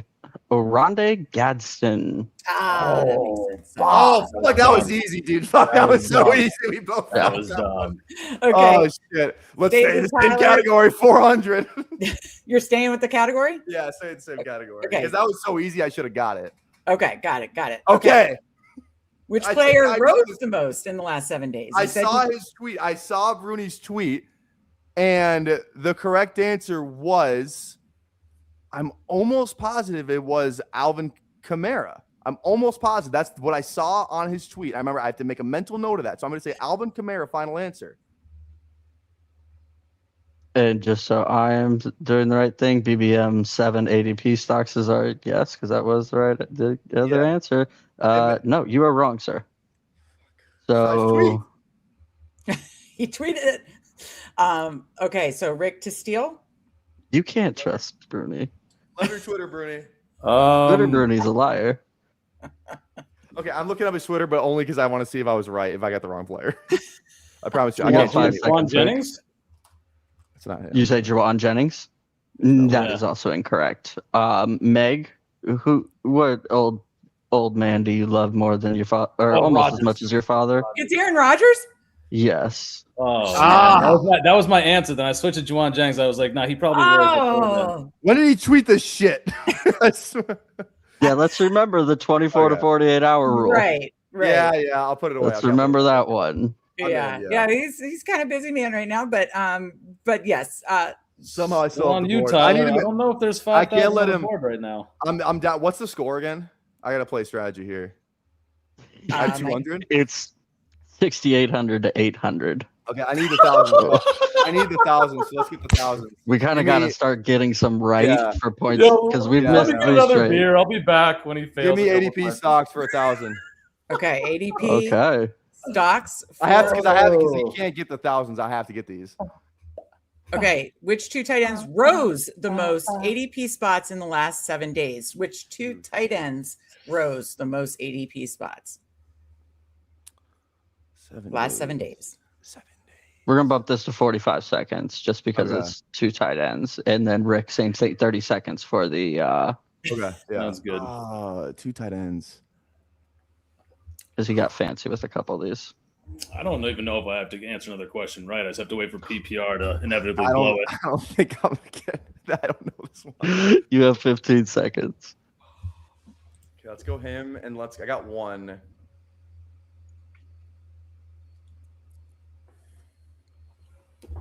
A late guy. Okay, I'm going to need some answers. Yeah, no, okay, I'm going to go. I don't like it, but I'm going to go Njoku and Pat Freiermuth, final answer. That combination is incorrect. I'm not going. You got one of them right. I'm not going to say which one, but that combination is incorrect. I don't know. I think Njoku's the correct one. I want to say the other one is George Kittle. George Kittle would be incorrect. Who was it? It was Mark Andrews. So 7.3 ADP for Njoku, 2.4 for Andrews, who has been consistently on the rise. Yeah, we had a couple of Njokus in chat. Run it back for 1,000 in the form of a question. Okay. All right. I need to get these. In the form of a question. Do I smell desperation? And also remember, you need to You need to answer in the form of a question. This is the only category in this one or in this game where you have to answer in the form of a question. That is the last warning you guys get. Oh, that's fair. Thank you, Mike. You are the best. I think you pretty much are the host. I'm the co-host because I stink at this, but you are the best. Okay, QB1 for pace of play, QB1 for pressure throws, QB1 for play action catch rate, QB3 for air yards, QB9, QB22, QB6 last 3 seasons. Thinking about the guy I went with before. It's not him. Oh, Bruni's in here. This is hard. I would suck at best ball Jeopardy. I have to just say. Hard. I'm going through the top 10 right now of guys that were good. No, it's not him. Oh, it could be him. No, it's not him. Okay, we got 25 seconds. I don't know. Yeah, I don't know. Okay, we'll go. Who is Dak Prescott? I think that's right. Rick, and you are both correct. Dak Prescott is the correct answer. I'm back. We're back. The game is live. All right. PPR. All right. I need 1,000. Give me the 1,000. Stats. 1,000. I can't. Okay. Stats. Top 9 wide receivers in 20+ yard receptions. This is so fucked. This is diabolical. Wait. Okay. Okay, name 5 of the top 9 receivers in 20+ yard receptions. What does the 17 to 27 mean? In the range, ADOT is what I'm assuming it is. Oh, okay. Okay. That would be my guess.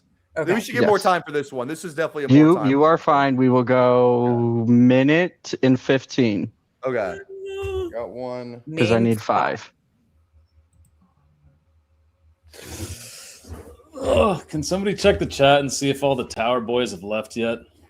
Well, Bruni's wife has no movement yet, so I think that's our biggest thing that we need to talk about. I don't know if that's Jeopardy appropriate. Oh, he said, I know this one. Oh, okay. Wait, is Bruni okay, or like what's going on? Like, is his wife okay? Yeah, the wife, she's good. I will shut down all jokes if this is a situation. No, we're good. No movement over here. He says, Bruni, we're thinking of you, sending hugs to you and your wife. No, all good, just no action yet. Who goes on the turn, Tyler? Who goes on the turn?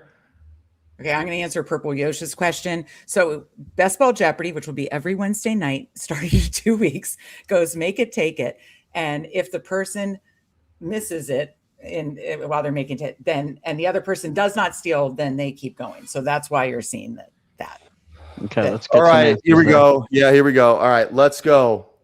Jamar Chase, JSN, Drake London. Who was the one I had? Puka Nacua, and who was the last one I had in my head? Oh shit, it wasn't him. Who? I just had someone in my fucking head. It was fuck. I'm just gonna stop your pain right now. You're fine. You missed other ones. Fuck. All right. So yeah, Rick, I'm going to give you 50 seconds. That one's hard. Yes. JSN, Jamar Chase, Alec Pierce, Okay, George Pickens. now. Yeah, we're good. Chase is not one of the correct answers. So yeah, you both got Wow. That's crazy. Can you name all 9, Mike, because I am curious. Yes, so we have Puka, we have JSN, we have Pickens, we have one of my guesses. Jameson Williams, Emeka Ibuka, Nico Collins, Cortland Sutton, Amon-Ra St. Brown. Yeah. And Steve, if you're here, Zay fucking Flowers, baby. Oh, Steve. Yeah, I would I mean, I think both of us were gonna say Chase no matter what. So. Yeah, I mean, yeah, wide receiver 1. Yeah, so I somehow still have the ball. Okay, yes. Tyler, where to? Yeah, let's go. Wipe them out. Stocks 800. All right, ADP stocks. Which 2 running backs spell the most ADP spots in the last 7 days? Oh, fell. Oh, shit. Which 2 running backs spell the most ADP spots in the last 7 days? Note to self: follow Bruni. Which 2? I don't remember this one. I don't think he posted this, and even if he did, I'm still fucked. Which RVs fell? Bruni does his own rankings. He does articles as well. I'm just selling at this point. I think I know the answer to this. I don't. Okay, PPR, we got 10 seconds left. Yeah, I'm going to run it back with my boy. I was looking to see if chat had any. Chat gave up. Okay, let's go Algier and Emmanuel Wilson. Final answer. That is incorrect. Yeah, I didn't know that one. Rick, 20 seconds. RJ Harvey and Zach Charbonnet. Harvey. That is also incorrect.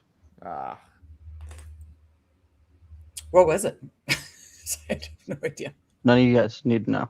Braylon Allen is at 10.9, and then Mike Washington Jr. is falling 6.1. Big Mike, no, not Big Mike. Oh, Big Mike. Yeah. Big Mike is down. TBT when I vetoed for him 2 weeks ago ahead of ADP. That was great. So you have 3,000. No, 4,000. I don't think I can win. Left on the board. I don't think I can win. Especially with the daily double already gone. Yeah. Yeah. 2,000, 1,000. That's 4,000, 5,000 left on the board, and you're down $6,000 or more. He's down exactly 5,000. Okay, so you can tie. Let's go. All right. Oh my God. In the form of okay, let's try and get some ones under our belt here. All right, everyone who bet Rickadoozle plus 5,000, you're allowed to cash out early. Yeah, you are. In form of the question? No, stats. 200. I can't get this. You take me off the panel. Oh my God. 3,000. 25. Wait, okay, shut up. I don't need to know anything else. Oh, damn. QB 25. All right, so 20 is Baker, 21 is Willis, 22 is It gets gross. Darnold, 23 is Ward. Who the fuck was 20? I don't wait, I think I'm okay, wait. I think Mendoza's 24. 15 1 to 17. I don't think that's right. He's 25. It's not I think it's 13 fantasy points per game. 19 finishes QB 15 1 through 17. 5 seconds. I think I know it. 5 seconds. Okay, I think it's Daniel Jones. Final answer. Okay. Right on the borderline there. Got that $200 Yes! question Come on, baby. right as Come on, we were baby. pulling Let's go. teeth. Or back on the quarterback's board. paid off. All right, let's stay in that category. Hopefully there's more QB ADPs because that's the only thing I studied. Okay. I think those kids are better off. Fuck. Not here. 1140 rush yards last year, 9 total touchdowns last year. RB4 an opportunity share, 13.4 fantasy points per game. Finished 2025 as RB13, weeks 1 through 17. So all the other stats last year, and then finished 2025 as RB13, full season 1 through 17. I should know this and I don't, which is the problem. Or RB13, yeah. I have a guess. It kind of matches up. He was kind of sucked toward the end of the year, so he's the only guy that I feel like that gets snaps. I have a guess. I don't want to give anything else away. Yeah, I'll use all my time just in case. That is a strategy in this game. I have seen some people give way too much away. Tell me when You we're have 5 counting seconds. Down. Or does 15 start right when I'm done? Josh Jacobs, final answer. Okay. That is incorrect. Ah! So, Rick, you are up 15 seconds. Devon A-Chain? That is incorrect. The answer is Saquon Barkley. Oh, good old Fuck Saquon. Saquon season. Hey, All Bruni didn't do this work for nothing. We're finishing this board. Tyler. Oh, we're finishing this? All right, let's do it. Hell yeah. All right. Stats. Stats. All right. 75 receptions, 110 targets, 138.3 UD points last year, 174.5. I guess 2 years ago, 8.6 fantasy points per game last year. Current QB had 3,752 passing yards last year. A lot of yards. I have a guess. It would match up. Yeah, this would match up. Oh, but I think he was closer to 4,000 than that. So I actually don't know if I know it. I thought I knew it, but I don't think I do. Yeah, it's always good to look at the 10 nuggets. seconds. You know. The point, everything, all the points and stuff match up. The receptions, the targets. Let's go Roma Dunze, final answer. That is incorrect. Put your shirt back on. Rick, you're up. 15 seconds. Hey, now, hey, Mike. I think the catch rate is too high for Roma Dunze.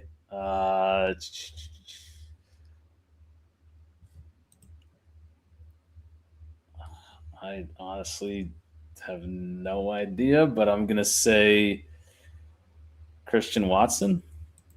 Jacoby Myers. Oh, Jacoby Myers. Bruni came to play. Man, I'm mad he was not here because he would be loving this. This is so no 800. joke. Yeah, 76 receptions, 108 targets, 851 receiving yards, 155 UD points. This is all last year. 9.1 fantasy points per game last year. Current QB had 3,587 passing yards last year. These are tough. Yeah, I think you're no joke. I legitimately have no. This one, I legitimately have no idea because I don't know. Like, it's like the yards, the raw stats. 9.1 fantasy points per game. That's not a lot. We need to look into this. This is we do need a good online. Man, Meg. Mike, you're crushing it. I mean, to let the chat know because chat always wants to know the score. He was hurt a little bit. I could see he played better. He was hurt for too long. I don't think he had that many yards, but he was good before he came back. I don't like it. We'll just keep it moving though. Let's go Jawan Jennings. Final answer. That is incorrect. Rick, you're up. No, I was just saying the Lou Dog thing. That's going to be something I'm going to end up having to build. Oh yeah, right. Yes. DK Metcalf. That is also incorrect. More than that. The thing we were looking for a tight end, Travis Kelce. Oh, no. Tight end. That's bullshit. Fuck you, Bruni. Okay, Hulk mashed potatoes in chat. How the fuck did Hulk get that? He's cheating, dude. He fucking cheated. PPR, can I read you back a tweet that I saved from a couple hours ago? Yeah, read it back. Rick's ass will be grasped by tip-off. Don't worry. My ass is in touch grass all day. I didn't say what arena it was going to be in. We still got 30 minutes till tip-off. Hey, college head-to-head right now. Let's do it. No. I Mike, you said you had some leftover. You said you had some leftover. Maybe it gets so hot in there, he actually gets a tan for once in Minnesota. I actually got a really good tan today. It was like 90 today. So Mike, or excuse me, not Mike. PPR, do you want to continue the board or no? Your choice. Play like a champion. If I get the next one right, the next one right, then we'll do it. Yeah. Let's do it. Okay. Let's do in the form of a question 800. 800. He's going 800. Okay. Okay. At least he's going big. Okay. So it is QB1. Is that fucking Arabic? What the fuck is that? I'm pretty sure that's fucking. I think that's Hebrew. That's the answer in a different. Well, hey, different that text. might be Hebrew. Fucking Bruni to know I'm kind of Jewish, so fuck you, Bruni. Still can't read that. QB1 production, QB3 true passer, QB3 yards per attempt, QB16, QB question mark, QB5. Okay, so I guess who the fuck knows what production premium is? Like, I've never heard that stat in a podcast in my life. True pass. I was gonna say. I actually think he takes a lot from. So we're trying to guess what QB number he was last year. Yeah. What? Yeah. I don't know. This is in the form of a question too. Oh, shut up, Mike. It's over. I have no clue. I wasn't even thinking of answer. Who did good last year? Let's go. Let's just roll with. It's not right to. Let's Who go. Who says it's Russian? Oh yeah. Okay. Yeah. Da. I don't know. Let's just go. Trevor Lawrence. Final answer. I don't know. That's not right. That is incorrect. Yeah. You know, Rick, you speak Russian? Dude, do I look like I speak Russian? Rick, do you have a steal for fun? Baruch atah Adonai Eloheinu melech haolam asher kitanu bo mitzvot. Hartman says finish it. Finish the board. I mean, if it was Lamar Jackson. Okay, Lamar Jackson. There's no way there's a T in fucking Lamar Jackson, Mike. No, I don't think it's another language. I think he just changed the font style. There's still not a T. Oh my god. For Lou like and wingdings or if something. You're watching chat. They want to see Chad Candles have range. Look at Chad Candles, the trash talker. People are saying PPR was a soft schedule merchant last year. I mean, honestly, we're looking at the guys I played. Emo, fucking sauced. Neil Orfield, waxed. Hoohames, waxed. And then I ran into part of them are in this chat. I guess you don't. Oh, let them know I said it. Waxed. Okay, what was the answer on that one? Was Rick, it Drake either May? you or I have gotten a question no, right in, I think, 25 game minutes. Hey, PPR, scoreboard, baby. I know what the scoreboard is. I'm just a saying, lot to a fucking little. So shut the fuck up. You got 5 questions. I'm just saying you didn't fucking blow the competition away. You got the question. Pick a question, PPR. Pick a question. Let's show good sportsmanship. Let's show good sportsmanship. BBM ADP stocks for 600. Okay, there we go. BBM for 600. Which 2 wide receivers rose the most ADP spots in the last 7 days? I don't know if Jennings actually rose is the thing. I know he got signed, but I don't think he actually went up. Got one in my head. But that last 7 days is tricky. Let's go. The guy that I take all the time is going higher and higher. I don't think it's Jennings. I'm going to go 2 rookies. But again, the 7 days thing is tricking me because I haven't been fucking BBM. Let's go Zachariah Branch and DeJon Stribling. Final answer. That is incorrect. Rick, guess? I'm going to go DeJon Stribling and Stephon Diggs. That is also incorrect. Antonio Williams has risen 10.4 spots, and Travis Hunter has risen 9.8. He's a wide receiver. He's a wide receiver. All the Travis slappies out there. Don't get ready to learn releases. Get ready to learn press bail, brothers and sisters. Oh my God. Okay. Finishing the board. Where do you want to go? Not bi-week math, because this is the only other opportunity I'll get to not fucking do bi-week math. Oh, I do love when he does, because I have memorized a lot of the BBM teams. I just want to go on record as a terrible host that Mike Evans, final answer. I would suck. Okay. Final and go ahead. Mike, is that correct? No, he's wrong again. I was right. I'm not gonna lie. I thought I was right. I thought I was right. Who was his first wide receiver draft? I thought for sure I was right. Actually, I was certain I was right. Memorize these answers. I'm going to take a guess after Rick. I also. This would be the only one. The one with the BBM winner lineups are the ones that I do. I know 2 receivers on his team. It's always great when the host is also going to be guessing. And it probably is going to be wrong. I would literally have gotten 2 answers. Moore? Maybe. Oh, I think that's right. Yes, DJ Moore is. I'm just glad to have a correct answer for the first time in 30 minutes. I knew those 2, and I thought Mike would have gone higher, but I realized that PPR was going to choke to me when I had a big lead and not make the comeback he made in the first round last year, I got so happy I couldn't think anymore. Wait, did I make a cut? Did you watch my episode last year? I watched the first episode, the 30 with minutes. With Emo? No. I can't remember who Emo was the first guy I played. It was either him, Neil, or Hoohames. It was Hoohames. Hoohames. Okay.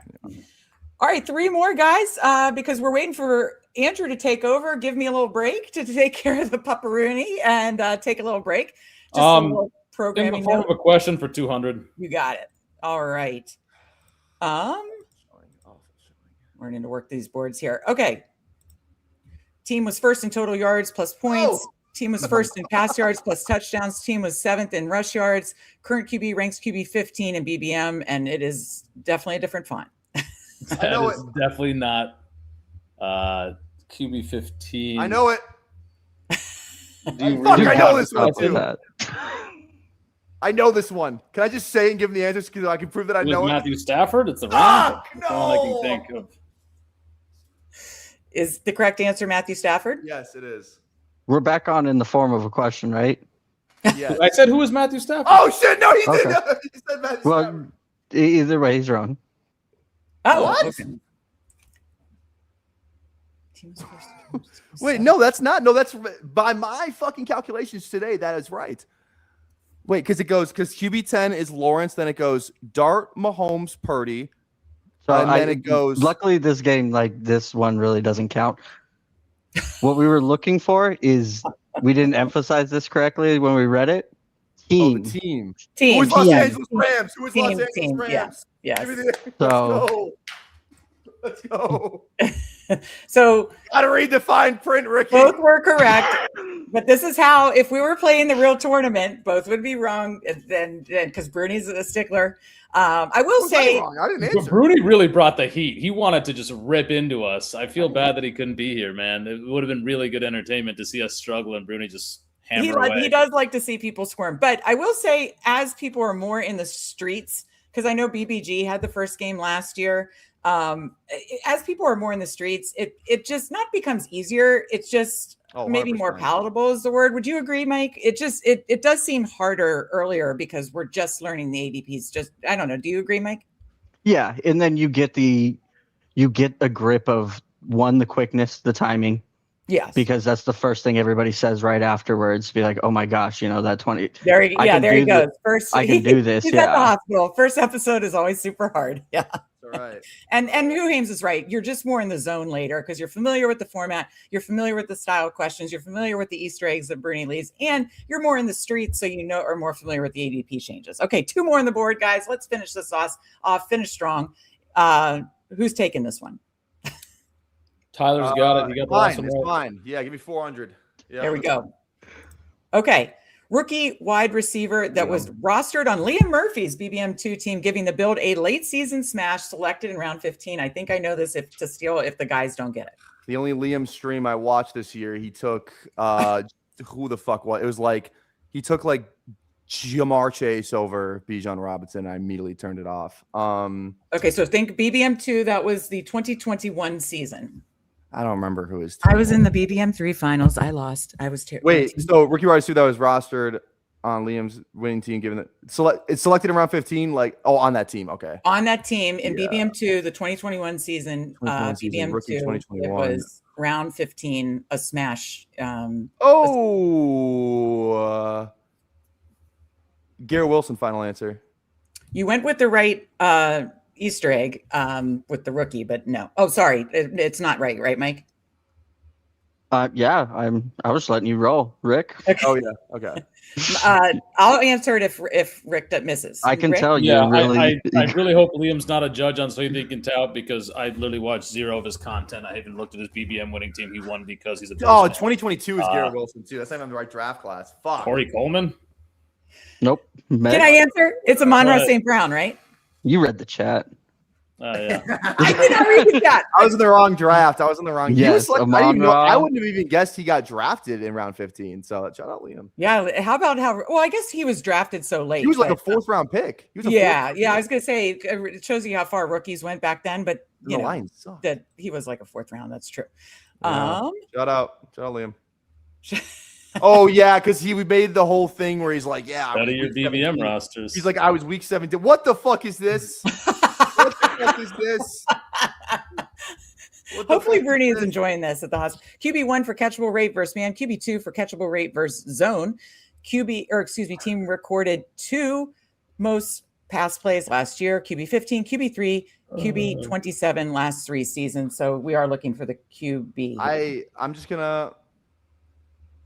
gonna go for it because the QBs matchup. I'm gonna go smiley face, backwards E dash dot, tower, square, upside down field goal, dented. Joe Burrow.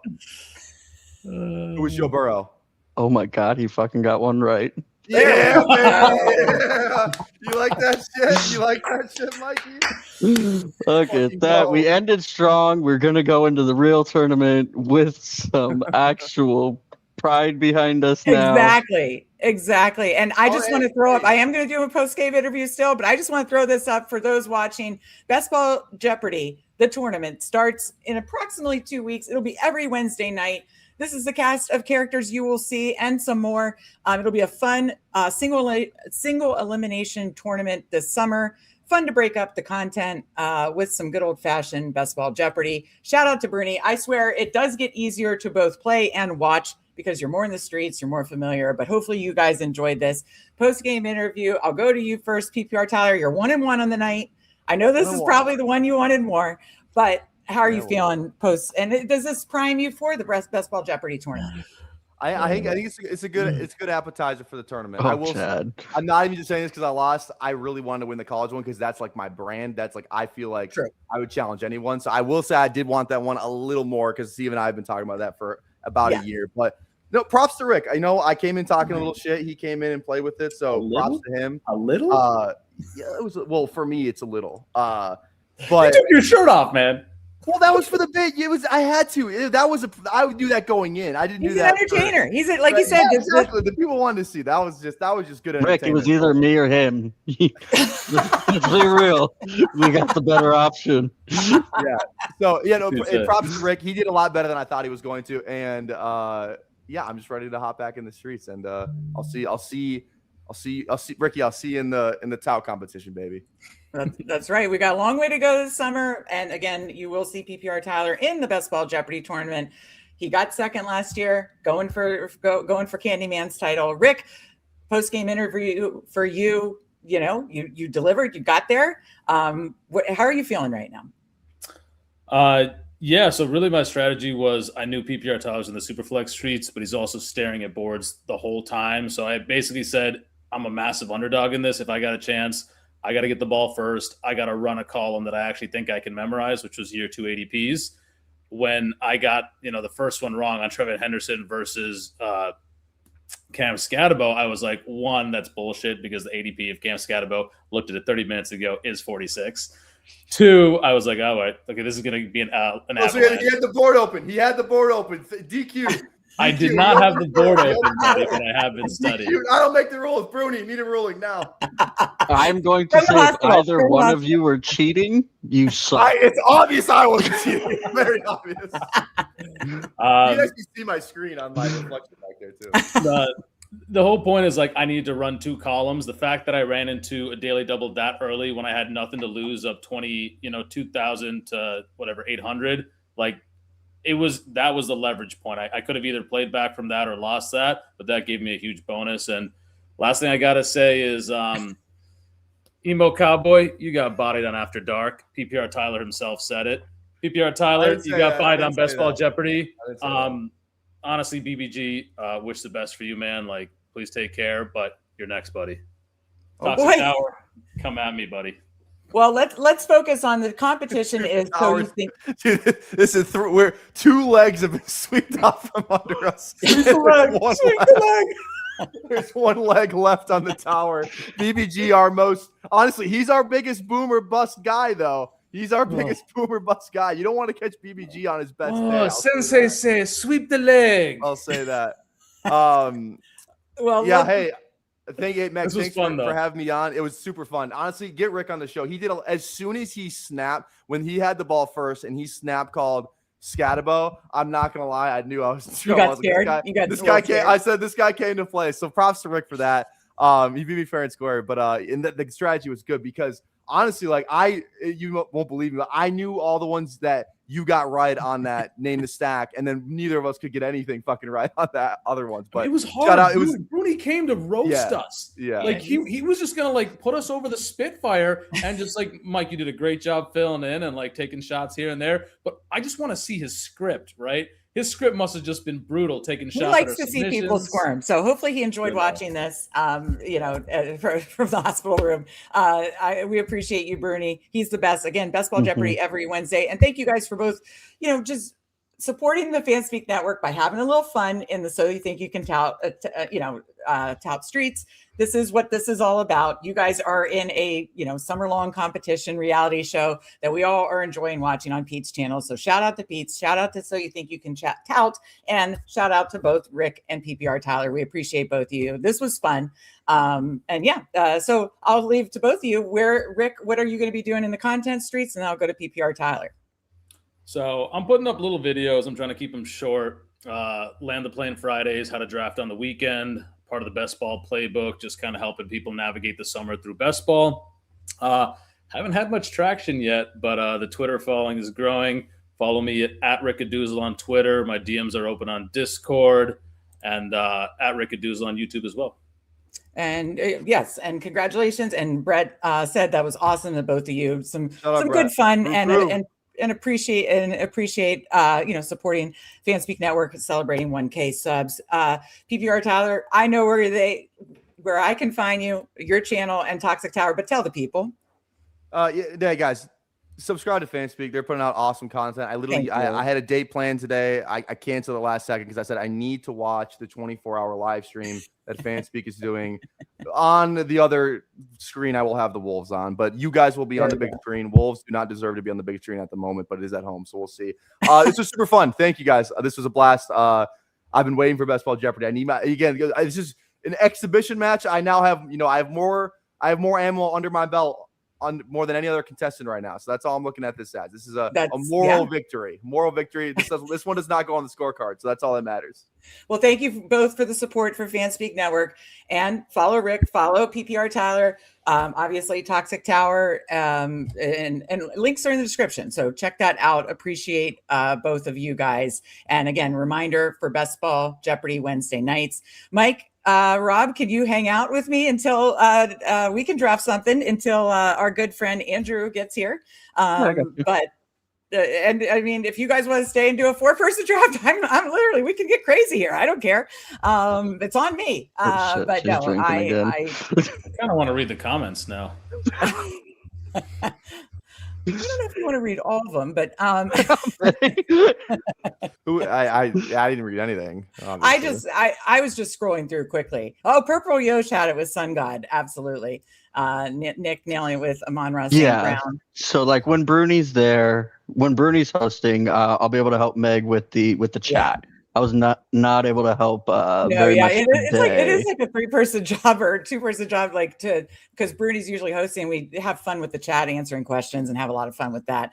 But yeah, shout out again, big shout out to Bruni. He does a fantastic job, and Best Ball Jeopardy is going to be super fun this summer. So 100%. You guys want to draft? What do you want to do? I got to watch the Wolves. I'm sorry, I have to watch the Wolves. That's fair. That's fair. Just throwing this out there, Cullen, your comment from 844, I don't think that's appropriate, buddy. Be careful. That's the stuff you should get banned for. He's from Wisconsin. He's okay. I didn't see it. I don't know what it is. But right, anyways, again, we are all staying positive, focusing on So You Think You Can Tout all season long. I can't wait to watch the next episode, Talk to Pete today. I think it's coming out Monday. So check that out. Well, they both have buys, so they will not be in that video, but they will be in the videos going forward in the bigger competition.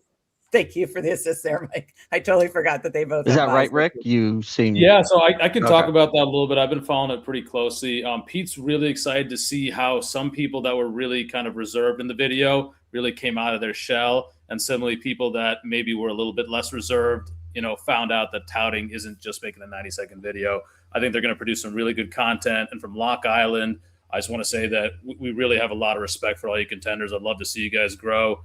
And I wanted to do a stream with Chad Candles where we were just complimenting all the contenders and trying to, really glaze them up. But everybody got busy doing collab streams with the NFL schedule release. But hopefully we can do some content like that soon. A lot of people are collabing. It's really good to see. Yeah, that's what Pete said today on the show. He said one of his favorite things to see is that a lot of people are collabing. That's how he got his start, obviously collabing with Pat Crane and the Swolecast guy. So, collabing led to big things for him, and he's hoping that for other people, whether they win or lose, and whatever the next steps are. So I did agree with that, and I do certainly agree with no matter who wins, or there's only going to be one winner that works with Pete. I think a lot of people are going to get work. I've heard multiple people in the streets. I watch golf shows. I watch other. Which, by the way, does anybody in the chat know how Jordan Spieth did? Sweetleaf is taking the peace pipe tonight. Good sportsmanship, gents. Love you, Sweetleaf. Hey, Rick, real quick. Did I fall in the live odds after tonight's performance? I saw it was plus 600. No, dude, this was all fun. Like you had a lot going on. Like I took advantage of the fact that you came into this with a lot of swagger. You literally did a game before this in which you had a sick comeback. I mean, that was awesome. I watched it. This has no impact on your So You Can Think stouting. You made really entertaining content. I'm not shifting your odds, buddy, or people will hammer them. Appreciate you, Pre-Bunked. We're nowhere near Bruni or Alex Trebek, but we do appreciate that a ton. Oh, we got multiple people hitting the peace pipe. Sweetleaf is my guy, a boxer owner, loves the Steelers too.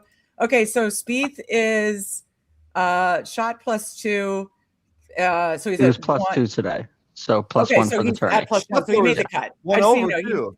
Okay. Yeah.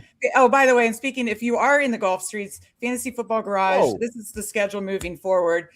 Andrew will be on shortly. He'll be drafting by himself. He was going to draft with Bruni, but obviously he'll be just ripping some drafts. I'll be back on right before midnight. And then this guy, Fantasy Football Garage, another So You Think You Can Tout contestant, is going to be joining me. He's in the Golf Streets. We're going to take a look at our albatrosses, how they're doing. I have a couple live ones. We maybe are going to rip some Saturday only or some weekend golf.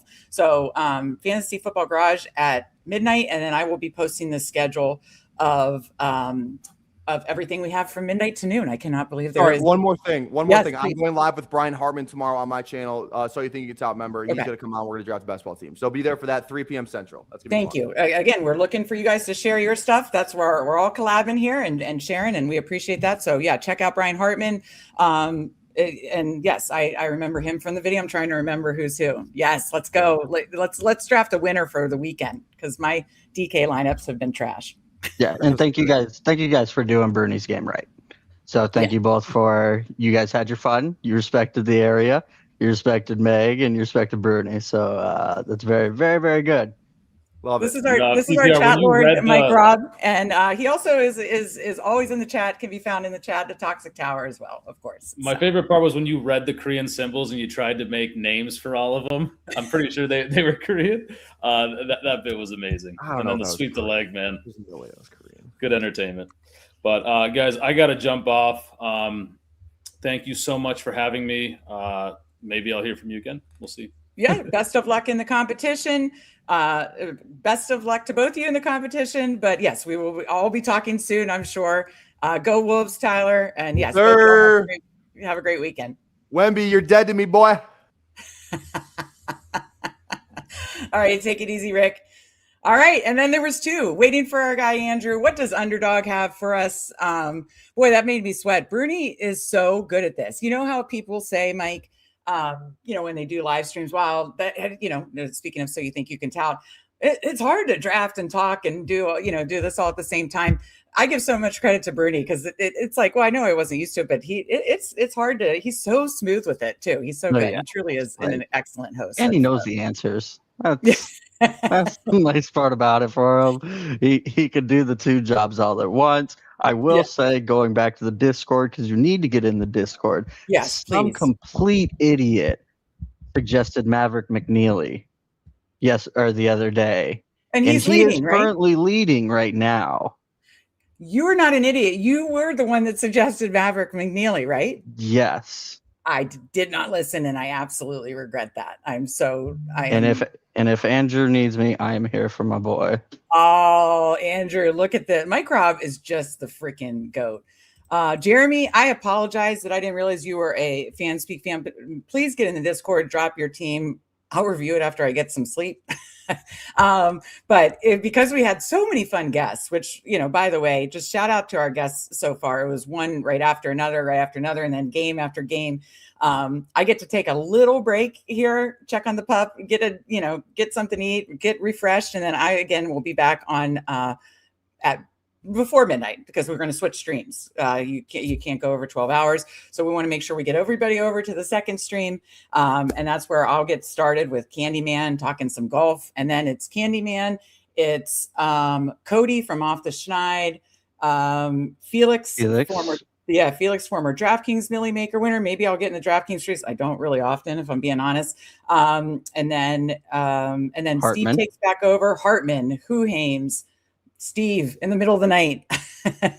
Yeah, Rob and Rob coming at you in five. Absolutely. I just have to pull over Underdog and see what golf stuff they have for Candyman and I later. Have you been doing the Underdog Open and the Underdog like weekend or like Saturday only or any of that kind of stuff, Mike? No, I stick to the pick'ems. So I'll just grab 2 or 3 players. Well, then I swear to God, Mike, with. until he gets here, this is what we're going to do. I will only do one of these. So if it hits for anything, fun, then if it hits for anything over 100, I'm splitting this with you. Look, waiting, we're in. Let's go. We are doing a draft together. Thank you, Angry Dragon. Good luck. I'm going to bed. Thank you. Good night, Dragon. Indeed. Appreciate you. Again, the fun is still just getting started here. We have, about 15 hours to go. But it has been so fun so far. And we appreciate everybody joining us. Again, all the support, all the super chats. We might even have some fun super chat prompts to get us through the middle of the night. So yeah, we certainly appreciate you. All the Fanspeak Fanspeak fan YouTube member donations. Again, appreciate all of you guys. But right now we got the 3 spot, Mike, and this is weekend only. So it's not based on any placement points. I'm pretty sure. Let me double check that. Points are all. Have you ever done any of these? Okay. Yeah. So no placement points because, it's usually like the Sunday only on DraftKings is the placement point ones. But so no placement points. So we don't need to take that into account. Oh, shoot. Oh, boy. Am I up She's on lost. Oh, no. This isn't good. I'm up on a lot of drafts. Right there. Oh, shoot. It just went to the top. Oh, thank God. Okay. All right. So Cam Young had a day today. I'd say Cam Young or Shoffley, but I'll let you choose. Let's go Cam Young. Okay. Yeah, he had a day today. He's obviously playing awesome golf. Yeah. So, The other two just going with the names instead of who's playing today. Yeah. Go with that. I'll go with that. Every time Vin Depp is in every single golf draft I'm in. I mean, he must just obviously max enter, but it's almost, and almost a lot of these names actually. These must be the golf crew. Let's see if they'll let you get your young heartthrob. Yeah, I did. That story was funny when I was telling Pete, like I was so embarrassed that my friends and I were talking about hottest golfer. And I went first and said, this guy. And they were kind of looked at me like, you sicko, like you could be his mom. And then they were like, well, Adam Scott. And they all agreed, Adam Scott. And I was like, oh yeah, he is in my age bracket. That should be the name. And yeah, I would say Adam Scott. But I know, Div. I don't know how Rudy Shoup has been so quiet for the past 2 hours. Well, my poor parents. I got to check and see once Andrew gets here. I got to check on my parents are taking care of Rudy. I got to make sure he's doing okay. He's on sedation medicine though. As when Pat jumped on, and I really wanted to like be sure to check out all the Best Ball Overlay offers, which is amazing. Code Fanspeak, by the way, for 25% off. That it's like he just kept jumping on me, and I just think he hasn't been live drafting with me. We got to get him back in that routine. So, I didn't watch at all today. I'm just happy Jordan Spieth made the cut. I know Alex Smalley had a great first day, so top of the board. I mean, has Fitzpatrick been struggling? I'm surprised he's still here. We got Fitzpatrick right now. Where the hell is he even on the? He's not let me pull up in the G8. top. Oh God, did he had to have made the cut, right? Let's see. I don't even know who made the cut. Okay, so it looks like the cut line was 4. The Candyman will catch me up on all this later. Fitzpatrick is +2, so okay, so he's not been having. Yeah, but he's not been having a good 2 days at all. Yeah, this course is brutal. I mean, what top score is still just -4. Yeah, you got Smalley and McNeely. You got Goddard who had a big day. Sorry, we hopped in the the weekend only golf team, and this is what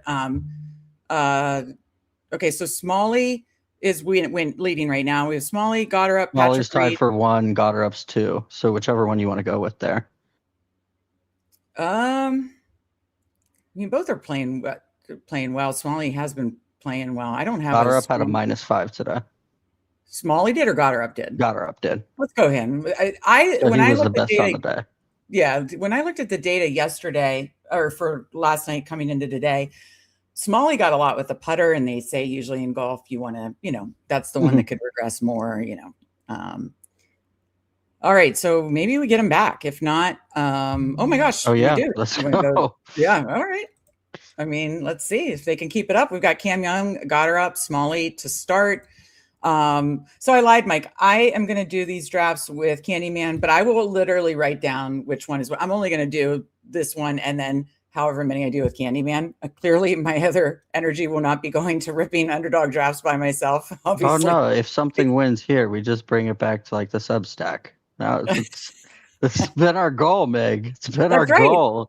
I need to bring the thing back up and check Substack. It's like you have all these big dreams for when you're doing a 24-hour live stream, and then it gets busy. Then but somebody pops out a baby. I love it. I love it. But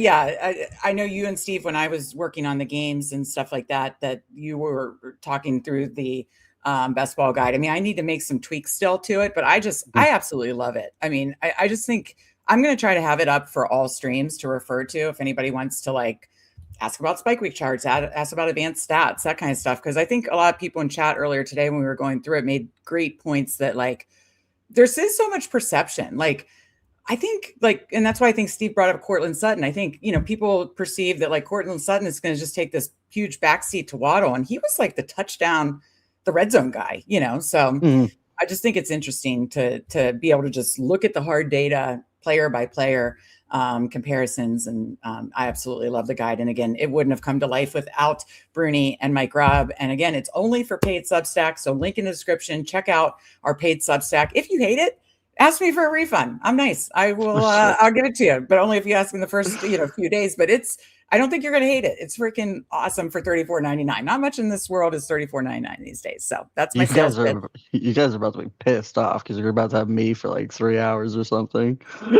And just got to restart his computer. Oh, yeah, your mic not working.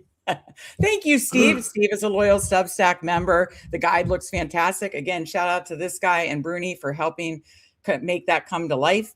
And thank you. It's nice to hear compliments on stuff that you want to see come to fruition, and then it does. So, and the goal is we'll have our in-season one. We'll do the data machine again like we did last year, but on steroids. That'd be awesome. Yeah. So the boys are going to help me with that. That's awesome. Coming up soon. Paid Substack subs get a lot of benefit. Okay, we're back on the clock here. I've got to do it. Okay. We don't need to talk. Yeah, we don't need to talk. I'm sorry. I'm gonna. Now you know what it feels like drafting as Steve. You have no choice in this.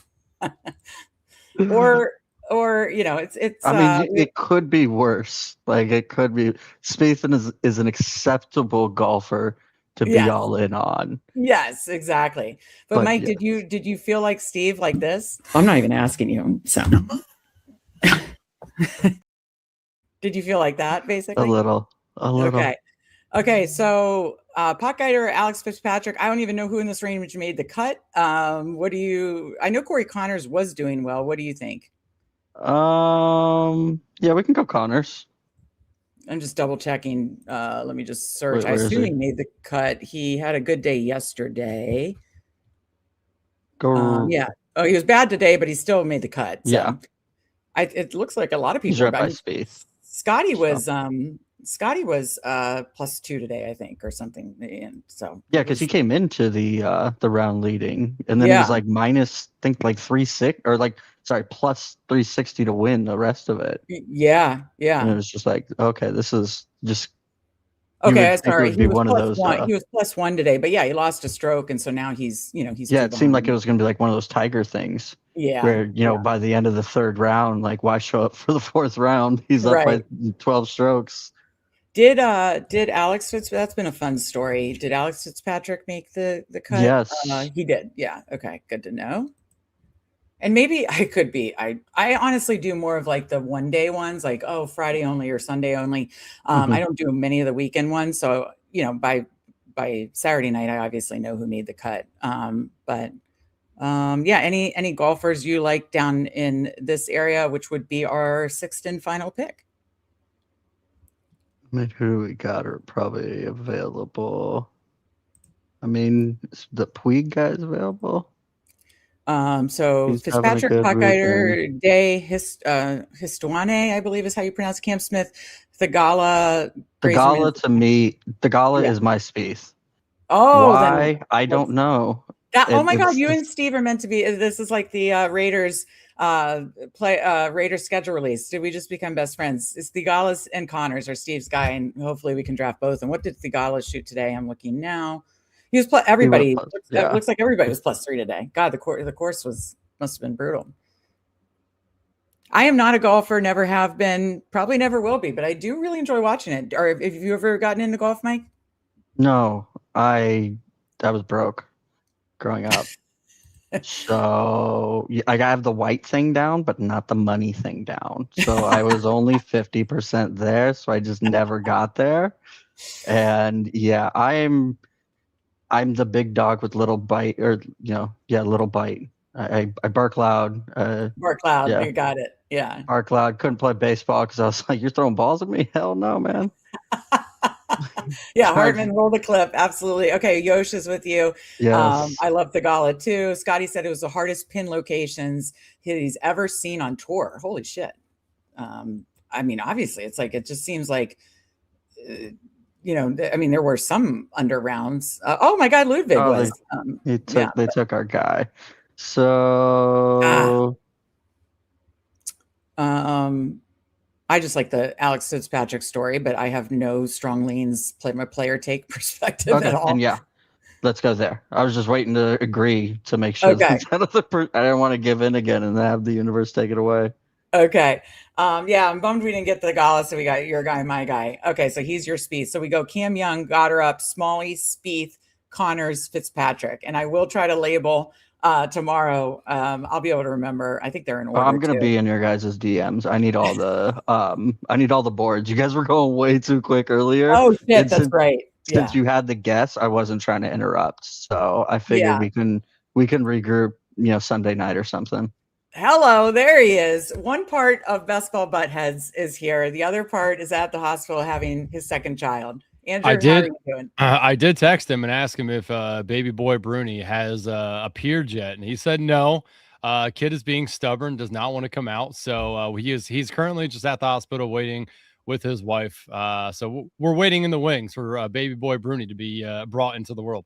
I like how people were throwing out some names, some potential names like your guys' names, and you didn't seem to go into that. Do you know the name? Do you know Luca. what the name?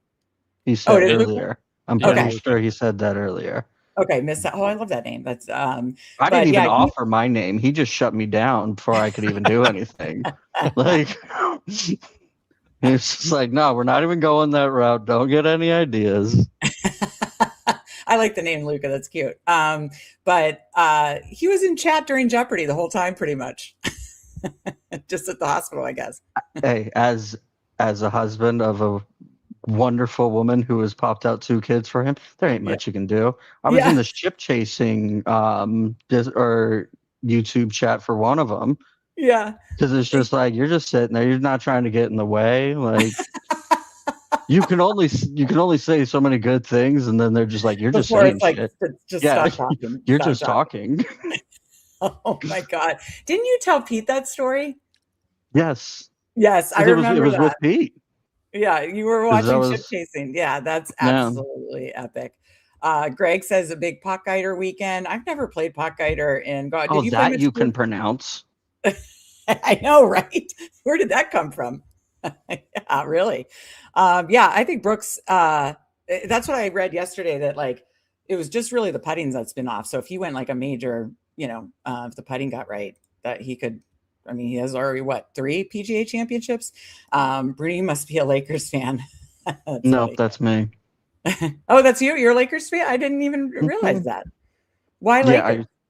I was born in LA.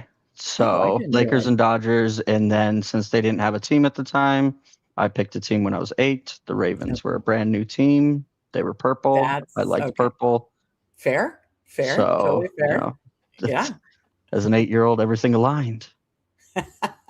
And then 4 years later, I found out what murder was because of Ray Lewis. Like, we just you grow.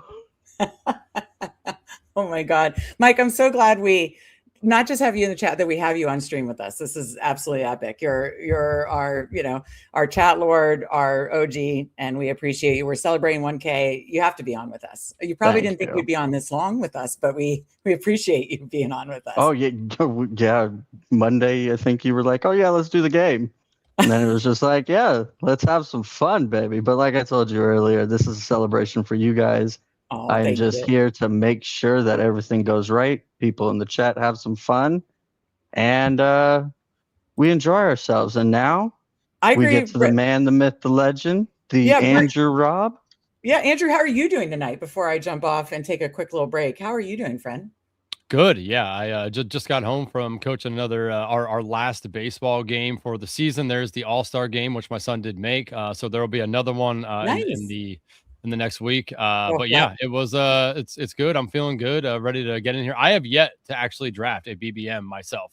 We tried. Remember, and then Underdog was that's right. not allowing me to get on. So haven't done any. I am in some slow elims, some slow dash hounds.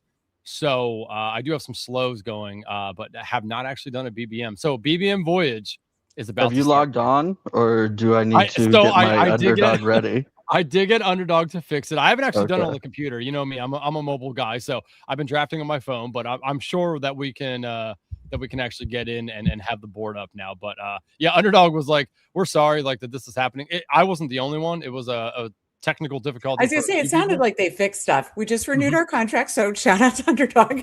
Yeah, shout out Underdog. They did give me $25 for the mishap. So shout out to Underdog. Yeah, and if you are, I'll just take this segue to say, if you are somehow not an Underdog subscriber yet or user yet, code Fanspeak. Play your first 5, get a $50 bonus. There you go. Link in the description amongst our other links. But boys, I'm going to take a break. Andrew, it's been, I'm glad I got to at least see your face. I will see your face. I will be back on probably in can I have 2 hours? Yeah, most certainly. Okay. And then I'll shut down stream 1. We'll go to stream 2, and that's where Candyman will jump on with me for some golf talk. But stay with these two. They're drafting apparently BBM. They're back in the football drafting streets after we had some, a little game break. So that was fun. But Mike, Rob, I appreciate you. I could not have done those 2 games without you. Thank you so much. And Andrew, thank you. This is amazing to take a little break here, and I'll see you guys in 2 hours. Sounds good, boss. Have fun. All right, my Rob brother. Yes. So let's so we'll do a BBM for whoever wants to join in. We will do a BBM, and then Mike, I don't know how long you want to stay on. I mean, it's up to you. You can just stay on for 1 or I'm as long hours, as whatever you need. I'm here for. I just need to update the wife real quick in a moment, but I want to first. You haven't been able to break down what you've thought over the past week of what's going on. I'm assuming this is going to be quote unquote best ball buttheads. So let's get the buttheads information. Let's figure out what he wants right before we jump into a draft, because we can also get some more during a draft. But where are you at right now with all the changes? The schedule, the Gadsden. Yeah, I mean, schedule was cool to see. I mean, thank God, and shout out to all the NFL social teams. Like it's kind of started like with the Chargers just leading the charge on the cool social media stuff with the schedule release. But now the teams are doing it. I watched a bunch of them, so that was pretty cool. And I again, as we know, like there's a bye NATO. There's a bye that we're gonna want to try to finagle ourselves away from in some instances. So. And we'll talk through that. I think I want to do BBM, and then for second hour, do an elim, an eliminator. That's one of my favorites. I love the eliminator. I love that format. I love that it's head to head after the first week all the way through. So it's really cool. So I think we'll get into that as well. But the Gadsden thing, I think it definitely hurts Gadsden a little bit.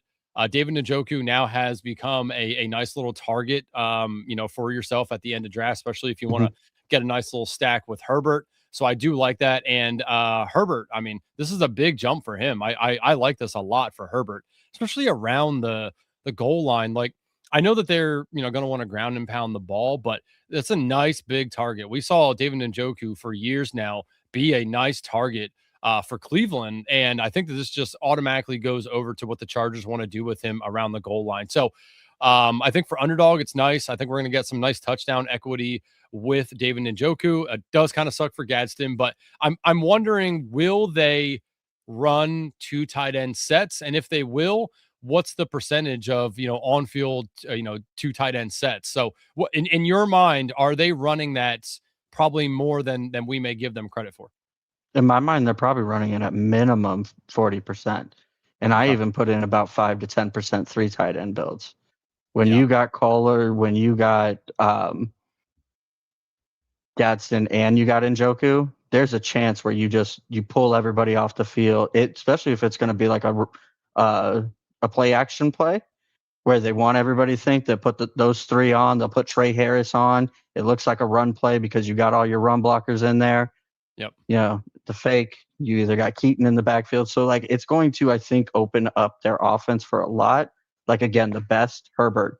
You're going to probably get more passing yards, more passing touchdowns, but it does murky up a lot more of it, especially as somebody who's had 45% LAD.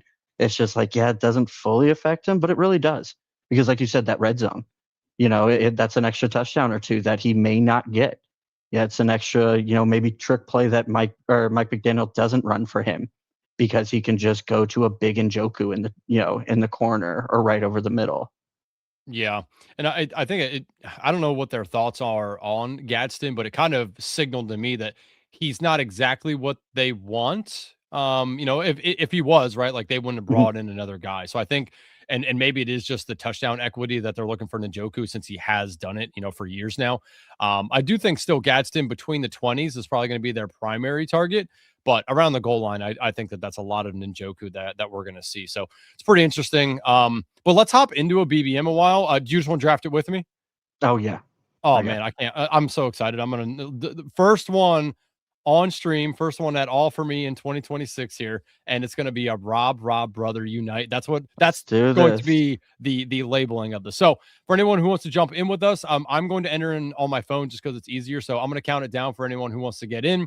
7, 6, 5, 4, 3, 2, 1.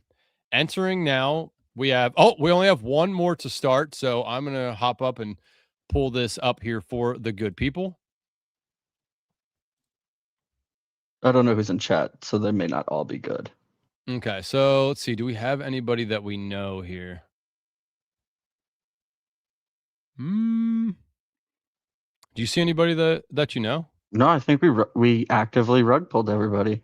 Oh boy. All right. So this will be interesting. Chat, stay live. If Mike and I can't decide on a pick, maybe we reach out to the chat for some help. Purple Yoshi says, I might fuck around and go to this game 7. That'd be it's a good game. So we are in the deuce spot. Are you okay just taking Gibbs or Bijan, whoever's available? Okay. I think that's one of the, yeah. I would prefer Gibbs personally.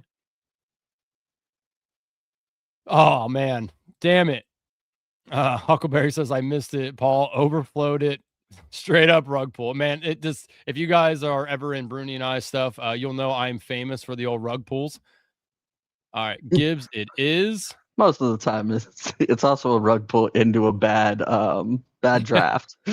A draft that has a 50% chance of getting thrown out because somebody's going to do something stupid right off the bat. Yep. Purple Yosh says, how far did you get in Elam last year? So last year, I think I did 40, and I think I made it to, what was it? Week 9, I believe. I took a very bad, it was either week 2 or week 3. I got crushed. I did, again, like as the format was different last year, I kind of took a, like, let's play Bill Nye the Scientist guy, and just kind of like did some experiments on some teams I wanted to see like what teams made it through, which ones got shit on real early. So I kind of expected to not, have a bunch of teams go through, but like week 2 or 3, I got crushed. I took a lot of the same tight ends towards the end of drafts that did not pan out for me. So this year, I think we're going to just kind of change direction a little bit with some of that. And I do have some slow Elims going, and I'll pull those up before we go to the Elim, so you guys can see like how I've been drafting those. None of them are very far into it. I think all of them are within, round 4 or 5. So I'll just kind of show you guys some of those then. But all right, so let's see here. What do we got going on? I don't think anything crazy so far. I was going to ask about the Elim because you started it before, pre-schedule. But obviously, if you're only a couple of rounds in, I mean, those first couple of rounds really aren't going to be majorly affected by the Elim strategy.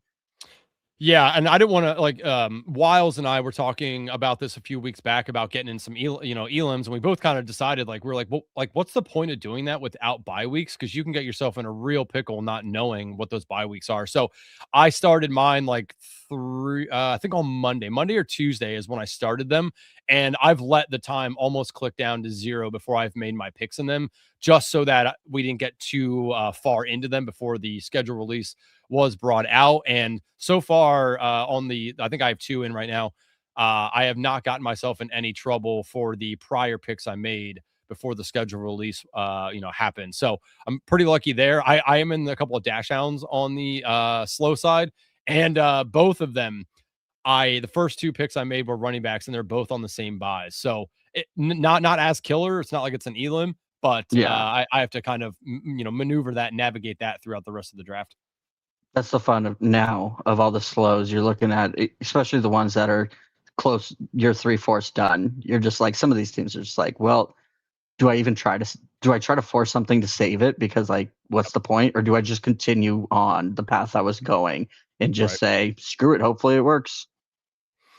Yeah. We'll I do like, on the eliminator, and we'll get into when we are actually drafting, but I like taking a lot of running backs up top, just because you don't get a lot of bell cows towards the end of the drafts, obviously, and in the middle round. So I like making sure that I can get as many points as I can there to make sure that I'm the guy winning the running back week when I play somebody. So that'll be something I lean into. Mike, we are up. We got Malik Neighbors, McBride, Pickens, Collins, Jacob. Pickens or Collins. Okay.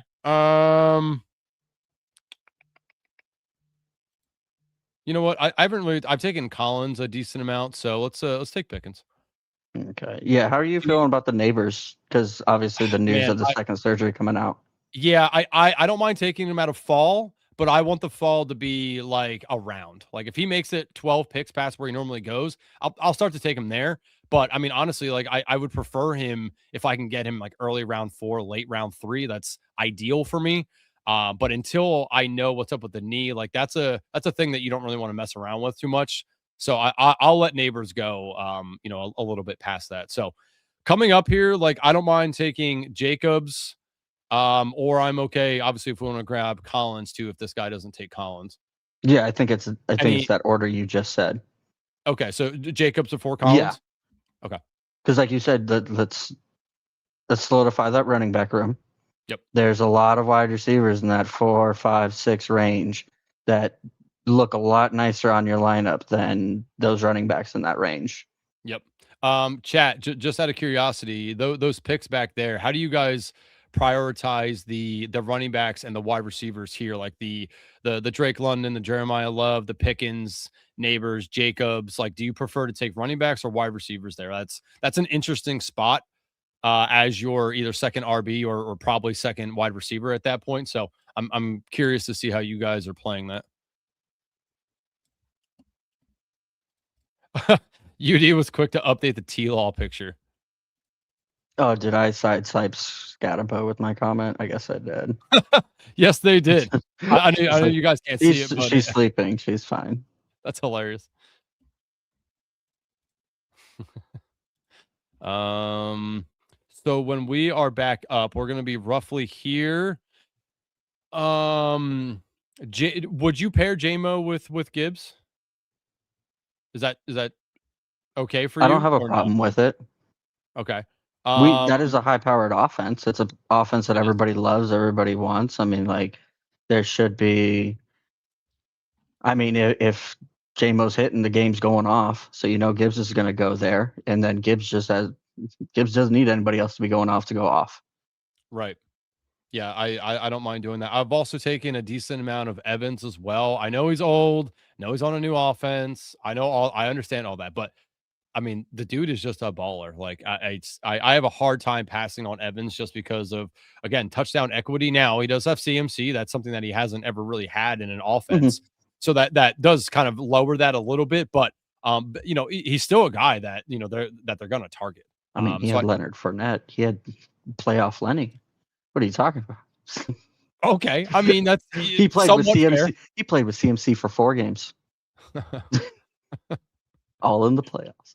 But Mike, I think and we're not up for a little bit yet, but these wide receivers here, who's your favorite? Evans, Burden, Egbuka, or Flowers? Out of those ones, I would say Zay, Burden, Evans, Ibuka in that order. Okay. Yeah, but I like a guy usually that's behind them that went above them this time in Lad. Like I am crazy on Lad. I'm going crazy on those Chargers. Gadsden, obviously, we're all calming down on him, but I have a lot of Hampton, Herbert, Lad. Okay. Like the numbers I looked at this summer based off of what all the other contests did. It's not like that's not a take based off of numbers. It's just a take based off of feel, hope. I mean, technically, if Jacksonville had a number one wide receiver, maybe it would have worked last year with their T-Law, ETN put in a number one wide receiver. But since they had their Brian Thomas, Travis Hunter, Jacoby Myers kind of mix up there, here, somebody gets it every week. Yeah. But it's one of those things. So we are up next. We have JMO, Waddle, McLaurin, Adams, Moore. I like Swift more than Henderson and Scattaboo right now. What are your thoughts on who's left? I say we go wide receiver, and then who do you want? Pick one of your wide receivers. Adams or JMO? You pick. Let's go JMO. Let's do that double you were talking about, and then hopefully the guy's not listening, and then we come back and do what you were just talking about with the DeAndre. Okay. I just felt we could get him. Well, this guy took Scatabo, so I was assuming if he was going to take one, it was either going to be Scat or Henderson. So yeah, okay, and then we can go Swift. Which is perfect. We have no bye week 10 yet either. So we got 3 running backs on here that do not share the same bye. So I always love that. My first 3, especially if I'm going with, some heavy hitter running backs, I don't want any of them to be on the same bye if possible. So that is aligning perfectly for us. Yeah, because I'm assuming we're going max 5 on this. Yeah, I would say, I guess it really depends on who the 4th RB is for me. If we were to wait a long time, maybe 6, depending on what the wide receiver and the tight end room looks like for us. But yeah, I'm going to say we're probably going to end up with 5. Yeah, because we got technically 2 number 2s that would technically be number 1s on 16 of the offenses in the league. So they're number 2s in theory. All right, I want to check back in on the chat. So about the question I asked. So Huckleberry says, I think London is underdrafted. So he's kind of leaning to London. Swift is my target RB for round 5. Okay, so we just got him beginning of round 5. That's a good for us. Steve McDevitt says, I'll take Jacobs a lot and let the wide receivers fall to me. I do like that as well. Jacobs, again, he's just the guy. Like, no one's going to really take him off the field. I'm trying to get us fired. I usually go work here. I usually go wide receiver over RB, especially if I got Gibbs or Bijan. Okay, so Hartman's leaning into grabbing, like a hero RB and then grabbing some wide receivers to fill that in. Back-to-back BBMs got sniped on Lad, one to stack with KW3, and Rice says Hawk Smash. Steve says, I love this start. Thank you. I do think that this is a good start. Great start. Tracy as your 4. Says that's what I was saying. Trying to get you fired and me banned. All right, so where are we at here? So coming up, how have you been looking at QBs so far this season? I usually want to have 2 by the end of this little group, and I usually say the group ends around that Purdy area. Okay, interesting. Are you in the camp of if Burrow's available, you just take Burrow knowing that you have no Higgins and whatnot, and then just either leave naked Burrow or backstack with Mike Gesicki or something? Or is Burrow just completely off table if you have no Higgins or Chase? I mean, I'm fine with it. He's just seemingly never there, or never something that I'm like, this is going to be what makes this build. Okay. Because you still have to, even if you're going to take him, you still got to make that play in your head. Why is this working? And then I guess in the builds that I have where he's available, it just doesn't seem to work. This one, it could work. We have the running back room that can do it. We have, 2 wide receivers that can carry us. And then it's just okay, we just want to get a stud quarterback that can be that difference maker. I think C-Map is going to take him. He has Chase, so I assume so. But I was just looking, I'm like, he's going to fall a little bit here. Like it's at least interesting. I like Burrow a lot, but I assume this guy's insta-clicking a Joe Burrow. Yeah, there it is. Yeah. All right, so we have Hurts, Caleb, Drake, May. If we want any of those guys, if not, we do have a bunch of wide receivers here. You like any of those? I'm not. None of those seem happy. I'd rather go with like Hurts or May. Hurts or May? Well, Whichever you know what? one Let's do your Hurts fancy. because if you don't, I mean, Hurts has the rushing upside, for all those touchdowns. So if we get him and we have no stack towards him, I feel okay with that. Now, it is interesting if this guy doesn't take Mekhi Lemon, we can stack that if we wanted to, or we can just forego that and not care, or we can take Drake May and just have two guys and be completely done at QB. So how do you want to approach this? I like in this area we either go Pollard or Kraft. Pollard, that means we're maxing out at 5 wide running Or back. you like Kraft? You Yeah, I don't like want Mekhi Kraft. Lemon to. I think Mekhi Lemon sucks. Okay, Tuck Kraft it is. He's got tiny hands. Yes. Okay. All right. I was just doing it because of the stack. He's got tiny hands, and the first time that dude messes up, that Philadelphia call or the people calling into their radio stations are going to be all over him. I lived in Philly for 2 years. Oh my gosh, the greatest thing in the world was a Philadelphia Eagles loss. Listening to those phone calls Monday morning, oh my gosh, people were getting this was before what the world turned into. We were deporting people then. This was like 10 years ago. Oh my god. Everybody needs to go. Why are they even here?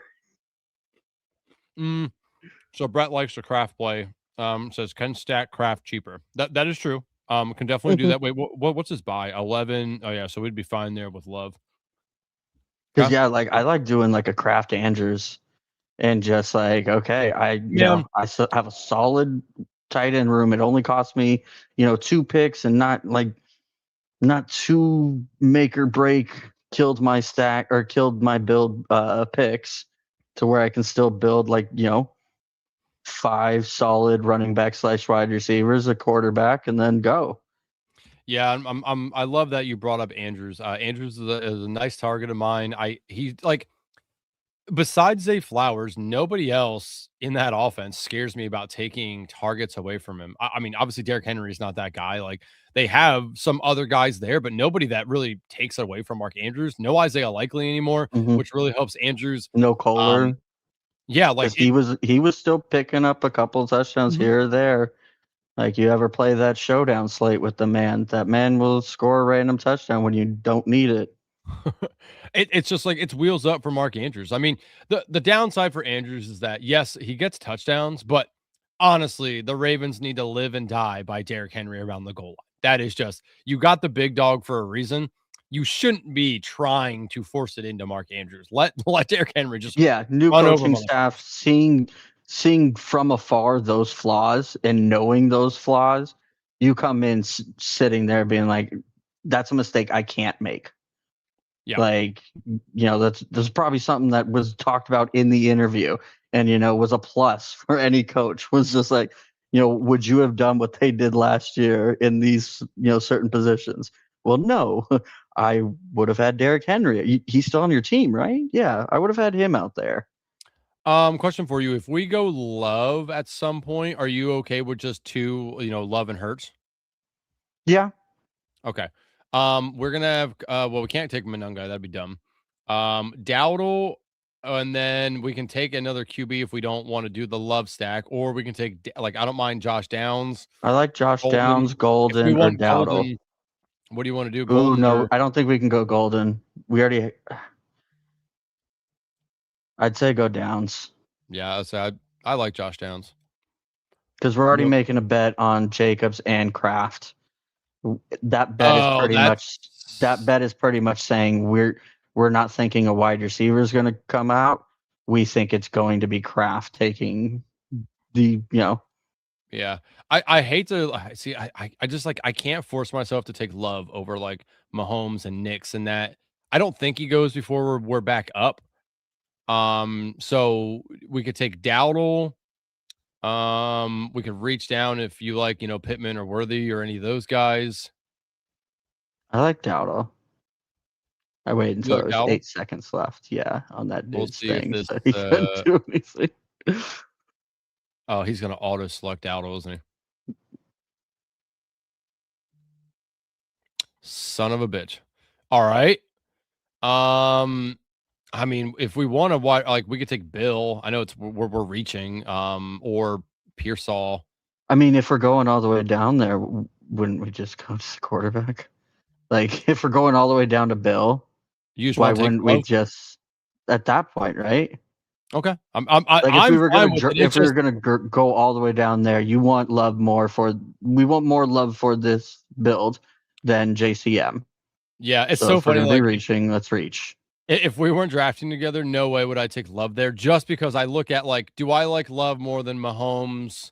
I don't. Do I like him more than Purdy? They're probably closer to me than the Mahomes. Do I like him more than Goff? I don't. Like, it's hard for me to take guys where I'm like, I just don't like them more than the other guys there. So I would have either forced myself to take a Mahomes or a Goff or something and been okay with that and just forgot about Love, unless he made it back and then, maybe I did a 3 quarterback build. But I just, like, I have a hard time forcing Love over some of those guys. I would have taken probably a shot on like Pittman or Bill or something of that nature if I wanted to.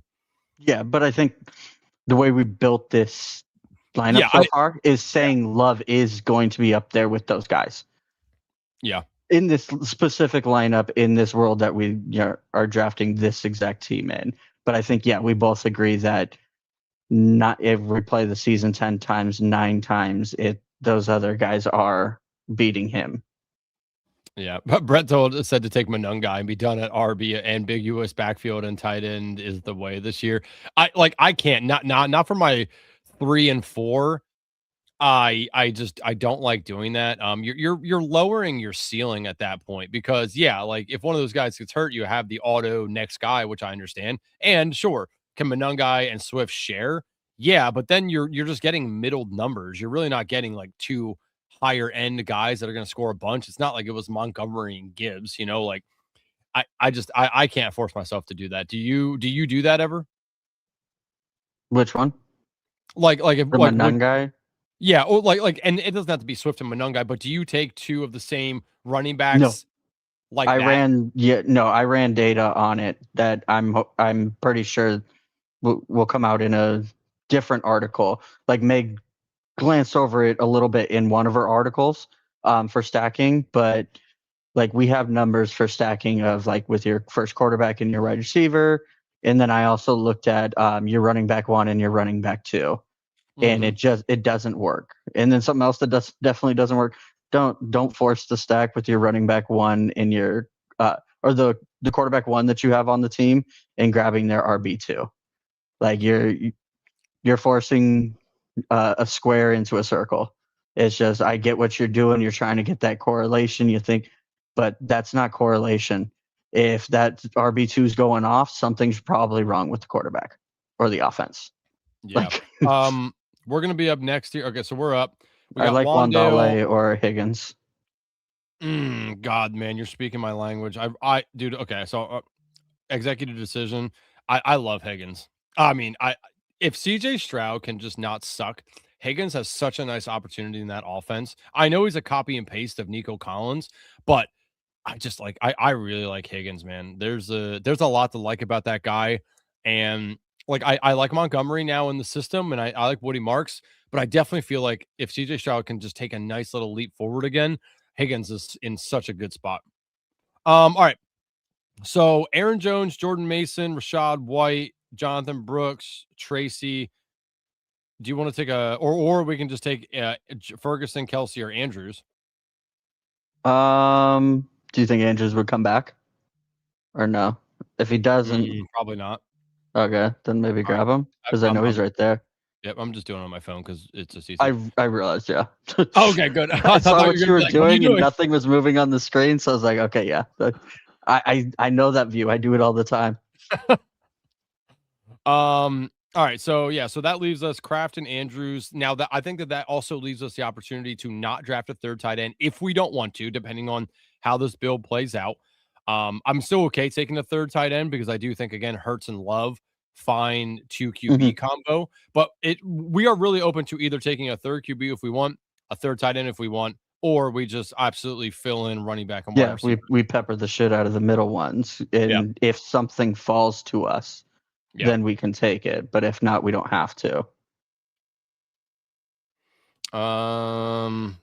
Yeah. So far, just to keep everyone updated here, our team is 2-3-4-2. Hurts and Love, Gibbs, Jacobs, Swift, Pickens, J-Mo, Josh Downs, Jaden Higgins. We got a lot of J's there. Jameson, Josh, and Jaden, and then Kraft and Andrews.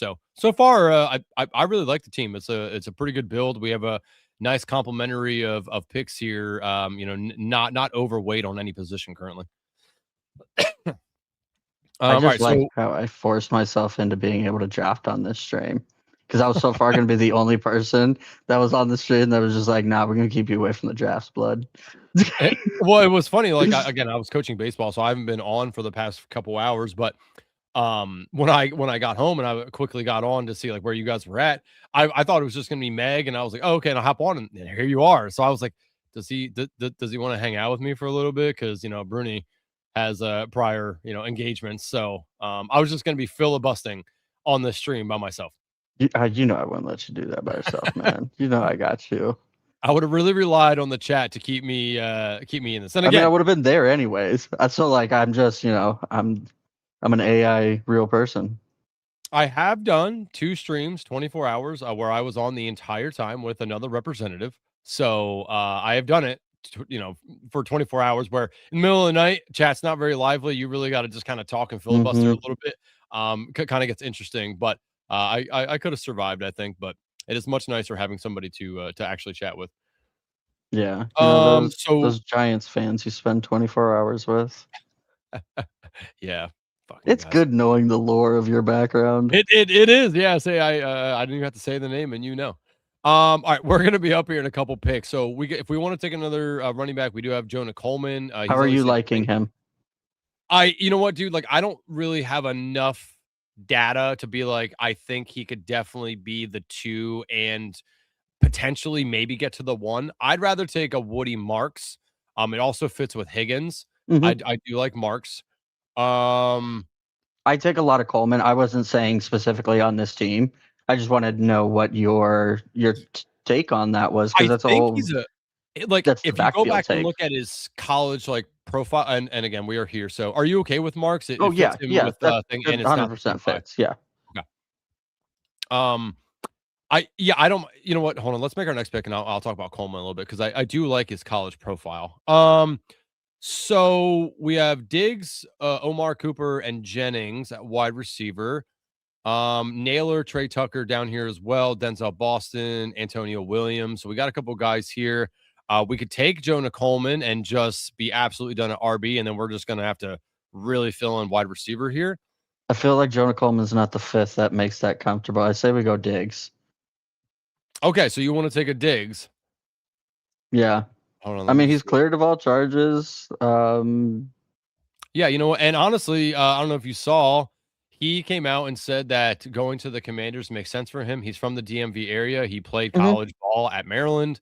That'd be a nice one. Antonio Williams that man right there, what was that, right in the middle of that screen, would definitely drop. That's going to kick his ass. Yes. But it would make Jaden a lot better. It would be very interesting. Here's where I sit on the Diggs thing too, and we'll get to Jonah Coleman too. I do want to talk about that. But the thing with Diggs is if they get Diggs, I do not want them to go get Brandon Ayuk, because I actually like Antonio Williams. Like the profile for what he can do in this offense is high. I think that he fits really well with what Jaden Daniels does well. So I want to see him play. If they go get Ayuk and Diggs for whatever reason, I think that really shoots him down the board, and he just isn't going to be able to be unlocked in the offense. So if they're going to get Diggs, I don't want Ayuk, or vice versa. Unless they got a good buffet in the Commanders area, Ayuk's not going to be happy. I'm going to tell you that right now. Yeah, we had those Fat Keenan jokes a couple of years ago. The man is really bad. That was not a puffy jacket. That was puffy skin. Yeah. Okay. So anyway, so Jonah Coleman, like, very interesting college profile. I think he can be a pretty good running back. And the reason I don't mind taking him as well, I know for this build it didn't make sense, but I don't mind taking him because we have seen Sean Payton use two RBs in a system. Harvey was fine last year. He didn't blow the doors off of anybody really. I don't think he like impressed enough to just be the guy.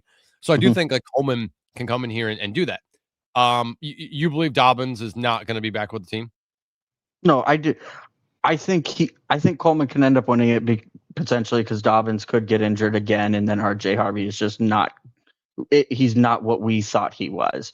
But also, like, going to Brett's question, at least in my opinion, I also think there's a very, very good chance that there's a 3 running back muddleness in Denver to where Houston, Woody Marks is going to get some play. Yes, they traded for David Montgomery, but David Montgomery is also used to being in a 50-50 time split. They may try to give him a little bit more, but we'll probably realize that it's probably better to keep him 50-50.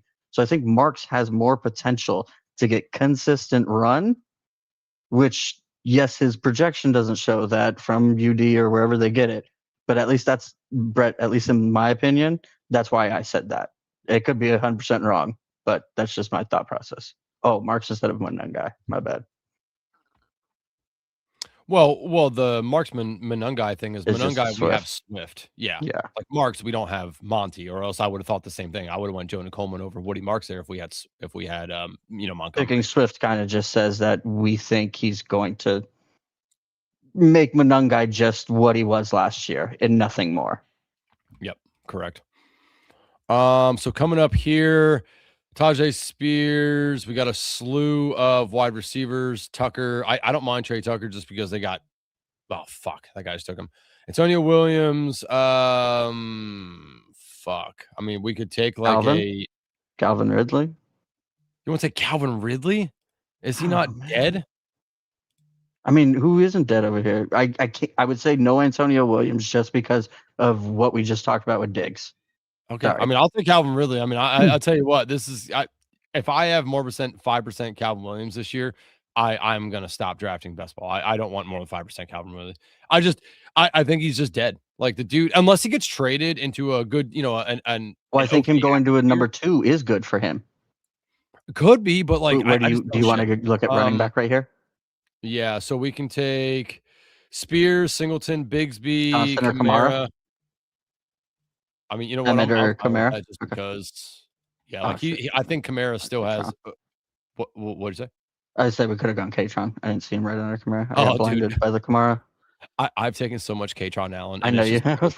Dude, I really. Well, one, I'm a Penn State guy, so he already speaks to my heart. Penn 2, State and he landed on my Commanders. team. Yeah. Yikes! That was full send for me on K-Tron Allen. I have so much of all the drafts I did before the draft, all the big boards, little boards. I took a boatload of K-Tron Allen, and I'm So like, do you like Allen more than Johnson? Emmett? So yes, I do, and here's why: is I think what's in front of Emmett Johnson as opposed to what's in front of K-Tron Allen is strikingly different. I love Bill. He's not Ken Walker. No one's Ken Walker on Washington. So if you're looking at what could happen at the end of the season, K-Tron Allen could be leading the backfield unless an injury happens. Emmett Johnson's not going to be leading that backfield over Ken Walker. So I take a look at is like, how do I maximize my points if I'm right? And that's K-Tron Allen leads, Washington, hit the backfield at the end of the season. I like Emmett Johnson. He doesn't have enough upside for me without a Ken Walker injury. Yeah. And then we got Brett, but hear me out. Marks has a lower ceiling and is in the back seat with much lower projection and less goal line work. I just don't see the field's approach to that. We will see in the end. Yeah, and like that's the thing is like that's the beautiful thing about this game. We all are going to view that like the Sims are behind us, man. We've been simming this shit in our heads for years. And guess what? We're going to be right just as many times as the Sims are. They just run them more often. Mm-hmm. So we have 3 more picks. No. Wait, do we? Are we in 16? Yeah, 16, 17. So we have 3 more. How do you want to distribute these, by the way? Do we just take obviously 1 and 1 at minimum? Okay, so you want another running back? Well, actually, no. Can I look at the wide receivers again? So are you? Oh, you mean our wide receivers? Yeah, Sorry. ours. So we have Pickens, J-Mo, Josh Downs, Higgins, Diggs, Ridley. We So need maybe at a least rookie, 2. a rookie or 2 right here. So who are I mean, like around here, I like Flournoy, I like Surratt, I like I've given up on Hill. I lost so much money on Hill last year. I just can't do it. Who made? So there's a couple of rookies here I like. There I have like been Chris so Bell. many people on today. Somebody was making a valiant point for Ted Hurst earlier, and I think it was Orfield. He got a lot of love from rookie minicamp. I like Chris Bell just because Miami's an absolute mess and nobody knows who the fuck Isn't is he going to get injured? the ball there. Yeah, but but that's why we're getting him here. Is he's like Chris Bell is an absolute dog, but he is currently dealing with something. But again, you're getting a guy that's wide receiver 7 on our team with like we're not counting on needing him in the beginning of the year, right? There you go. Okay, take him. Yeah. So I also do like Ted Hurst. I also like Well, we're up, Malachi. so you can Fields. just take him, and we can we can. So I like Fields too, especially with the neighbors talk that we had earlier. Mooney's also down here. Fields or Mooney, I think, is one of those guys that we can do. Based off of literally what we talked about earlier. Yep. So you like Mooney more? So do I think Malachi Fields is more talented than Darnell Mooney, but Darnell Mooney has been established. So I think that the coaching staff is going to lean Mooney a little bit more, at least out of the gate. And we'll see what happens with neighbors. But Mooney's has always been serviceable. So like there's nothing wrong with Mooney. I just don't think he's technically as talented as Malachi Fields. Now he's going to be there. Here's a question for you. At this point in the draft, how likely or unlikely are you, or you know what, how open are you to taking 2 wide receivers from the same team and hoping one of them is good? So, for instance, Darnell Mooney and Malachi Fields.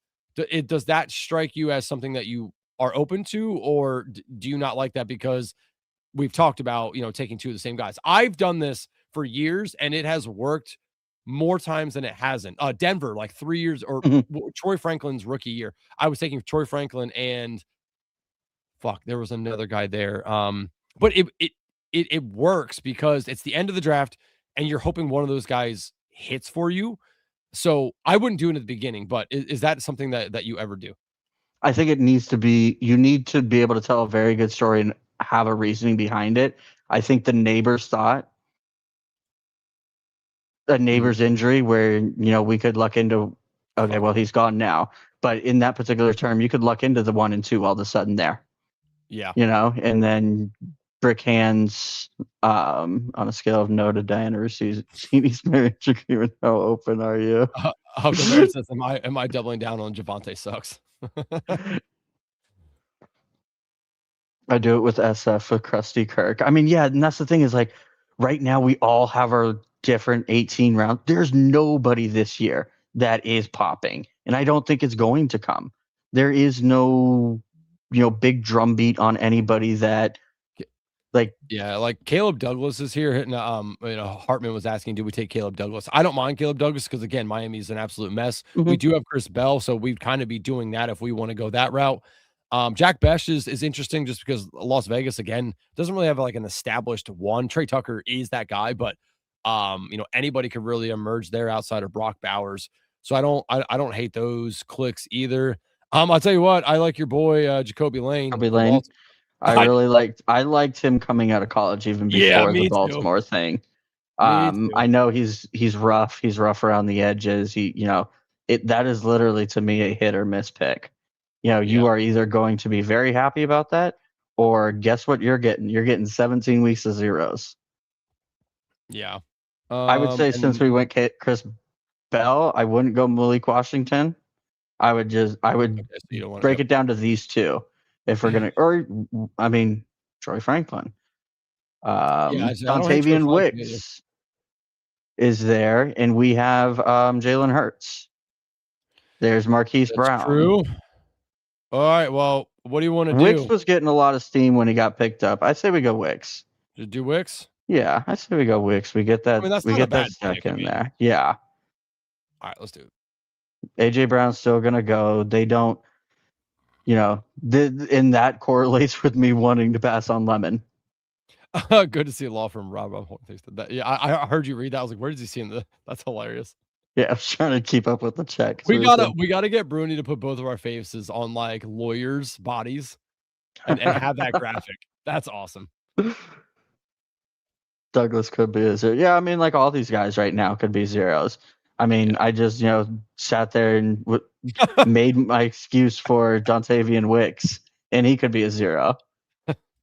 Oh shit, that's hilarious. All right, so our team here, 2592. So we got Jalen Hurts, Jordan Love, Jahmyr Gibbs, Josh Jacobs, DeAndre Swift, Woody Marks, Alvin Kamara, George Pickens, Jameson Williams, Josh Downs, Jaden Higgins, Steph Diggs, Calvin Ridley, Chris Bell, Darnell Mooney, and Dontavian Wicks, and then Kraft and Andrews. Mike, how do you like the team? I like the team. It's very different than what I usually build. I'm usually very eager on the quarterbacks, but like we stopped. We were responsible. We were responsible men. Yep. We didn't just keep on pushing things because something was there. We stuck to our plan. We went about our build. We stuck to the build. And I think that, hey, you want different builds. You want to have different exposures. You want to challenge yourself to figure out and have these conversations that we just did. Like having the chat also be able to bring in those insights and challenge us. Like, Brett, hey, why are you thinking about this? Like, that's freaking awesome. Like, just, hey, make me say it. And then half the time, if I say something, I may figure out the own flaw in my own logic there. Yeah, definitely. Yeah, I mean, I do like the build here. It is interesting. Like I was always a 2 QB guy. I started talking to Meg back in the day a couple years ago, and she kind of convinced me like 3 QB is the way to go. But I think if you get two QBs that you feel safe with, there's no need for a third. And I kind of want to go back to that a little bit. I'm going to be drafting more 2 QB builds this year. Yeah, and especially us pulling up Love, like we made our stands. Yeah. I think that's where it was. Like, if we pulled up Love and then still went and got somebody else later, that counteracts our pull up. Like, because our pull up is saying, this is our man. These are our 2-man combos. Yep. So, like, it's one of those where, like, those things don't feel comfortable, but you just gotta sit in the moment and just be like, this is the $25. This is the only $25 in the world right now. This is what we have. What is this build gonna be? I don't want to be all out on Harvey or Coleman, but I also don't really want to be in at the current ADPs. Yeah, I mean, I'd rather, I think, maybe take the shot on Coleman at the ADP than Harvey personally, just because, again, I don't know if Harvey has done enough to like solidify that like he's going to get 75% of the workload. Who's the only ones in this one, right? Yeah, correct. I was just looking to like, dude, like we did so well with bye weeks as well. Our core guys of Swift, Jacobs, Gibbs, all different on the bye. We do have Marks and Kamara on the same bye, but they do not match any of these buys, so I'm fine with that. The Pickens, Williams, Downs, Higgins, all different buys. So there's our core. We don't know about Diggs yet, but we mixed it up down here too. The only thing we have is a bye week 8. That's excellent. Excellent work by us right there. And then obviously, 2 late buys on tight ends. I'm always a big fan of that as well. So we built this team very well. I do like the build here. Look at that. And honestly, I wasn't even looking at bye weeks. Dude, yeah, like we did excellent, especially with the way our wide receivers panned out. Like, we needed to make sure that we can maximize points, and we really did with only having 2 guys on the same bye. That's excellent. Yeah, that's a beautiful one. Mm-hmm. Okay, so you want to do Eliminator? Yeah, we're doing Eliminator. Hold it down for 1 minute. Okay. I finished my beer, and I would like another one, so I'm gonna go grab one real quick. Hold it down for 2 minutes. I'll be right back. We got this. Okay, so in the chat, Eliminator, anybody have any questions that we want Andrew to answer. I know when he gets back, we're going to go over some of the things from Eliminator last year. And then maybe some ideas for content, because I know these guys are going to do Eliminator. And I know Eliminator, part of the big thing about it was you get to play one-on-one with people. So I'm going to push these guys into doing some hopefully fun content around that, especially with now everybody in the industry kind of knowing each other's UD names. It's a lot easier to be able to get some fun head-to-heads going on out there. Who is your favorite subscriber and why is it me? Coolers. Let's see. My favorite subscriber. I'd have to go with Rudy Shoup. It's very biased. And he's got great timing, great jokes, and he's always there for us when we need him. And Purple Yosh has a lot of thoughts. I will say FK Coolers. It's going to be good to get him out there. Hopefully, tough but fair. Bark, bark. That's very good. Yeah, I'm gonna put Coolers on the spot right now because he said he'd try to help me with some fun summer stuff. But like Andrew or Bruni and Andrew are gonna be working close with me to figure out what we want their in-season product to look like. So you guys saw the best ball guide.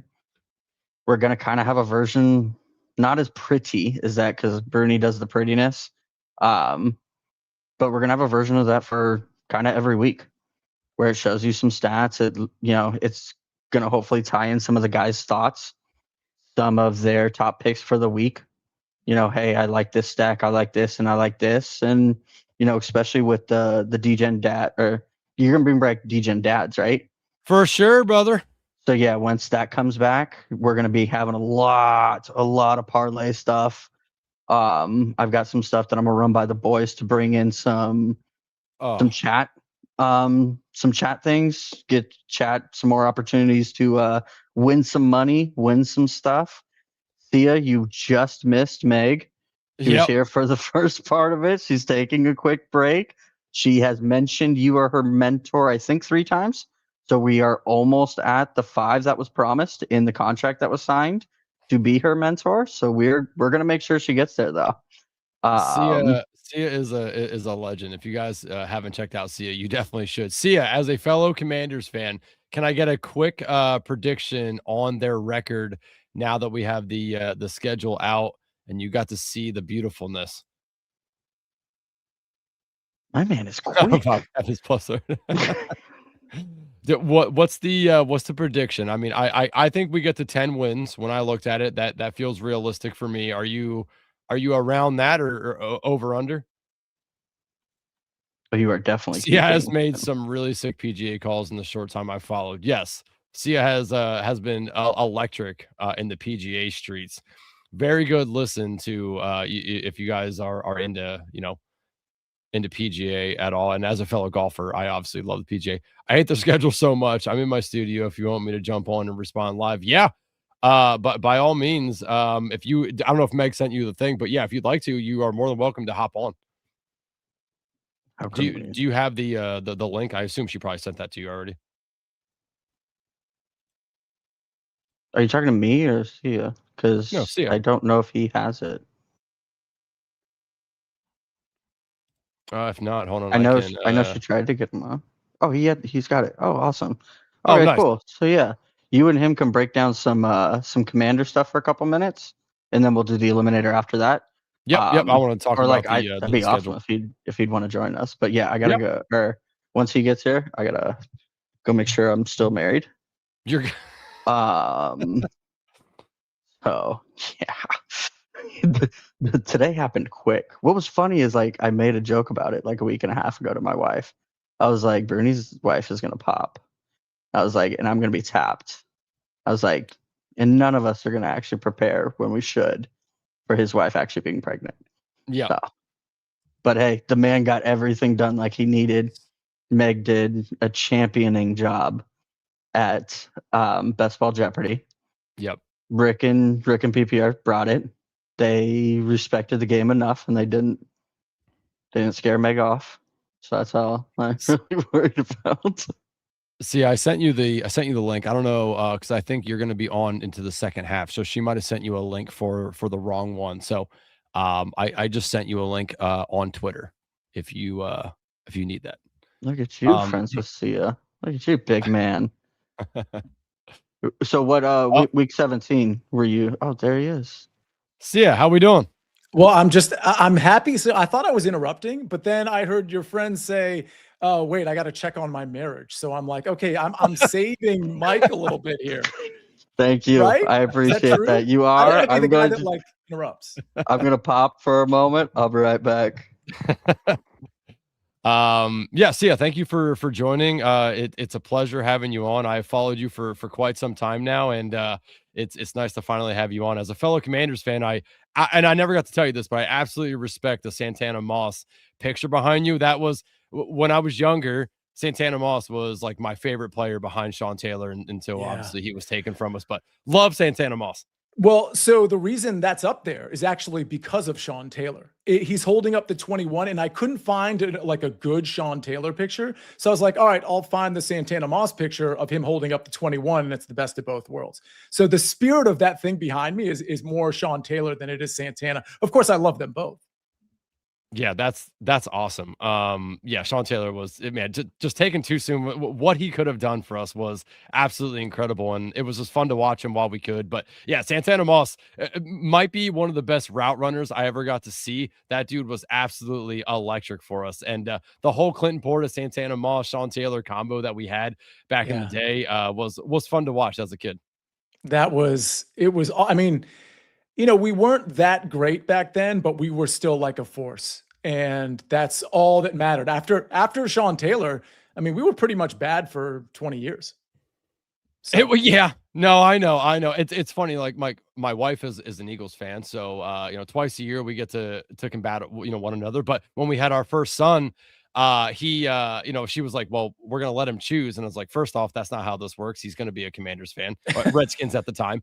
And, but now, she's like, well, we've won Super Bowls. You guys haven't as of recent. She's like, what are you teaching him? And I said, I'm teaching him loyalty to a fan base. You don't just jump when the things are tough. And obviously he's 7 now. So I said it took him 5 years to watch our team go to an NFC championship. And it has taken me all but 35 years to actually see that in my lifetime. So I said, it's a blessing for him to see that. That's awesome. My dad's very old. He's 90 years old or almost 90. Wow. And he wasn't, and I don't know, I had a kind of a viral tweet a little some time ago where I'm going to make this super short. I call my dad after every touchdown. Or at least I used to when I lived in South Florida. Anyway, we don't not a lot of calls over the last 30 years because we don't score that much, but I was able to celebrate that NFC championship appearance 2 years ago with him. And it was a really, really cool moment. Yeah, that's awesome. It is. It's all about the family and the sport of the spirit. So, it's a lot of fun. But I don't want to hold you up too much. So, just looking at their schedule, I pulled it up here. You said that you hate it. The first 9 weeks. Look at the first 9 weeks. It's just like every hard team, every hard situation we could possibly put ourselves in. And so here's the thing. I'd rather our schedule be easier on the front end. The NFC West. Okay, so we know we play them. We already knew that. But prior to week 10, we play all 3 hard teams in the NFC West. Of course, I'm excluding Arizona. We got to go to Philly. We got to play Dallas. We got, we've got all of these tough games on the front end. And I'm trying to get some cohesion on the defense. I'm trying to get Jaden Daniels with his feet and arm under him. And we're just not going to get a chance to do that. And so I have a feeling that once we get to week 10, we're going to be, because we have a bye built in there, I think week 7, I think we're going to be like, I don't know, 3-6 or maybe 4-5 if we're lucky. And that's okay because the back end of our schedule is okay and we can play catch up. But it's a tough start. It is. You're right. And then obviously, we're going to London here as one of our home games, which stinks. Mm-hmm. That's one of our home games gets taken away. But do you think we split 1-1 here with the Eagles and Cowboys to start, or is that 0-2 for you? I don't know. There's so much, just like last year and the year before when we were actually good, there's so much variance with our team. And a lot of that variance, it doesn't just come down to how is this defense going to gel? It's the Jaden Daniels thing. How many miracle, you need a Patrick Mahomes type quarterback to actually be really good year to year. Yeah. And I just don't know what we're going to get from Jaden Daniels. I think if he's ready, we're probably not beating the Eagles in Philly. So I really think it comes down to Dallas. Can we win that game? How good is Dallas this year? A lot of people talking about them like they're really good. I'm not really convinced by that, but I'm also worried about our defense against that Cowboys offense. You know, I think 0-2, and then of course we get Seattle at home, not doing us any favors there. It's possible we're 0-3 is all I'm saying. Yeah, that would not be good going into the London game. I do think like we can beat the Colts. I like what the Colts, have done. And obviously, we all know the whole Colts offense runs through Jonathan Taylor. Speaking of, you mean Daniel Jones? You mean Daniel Jones? Daniel Jones. Yeah, we've seen this before though, where Daniel Jones has been electric, and he did what the coaching staff asked him to do. Defense is caught on. And then people were making fun of him in New York. So I'm cautious on Daniel Jones, but Jonathan Taylor, we know what to expect with him. But speaking of the run game, Sonny Styles coming in. I really like Sonny Styles. That is who I wanted them to pick. Yeah. Your thoughts on Sonny Styles? Totally agree. I mean, if to me, taking a receiver there, I understand we need receiver help, but we needed a captain of that defense. I mean, Bobby Wagner's like moving on, right? Like he's not on the squad at this point. Am I right about that? I think they said that they have thoughts of re-signing him, but honestly, I think they're going to re-sign him as a mentor if they take him, not as the replacement. He's not going to be that guy anymore. And it just comes down to whether Bobby Wagner actually wants to do that. Bobby Wagner, who, by the way, lived in the building I lived in when I moved here from Fort Lauderdale 2 years ago, that guy could not be nicer. Like a genuine nice person. Not that I was able to really hang out with him, ran into him all the time.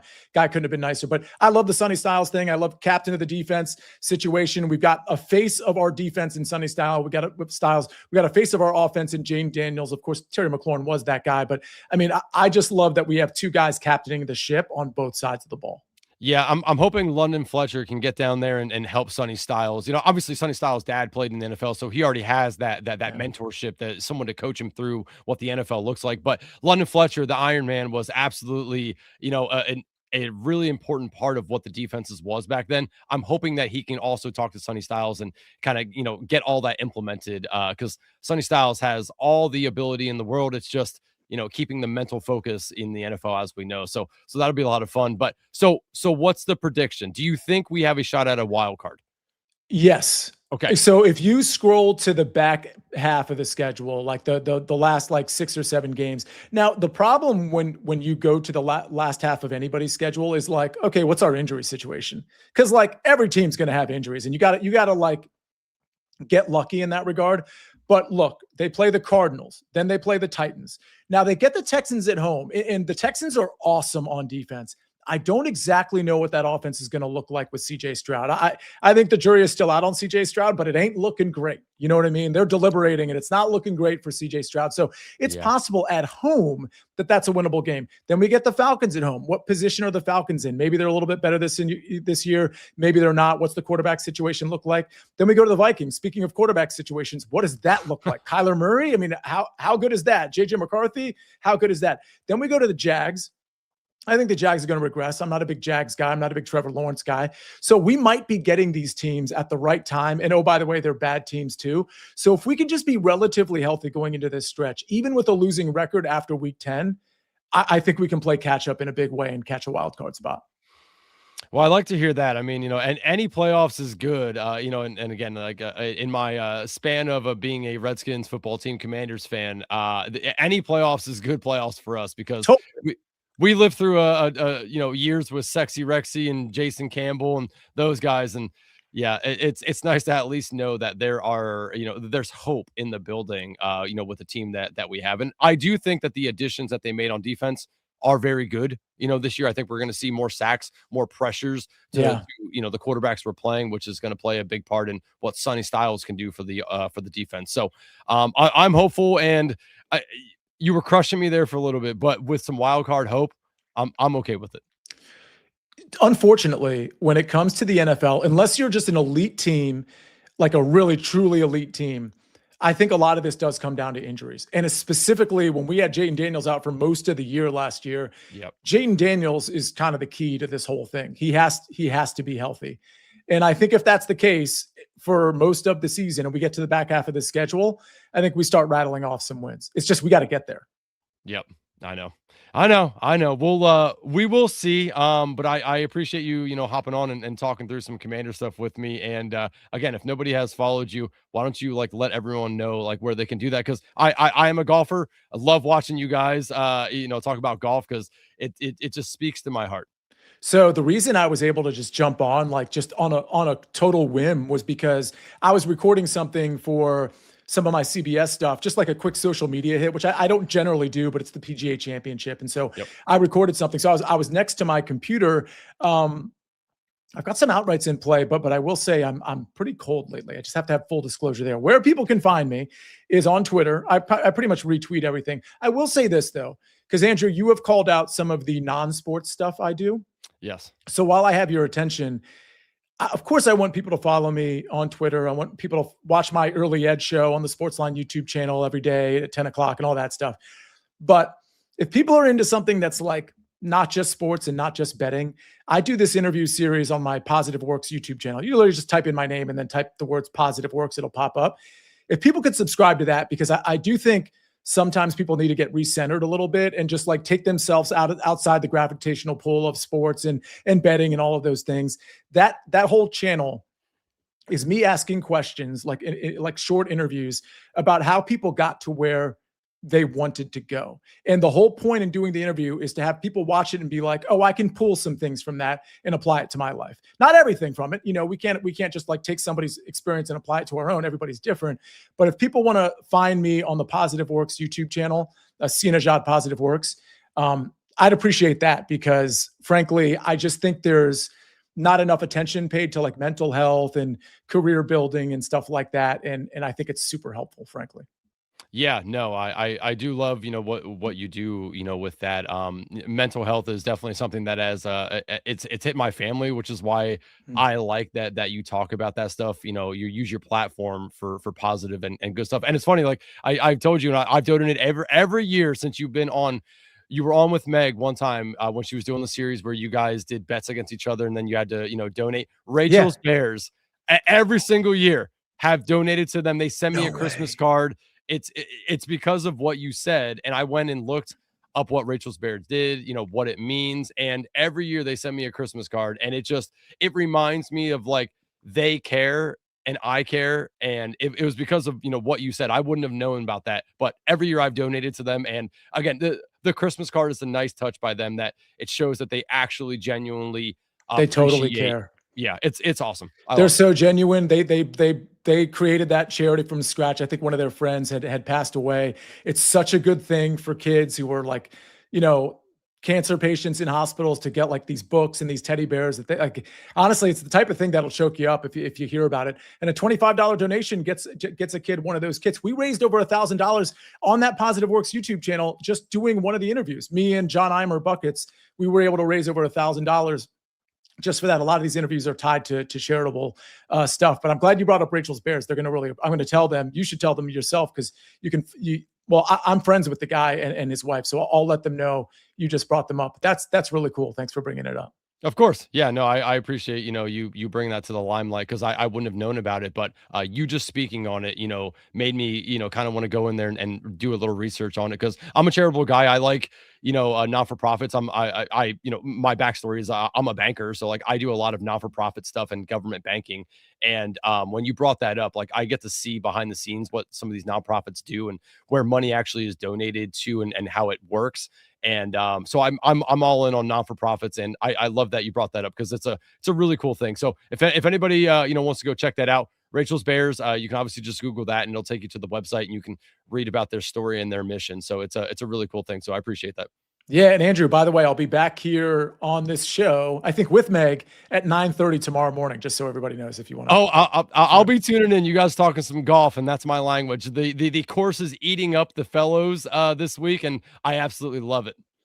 It's a great leaderboard. I mean, the top of the leaderboard, the two guys at the top aren't necessarily household names, but everybody that's bunched up behind them, I mean, almost every great golfer in the world is inside the top 30 somewhere. It's cool. Yeah, and of course Bryson again finds himself way down.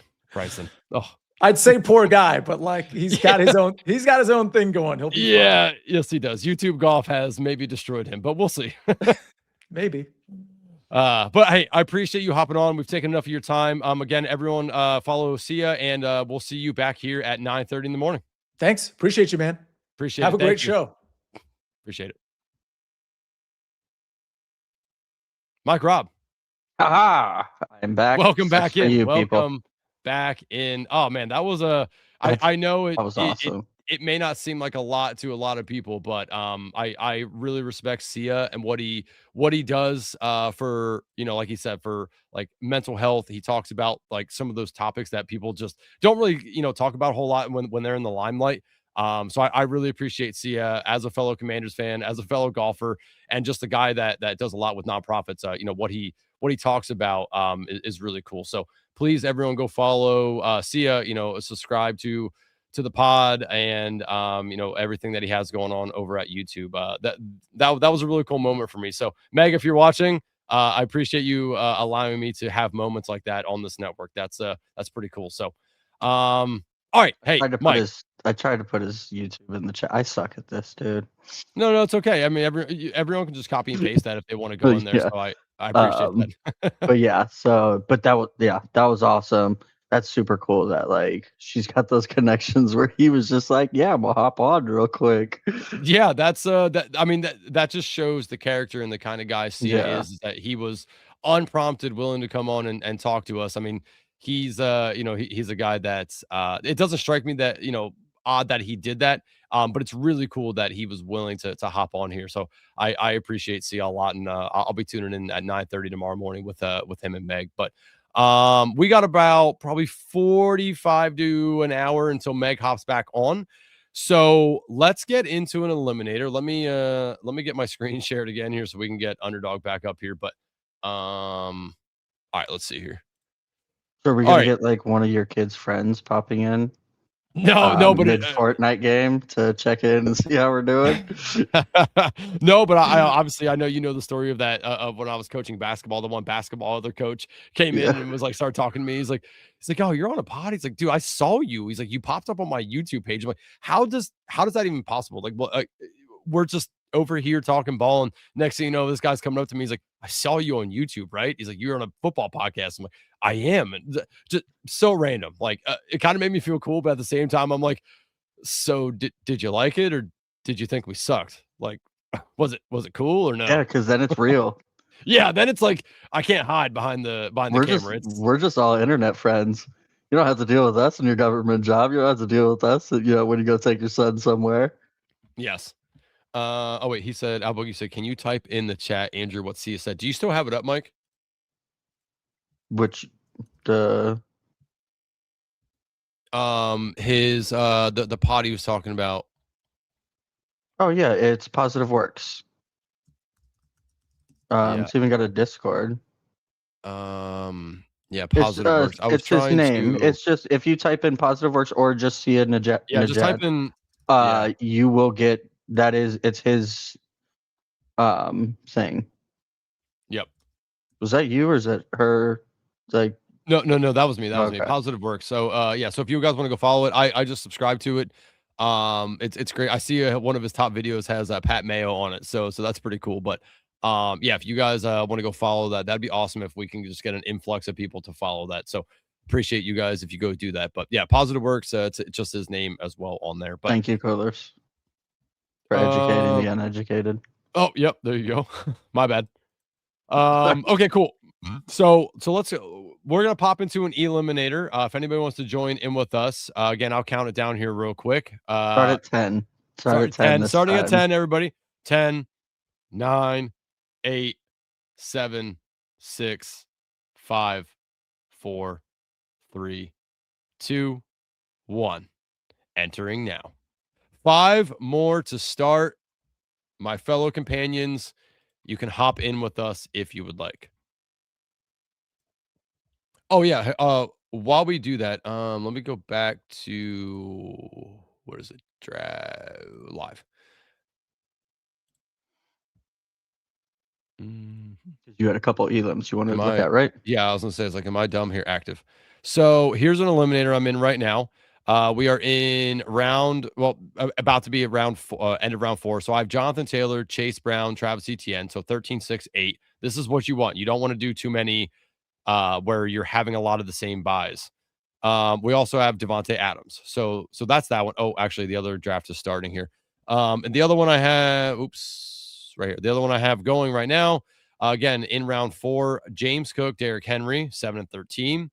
Chris Olave and T. Higgins, 8 and 6. So a lot of not the same buys. You want to try to, at least in my opinion, have a lot of guys that don't have same buys. It doesn't have same, it's not just positional, but altogether, you want to try to maximize as many points as you can. So really just looking at the buys, I think that helps. So, make sure you guys just aren't looking at just positions, look at the whole team as a whole and see where your buys are. I'm not saying that should be the end all be all on picks, but I do think that really does matter because you want to have as many guys going as possible. Obviously that's, everyone should know that, but that's kind of the way I've been looking at some of these the eliminators, with bye weeks.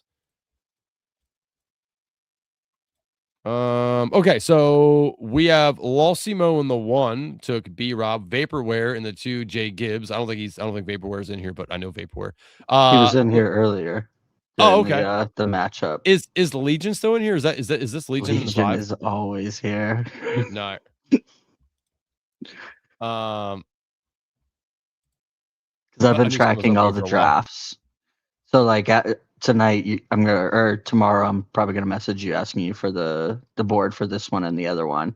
I'll just send it to you right after I get off. Yeah, I've been tracking all the drafts. Cabal's at the 8. Okay, Cabal at the 8. Anyone else that we have here? No, I don't think we have many big Elim fans. I don't know why, man. The Paul said always lurking. Nice. I'm at the 8. Sorry, I can't hop in. No problem. Dude, I love the Eliminator. Like, it's such a cool 6 out of 12 week 1, and then you are mono every single week until the final week when there is you versus 2 other people. I like the concept of it. I think it's just, but you're also sitting there and being like, you could be done in week 4. That's when true. If you're doing BBM and stuff like that, you still technically got a chance in week 4. Even if you're down, you can still sit there and be like, hey, stuff can happen. Yeah. But like when you're straight up eliminated, that's kind of hard to do. Right, who do you like? Board. One of these running backs, either Barkley, Henry, or James Cook. Who do you want? Let's go Barkley. You said that name first. But for the you said like in the eliminator you could be dead week 4, dude. If you get a couple injuries on your BBM team, that BBM team can be dead week 4. True, but so, I mean, they're still. I mean, you're right. Technically not dead, but if you got like 3 guys that had season-ending injuries by week 4 on your team, depending on who they are, that team could be a little roasted at that point. I just like that every week it's a sweat. It's like, and you and I both like battle royales and stuff, right? It's a sweat. Mm-hmm. Every week I know I can log in and look at whatever existing teams I have in the Elim, and I have a one-on-one opportunity to whoop someone's ass and have a sweat the entire weekend. That's awesome to me. Like BBM, you sweat it because you're like, oh, okay, I'm in 3rd. I could probably get up there and okay, what are you doing here? The big dog all day. Are you kidding? I get big dog, but that Jefferson fall is a lot. You like that? You want that? You know what, man? I'm gonna take 1 billion shares of Derrick Henry, so let's do it. Double running back to start out the Elim, but like that Jefferson fall. Okay, it's funny. Like wait, if King of Kings isn't he? Is he? Which one is King of Kings? Right after right us. Next to us. Is he in here? That's Frank. So he was in here earlier. Okay, I was gonna say, it's like I know that name. Yeah, the one-on-ones are so insanely fun, but I'm biased, dude. Love it. Yosh, how far did on my phone so I can see? How far did you make it last year? That you're saying I'm biased? Am I not remembering something? Did he like fucking take it down? I don't know if he took it down. I thought he was in the top though. But also, a lot of people liked it. Like if you're going to do a lot and like Meg's going to do a lot and Steve's going to do a lot, I'm going to pressure the hell out of you guys. Oh, Sean. Oh, sorry. I was going to say, I was like, when he said that, I'm like, wait. Dude, that absolutely incredible. Wait, he's not in here, is he? Yo, tell us, like, listen. Was Jefferson a bad pick? How dumb was that? What? Yeah, one was, should we have taken Derrick Henry? And two, what's the strategy? Tell me in less than however many sentences, what kind of roster construction are you looking for? What's the build through through 6 rounds? How many RBs? I want to know that. You're right. Minus I failed there. I'm not in the draft. I drafted him way later. Okay, so obviously that's the first start of his education to us. There we go. Not right now. God dang, we have a celebrity in the chat. I you know what, man? I feel bad that I didn't know we that. got Yosh. I'm now a big Yosh fan. Yosh, if there's a shirt I can make like with the purple Yoshi on it, I'm making it now and I'm wearing it for my elims. Anyway, my solo show will be coming back in June. So, Yosh, I'd like to have you on my solo show, if you're willing. So lineup legends. He's a legend. So if you're willing, I don't know if you follow me on Twitter or not, but if you have the X, follow me and get in the old DM so I can get you on the show. You're probably gonna need to like unmute him first because you probably have him muted, and then you can do it. Jesus Christ. Also, you obviously see my Twitter handle is in my name right there. You can see it at Raub23. So if you don't, are you on Discord? I am on the Discord, obviously TD King 23. So DM me on the Discord and like to get you on the show, talk some elims because that is electric. I'm sorry, I didn't know that. That'd be a great get. Yeah. That's a great get. I mean, I'm ordering a purple Yoshi shirt to have. So when he comes on, I'm just gonna stand up and be #1 fan, baby. That's awesome. I love the Eliminator. So here, these top 2 guys. Who do you like them? Who do you like between them?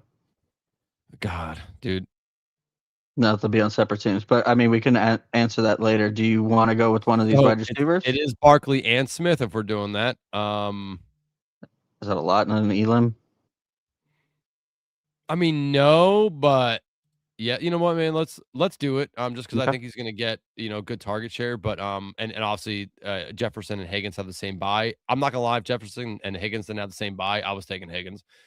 I know people are gonna call me crazy. I think Higgins outscores Devontae Smith this year. So you're big on the Bengals because you were talking about Burrow earlier. Okay, yes. So yeah, massive. Okay. And just because I feel like their defense is still not going to be very good, and they're just going to need to. Do you want to reach down for a running back right now? Because everybody's looking like they're reaching. Yeah, this is why I always take 2 running backs. This happens. I mean, do you want to pay the piper and go Cam or Bucky? I like Cam better than Bucky. So do I, but does Cam get off to a slow start? I don't think so. You don't think so? He's supposed to be there for camp. He's already attending voluntary workouts. Like if Harbaugh could create a player at running back, it is Cam Scatterboo. It is the exact personality that he wants, and if he's healthy, he's going with them. That is exactly who Harbaugh as a man loves. Like he probably saw Dart and Scatterboo and was like, yeah, I want that job. I want those 2. Like, I don't think Tracy's going to touch him. I think he is going to get the opportunity. And if he's still as good as he was last year, he's just going to run away with it. Because Tracy's Tracy. He's not bad, but he's nothing special. He's nothing you're going to go back to or feel like you need to implement. All good, Yosh. All good. Man, so Yosh is flush. Winning? Yosh, just out of curiosity, and it doesn't have to be the exact number, maybe a range. How much did you keep an underdog after you won? I've always thought that to myself, like, if I won $100,000 or something of that nature, like, what am I keeping in underdog and what am I taking out? Like, do I keep in $10,000? Take out? I feel like you have to do the math of what you want to play next year. Yeah, but the problem is if I'm flush like that, I'm playing more than I normally do. Well, yeah, you do you try to wrangle it in and be like, okay, so if I do, I want to think it's do more 50,000 this year. Yeah, you got to put like a monthly bounty on each month and be like, okay, let's do this, this, and this. Also, Mike Rob, I think this is a really nice time to just show you what happens in these eliminators. Obviously, look at the running backs left. Running back went absolutely banana land. I mean, Legion has 4. Like this is just what happens in these. This happened last year. I've learned my lesson. You just take the running backs because it is the opposite of Pete Streams. It is not piss boys up in here. This is greener pasture boys. All right, that's all they do. And then the wide receivers fall to you, and you're like, oh, I like this team because all the running backs went, and I still got good wide receivers. It's absurd. Now, I agree with you. Like, we got a nice fall in Jefferson. That was fun. I do like this. It's just now we got to like make sure we're filling in the running backs because obviously that's where the points come from. Yeah. Also, quarterbacks. I feel like those are 2 solid ones. I mean, quarterback's still there. Yes, it is. But I will guarantee you, if we wait too long, this is going to dry up very quickly. Quarterbacks and running backs, I don't know why they go absolutely banana land in eliminators. It's just the way it happens. So at some point, we do want to look at that. We cannot take Hurts because that is way too much. I do not want to take Hurts, Barkley, and Smith. Look at doing good by the community. Only keeping a bit, but keeping most of it in the. Nice. There you go. Community. That's respectable, man. Hey, you know what? That's awesome. That just gives him enough money to play with. He's like, hey, are you maxing the Elam this year? I'm just assuming so, but I just want to ask that question. Be like, nah, I'm not. Yeah, he's like, I think I'm gonna do 20. Yeah, throw a couple shekels at it. Yeah, he said, yeah, I meant on site. Yeah, I knew what you meant. Yeah, are you maxing the eliminator this year? I would hope so. Yeah. Yeah, there you go. All right, so we're gonna be coming up here. Jesus, look at these running backs. Oh Lord Jesus. Yikes. So I don't mind doing Ramondre or Tootin. Okay, fuck me. Tootin's left. Well, I guess Hubbard. Yeah, Chuba's fine too. Or okay, you know what? Between these 3, who do you like most? Ramondre. Okay. It'd be literally that order that it just ended up into. Nice, I like it. Max last year, depending on what is the contest. Okay.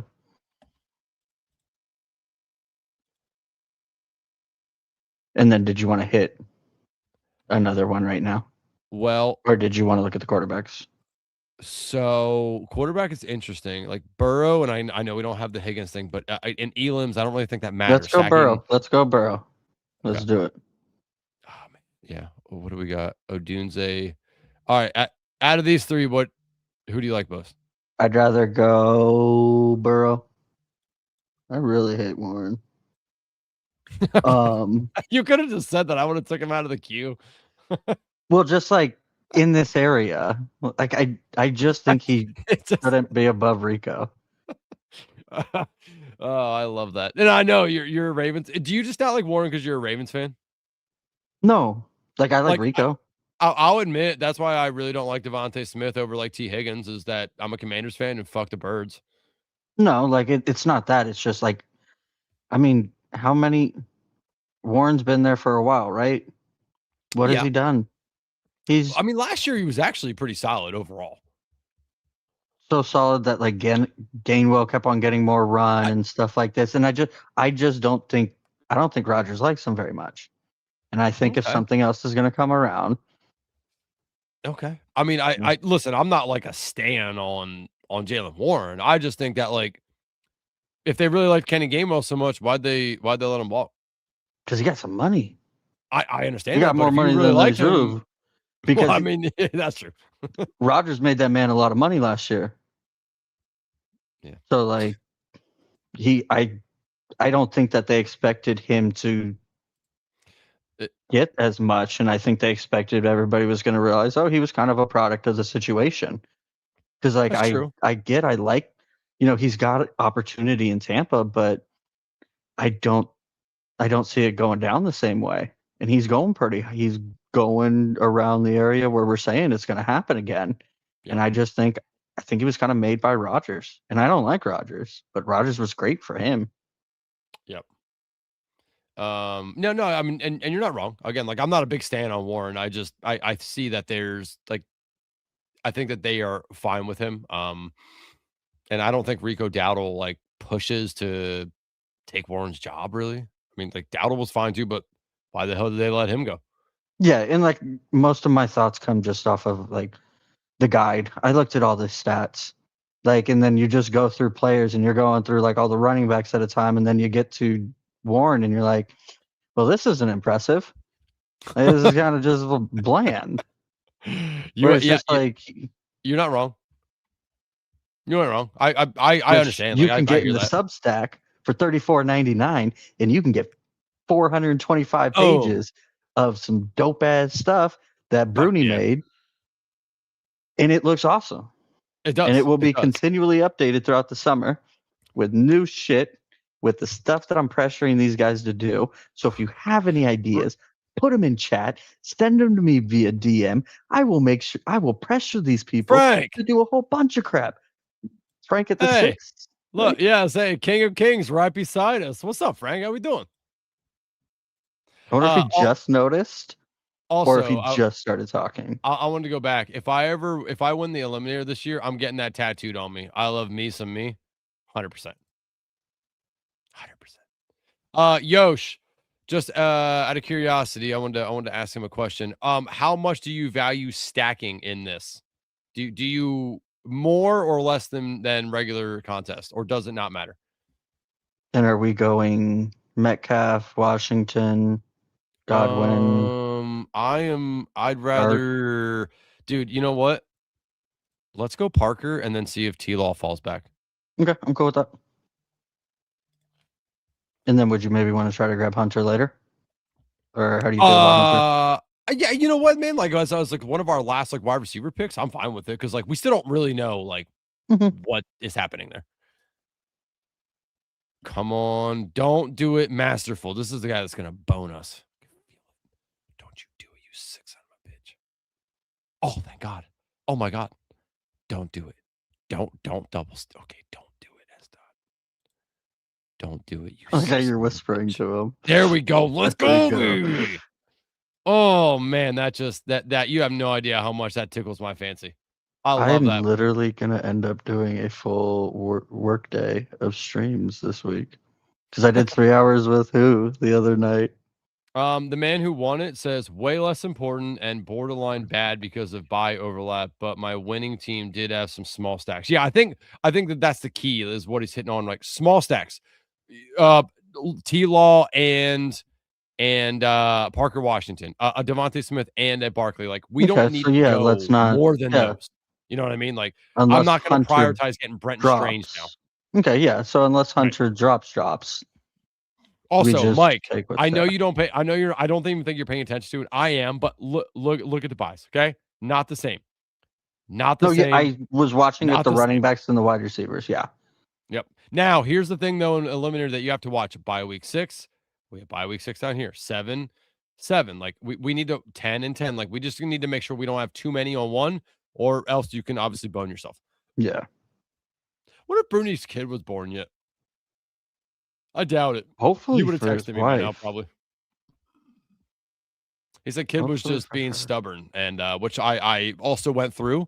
For both of my sons, actually, both of them were just being stubborn little bastards. But yeah.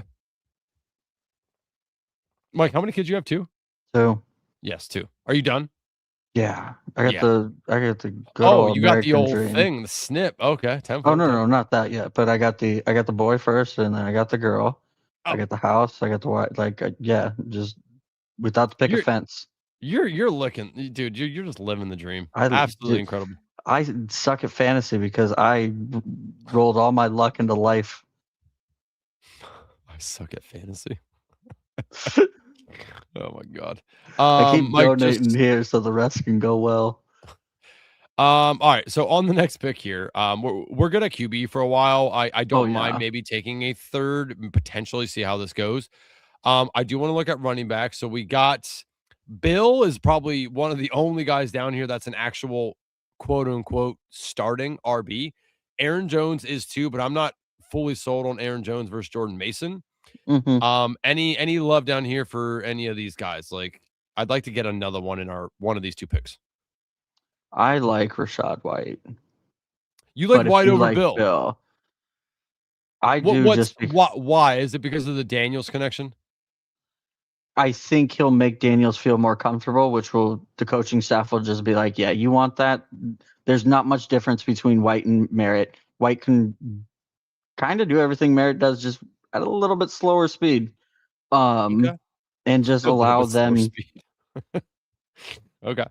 Because I don't think JCM astonished anybody last year. I think White's going to have those third down roles, and I just think he has more chances to get more TD opportunities. Do you like White over Aaron Jones then? I don't, but but you like Aaron Jones better? Yeah. Okay, let's do that. He fits in with Justin Jefferson, so like another small stack. Yeah, no, just a little small stacks. I mean, dude, I'm not gonna lie to you. Technically, even if we got Kyler, because he's small, it would fit within the small stack persona. It would. I'm also okay taking White here. If not, then we can take one of these. I like Golden. You like Golden? I do. By week 11, it does fit. If Golden's taken, then maybe we take White. Because I don't mind taking more running backs than necessary. I know that sounds that's weird. good. And then we build out the wide receivers after that, and then a tight end. Oh, there we go. Take Golden. Golden it is. What a golden opportunity for us. Yeah, I mean he got the draft capital last year. Yeah, last year wasn't that great, but I know we have some. I was just looking at the buy. Sorry, we do have some like buys that we have a lot of guys just on 2 buys, which is fine. I don't mind that. 2 guys off the team on a certain week, completely fine. That's very manageable. I don't want to see us have a bunch of like 4 or 5 on the same buy. That's where I'm drawing the line. So no more than 3. Okay, we got to try to fit that in. And then that also fits with the small stack. Yes. Keeping it small, so you go 2 and then another player from a different team on that bye week. Yep. So you're not fully shut out of the rest of the teams on that bye week. Yes, because that could get bad really quickly. We don't have any tight ends yet. Not really a problem, but we are entering the prime zone for what I would say eliminator tight ends would be. I don't want to fuck with Kittle just because he's going to be out for way too long. Though in the eliminator, PSA for anybody, I really love drafting Jake Tungus. Just you got that guy for at least, in my eyes, Kittle's not coming back for 6 weeks. According to Wifed Up, Mic'd Up, he'll be back he should be there within the first couple of weeks. Like I definitely don't think he's doing. Yeah, I definitely don't think he's doing the Australia. No way. I think if it was going bad, dude's not sitting front row at WrestleMania. I think if he's not on track, like he's. Here's the way I look at it: is how old is George Kittle? Old enough, right? The Niners like gave him money. Like they're not going to bring him back to just Jonathan Brooks him where he's fucking. They're like, oh, let's play him, and then he gets hurt 3 weeks later. Didn't he go to Germany though? Didn't he get those like weird illegal surgeries? He probably did go. They'd be doing some crazy stuff over there. I mean, yeah, he's very close to McCaffrey. So it's true. This is true. There's a good chance. I think I just don't think like why risk it when Tungus was completely fine while Kittle was out. Like it just to me, it's like rushing Kittle back is a bad move for them. Like there's no reason to do that. I don't think Kyle Shanahan needs that to happen.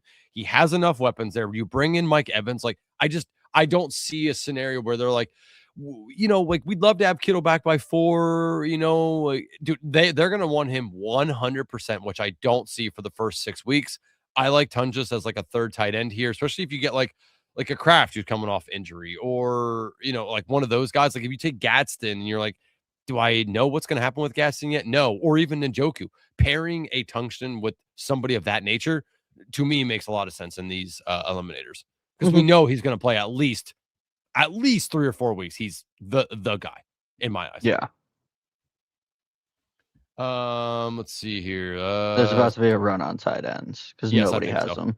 We and I want to get fuck. Did Andrews go? Fuck me. Andrews went too.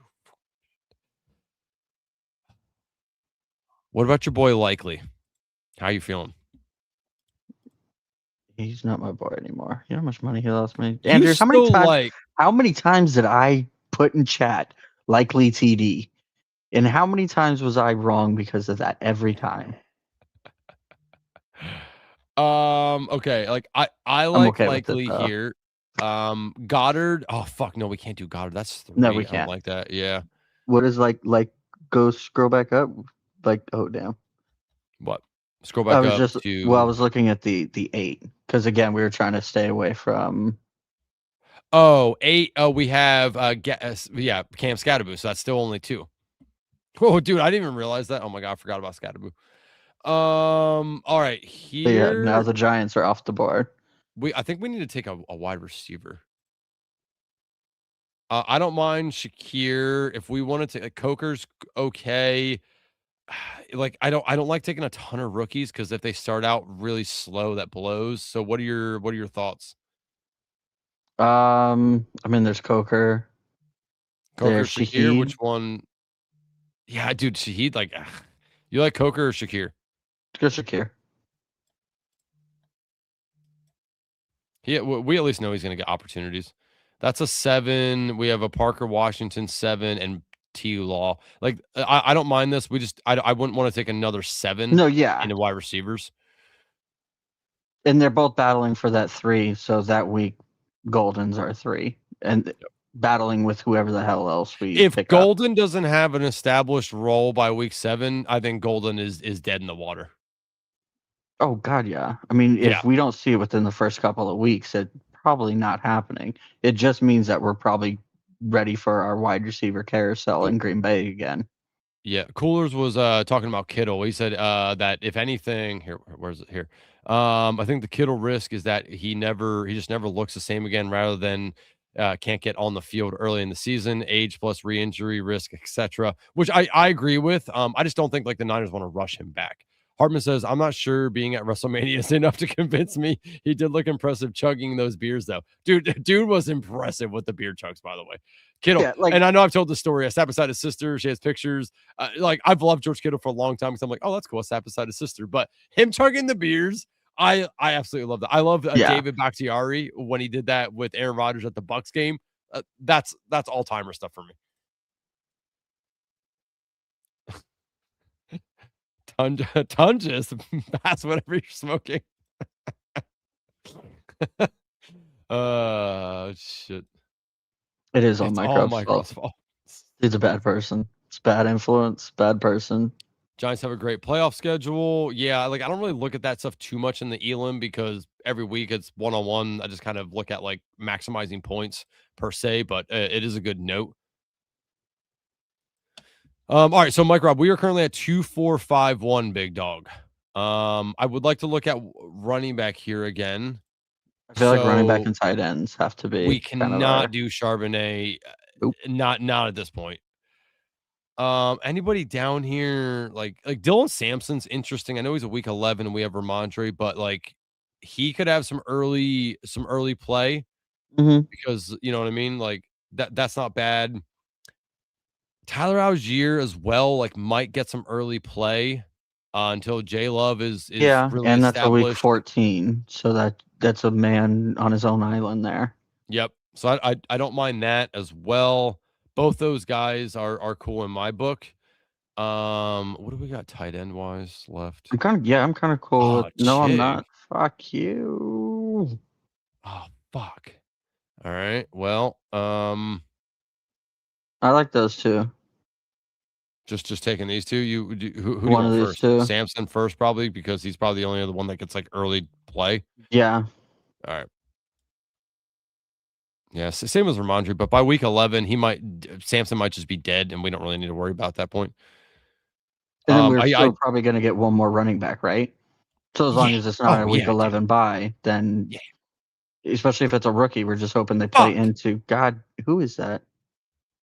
Oh, man, I really want to Chig there because I don't want to. We can't force in Strange. That's no, yeah. Let's just wait then, right? Yeah, but then look at. I mean, they were going to be bad anyways. We're just gonna go 3 on it, right?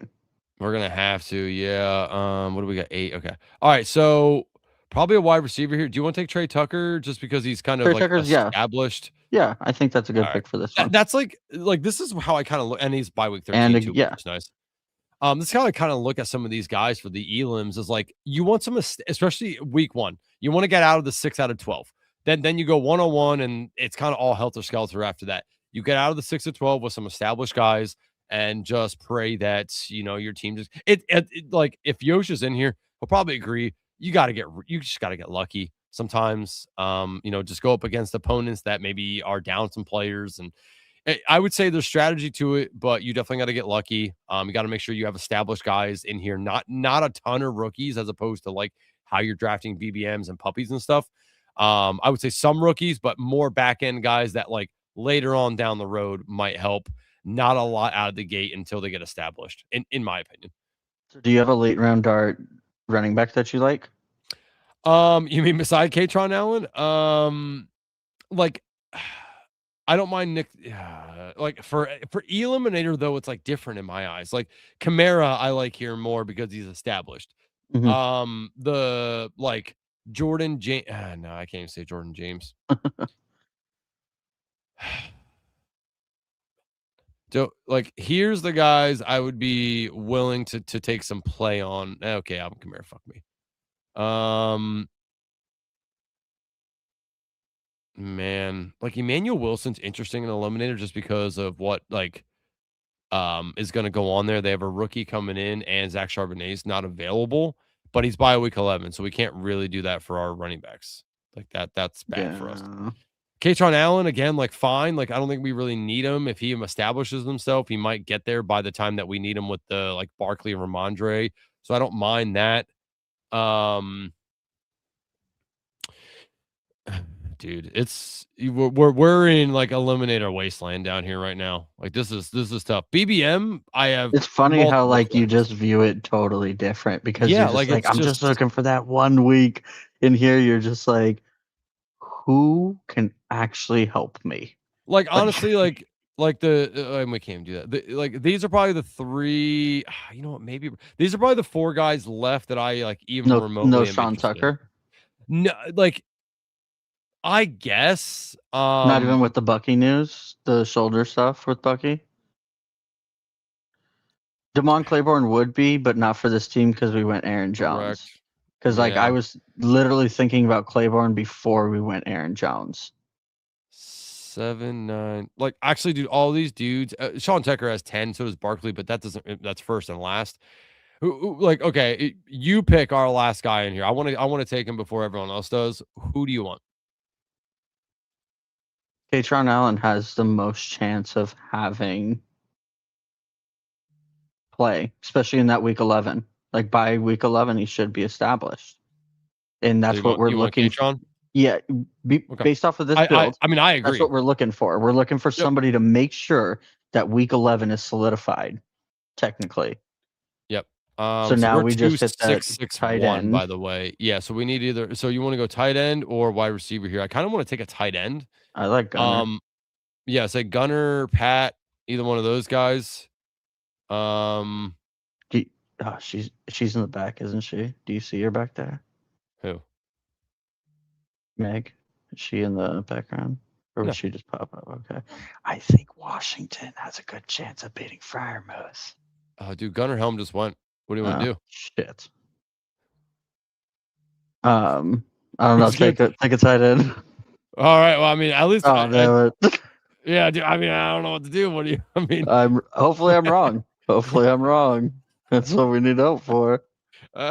We could have took Otten, I guess. I don't love Otten either. He was the only guy there last year, and he still got nothing. They just don't. That's not their offense anymore. Pull up our. I mean, Jones is 33. Might take another shot minutes for backfield. He's talking about Damon Claiborne. Aiden, where have you been all and then hope he day? retains. You're popping in at midnight. All right, so we are at 2662. So we're good. We don't need another running back. Are we good on quarterback? Like I assume at this point everything else is dead. If Burrow and Lawrence can't get it done. All right. I think we need to concentrate on the other two. What positions. 1 and 1? Yeah, 1 and 1. All right. So let's figure out our tight end targets, because I think it's going to be really slow now. Again, I like Tunjas. We can stack the Gesicki if we want to. What's that by? 6? I like that. 6 and Tunjas is 8. That's likely. Yeah, that's a tough one. Colby Parkinson, I don't hate there as well. Parkinson, I just don't like because they added another random white dude to the like. They have 5 of the same looking dudes out there. I mean, you're not wrong. Like, yeah, if they took off the numbers and the names, none of us would be able to tell which one of those dudes is who. Yeah. I would say Gesicki. Okay. Well, we'll see what happens when they get here. So wide receiver. I'll just start kind of highlighting like guys that are probably like decent picks. And I know that sucks right there, Christian Kirk, but he's established at least. Like again, I'm kind of looking for some established buckheads. Yeah, I know a lot of people are going Kirk. I don't like it. I don't love it, but he's established. Like a lot of these guys, like it's hard to get behind a ton of rookies and elims, because if it takes them 10 weeks, that's like 10 unusable. Like that's in BBM, I think it's fine because you're looking for the upside at the end. Elim, it's like I'm trying to make it through these fuckers. Like I don't really care about the ends. No, yeah. Like it's any wide receivers in here that I didn't mark that you like? I mean, I like Surratt, but I'm not on this team. Not right now. For what we need, I wouldn't go. Okay, so we do Malik have Washington. Gesicki. You want to take that? I say we get the Gesicki because our tight end room needs that more than our wide receiver room needs one of these 3. But it'd be nice to take one of these 3. What's your order here? Mooney first? Yeah. Do we have any other bye week 8s? Not on wide receiver. We have Likely and Scattaboo. Oh shit! It's so much Giants, and no, we can't. Thank you. But it is nice that it is no wide receiver 8. Yeah. Oh, what about never mind. Mooney took it. Never mind. Can you take Malik Washington out of there? What about Cooper Kupp? Or is he too old for you?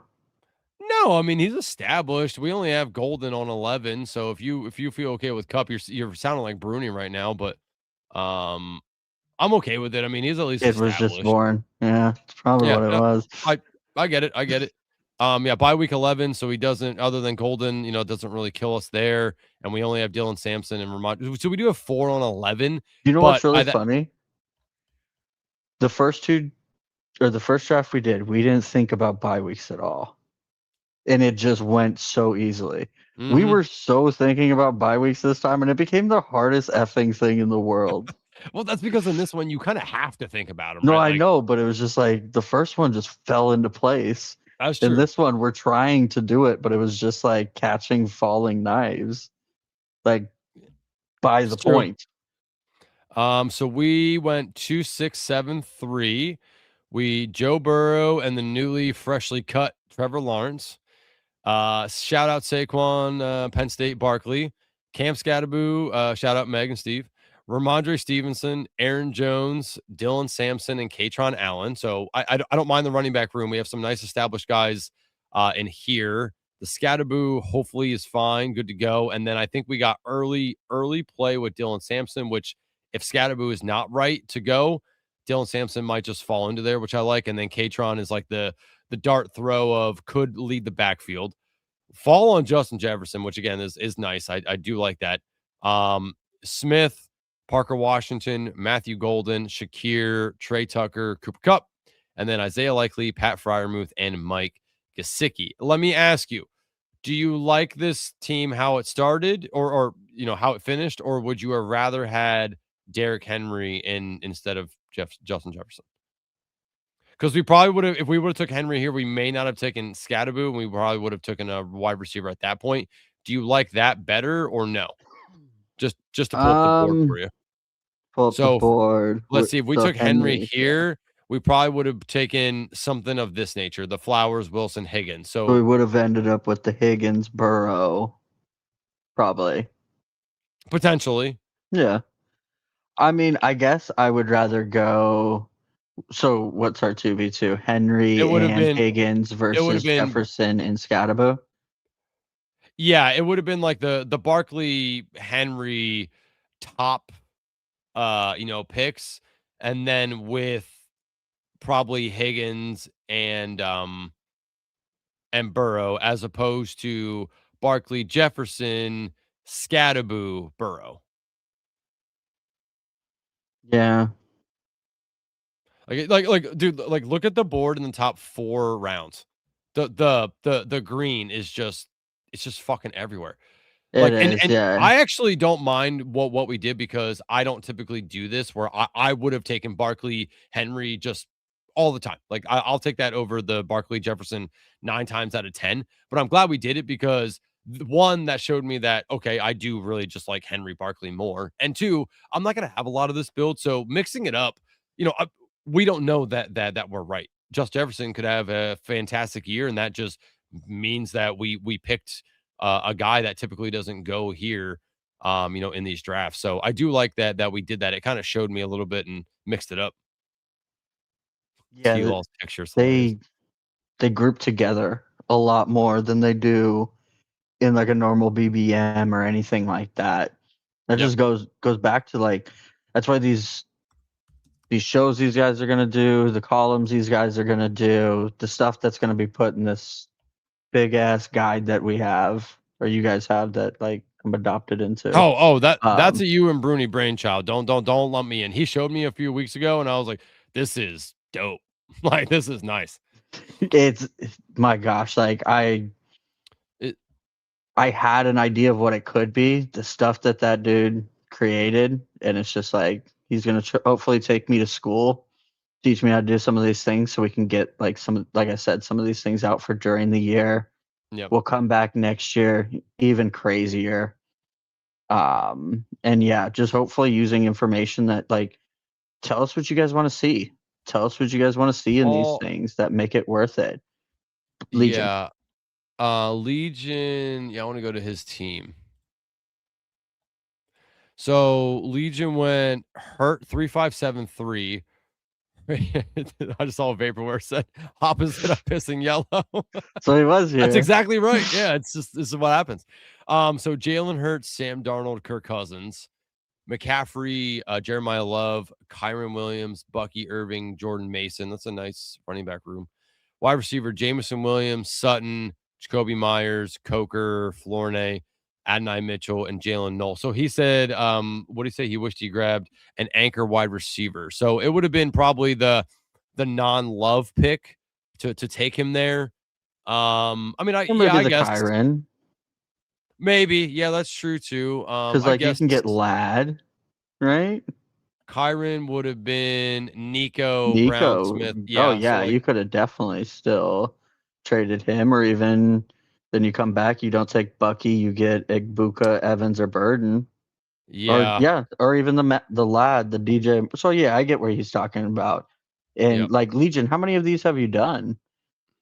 Because like this was my first one this year. So like obviously, yeah, Andrew was trying to lead me to water, but like I saw shiny things and I kept getting distracted. It is funny though, like you said, like we thought about bye weeks more. Like you really got to change your brain on how the draft's going to go with these elims, because like again, like people eat up the running backs really early.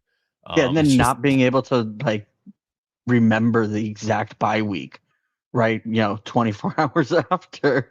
Yeah. When first one of the year. Okay, so same thing we are, where it's just like we did the same. That was literally the first question Andrew asked me, and that was why. Hey, how do you feel about that? How we started, and you were obviously doing the same exact thing. How do I feel about how I started and where Yeah. And I that's just the remember perfect last thing. year, I started drafting like BBMs where I'm like, oh, look at this fall. And then I'm like, fuck, oh my God, I got no running backs. Like I was starting hopeful running back 2s in my 2 spot. And I'm like, this is not good. So I quickly changed how I drafted the rest of my teams last year, but I just remembered it's just people eat up the running backs. It's just the way it goes, and it's fine. You can fall back into the wide receiver pool at some point, but God, those running backs go so quick. So what's S dot? Wild. Can you go to S dot because he's a subscriber? Oh yes, too. S dot, yes. And then King. Yep, S dot. Jaden Daniels. Oh, so 3573. Daniels, Tyler, Shoup, Tua. Okay, I mean the Daniels and Shoup are interesting because they both have rushing upside.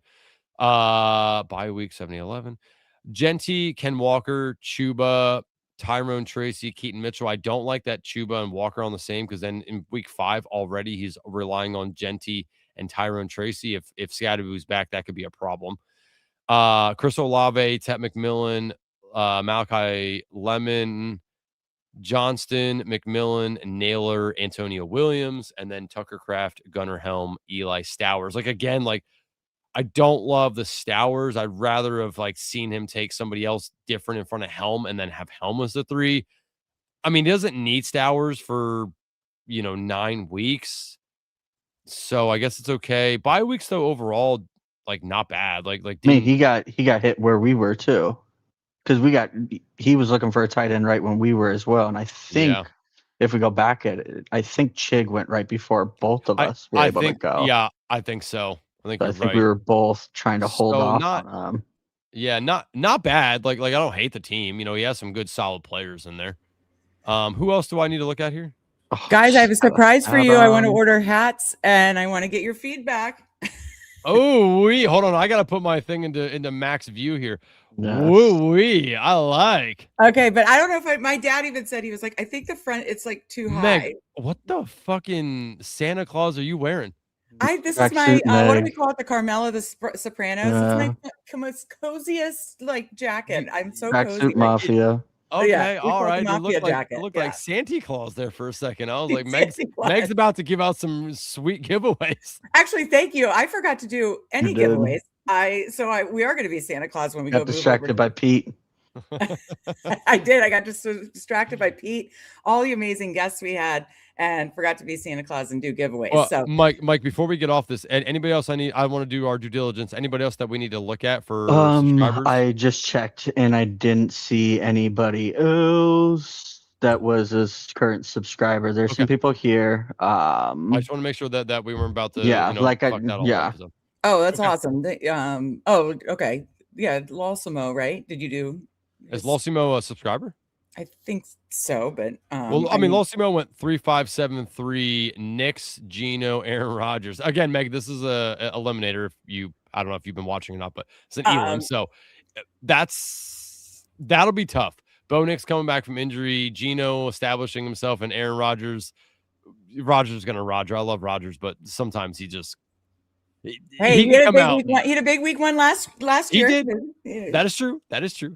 So we'll see. Bijan, Jalen Warren, Kyle Monungai, Rashad White, Jonathan Brooks. That's again a tough way to run an Elam week 1. I don't mind the Warren and Bijan, but like you might need some help. Drake London, Rashee Rice, Mike Evans, Luther Burden, Omar Cooper, Calvin Ridley, Jeremy Bernard. I do like the London, Rice, Evans, Burden. Very good core there, especially for Elam. I think you got a lot of established targets coming your way week 1. There. Very much in that position. And then Tyler Warren, Dalton Kincaid, Jake Tonjes. That's right, Jake Tonjes. Say his name, baby. I love Jake Tonjes. I love the tight end room here. Very, very good tight end room for Losimo as well. So pretty nice build. The quarterbacks, though, maybe a little sketchy in the quarterback there, week 1. All right, Meg, if you want to, what are we doing giveaway wise here? Yes. So well, you know what? I feel like we could do something now for the people that have been here. We'll do something now, and then when we move over, we'll start with it. We're giving away multiple Best Ball Overlay, 1 free month of Best Ball Overlay. Excellent. Obviously our partner, and 25% off. Make sure if you're new, sign up with Fanspeak, that whole thing. And then I also want to give away 6 months free of Substack, but I'm going to do that on the other stream. So why don't we give away, for the loyal people that have been hanging all night, why don't we give away 3? And I can set this up. I just need a minute to go to. I do just want to remind you, you have 23 minutes until our stream will become obsolete because you got to get off in 12 hours. Yes, exactly. Okay. No, so that's what I was going to, let's started late as normal. He's not wrong. He's not wrong. It was 3 to 4 minutes late. I have my nightcap, boys. I have my nightcap. Oh, excellent. What is that? Bourbon. Jesus. You could tell. You could tell by the 3 seconds it took her to answer. Yeah, that sip. It's burning on the way down 1 second. That's excellent. I love that. Oh, look at the Superflex streets. Look at that. Look at that. The problem is starting another draft now. I think we should do the giveaways move over. We got Candyman coming over, and did I put it? If you guys, no pressure, but if you ever want to jump on, you have the StreamYard link for the second part 2. Okay. I just put it in the private chat, but no pressure at all. Basically, my plan is let's do some giveaways for a Best Ball Overlay. We're going to move over to the second stream. I'll tweet. We'll do all that. Candyman will be joining me at midnight. We're going to talk golf for a little bit. But I'm happy. But then it's Cody from Off the Schneid, and then Felix. So if wherever I can, I know Steve will do Superflex in the middle of the night if anybody's staying up till the middle of the night, because he's definitely down for Superflex. I can fit it in where we can, but I can't remember if Candyman's a Superflex guy or not. So Meg, on task giveaways. You got 20 minutes. Yeah. We don't want the to yes, giveaways first. I love the locks. By the way, I tried to take a nap. I couldn't. My mom. I get up and my mom was like, "Sia was on. Sia was on." Oh, that's so awesome. Sia was awesome. He was like, "I'll hop on for 5 minutes." He talked to me for a while. Meg, thank you so much for allowing me to do this and be a part of all this, because I love Sia. I respect Sia a hell of a lot. What he does for the whole mental health thing is absolutely incredible. But barring CBS and all that, what he does is incredible. So for him to hop on and be like, "Hey, I'll come on for 5 minutes," because I was like, Commander's prediction, and he's like, "I'll hop on. Let's talk it out." And I lived out an Andrew dream there, talking to him. Isn't he the best? He's awesome. He's literally the nicest dude in the world, to the point where you're like, this can't be real. Like, you can't be this nice. He's that nice. He is the nicest guy. So cool. I love that he jumped on. I'm so lucky that he joined me at 9:30. He truly has been a mentor to me, and I absolutely love Sia. That's so awesome that he jumped on. It was great. I mean, we talked about Commanders and all. It was awesome. I love Sia. So having him on to talk to me for like 10-15 minutes was excellent. I lived out a small dream there. So I appreciate that. I absolutely love it. Okay, I'm putting... this is what we're going to do. I'm sharing the giveaway to show if you want Best Ball Overlay. It's 1 free month. Whether you're already a subscriber or not, you get 1 free month of Best Ball Overlay. Please use code Fanspeak. You see it at the top of the screen. But in the chat, put pound Best Ball Overlay, or excuse me, pound BBO. This is pound BBO. And but definitely only put it if you want it, because then that's the beauty of this collection tool, is it's just going to collect the people who want it. So so we got Aiden. Anybody else? Okay, Yosh. Okay, good. We got the Eliminator King in there. Let's go. We got C Money. Okay, we're getting them in. So anybody interested, pound BBO. We'll give it another minute or two. And then, yes, we will focus on heading over to the part 2, 12 hours down, 12 to go, give or take, And then, Andrew was setting up meetings or setting up streams. So he's going to have Yosh on. Oh my God, I love it. That's awesome. Yeah, That's Yosh is amazing. gonna come on Lineup Legends when we start that back up in June because I love pound didn't BBG. That's hysterical. I didn't realize Yosh had won that. He was Yeah. like, he was like, oh, talking about it. He's like, I'm biased though, and I'm like, oh, did you do well? And like Mike Shoup is like, I think he topped, like I think he finished high up there. And he's like, I won. I'm like, oh, fucking brush your shoulders off, Yosh. That's what's up, my man. That was Okay, incredible. DJ Quill, we actually can do a spin now because we only had 3 and I'm giving away 3. So now we're actually spinning for this baby. I'm glad people. So we'll give it another minute or two. Again, it's best ball overlay. You see it when we draft. We absolutely love it. It is absolutely, if you're doing volume, it is so helpful. And now with the playoff schedules and, you know, the team correlation, I absolutely love it. Yeah, that's awesome that you're going to have Yosh on for Lineup Legends. Yeah, It was, yeah, like that's going to be great to get him on because I love the Eliminator. I want to pick his brain. That's incredible. So he's the right person to do it. And yeah, I would say so. Yeah, love that Yosh has been joining us in this chat. Appreciate everybody. It's been 12 hours so far. We got 12 more to go. It was a ton of fun, like guests and interviews, and then like, you know, 2 hours of games. And then you guys have been awesome allowing me to take a break. And then, you know, I'll go a couple hours. Steve will be on several hours, like 4 or 5 hours in the wee hours of the night. And then I'll be on in the morning. So I think we've had a good plan. And hopefully the last 12 hours are fun too. So since you've been doing this now for 12 hours, essentially, so you can see the mental toll it takes on you. Remember, I've done these twice. I don't know how you did it all 24 hours twice. Yeah. You only took like bathroom breaks? Just bathroom breaks. Yeah, that's it. We drafted 24 BBMs both times. So it was never stopping and talk. It was always right back to a draft. And you would go right into the, I remember because I was a guest one time and it was like, yep, one person leaves right in the next. I have absolutely no idea how you did that. It's funny. Like you're good until like about 2 to like 4. You're like staring at the screen for quite some time. You're like, oh my God, I like time's not moving. You're beyond tired, but you're not energetic. So you're just kind of like, all right, well, BBM 20 here in the books. That was fun. And then like 5 o'clock hits, you're like, oh, the sun's gonna come up soon. I know it's daylight. And when I did it, I'm East Coast, and the person who was hosting with me is West Coast. So they did it 12 to 12 West Coast. I did it 3 to 3 East Coast. Oh, that's worse. That's after working a half day. Like, oh my God. Oh, that's terrible. I don't know.